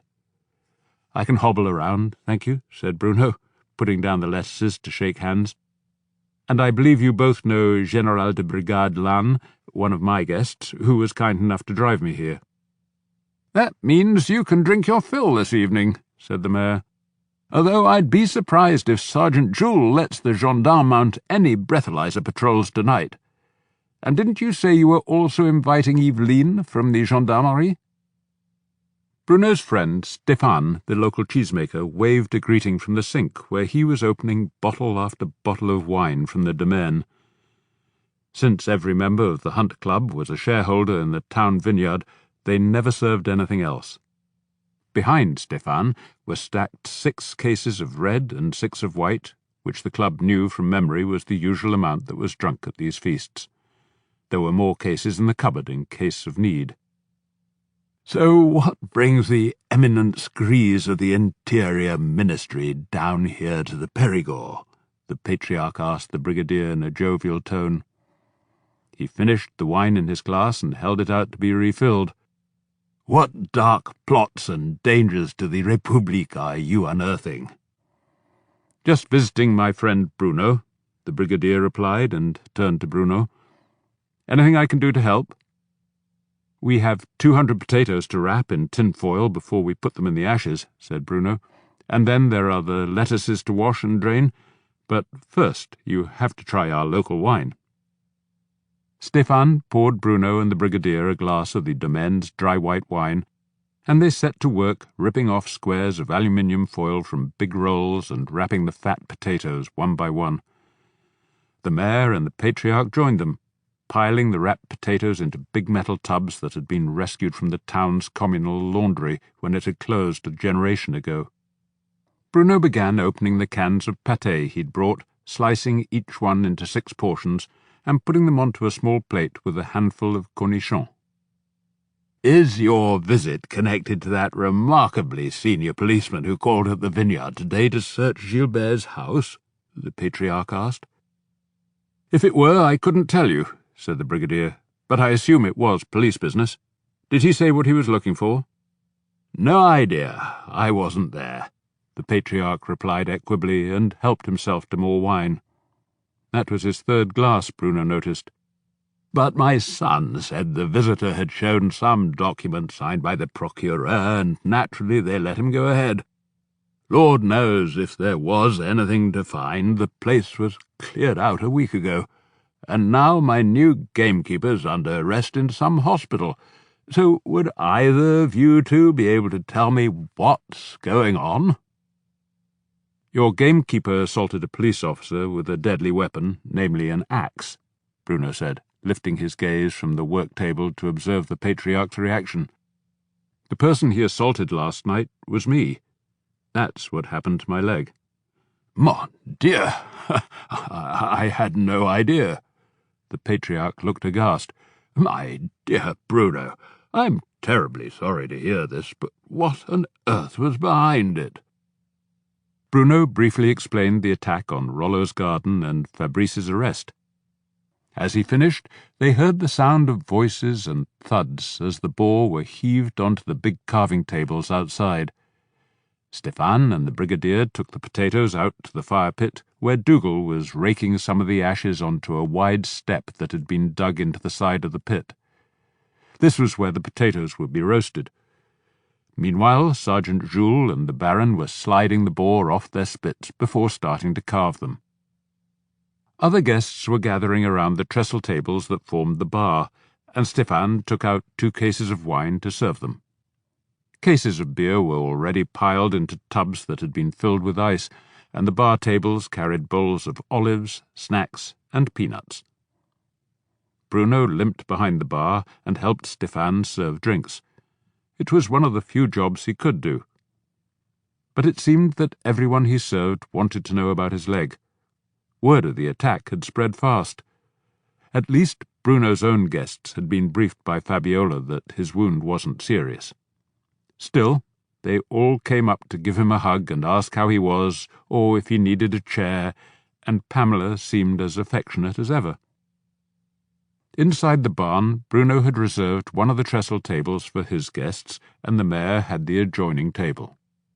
The Patriarch took the head, with Florence and Fabiola to each side, then Bruno and the Brigadier sitting opposite each other, flanked by Pamela and Eveline. At the mayor's table sat Crimson and the mayor, Crimson's daughter, and Jacqueline Morgan, the half-French, half-American historian who was the mayor's friend, Gilles, and some more of the mayor's guests. There were 4 separate rows of tables in the huge barn, 5 tables in each row, 1 table for each member of the hunt club. The benches alongside the tables began to fill as Stefan and the Baron steered people from the bar. It took some time as old friends shook hands, kissed cheeks, exchanged greetings, and looked for their host's table. A large plate of pâté and cornichons, a fat pain, a half-kilo of butter, a bowl of cherry tomatoes, and a bottle each of red and white wine and jugs of water stood on every table. The Baron tapped his spoon against his glass for silence, welcomed the assembled guests, and called on Father Santou, who said a very short grace. Conversation then resumed and grew into a steady, jovial roar as wine was poured, plates and bowls were passed, cutlery clattered, and the feast began. "This is the life, the real France," declared the Patriarch, holding out his empty glass to be refilled. "You won't find this in Paris," he said, addressing the Brigadier. "Reminds me of those last months of the war, pushing through Poland and Prussia, setting up the field kitchens in huge barns like this, building big fires and roasting any pigs or cattle we could find. It made a welcome change from Russian rations." "Wouldn't the fires attract German aircraft?" Florence asked. The Patriarch shook his head. "They didn't have many planes left, and even less aviation fuel. We didn't see any fighters, so we were switched to tactical duties, supporting the advancing troops, shooting up enemy supply columns and artillery. And when the weather was too bad for flying, we went off with our Russian friends, looking for loot.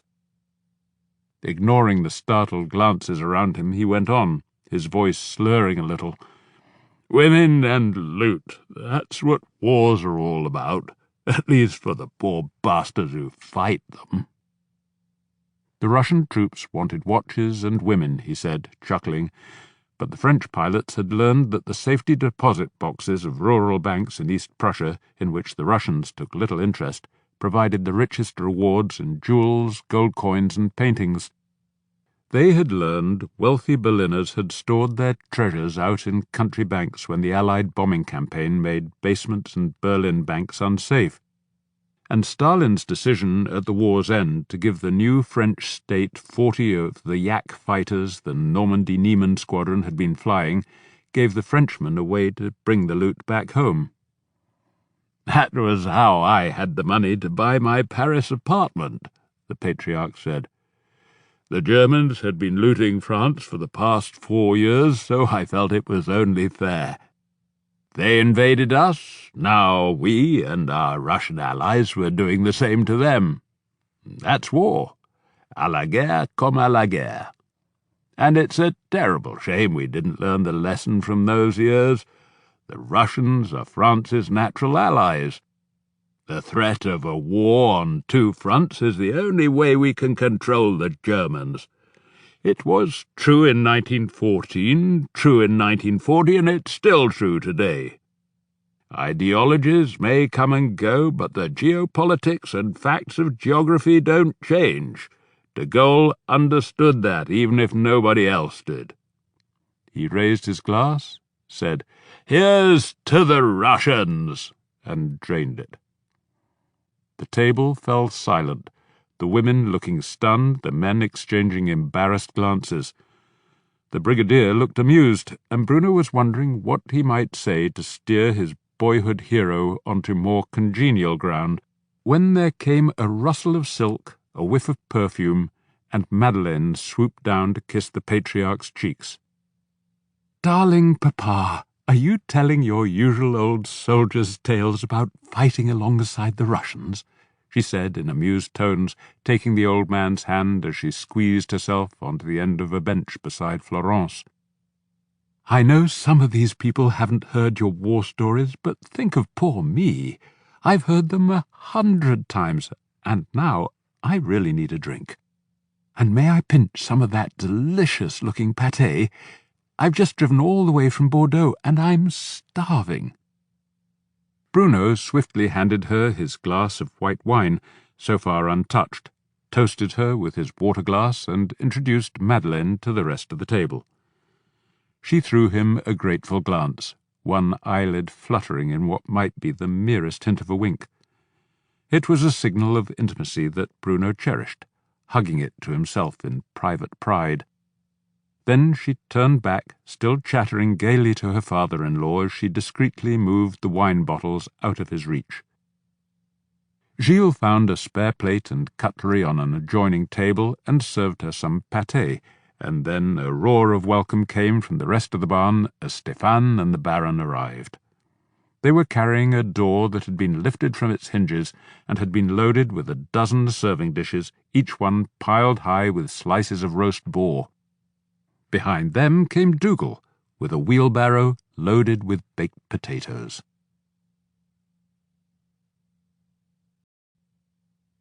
Chapter 31. On the early morning drive from Saint-Denis to Brive to pick up Chantal, Bruno asked the brigadier if he'd heard the Patriarch speak that way before about the Russians. Only when the old man had taken more wine than was good for him came the reply. But he'd been right about de Gaulle, the brigadier went on. Always suspicious of the Americans and their British allies, de Gaulle had pulled France out of the military wing of NATO and pursued his own policy of détente with the Russians. You have to remember that de Gaulle grew up before 1914, when France and Russia were close allies and the Germans were the enemy, the brigadier said. De Gaulle had come out of Saint-Cyr as a newly fledged officer and went almost straight to war. He was wounded in the opening battles, and returned to be wounded again in the hand in 1915. The following year, at Verdun, he was bayoneted, lost consciousness from poison gas, and was then taken prisoner. He hated being out of the war, tried to escape 5 times from his prison camp, and wrote that being kept from the fighting was like being cuckolded. And then, in 1940, the Germans invaded once more, but this time they defeated the French army, occupied Paris, and forced France to sue for peace. When France was finally liberated by British and American troops, de Gaulle always remembered that the bulk of the German army had been fighting on the Eastern Front, and that the Russians had borne the brunt of the war effort and most of the casualties. De Gaulle didn't trust the Anglo-Saxons, and he always believed the Russians were France's best guarantee against another German invasion, the brigadier concluded. The Patriarch feels exactly the same way. That's why he and de Gaulle always got on so well. For de Gaulle, Marco and his Normandy-Niemen squadron embodied the Franco-Russian alliance. De Gaulle never grew out of that 1914 and 1940 mindset. And Marco never forgot his wartime comrades on the Eastern Front. "What are you trying to say?"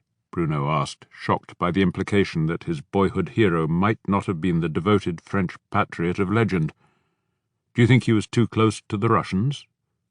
Was he working for them?"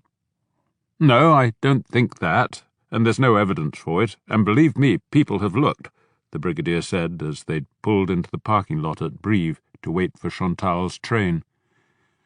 There had been a full-scale inquiry when the Russians came out with a supersonic airliner that looked uncannily like the Anglo-French Concorde, but Marco had been exonerated. He was always too open and honest about his partiality for the Russians, and Marco had never been in a position to make policy. At the end of the day, de Gaulle was a realist, knowing that France was a part of the West. Whatever his sentimental views of the Russians and his suspicions about the Germans, de Gaulle made the alliance treaty with Adenauer and committed France to an ever closer union with Europe. Logically, there was no other choice for France. Bruno directed the brigadier to take the main road from Brive through Argentat and Aurillac to reach the notaire's office, but even so it took 2 hours to get there through the hills and valleys. Chantal and her brother were squeezed into the front passenger seat, while Bruno stretched out his leg in the rear. When they'd met at Brive station, Bruno hadn't expected Marc to join them, and Chantal hadn't expected the brigadier. Bruno introduced him simply as a friend who'd volunteered to drive them after the injury to his leg.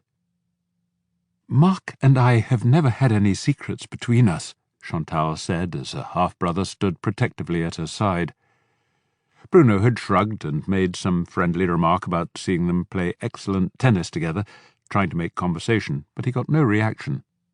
Marc glared almost suspiciously around the station until Chantal took him by the hand and led the way into the Land Rover's cramped front seat. They drove in near silence, struck by the way the deceptive smoothness of the hills from a distance became a much more gaunt and jagged landscape as they came closer, and began to penetrate the massif of old volcanoes that became so many ski resorts in winter.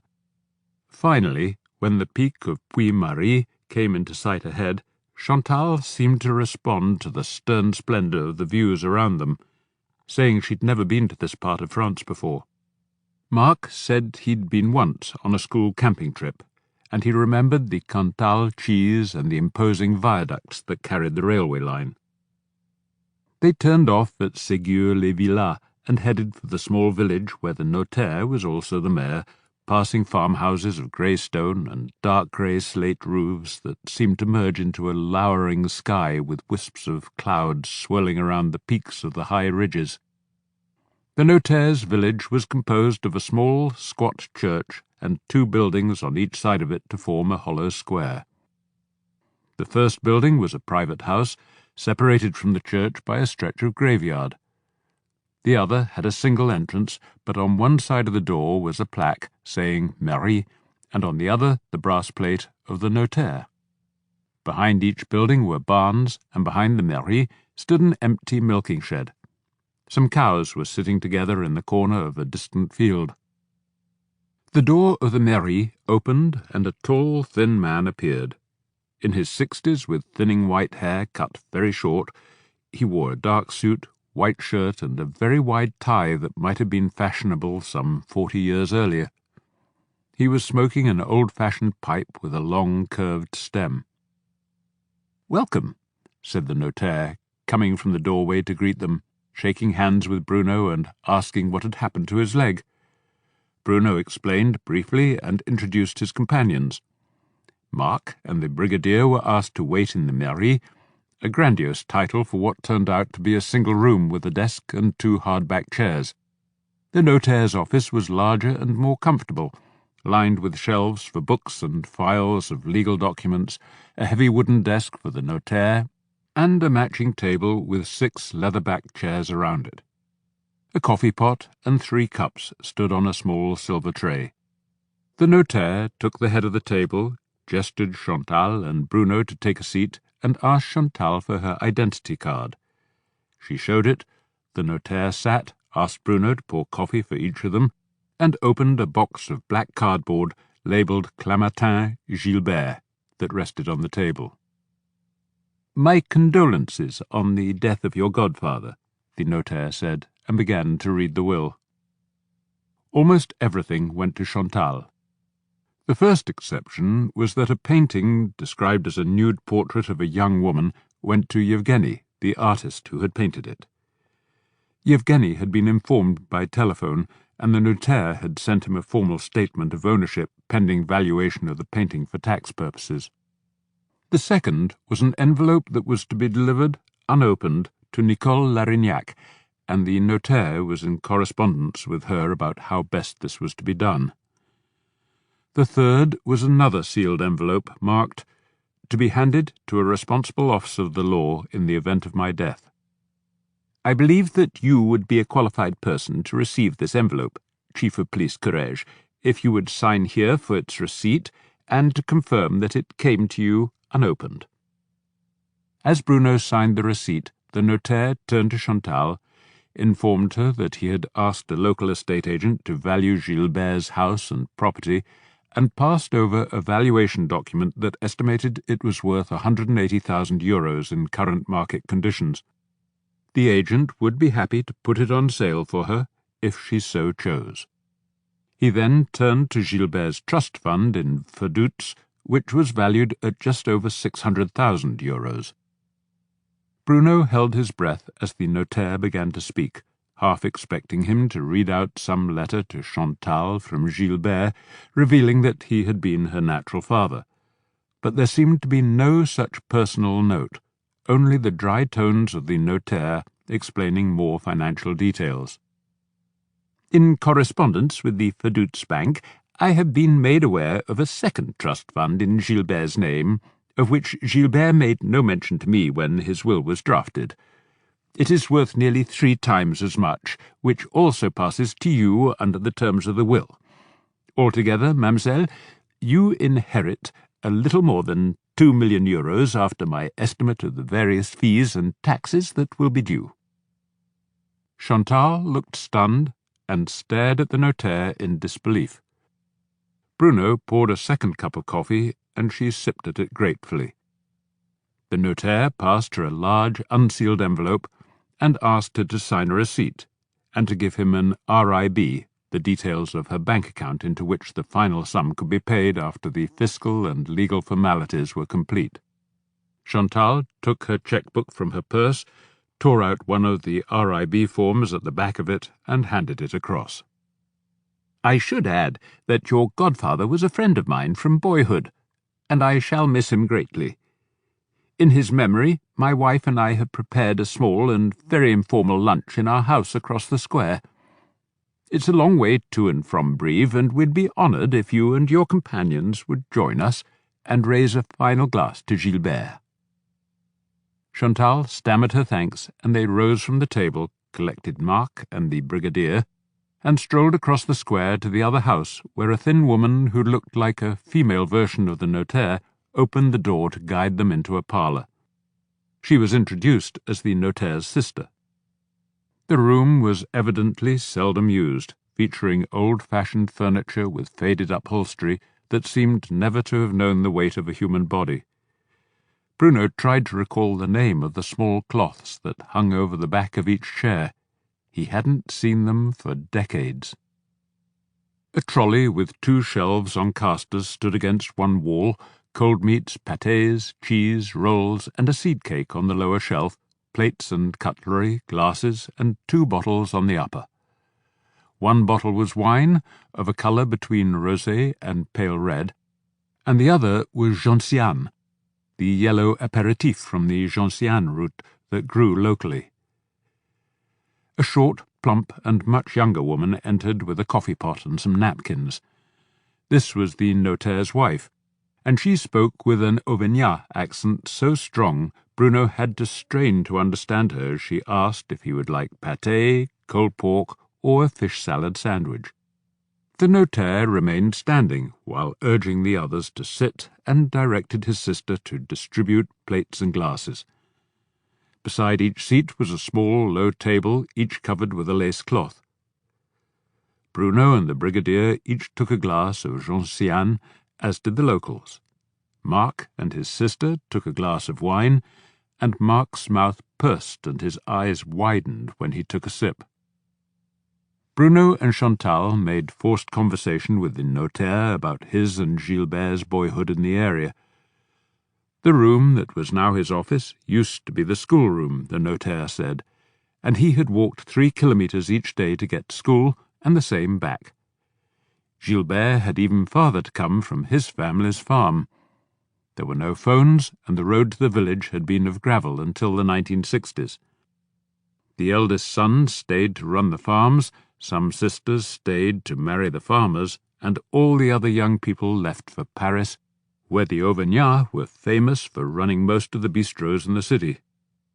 "There were so many of us, they even had their own newspaper, L'Auvergnat de Paris," said the sister. "We used to get copies down here." The visiting party ate, drank a toast to Gilbert's memory, thanked the notaire and his family, and left, Bruno edging carefully into the rear seat once more while Marc and Chantal made do in the front. Taking out his map, Bruno directed the brigadier back by a different route, aiming to cross the headwaters of the Dordogne at Bourg-les-Orgues, and taking country road through Margeride to rejoin the autoroute at Saint-Angèle. He hoped it would be faster, but it seemed to make little difference. At least this time there was conversation in the car. Marc was eager to hear the details of the will, but Chantal diverted him with good-natured jokes about the old-fashioned parlour they had just visited and the thin, rather sour local wine they'd been served. "You should have tried drinking the gentiane instead," the brigadier said. "Some call it bitter, but I'd say it's sweet and sour, very healthy and good for you. There's quite a cult for it in Paris. Trendy barmen use it in inventive cocktails. It has a beautiful blue flower that covers some of these hills in the spring. My grandmother swore by it as a remedy for indigestion." The map spread on his lap, Bruno quietly opened the envelope the notaire had given him, and found a handwritten letter and another sealed envelope inside. The letter, addressed "To whom it may concern," said that this was being entrusted to an officer of the law to be passed on to the appropriate authorities in the event of my death. It was dated 3 years earlier, and signed by Gilbert Clamatin, with his military rank printed below. Bruno pondered whether Gilbert had intended him or some other law officer to read it before passing it on. There was no doubt that the brigadier, as a senior official of the Interior Ministry, qualified as an appropriate authority. But knowing the brigadier, Bruno was far from confident that he'd ever be allowed to see the document again once he handed it over, and he was curious. So he opened the second envelope and began to read. In June of 1989, serving at the Embassy of France in Moscow, I was informed by the doorman that a Russian had appeared and had asked to see the air attaché. I went down to ask his business and found a young man in his 20s, neatly dressed in jacket and tie and speaking an educated Russian with a noticeable Siberian accent. He asked to speak to me privately, and we went into one of the small side rooms that we used for interviews. He showed me his identity documents. His name was Dmitry Ivanovich Gromov, born October the 20th, 1961, in Novosibirsk, capital of Siberia and Russia's third-largest city. He said he wanted me and the French authorities to know the truth about the famous French pilot and hero of the Soviet Union, Marc Desaix. He had learned it from his father, who had been an aircraft mechanic attached to the Normandy-Niemen squadron. He handed me a letter in Russian which he said explained everything. I asked him to tell me in his own words. His father, Ivan Tomasovich Gromov, had been born in Leningrad in 1922, gone to technical school there, and when called up for military service was assigned to be an aircraft mechanic. After training, he was posted in late 1942 to join the 18th Guards Air Regiment. In April 1944, he was transferred to join the Normandy-Niemen Escadrille at Borovskia near Smolensk, to service the new Yak-9Ts fighters equipped with a 37mm tank-buster cannon. This was shortly before the big Red Army offensive that was to liberate Belorussia that summer. Originally one squadron of a dozen pilots and serviced mainly by French mechanics, the Normandy-Niemen force had now been expanded to 4 squadrons, but depended increasingly on Soviet mechanics, armourers, and other staff, many of them female. In the course of that spring, Ivan Tomasovich formed a liaison with a very pretty parachute packer named Oksana. But after the Red Army took Vitebsk and launched an advance that would drive the Germans back 200 kilometres, Ivan was sent to a forward landing strip. Oksana remained at the main base for the Normandy-Niemen, which was in the meantime moved forward to Mikuntani, about 50 kilometres from Vilno, in what had been Poland. It was during this period that Lieutenant Desaix began to pay attention to Oksana, who had vowed to remain loyal to her Ivan Tomasovich. On his return to the new Mikuntani base, Ivan was warned by Lieutenant Desaix to steer clear of Oksana if he knew what was good for him. This warning took place at a popular relaxation spot near the base known as Frenchman's Hill, since it was the mass grave of nearly 200 members of Napoleon's Imperial Guard who had been buried there during the 1812 retreat from Moscow. Ivan told him to get lost and find his own girl. The next day, Ivan was arrested by the unit commissar, Major Vdovin, and handed over to the NKVD Internal Security Force, accused of slandering Stalin. He was sentenced to 25 years, and in the course of the brief trial was told that his accuser had been a loyal ally, Lieutenant Marco Desaix, who had already been awarded the Order of the Red Banner for downing enemy warplanes. Ivan was sent to labour camps in Magadan, in the far east of Siberia, assigned to logging duties. He was released in 1956 when Nikita Khrushchev opened the gates of the Gulag, but was refused permission to return home to Leningrad and was restricted to living in Siberia. He found a job in the Novosibirsk aircraft factories, married and had a son, Dmitry. But he was never in good health after his years in the Gulag, and Ivan died in 1970. Dmitry said he had taken advantage of the new freedoms to come to Moscow to seek full rehabilitation for his father, to denounce Marco Desaix as a Stukach, an informer, and to ask the French authorities to confront Desaix and make him confess his crime. I took the young man's details, told him I would be in touch when I had contacted the proper authorities, and showed him out. I then read his written account, which added nothing to what I had heard, and filed it pending preliminary checks of dates and place names. It was the following week that General Desaix made one of his regular visits to Moscow. As a close friend of his son, Victor, I knew the general well and took him into Gorky Park for a stroll where I explained Dmitry's strange accusation. The general told me that he and most of the other French pilots had enjoyed romantic liaisons with Russian servicewomen at the various bases, and their first NKVD officer, Kapitan Kunin, had turned a blind eye. He did not recall the incident reported by the young Russian mechanic. But there had been a young woman called Oksana, who became pregnant and later gave birth to his Russian son, Yevgeny. He never married her, but was able, with the help of Kapitan Kunin, to have her posted back to Moscow to have the child, and supported her and the boy for the rest of Oksana's life. The general asked me what I intended to do, and I said I would deliberately misfile Dmitri's written report and send a cable to Paris saying that it was evidently a crude blackmail attempt and the basic facts did not check out. He thanked me, and we never mentioned the incident again. Knowing Yevgeny, the general's Russian son, I established that he was born on May 2nd, 1945. He was therefore conceived in late July or early August of the previous year, the period when Ivan Tomasovich was at the forward landing strip, far from the rest of the unit.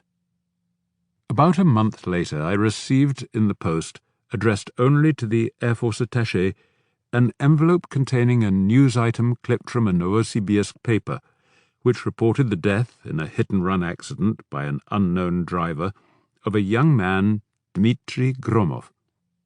Across it was scrawled in red ink the Russian word ubitsa, which means murderer. This has been on my conscience for many years. Marco de Sey is a war hero, a great Frenchman, and has been a good friend to me. But he is also an old man, and I imagine we shall both be dead by the time this is read. I am aware that this report is based on hearsay, and also aware of the routine use of disinformation by Soviet intelligence. This may all be a deliberate KGB concoction to confuse us. If so, we would probably have heard more of the matter. Since we did not, I can only assume the KGB did not want to publicize these allegations. I report all this simply because I believe that we have a duty to history. I misfiled Dmitri's statement in a batch of minutes of meetings of the Moscow branch of the Franco-Soviet Friendship Association, 1981 to 1988. They were being shipped back to Paris for storage in the archives. The statement is attached to the entry for January 1985, the meeting at which Marco was elected president of the association. So much for the hero of my youth, thought Bruno, looking inside the envelope for more evidence. There was none. There was only the hearsay report of a dead man. He replaced it in the envelope, suddenly aware of Chantal, her arm around her brother's neck, chatting cheerfully to the brigadier about her wine studies. She was a golden girl, the very image of youth and beauty, and now worth 2 million. All that, and she could certainly whip me at tennis, Bruno reflected. She would be about the age Oksana had been in that wartime summer when she'd become pregnant. And the dashing young fighter pilot of 1944 would have been about the age Mark was today.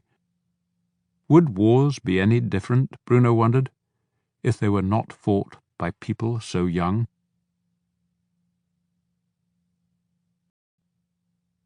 Chapter 32. They dropped Chantal and her brother at the station in Périgueux, and the brigadier then called Prunier and JJ to arrange a meeting at the Commissariat de Police en Rue du 4 Septembre. He closed his phone and said, "I'd better take a look at that document you were reading. I presume it's some form of testament from Clammatin." He made no comment on Bruno's decision to read it, simply held out his hand to receive it. And they stayed in the station parking lot while the brigadier read it, once quickly, the second time more carefully. "At least we have an explanation for Gilbert's money. This suggests he was being paid for his silence," the brigadier said when he'd finished. "What do you make of it, Bruno?" "The first question is whether it's true," Bruno said.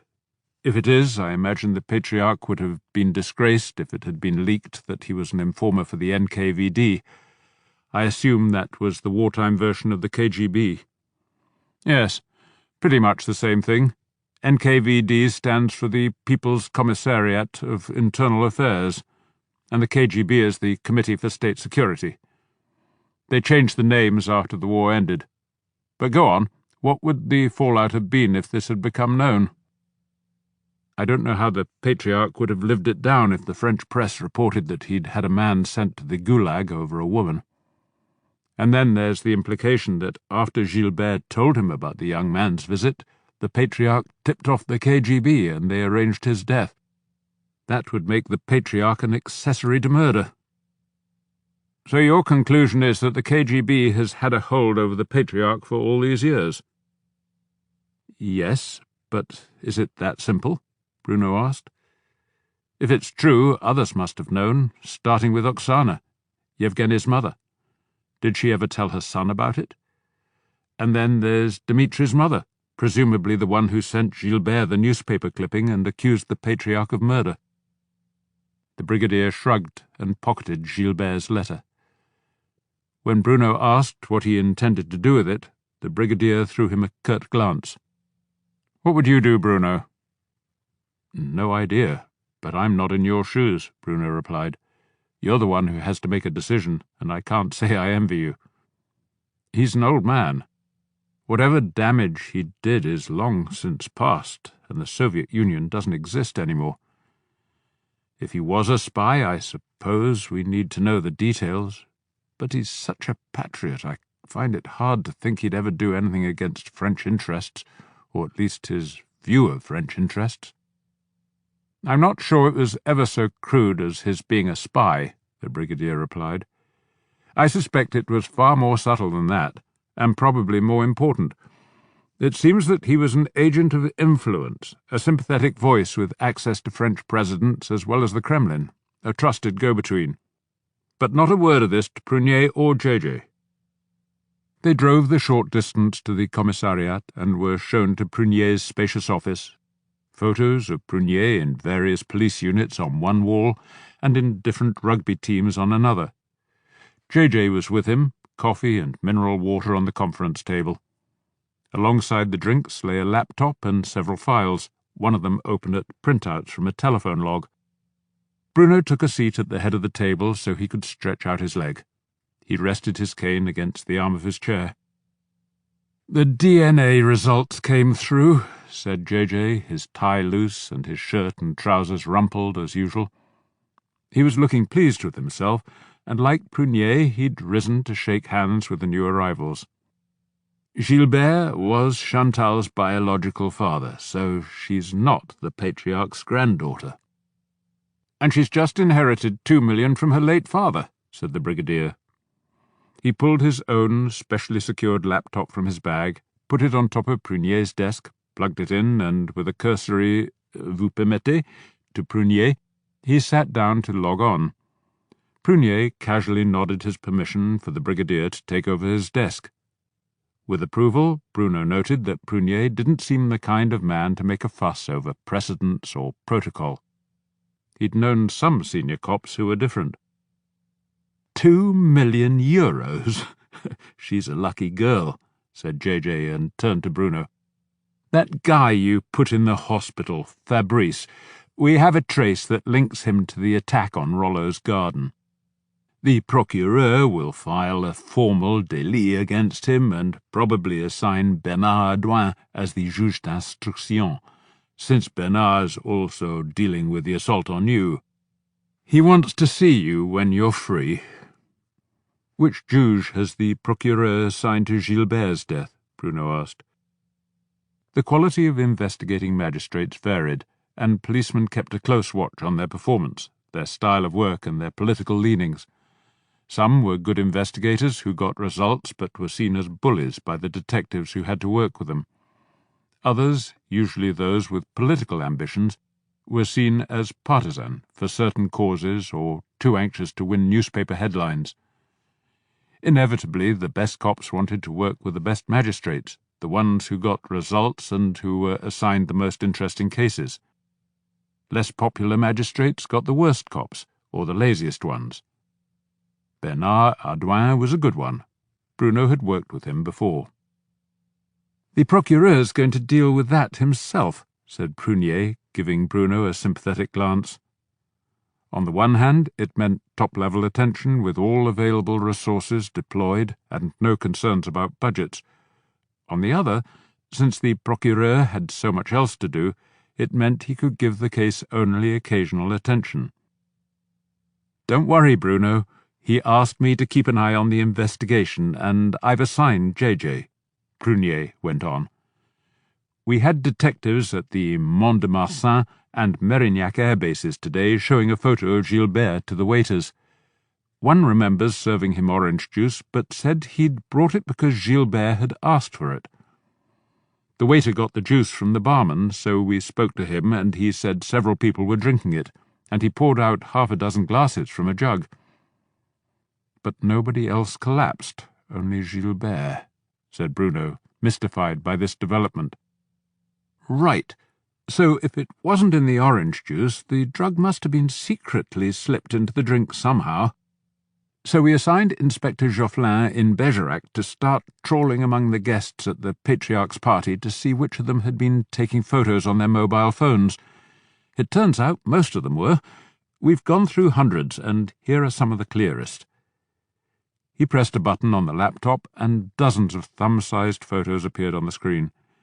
He zeroed in on one, clicked twice, and stared at a selfie of Pamela and Crimson, grinning with their arms around each other. Gilbert's face was visible behind them, talking to someone out of camera. To their left, standing back so as not to intrude on their photo, was a partial image of a young woman. All that was visible was the outline of her breasts in a yellow dress, a bronzed forearm, and some locks of long blonde hair. In her hands was a small bowl containing silver tongs and what looked like ice cubes. "Ice cubes?" said Bruno almost to himself. He'd never thought of that. Chantal had been wearing yellow, Bruno recalled, but so had other women at the party. Prunier clicked on the next picture, another of Pamela's selfies, but one in which Crimson had his eyes closed and his hand holding a drink was a blur. But this photo showed a much clearer image of Gilbert behind him, smiling at someone on the other side of Pamela and Crimson. He looked sober, impeccably dressed, and was carrying a glass of orange juice. "It looks like he's smiling at the woman in the yellow dress, the one with the ice cubes," said Prunier. "These photos were taken one after the other, just instants apart. There's a date and timing feature for the photos on some of these phones." "Here she is again," said Prunier, flicking through to another folder of photos and clicking on one. "No ice cubes this time, but it's the same dress, the same hair." This photo had been taken from a different phone, a snatched shot of the Patriarch with one hand on the stone balustrade as he descended the steps from the terrace. He was smiling at a woman in a yellow dress whose back was to the camera. Prunier flicked to another photo that showed the same woman, bowl in one hand and tongs in another, her face obscured by her hair, and talking to Madeleine. The next photo was another selfie of two people Bruno did not recognize, but behind and above them was a scene on the terrace. He could see the Countess's wheelchair, Bruno himself standing behind it and smiling at the two young girls. Marie-Françoise was in light blue, and Chantal was in the now familiar yellow dress. "It's Chantal, the girl with the ice cubes," said Bruno. "The girl in the DNA report, Gilbert's daughter. I mean, Colonel Clementin." "So if she was the one who dropped them in his drink, she murdered her own father," said JJ. "Only if the ice cubes contained the drug, and only if she knew what was in them. And I don't think she knows even now that Gilbert was her father. The notaire said nothing about it," said Bruno. "Still, congratulations, you've done well. I wouldn't have thought of trawling through people's phones for photos. But do you have any photos of her actually putting the ice cubes in Gilbert's drink?" "Not yet, but we're still collecting the damn things, and we've got the Paris police trying to collect more photos from guests who came down from the city," said Prunier. "I think we've already got more than enough to call her in for questioning. Any idea where she is now, Bruno?" "We just put her on a train for Bordeaux with her brother. We spent the day with them, hearing Clémentin's will from the notaire." JJ reached for the phone with a speed surprising for one of his bulk. "Do you know what time the train leaves? We could stop it, or have it met at the next station, probably Neuwick." "Let's not go overboard," said Prunier. "There's no indication that she's going to flee, and I want to see whatever extra photos we can get. We haven't even begun to work out where she got the knockout drops. And perhaps you two could share with me what you got from the session with the notaire, apart from the girl's 2 million. The brigadier threw Bruno a stern glance of warning, but Bruno ignored it. He had no intention of breaking the brigadier's order to say nothing about Gilbert's letter. "On the knockout drops, Chantal is doing the wine course at Bordeaux University that involves some serious chemistry. It would also give her access to a sophisticated laboratory," Bruno said. "I don't know how easy these drops are to obtain or to make, nor if they can be frozen into ice cubes, or if that degrades their effect. We need to get an expert opinion on that. And while I imagine you can slip someone a precise dose in a drink, how much of that precise dose can be delivered by a slowly melting ice cube?" "Right, that makes sense," said Prunier, and he turned to JJ. "Get someone in Bordeaux to have a quick talk with Chantal's chemistry professor and ask forensics whether there's anything in the ice cube theory." He turned back to Bruno. "Go on, you were going to tell us about the will." "There were 2 interesting items," Bruno said. "The widow of his old air mechanic gets a sealed envelope that might be cash. Of course, it might be documents, and they might contain a safe deposit key, I just don't know. And Yevgeny, the Patriarch's Russian son, was bequeathed a nude portrait he painted of a much younger Madeleine, Chantal's mother. It hangs in Yevgeny's bedroom, but it seems it was owned by Gilbert. Given Chantal's age, Bruno explained, she would almost certainly have been conceived in Moscow when Gilbert was at the embassy, and Madeleine was doing her summer internship at the commercial office." With a start, the brigadier rose from Prunier's desk and went to the bookcase, filled with legal tomes and reference works. He pulled out Qui est qui, the French equivalent of Who's Who, and looked up the listing for Marco de Sade. "Grandchildren," he read out. "Marc, born in Paris, 1986, son of Victor and first wife, Marie Dominique. Chantal, born May 18th, 1991, in Périgueux, daughter of Victor and second wife, Madeleine." "What's the date of Victor's second marriage?" Bruno asked, thinking Chantal had been conceived in August of 1990.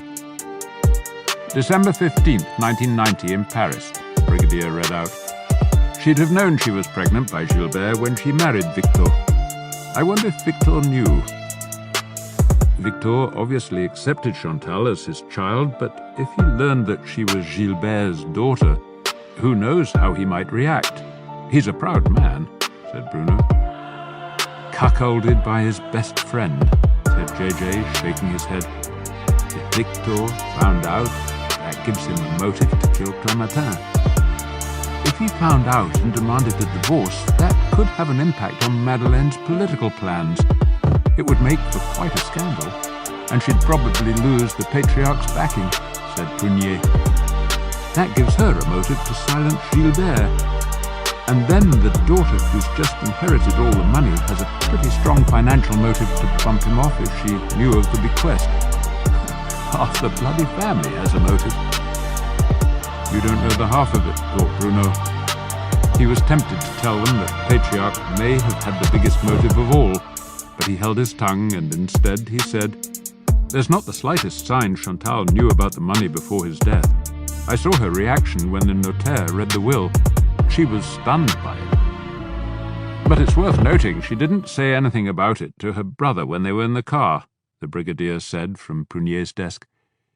He'd been huddled over his laptop, and Bruno hadn't known he was paying that much attention to their conversation. Now he looked up and asked Prunier, "Do you have an old-fashioned photocopying machine?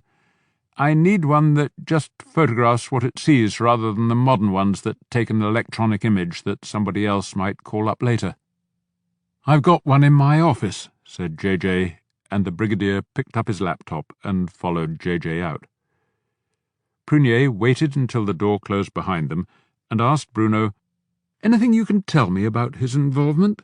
A guy like that doesn't usually get interested in wills and murders." "It's the connection with the Patriarch. That, and the fact that Gilbert Clémentin seems to have had 2 paymasters." "I know that," Prunier said patiently. "I think there's something else going on." Bruno sighed and held up his hands.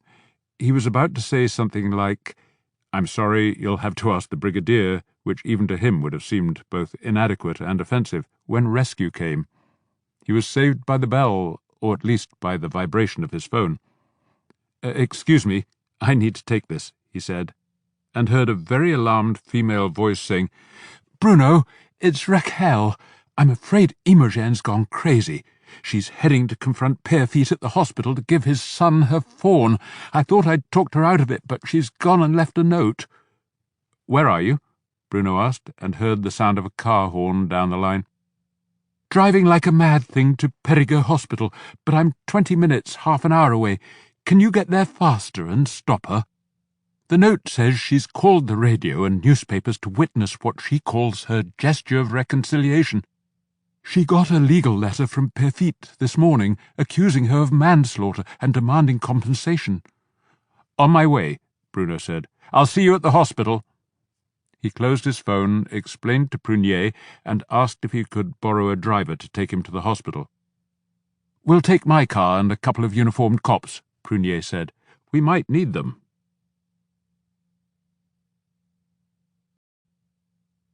Chapter 33.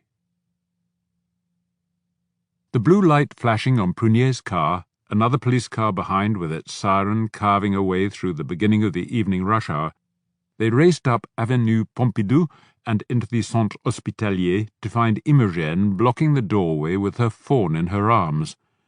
Pierrefitte, eyes blazing, turned to see Prunier emerging from his car and 2 uniformed policemen following behind. Hampered by his leg and needing to put down his cane to use his arms to extract himself from the car, Bruno was slow to join them. As if in slow motion, he saw everything unfold.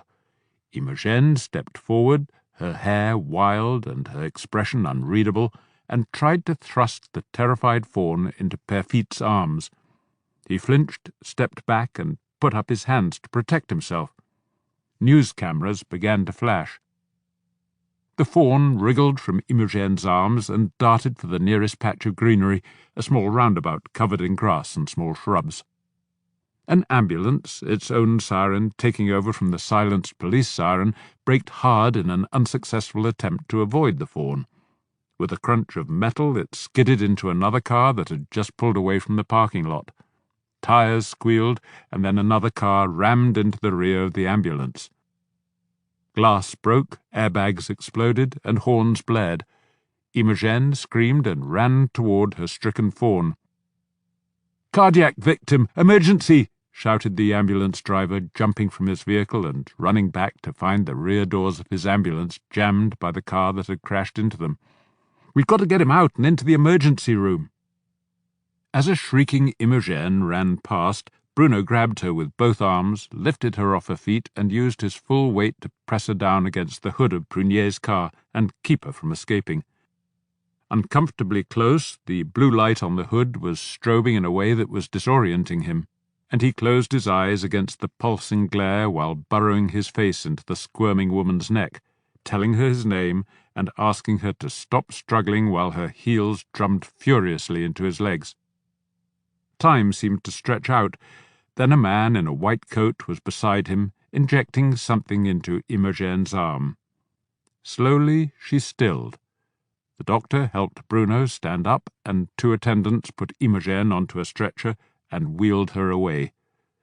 Bruno had lost his cane and his képi. The cars had been disentangled. The rear doors of the ambulance were open, the interior was empty. Deflated airbags drooped over steering wheels, but there was no sign of the drivers. By the roundabout was a small, inert bundle underneath a blanket. Photographers were snapping away around it. Bruno presumed it was the fawn. "Looks like I got here too late," came a voice, and Bruno turned to see Raquel. She bent down, picked up his walking stick from beneath Prunier's car, and handed it to him. She bent again and picked up his képi, flattened as if the tow truck had run over it. She looked him up and down, straightened his tie and collar, took a handkerchief from her sleeve, and began dabbing at a sore spot on his cheek, saying, "She scratched you." They walked across to the hospital doorway where Perfit, surrounded by reporters, was saying, "That woman is evidently insane. She needs to be locked up for her own protection, let alone that of others." He was speaking in tones of cold, controlled fury. "Can you imagine the effrontery of this crazed woman, demanding I give this wretched deer to my sons who had seen their mother killed by one of the damn beasts?" Prunier gave Bruno a friendly nod and then gestured to the two uniformed cops who began pushing the journalists back. Prunier took Perfit by the arm, smiling sympathetically and guiding him into the hospital. It was smoothly done, thought Bruno. He turned aside, taking Raquel's arm, and led her away from the press people toward a bench from which he could keep an eye on Prunier's car and on the hospital entrance. As they sat, a tow truck arrived and began to haul away the car that had run into the rear of the ambulance. "I'm sorry. I should have kept an eye on Imogen and stopped her, but I thought I'd talked her out of it," Raquel said, lighting a cigarette. "She seemed to be fine, devoted to that little fawn, getting on well with the others at Le Tot, but opening that letter from Perfit this morning seems to have driven her over the edge. The letter was addressed to her at Le Tot. He somehow found out she's working there." "Somebody probably recognized her," Bruno said. "Imogen has become quite a local celebrity over the past couple of weeks." "I think it might have been my sister-in-law. She visited me at Le Tot the other day, and she was angry when she saw Imogen working with me. And Madeleine knows Perfit." Bruno felt a frisson at hearing her name, but made do with saying, "They're political allies. She's going to replace him as candidate for the National Assembly." "It's all she talks about, getting out the vote, visiting every town and village to make speeches, calling at all the hunting clubs. She's got no time now for the vineyard, so Victor is having to do all the work as if he didn't have enough to put up with from her already." "How do you mean?" he asked. She threw him a sidelong glance. "An older husband, a much younger and beautiful wife who's never at home. What do you think? That marriage has been a sham for years." "Poor Victor," said Bruno, feeling himself blush as the guilt began to build. It was odd. He'd never been able to control his blushing. It was as if the blood vessels in his face were hardwired into his conscience. "My brother is a very unhappy man." Raquel shook her head sadly and then looked at Bruno, and her face fell. "Oh, Bruno, don't say she's got her hooks into you too." He looked down at his feet and said nothing, knowing his face was burning. Raquel sighed heavily and then looked back at the hospital. "How long will they keep Imogen in there?" Grateful for the change of subject, Bruno explained the usual procedure. The hospital would contact her doctor, which in Imogen's case was Fabiola, and they'd review the police report on the incident and probably agree on psychological assessment. It was rare these days for anyone to be confined unless they had been violent or were deemed to be a danger to themselves. "I'll brief Fabiola on what happened and then we'll see," he said. "Once Perfit calms down, he'll probably agree that he can hardly claim to have been assaulted with a baby deer by a woman half his size. People would tell jokes about it, and then he'd start losing public sympathy, particularly if he pursues his case against Imogen to the point where she'd be homeless. Perfit's a decent man, a good lawyer with political instincts, and he's no fool. For the sake of his boys, he'll realize it's time to move on." "What a very unusual cop you are," said Raquel, stubbing out a cigarette. "Is that how they train you village policemen?"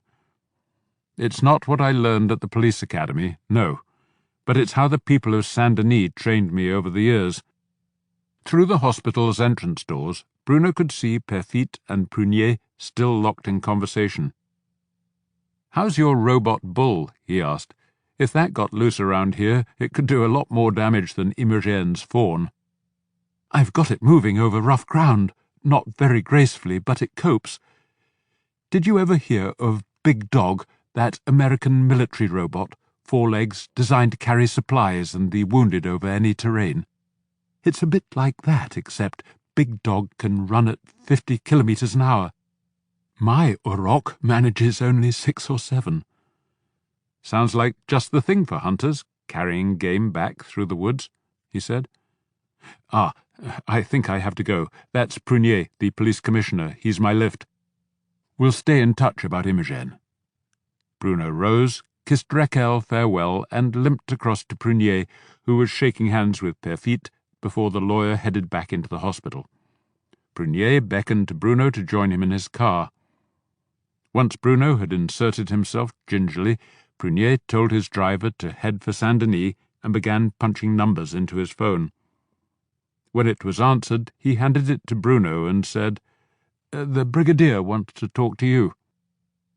"Prunier is going to bring you to join us at the Patriarch Chateau," came the Brigadier's voice.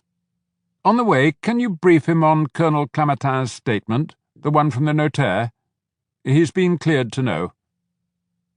Bruno handed back the phone and said, "That was quick. Just an hour or so ago he told me not to tell you anything. How did you change his mind? You had time for no more than a couple of calls." "The Brigadier is not the only one with friends in Paris," said Prunier. "So, what did Clamatin's last testament say?" "That the Patriarch might have been working under Russian control for many years," Bruno said, and gave as full a version as he could remember of Gilbert's statement. Prunier nodded thoughtfully. "So Gilbert knew of this since 1989, but presumably Russian intelligence would have known of it since 1944. However, this is the first we've heard of it, even though people boast that we had some well-placed agents in Moscow over the years. The Brigadier told me that people had taken some very close looks at the Patriarch over the years, and nothing was ever found against him," Bruno said, feeling some vestigial loyalty to the bold young fighter pilot who had entranced his boyhood. Bruno was stretched out on the back seat, Prunier in the front passenger seat, his body turned so he could study Bruno. His face was neutral. After a long moment he nodded, as if reaching a decision, and plucked one of the files from the briefcase by his feet. "I have something for you, on that guy who assaulted you, Fabrice," he said. "We wanted to find out how long he'd been waiting for you, so we checked his phone. According to the logs of the various cellular towers, he'd barely moved for nearly 3 hours. The signal kept coming from a location around your house. His next connection to a tower came about 30 minutes after you called the emergency services, and it tracked him all the way to the hospital here in Périgueux. So he was waiting for you at your place for 2 hours. That's not all," Prunier added. "He got 2 calls, both from an unregistered disposable phone, so we don't know who it was. But it was a number he'd called earlier that day in the morning. That number called him back just before 3 in the afternoon, and then again after midnight. It sounds like somebody was telling him your movements." "What's the number?" Bruno asked, thinking there was only one person who would have known his movements that afternoon and evening, known them all too well. Prunier read it out. It meant nothing to Bruno. Prunier added that the phone hadn't been used since that late-night call, and there had been no subsequent connection to a cell phone tower that could give its location. "What was the phone's last known location?" Bruno asked, knowing he could already guess the answer, and feeling the stirring of some feeling he couldn't quite name. There was some shame in it, some humiliation, some self-loathing at having been played for such a dumb, masculine fool. "Bordeaux," said Prunier. "For each of the calls to and from Fabrice, that phone was in central Bordeaux." Bruno nodded, aware that his shock must already be plain on his face and that Prunier was watching him closely.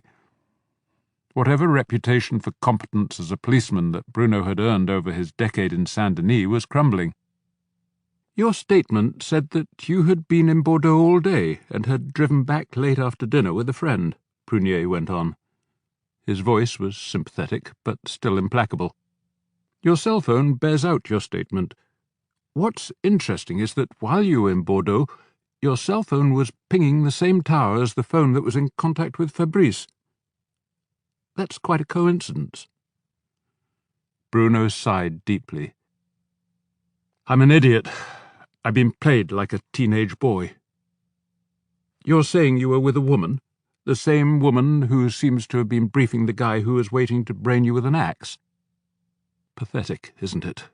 said Bruno glumly. "Oh, I don't know," said Prunier, a glint of humour in his eyes. "Think of the jokes when news of this gets around. Screw what's-her-name and die. That'll teach you to take her flowers next time." Prunier turned to his driver. "If word of this does get out, Marcel, I'll blame you, and you'll be back in uniform and on night shift for the rest of your days." Prunier pulled from his briefcase the political leaflet Bruno had seen at the Bergerac debate, the one where Madeleine tried to coax the serene beauty of her face into something less intimidating, more like the girl next door. "Is this her?" he asked, and then looked himself at the image of Madeleine's face. "I can't say I blame you. She's almost worth a visit from the mad axeman." Bruno found himself smiling, briefly, a touch of gallows humour before the gloom returned. "Do you want my resignation?" "Apart from the fact that you don't work for me, why on earth would I want that?" Prunier asked. "It's not a crime. You're not married. It's not even an indiscretion. And she's not a suspect." "Or is she?" "She had a motive to bump off Gilbert," Bruno said. "And she took the same wine course that her daughter is currently attending, which means she knows just as much chemistry. And there's never any shortage of decent laboratories in wine country. Would she have any conceivable motive to have you killed?" "Only that I was suspicious about Gilbert's death and kept on asking questions," Bruno said. He was trying to see this from Prunier's point of view. The phone logs meant that Madeleine would have to be questioned. Since she was a rising political star, this was tricky. If charges were brought against her and resulted in a conviction, her political career was over. If not, Prunier would have made a mortal enemy of a future deputy of the National Assembly who might rise even higher in the future. "We can't take this much further until we can question your axeman, Fabrice," said Prunier. "And, surprise, surprise, he's just gotten himself a very good lawyer. The cop we've stationed at the hospital says nobody was more surprised than Fabrice when this lawyer turned up and started referring to Fabrice as my client." "I thought Fabrice wasn't able to hear anything," Bruno said. "Apparently the lawyer knew about that. He carried a big notepad to write things on to show Fabrice. The docs reckon it will be a couple of weeks before he gets his hearing back. What did you do to him?" "Clapped my hands hard over both his ears at the same time. Something they taught us in the army, unarmed combat. I wouldn't say that at the inquiry if I were you. You know how lawyers like to talk about unreasonable force, even when their clients were using an axe." "I think I can guess who hired the lawyer," said Bruno. "In this kind of case, Bruno, we have to do better than guesses."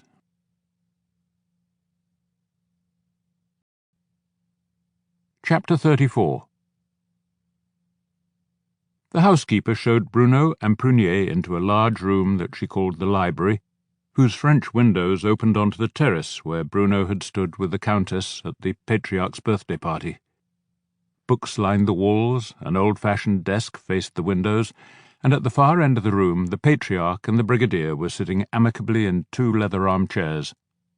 2 glasses, a water jug, and a bottle of red liquid with a label in Russian stood on the small table between them. The Patriarch waved the new arrivals to draw up 2 chairs and fetch glasses from the small bar in the corner of the room. Above the bottles were 2 framed photographs of warplanes that Bruno recalled from ones he'd seen as a boy.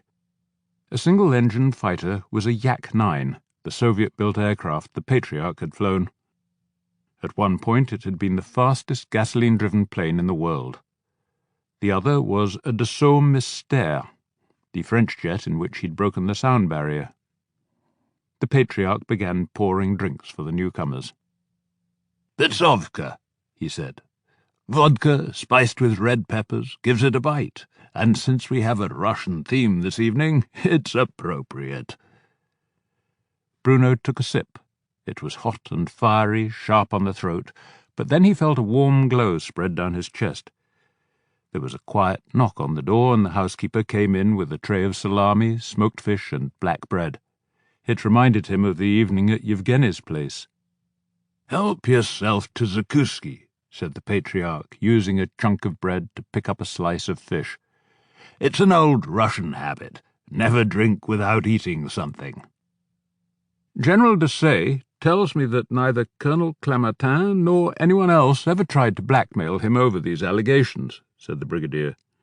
He flatly denies that there's any truth in them. "The one and only time I heard of this was when Gilbert told me about it in Gorky Park," the Patriarch said. "Whoever dreamed it up did their homework.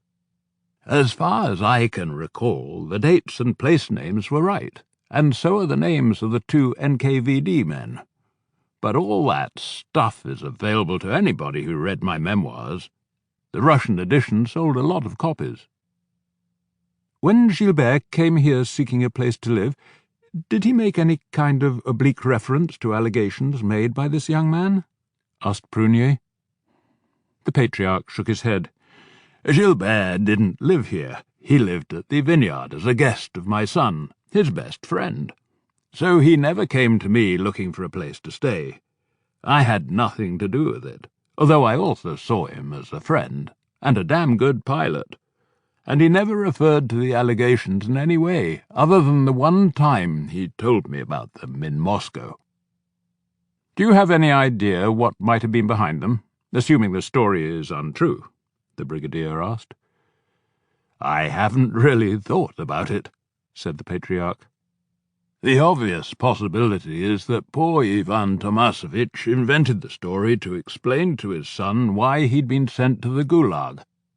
It sounds a lot better to say he was betrayed by a nasty foreigner than admit that he was criticizing his country's leader in the middle of a war, or whatever it was he'd been doing." "Did you know this young man was killed in a hit-and-run accident shortly after his visit to our embassy to make the allegations against you?" asked the Brigadier. "Mon Dieu, no. Is that true?" The Patriarch seemed genuinely surprised. "We're checking," the Brigadier replied. "But Gilbert was sent a news clipping about it with the word murderer scrawled across it. That's why he thought there might have been some truth to it all, and why Gilbert decided to make sure we knew about it after his own death." "So you think I might have been a spy for all these years, blackmailed by the KGB?" the Patriarch said thoughtfully. He leaned forward to pick up some more black bread and then took a long sip of his drink. "It's plausible, I suppose, except for one thing. They had a far better hold on me than that if they wanted to use it. My son, Yevgeny. They never gave him an exit visa. You might call him a kind of hostage to my good behaviour." "And was your behaviour good?" "It would depend on whom you asked. I let my membership in the party lapse after 1956, when they crushed the Hungarian uprising. They knew that, but I never made it public, never openly criticised them. I always treated them with respect as former comrades in arms, and I never spied on them or for them." "But you did have long and regular conversations with senior Kremlin officials," the Brigadier said. "You dealt with all of them: Stalin, Bulganin, Molotov, Khrushchev, Brezhnev, Andropov, even Gorbachev." "I'm not sure I accept your use of the phrase 'dealt with.' I certainly met them all, was formally received by them, sometimes had private dinners with them, even spent weekends out at the Duchess at Usova, and went hunting with Brezhnev at Svidova. I gave them my interpretations of French and Western policy, just as I gave our own presidents my interpretations of the thinking in the Kremlin. And yes, we discussed French politics and foreign policy, but I knew nothing that was not in the newspapers. Not quite, the brigadier responded. We know that you undertook certain missions for de Gaulle, acting as an informal back-channel with the Kremlin. I wrote reports on each of those missions, and they'll all be in the files at the Élysée if de Gaulle chose to keep them. And whether you are aware of it or not, I did the same for Pompidou, for Giscard d'Estaing, and for Mitterrand, at their request. Sometimes I handed over personal letters, sometimes gave a verbal briefing. In each case, it was something the President did not want to go through the usual channels. The Patriarch sniffed, waved an airy hand, and said, "The Quai d'Orsay leaks like a sieve." Bruno could not hold back a smile, and he heard Prunier chuckle beside him. France's elegant diplomats had long been identified by the address of the Foreign Office on the left bank of the River Seine. "Could you expand on that?" the brigadier asked. "I could, but I won't. I was asked to keep those conversations confidential, and I did. Both sides were confident that they could trust me. You could ask Giscard, if you like. He's still alive." The Patriarch set his glass down firmly, looked each of them in the eye, and went on. "I don't think you fully understand just how isolated these men were in the Kremlin, how much they feared they were being told only what their advisers wanted them to hear. I was a foreigner, but spoke almost perfect Russian, and they all knew I'd fought for them alongside them in their own warplanes. They knew I'd shed some blood in their battles. I'd even loved a Russian woman, fathered a Russian son. I'd met Khrushchev and Brezhnev during the war, when we were all in uniform. We would use soldiers' slang together, swear like troopers, talk of old times, old battles, men we'd known." Bruno felt himself nodding in agreement. He knew the strength of that kind of bond and the depth of trust it could bring. He saw the brigadier's eyes meet his and realized that he also understood. "And so, when we sat naked together on the Banya out at Svidova, beating each other with birch branches until we got so hot we'd go out and roll in the snow, I knew I could believe what they told me. I could take it to my own president and be absolutely sure it was the truth." The Patriarch sat back, evidently moved by his memories, or perhaps by his own rhetoric, and his head sank onto his chest. After a moment he sat up, poured himself another shot of vodka, drained it, and slammed the glass onto the table before glaring at the others. "If they'd thought for a moment that I was being controlled by the KGB, that I was bought and paid for, I'd have been no use to those poor, lonely old men in the Kremlin. No use at all. They could never have trusted a word I said.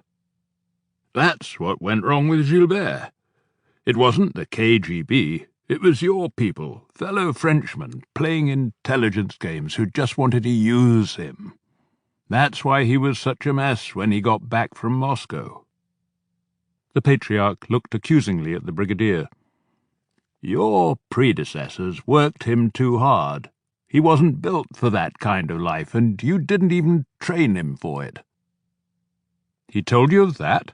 the brigadier asked, with an intake of breath. Bruno heard Prunier gasp beside him. Putain, Bruno thought. I don't think I should be listening to this. "That your people told him to accept the KGB's advances so you could feed them false information? Of course he told me, the poor bastard. He had to pretend to be a double agent while being ours all along. Have you any idea of the strain he was under? No wonder he was drinking like a fish. Gilbert was at the end of his rope, and then you pulled him out of Moscow and dumped him with a big label around his neck saying security risk, so the Russians would never be quite sure if the stuff he gave them was real or not. He ignored orders. He tried to set policy all on his own, the brigadier said, in a voice that suggested he didn't entirely believe his own words, but felt obliged to speak them. The orders were stupid. Gilbert was proved right about Yeltsin, the Patriarch replied.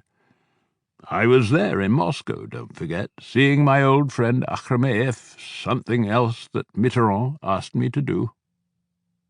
He picked up the bottle, but it was empty. That's enough for tonight, he said almost to himself. Then he looked squarely at the brigadier and said, Well, you'd better make up your mind, General de Brigade Lannes.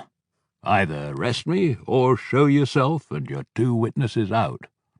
I'm 90 years old and I've had enough. I'm going to bed. And with that, he picked up a final morsel of black bread and headed for the door. Bruno used his cane to rise to his feet in respect as the old man stomped by. Prunier followed suit, and then the brigadier also stood. At the door, the Patriarch paused. I've had an interesting request from Paris Match to give them an interview on my missions to the Kremlin. I don't suppose it would do any harm, and I might remind some people of what I know and whom I served. I'm very tempted to accept. As the door closed behind him, the brigadier shook his head in irritation, looked at his watch and then at Bruno. Where can we get something to eat around here at this time? At my place, said Bruno. I can offer homemade pâté, anchois de porc that I made into a confit earlier this year, salad and cheese. It'll only take 10-15 minutes. Within the half hour, the 2 men, plus Prunier's driver, were standing at the high counter in Bruno's kitchen and sipping single malt scotch poured from the bottle of Beaumont the brigadier had brought earlier. Bruno handed the brigadier a tin of pâté and a can opener and took cheese from the fridge. The driver was sent out to pick a couple of lettuces from the garden, and Prunier was opening a bottle of the local Domaine Red. Bruno took from his freezer a plastic bag that contained a quarter of a tourte, the big, round loaf of bread almost as big as the wheel of a small car. He'd sliced it before freezing for impromptu meals such as this, and began feeding the slices into his toaster. Bruno opened the tall glass jar in which he'd preserved the confit and scooped out the thick yellow fat that sealed out the air. From his vegetable basket he took a kilo of potatoes, scrubbed them hard under the tap, sliced them and tossed them into salted boiling water, while Prunier and the brigadier set the table in the dining room. The driver washed and drained the lettuces he'd brought in, and Bruno tossed them with hazelnut oil and balsamic vinegar. He took cornichons from a jar in the fridge, and all 4 of them headed for the table to eat his pâté and toast. Then Bruno went back to the kitchen, sliced the pork, put a spoonful of fat into a large skillet, and added some garlic. He put more fat into his large frying pan, added more garlic, 3 chopped shallots, and a splash of white wine. The potatoes were almost done.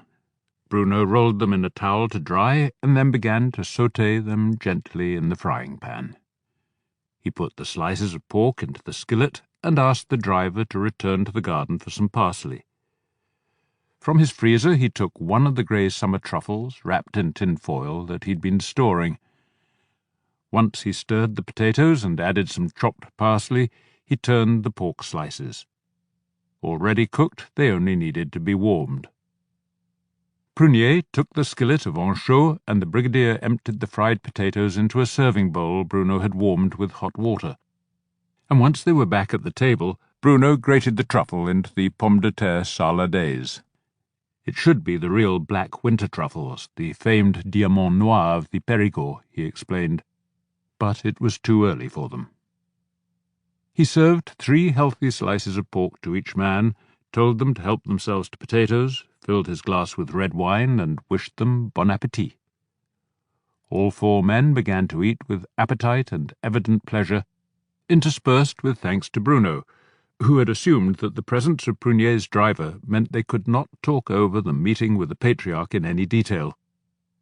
So when the main course had been finished, the salad and cheese eaten, and the second bottle of wine opened, he was surprised when Prunier asked the brigadier, "Where do we go from here?"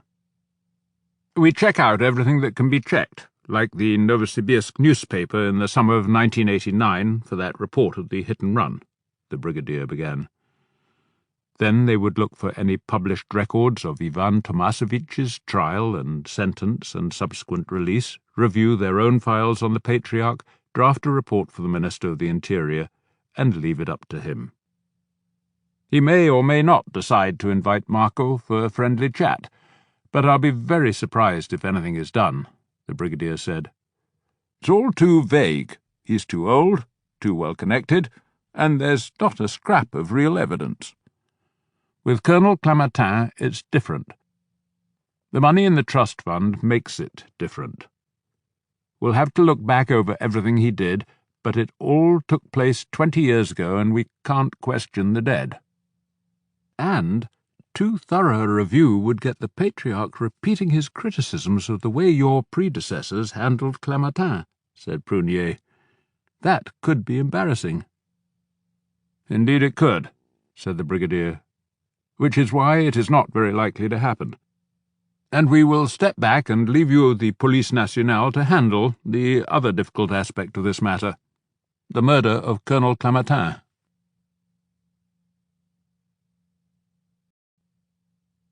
Chapter 35. The next morning dawned bright and warm, a touch of Indian summer that delighted Bruno as he limped out to greet the day. His hip and leg felt better, and in the shower he saw that his bruises were fading from bright blue to a yellowish violet.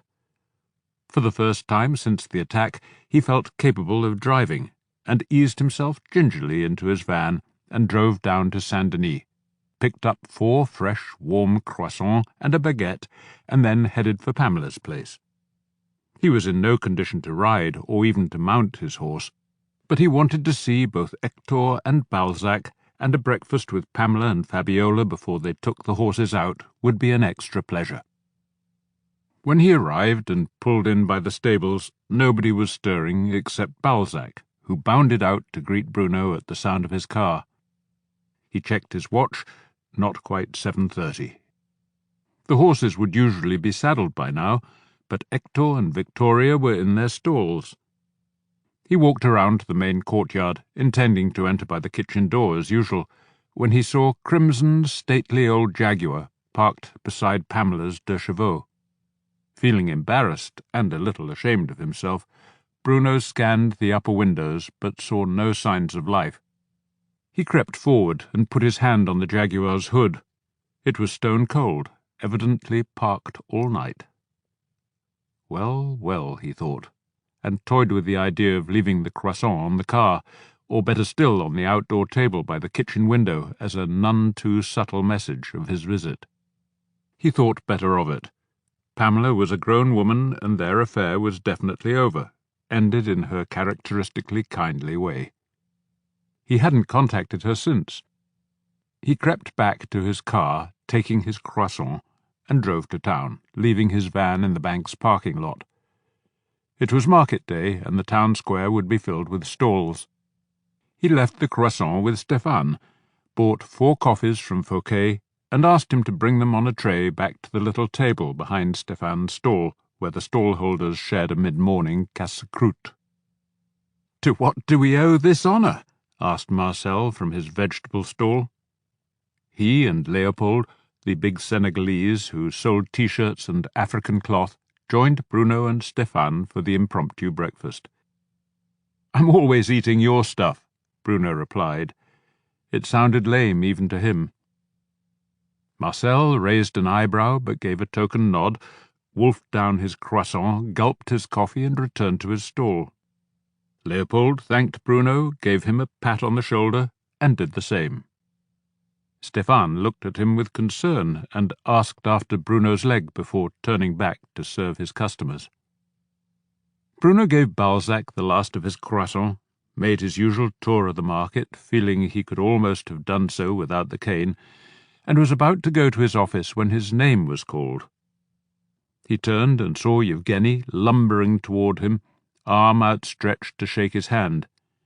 He insisted on buying Bruno another coffee. "I wanted to thank you," he said once they settled at a table on Fouquet's terrace.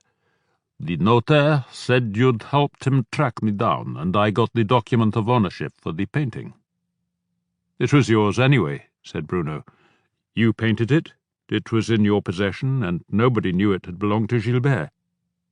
"I knew," said Yevgeny.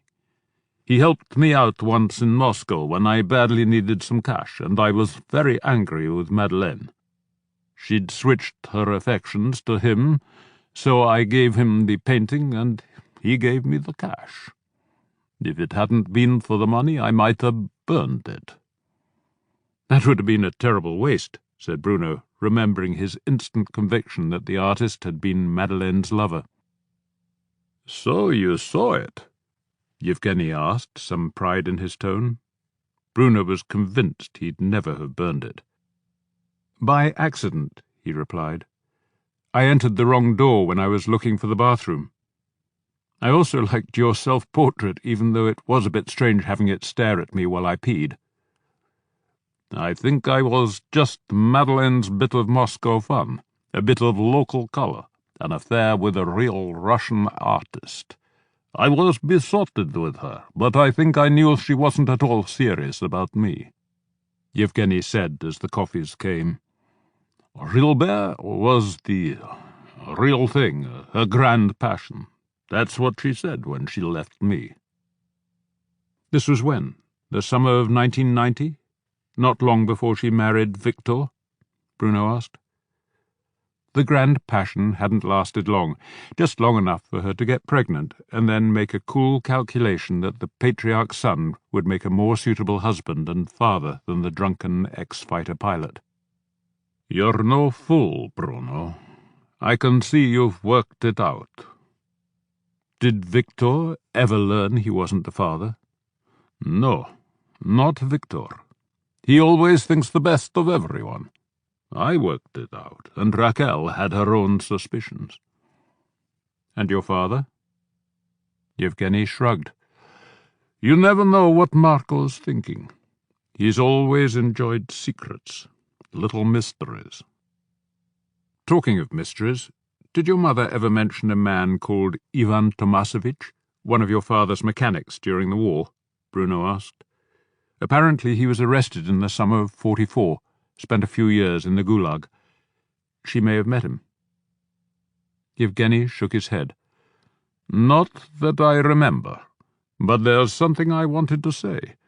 Raquel called me early this morning to say she left a message on your office phone, but you never called back.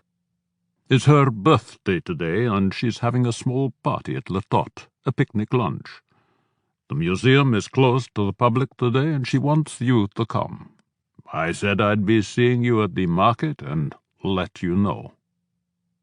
When Yevgeny left, Bruno called JJ to see if anything more had been learned from the various cell phone photos that had been collected.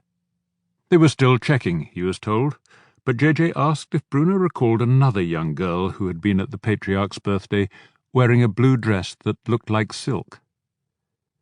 "Yes," he replied, and said it sounded like Marie-Françoise, the Countess's great-granddaughter, the girl whom he had helped rescue from the cave.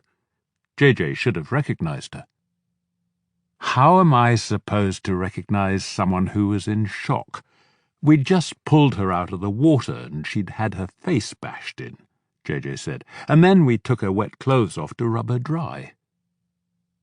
JJ emailed the photo to Bruno's phone, and he confirmed it was Marie-Françoise, caught in the background of a shot of a smiling couple as she spooned ice cubes into a tall glass of orange juice. With the couple blocking the rest of the scene, Bruno couldn't see whose glass it was. He called Marie-Françoise's cell phone as she was heading into a class. Did she recall serving ice cubes to anyone at the Patriarch's party? "Yes, to Chantal's godfather, the one who died," she said. Chantal was going to do it, but her brother called her away and she gave me the bowl and asked me to take care of it. Gilbert always wanted ice in his drinks. "Where is Chantal now?" he asked. "She went home with Mark for some family thing she had to attend, a birthday party or something." Bruno hung up, called JJ back to relay the news. Then he asked if anybody had yet talked to Chantal's chemistry professor. Yes, he was told. Chloral hydrate was not difficult to make, the professor had said. It was a relatively straightforward mixture of chlorine and ethanol in an acid solution. It was used quite often in wine labs in something called Hoyer's mounting medium to prepare specimens for microscope slides. The professor couldn't recall Chantal ever making the stuff in his lab, but in principle she could have done so. "So Chantal is our suspect," said JJ, "with 2 million motives." "Let's talk to her first," said Bruno. "It might be more complex than that. You might want to call the wine labs in Bergerac and see if they know what Madeleine was up to." JJ snorted. "Putain, what a family."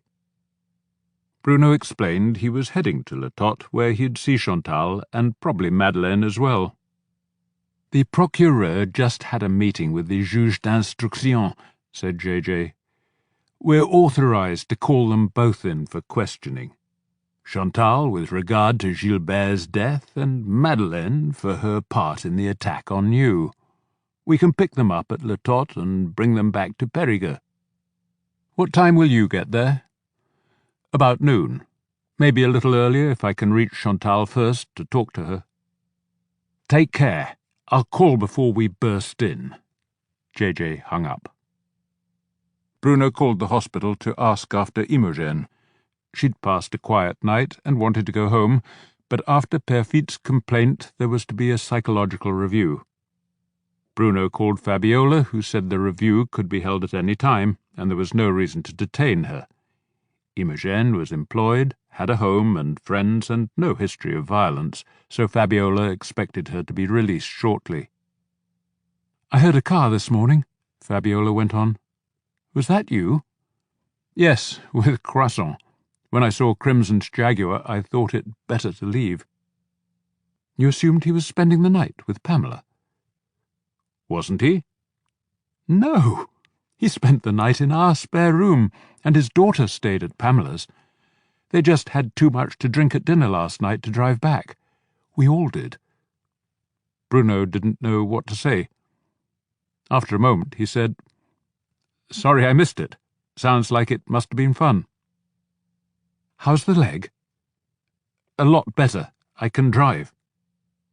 "You'd better come in so I can change the dressing and take a look at the stitches. Are you nearby?" "I'm in the market, so I'll hobble across now."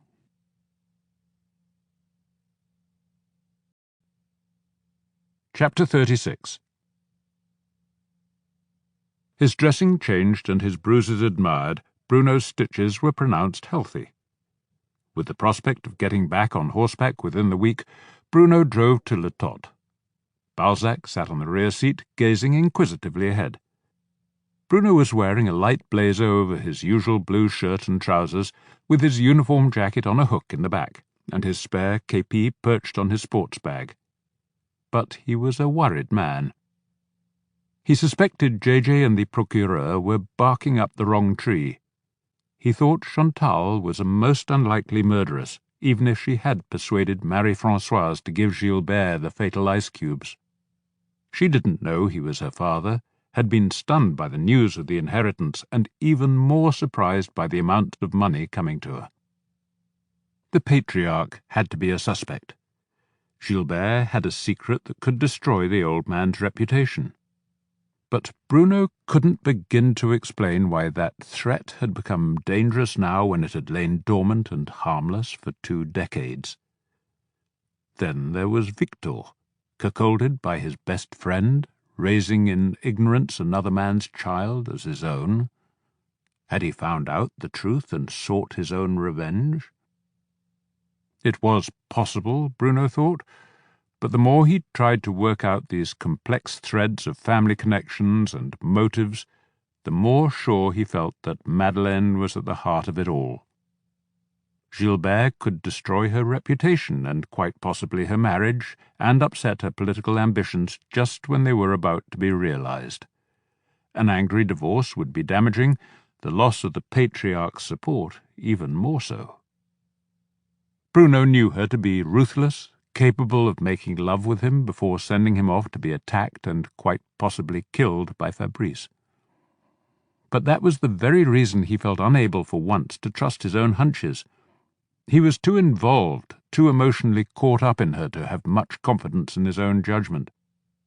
He had been enthralled by her, infatuated, seduced, and sexually entranced. Even now he remembered as if in a dream the intensity of that evening they'd spent together, his complete surrender of any critical faculty, his complete immersion in the delight she seemed so generously, so genuinely to give. It had been, he thought now, like making love to a dream woman rather than to a real one, to some fantasy of his own that had been conjured by her beauty and her sensual skills. But it had been so convincing, and he had been so certain of her, and that was an error of judgment that left him now not just ashamed of himself, but also doubting his ability to think about her clearly. Piled atop all that was his anger at being fooled, at being toyed with, used and then tossed aside. He'd been beguiled into behaving like a lovesick adolescent, even as she coldly passed on the information to a man lurking in the darkness to attack him. She might be a wicked and calculating woman, but that didn't necessarily make her a murderess. The secret of Chantal's birth had been kept for 2 decades. Why might she fear it was to be revealed now? Or was it simply the flowering of her political hopes that might have driven her to act? Château de Los came into view on his right, which meant he'd almost reached the turn-off to Le Tot. Mentally he gave a salute to the chateau's most famous owner, Jean de Los, a soldier who had been a page to one king, tutor to another, and fought for his kings against the English, the Dutch, the Austrians, the Italians, and the Spaniards. He had carved into one of the lintels of his chateau the phrase, "Man does what he can, chance does what it will." That seemed to sum it up, thought Bruno, wondering whether this picnic lunch of Raquel's would bring any more answers before J.J. arrived to haul away 2 of the guests for questioning. As he climbed out of the Land Rover and let Balzac out, he wondered whether he should leave his cane behind. He decided to take it. Balzac would doubtless want to romp in the wide parkland where the ground was uneven. Bruno wasn't the first to arrive. Yevgeny was standing with Raquel and Victor on the rear terrace, beside a long table loaded with food, plates, and glasses. Bruno saw a whole salmon, a ham, salads, cheeses, and a bowl heaped high with lobster tails and claws. "You could feed an army. How many are you expecting?" he asked Raquel, kissing her and wishing her a happy birthday, and giving her the cookbook he'd bought in Saint-Denis and had wrapped as a gift. "It's just the family and some colleagues from here and from Lescaut and Les Aisies," she said. "You'll know most of them, and they'll be delighted to see your dog. He's a charmer." She bent down to pat Balzac and fondle his ears, and then looked up at Bruno. "I wanted to thank you for everything you've done for Imogen. I just heard from her. She's expecting to go home this afternoon." "You're the one who took her in and gave her shelter," he said. "How is your robot bull?" "Take a look," she said. "He's out beside the fence that keeps in the real bulls. I'm hoping it gets them accustomed to him." "Is it working?" "It's too soon to tell. They came up one by one to look at him, sniff him, and then they each backed away looking very confused when he started to move. We're trying to program him to walk around the fence, but it looks like he's frozen in place again. I'll have to go to the control room and see what's wrong. We nearly lost him yesterday in that pit by the woolly mammoth. He knocked down most of the fence we put up." Raquel hurried off, and Bruno turned to greet Yevgeny and then Victor, who looked mystified by Bruno's presence, but shook his hand politely. "Have I arrived too soon?" Bruno asked. "Where are the other guests?" "Marc and Chantal are on their way. Clotilde is picking them up from the station at Les Izzy, and Papa is downstairs looking at the new exhibit," said Yevgeny. "Madeleine is patrolling the grounds, doing what she calls her housekeeping, by which she means keeping down the rabbits. You probably heard the shooting." Bruno hadn't registered any gunshots, though at this time of the year they were commonplace in the area.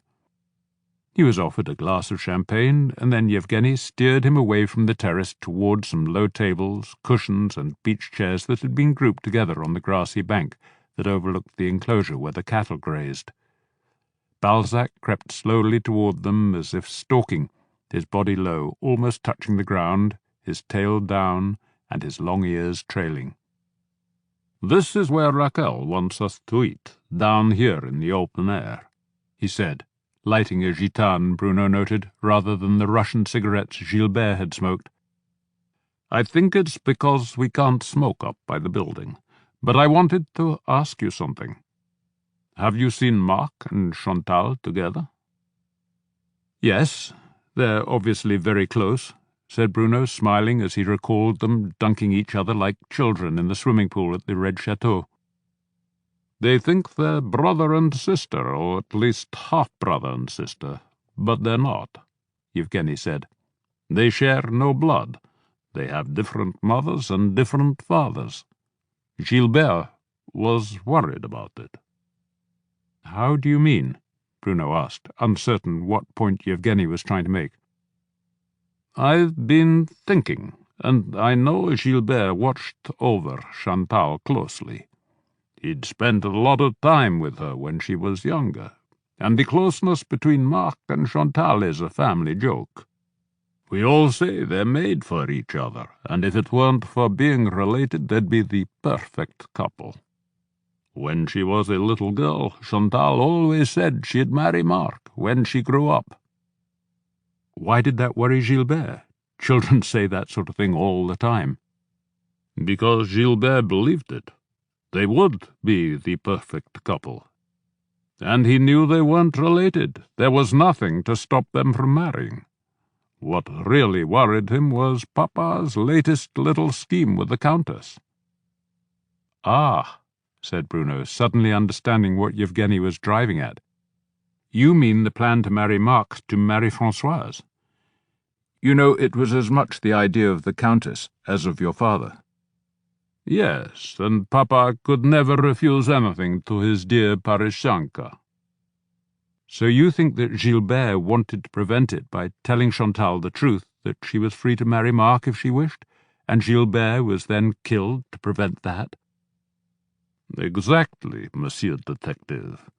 And who would want to keep that secret at any price if not my dear sister-in-law?" "That's the question," said Bruno, thinking Yevgeny had never gotten over Madeleine. He wondered if he would. But Bruno told himself at least he wasn't scratching the scab by going to sleep and waking up with her nude portrait every day. "Speak of the devil," said Yevgeny. Bruno turned and saw Madeleine emerging from the trees, a shotgun over one shoulder and 2 rabbits hanging by their ears from her other hand. The gun was broken open at the breech, the stock in her hand and the 2 barrels pointing down over her shoulder. Bruno approved. That was the safe way to carry the weapon. Madeleine raised the arm holding the rabbits in a kind of greeting. He waved back. Yevgeny ignored her, looking instead at the robot bull, which was now moving again, but not proceeding as planned to make a circuit of the fence. Instead it was moving a few paces back and then forward again. "It looks like Raquel is going to be stuck in the control room a while," Yevgeny said. "I'd better go and get Papa. The others will be here any minute." Bruno was about to head back with Yevgeny to the terrace when he saw Madeleine waving again more urgently and then beckoning him to join her. Balzac had seen him move and was trotting to join him. Bruno walked down the gentle slope, the cattle enclosure on his left, where Raquel's robot bull was now edging sideways and forward as if in some weird bovine dance. Balzac stopped to watch this strange sight, darting forward and then back, baffled by this thing that moved like an animal but smelled altogether different. Bruno smiled and went on, glad he'd brought his cane, heading for the beginning of the woodland where Madeleine stood. Another enclosure for the goats was on his right, then the huge, life-size model of the woolly mammoth. He recalled the pit that had been dug near here. He must remember to ask Raquel why. Behind Madeleine, the wood stretched back and across the hillside and over the far ridge. "I wanted to apologize," Madeleine said, smiling at him, and he felt a physical jolt as he drank in her beauty. Or was it his sense of dismay at such beauty concealing such vicious ruthlessness within? She was looking magnificent, hair pulled back into a loose ponytail, eyes shining and cheeks slightly flushed. She was wearing tight jeans of olive green tucked into knee-high boots and the sleeves of a khaki bush shirt rolled up to her elbows. Around her trim waist was a broad leather belt from which hung a hunting knife and an ammunition pouch. With the gun over her shoulder, she looked like an advertisement for hunting chic. He thought a photo of her looking like this on the cover of Le Chasseur Français, one of the few magazines that Bruno bought, would double its circulation overnight.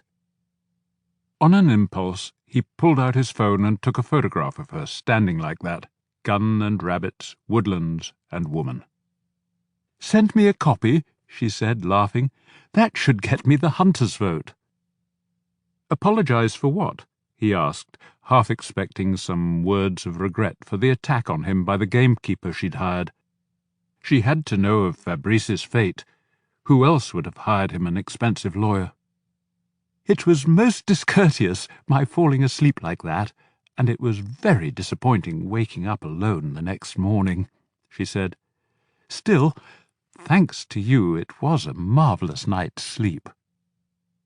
Bruno smiled politely as he tried to work out what she was up to. If she had indeed been asleep when he left her bed, she was awake soon enough to phone Fabrice to tell him Bruno was on his way home. Was she so confident of her hold over him that she thought he'd succumb to her smile? "And I'm sorry I couldn't greet you properly at that supper with the wild boar, but Papa was making a bit of a fool of himself." She smiled again, held out the rabbits to him, and said, "Could you take them, please?" He moved forward, and she stepped back down the path through the woodland, beckoning him after her, her eyes dancing as she gave a teasing laugh. She gave him the rabbits, threw a swift glance over his shoulder to be sure the fringe of trees gave them cover, and then moved close and kissed him on the mouth, the hand that had held the rabbits caressing the back of his neck. When he failed to respond, she teased his lips with her tongue and ran her fingers through the curls of his hair. "You weren't so shy in Bordeaux," she murmured. "I understand. You're worried about the others up there on the terrace."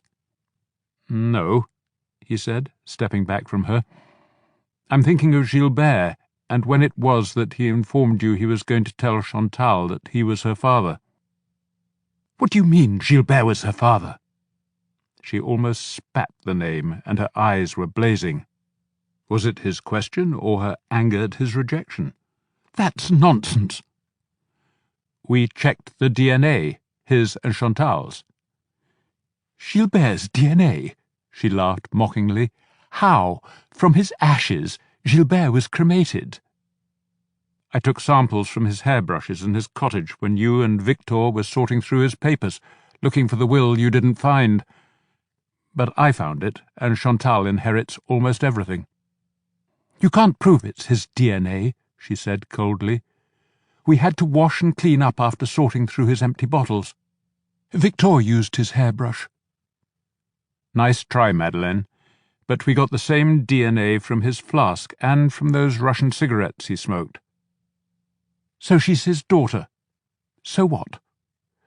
"We also know about the chloral hydrate in the orange juice, And we know about your unregistered cell phone, the one you used to get in touch with Fabrice the night he tried to kill me. It's over, Madeleine. The chief detective for the Police Nationale is on his way here to arrest you with a warrant signed by the Procureur de la République."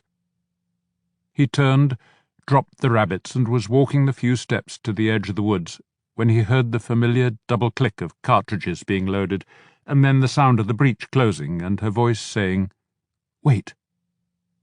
"Are you going to shoot me in the back?" he asked, fighting to keep his voice calm. His only hope was to show no fear, to remain calm and confident. "It's too late. I'm out of the woods and can see Yevgeny and the Patriarch. Mark and Chantal have just arrived. That means there will be witnesses to the murder of an unarmed policeman." Bracing his weak leg with a cane, with his other hand he began to wave at the group on the terrace. Chantal and Mark were carrying trays of food down to the picnic spot. Victor was following slowly, helping his father. Where was Raquel, still playing with the controls of her robot? "Yevgeny just waved back at me," he said. His throat was dry. "They're all coming, and I'm in plain sight. Mark and Chantal are coming with the food." "You won't live to eat it," she said, her voice as flat as it was final. There was more movement ahead. Balzac, who had bounded off to greet Clotilde and to make friends with Chantal, was now trotting down the slope toward Bruno, pausing to investigate the giant mammoth. "Turn around," she said. He ignored her and waved again. He saw the Patriarch wave back and heard Chantal's voice calling something to him, too faint to make out the words. "That's your daughter you can hear, telling us to come and eat," he said. "Do you want her to watch you shoot me in the back? Put the gun down, Madeleine." "A tragic hunting accident," she said. He could hear her moving through the undergrowth to his left. "So easy to lose one's footing in this brush." The familiar bulk of JJ emerged onto the terrace, bustling through the glass doors with a uniformed policeman at his side. He paused to survey the impressive table of food. "The police are here," he said. "It's too late, Madeleine." "Too late for you, Bruno." He saw Balzac backing away from the mammoth, heard the dog growl defiance even as he retreated, and then from behind the mammoth the bulk of Raquel's robotic bull emerged, moving jerkily forward and sideways, heading closer. Mark and Chantal had put down the food trays and were heading down the slope toward him. Yevgeny started to run as Bruno's waving became desperate. He refused to look at Madeleine, but he heard her dangerously close, maybe 5 meters away, almost parallel with him. At this range, the gun would blow his head off. "Are you going to shoot my dog, too?" he asked. "As I come out from the trees, they'll see me trip and fall," she said. "They'll see the gun hit the ground and fire, and see you go down, and they'll think it was a tragic accident." He glanced across and found himself facing a levelled shotgun and eyes colder than he'd ever seen, a smile even more chilling than the gun that froze him. How tragic, he thought, that of all the women whose memory he cherished, this murderess should be the last one with whom he had made love, that her face should be the last one he would ever see. Bruno closed his eyes and summoned memories. Pamela laughing for joy and bending over her horse's mane as she galloped toward him. Isabel laughing as she emerged from his bed, her breasts trembling as Balzac licked lovingly at her ear. Katerina reading Baudelaire to him by the riverbank in Bosnia. Nance's face just before she kissed him in Bergerac as they were about to climb into the Rolls-Royce that would take them into a firefight. "Goodbye, Bruno, you interfering fool." Madeleine stepped out of the trees, and then Balzac barked. She glanced at the dog, ignoring the great artificial bull that was at her shoulder, and taking another jerky step forward. In desperation, Bruno hurled himself toward her, his cane outstretched like a rapier, but even as he plunged he knew he'd fall short. And then she jolted, gasping, her head going back as the robot bull hit her, pushed on with implacable force, and she toppled down through the remains of the fence and into the pit at her feet, her gun still in her hands. 2 gunshots came, so close they sounded almost as one. A scream abruptly ended as the bull plunged into the pit after her. Bruno crawled forward, smelling the cordite, and peered down to see one arm and hand that were slick with blood, and a leg sticking out at an impossible angle from beneath the jumbled metal of the bull.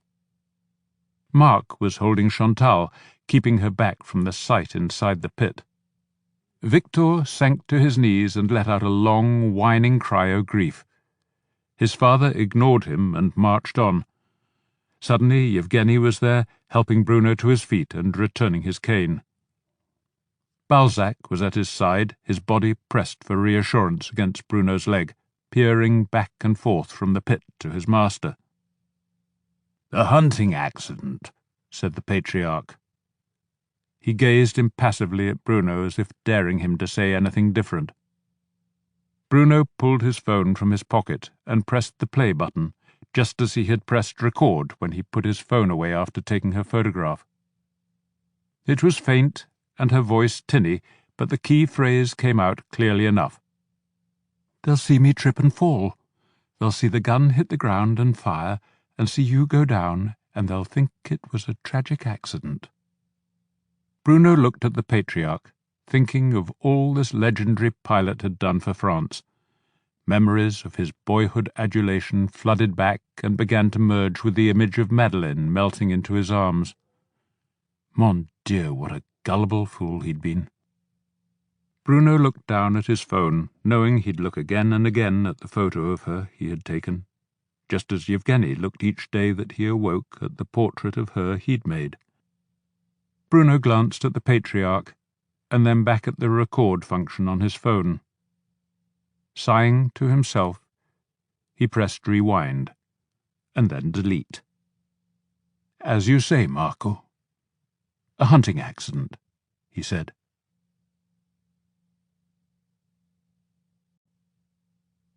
The end.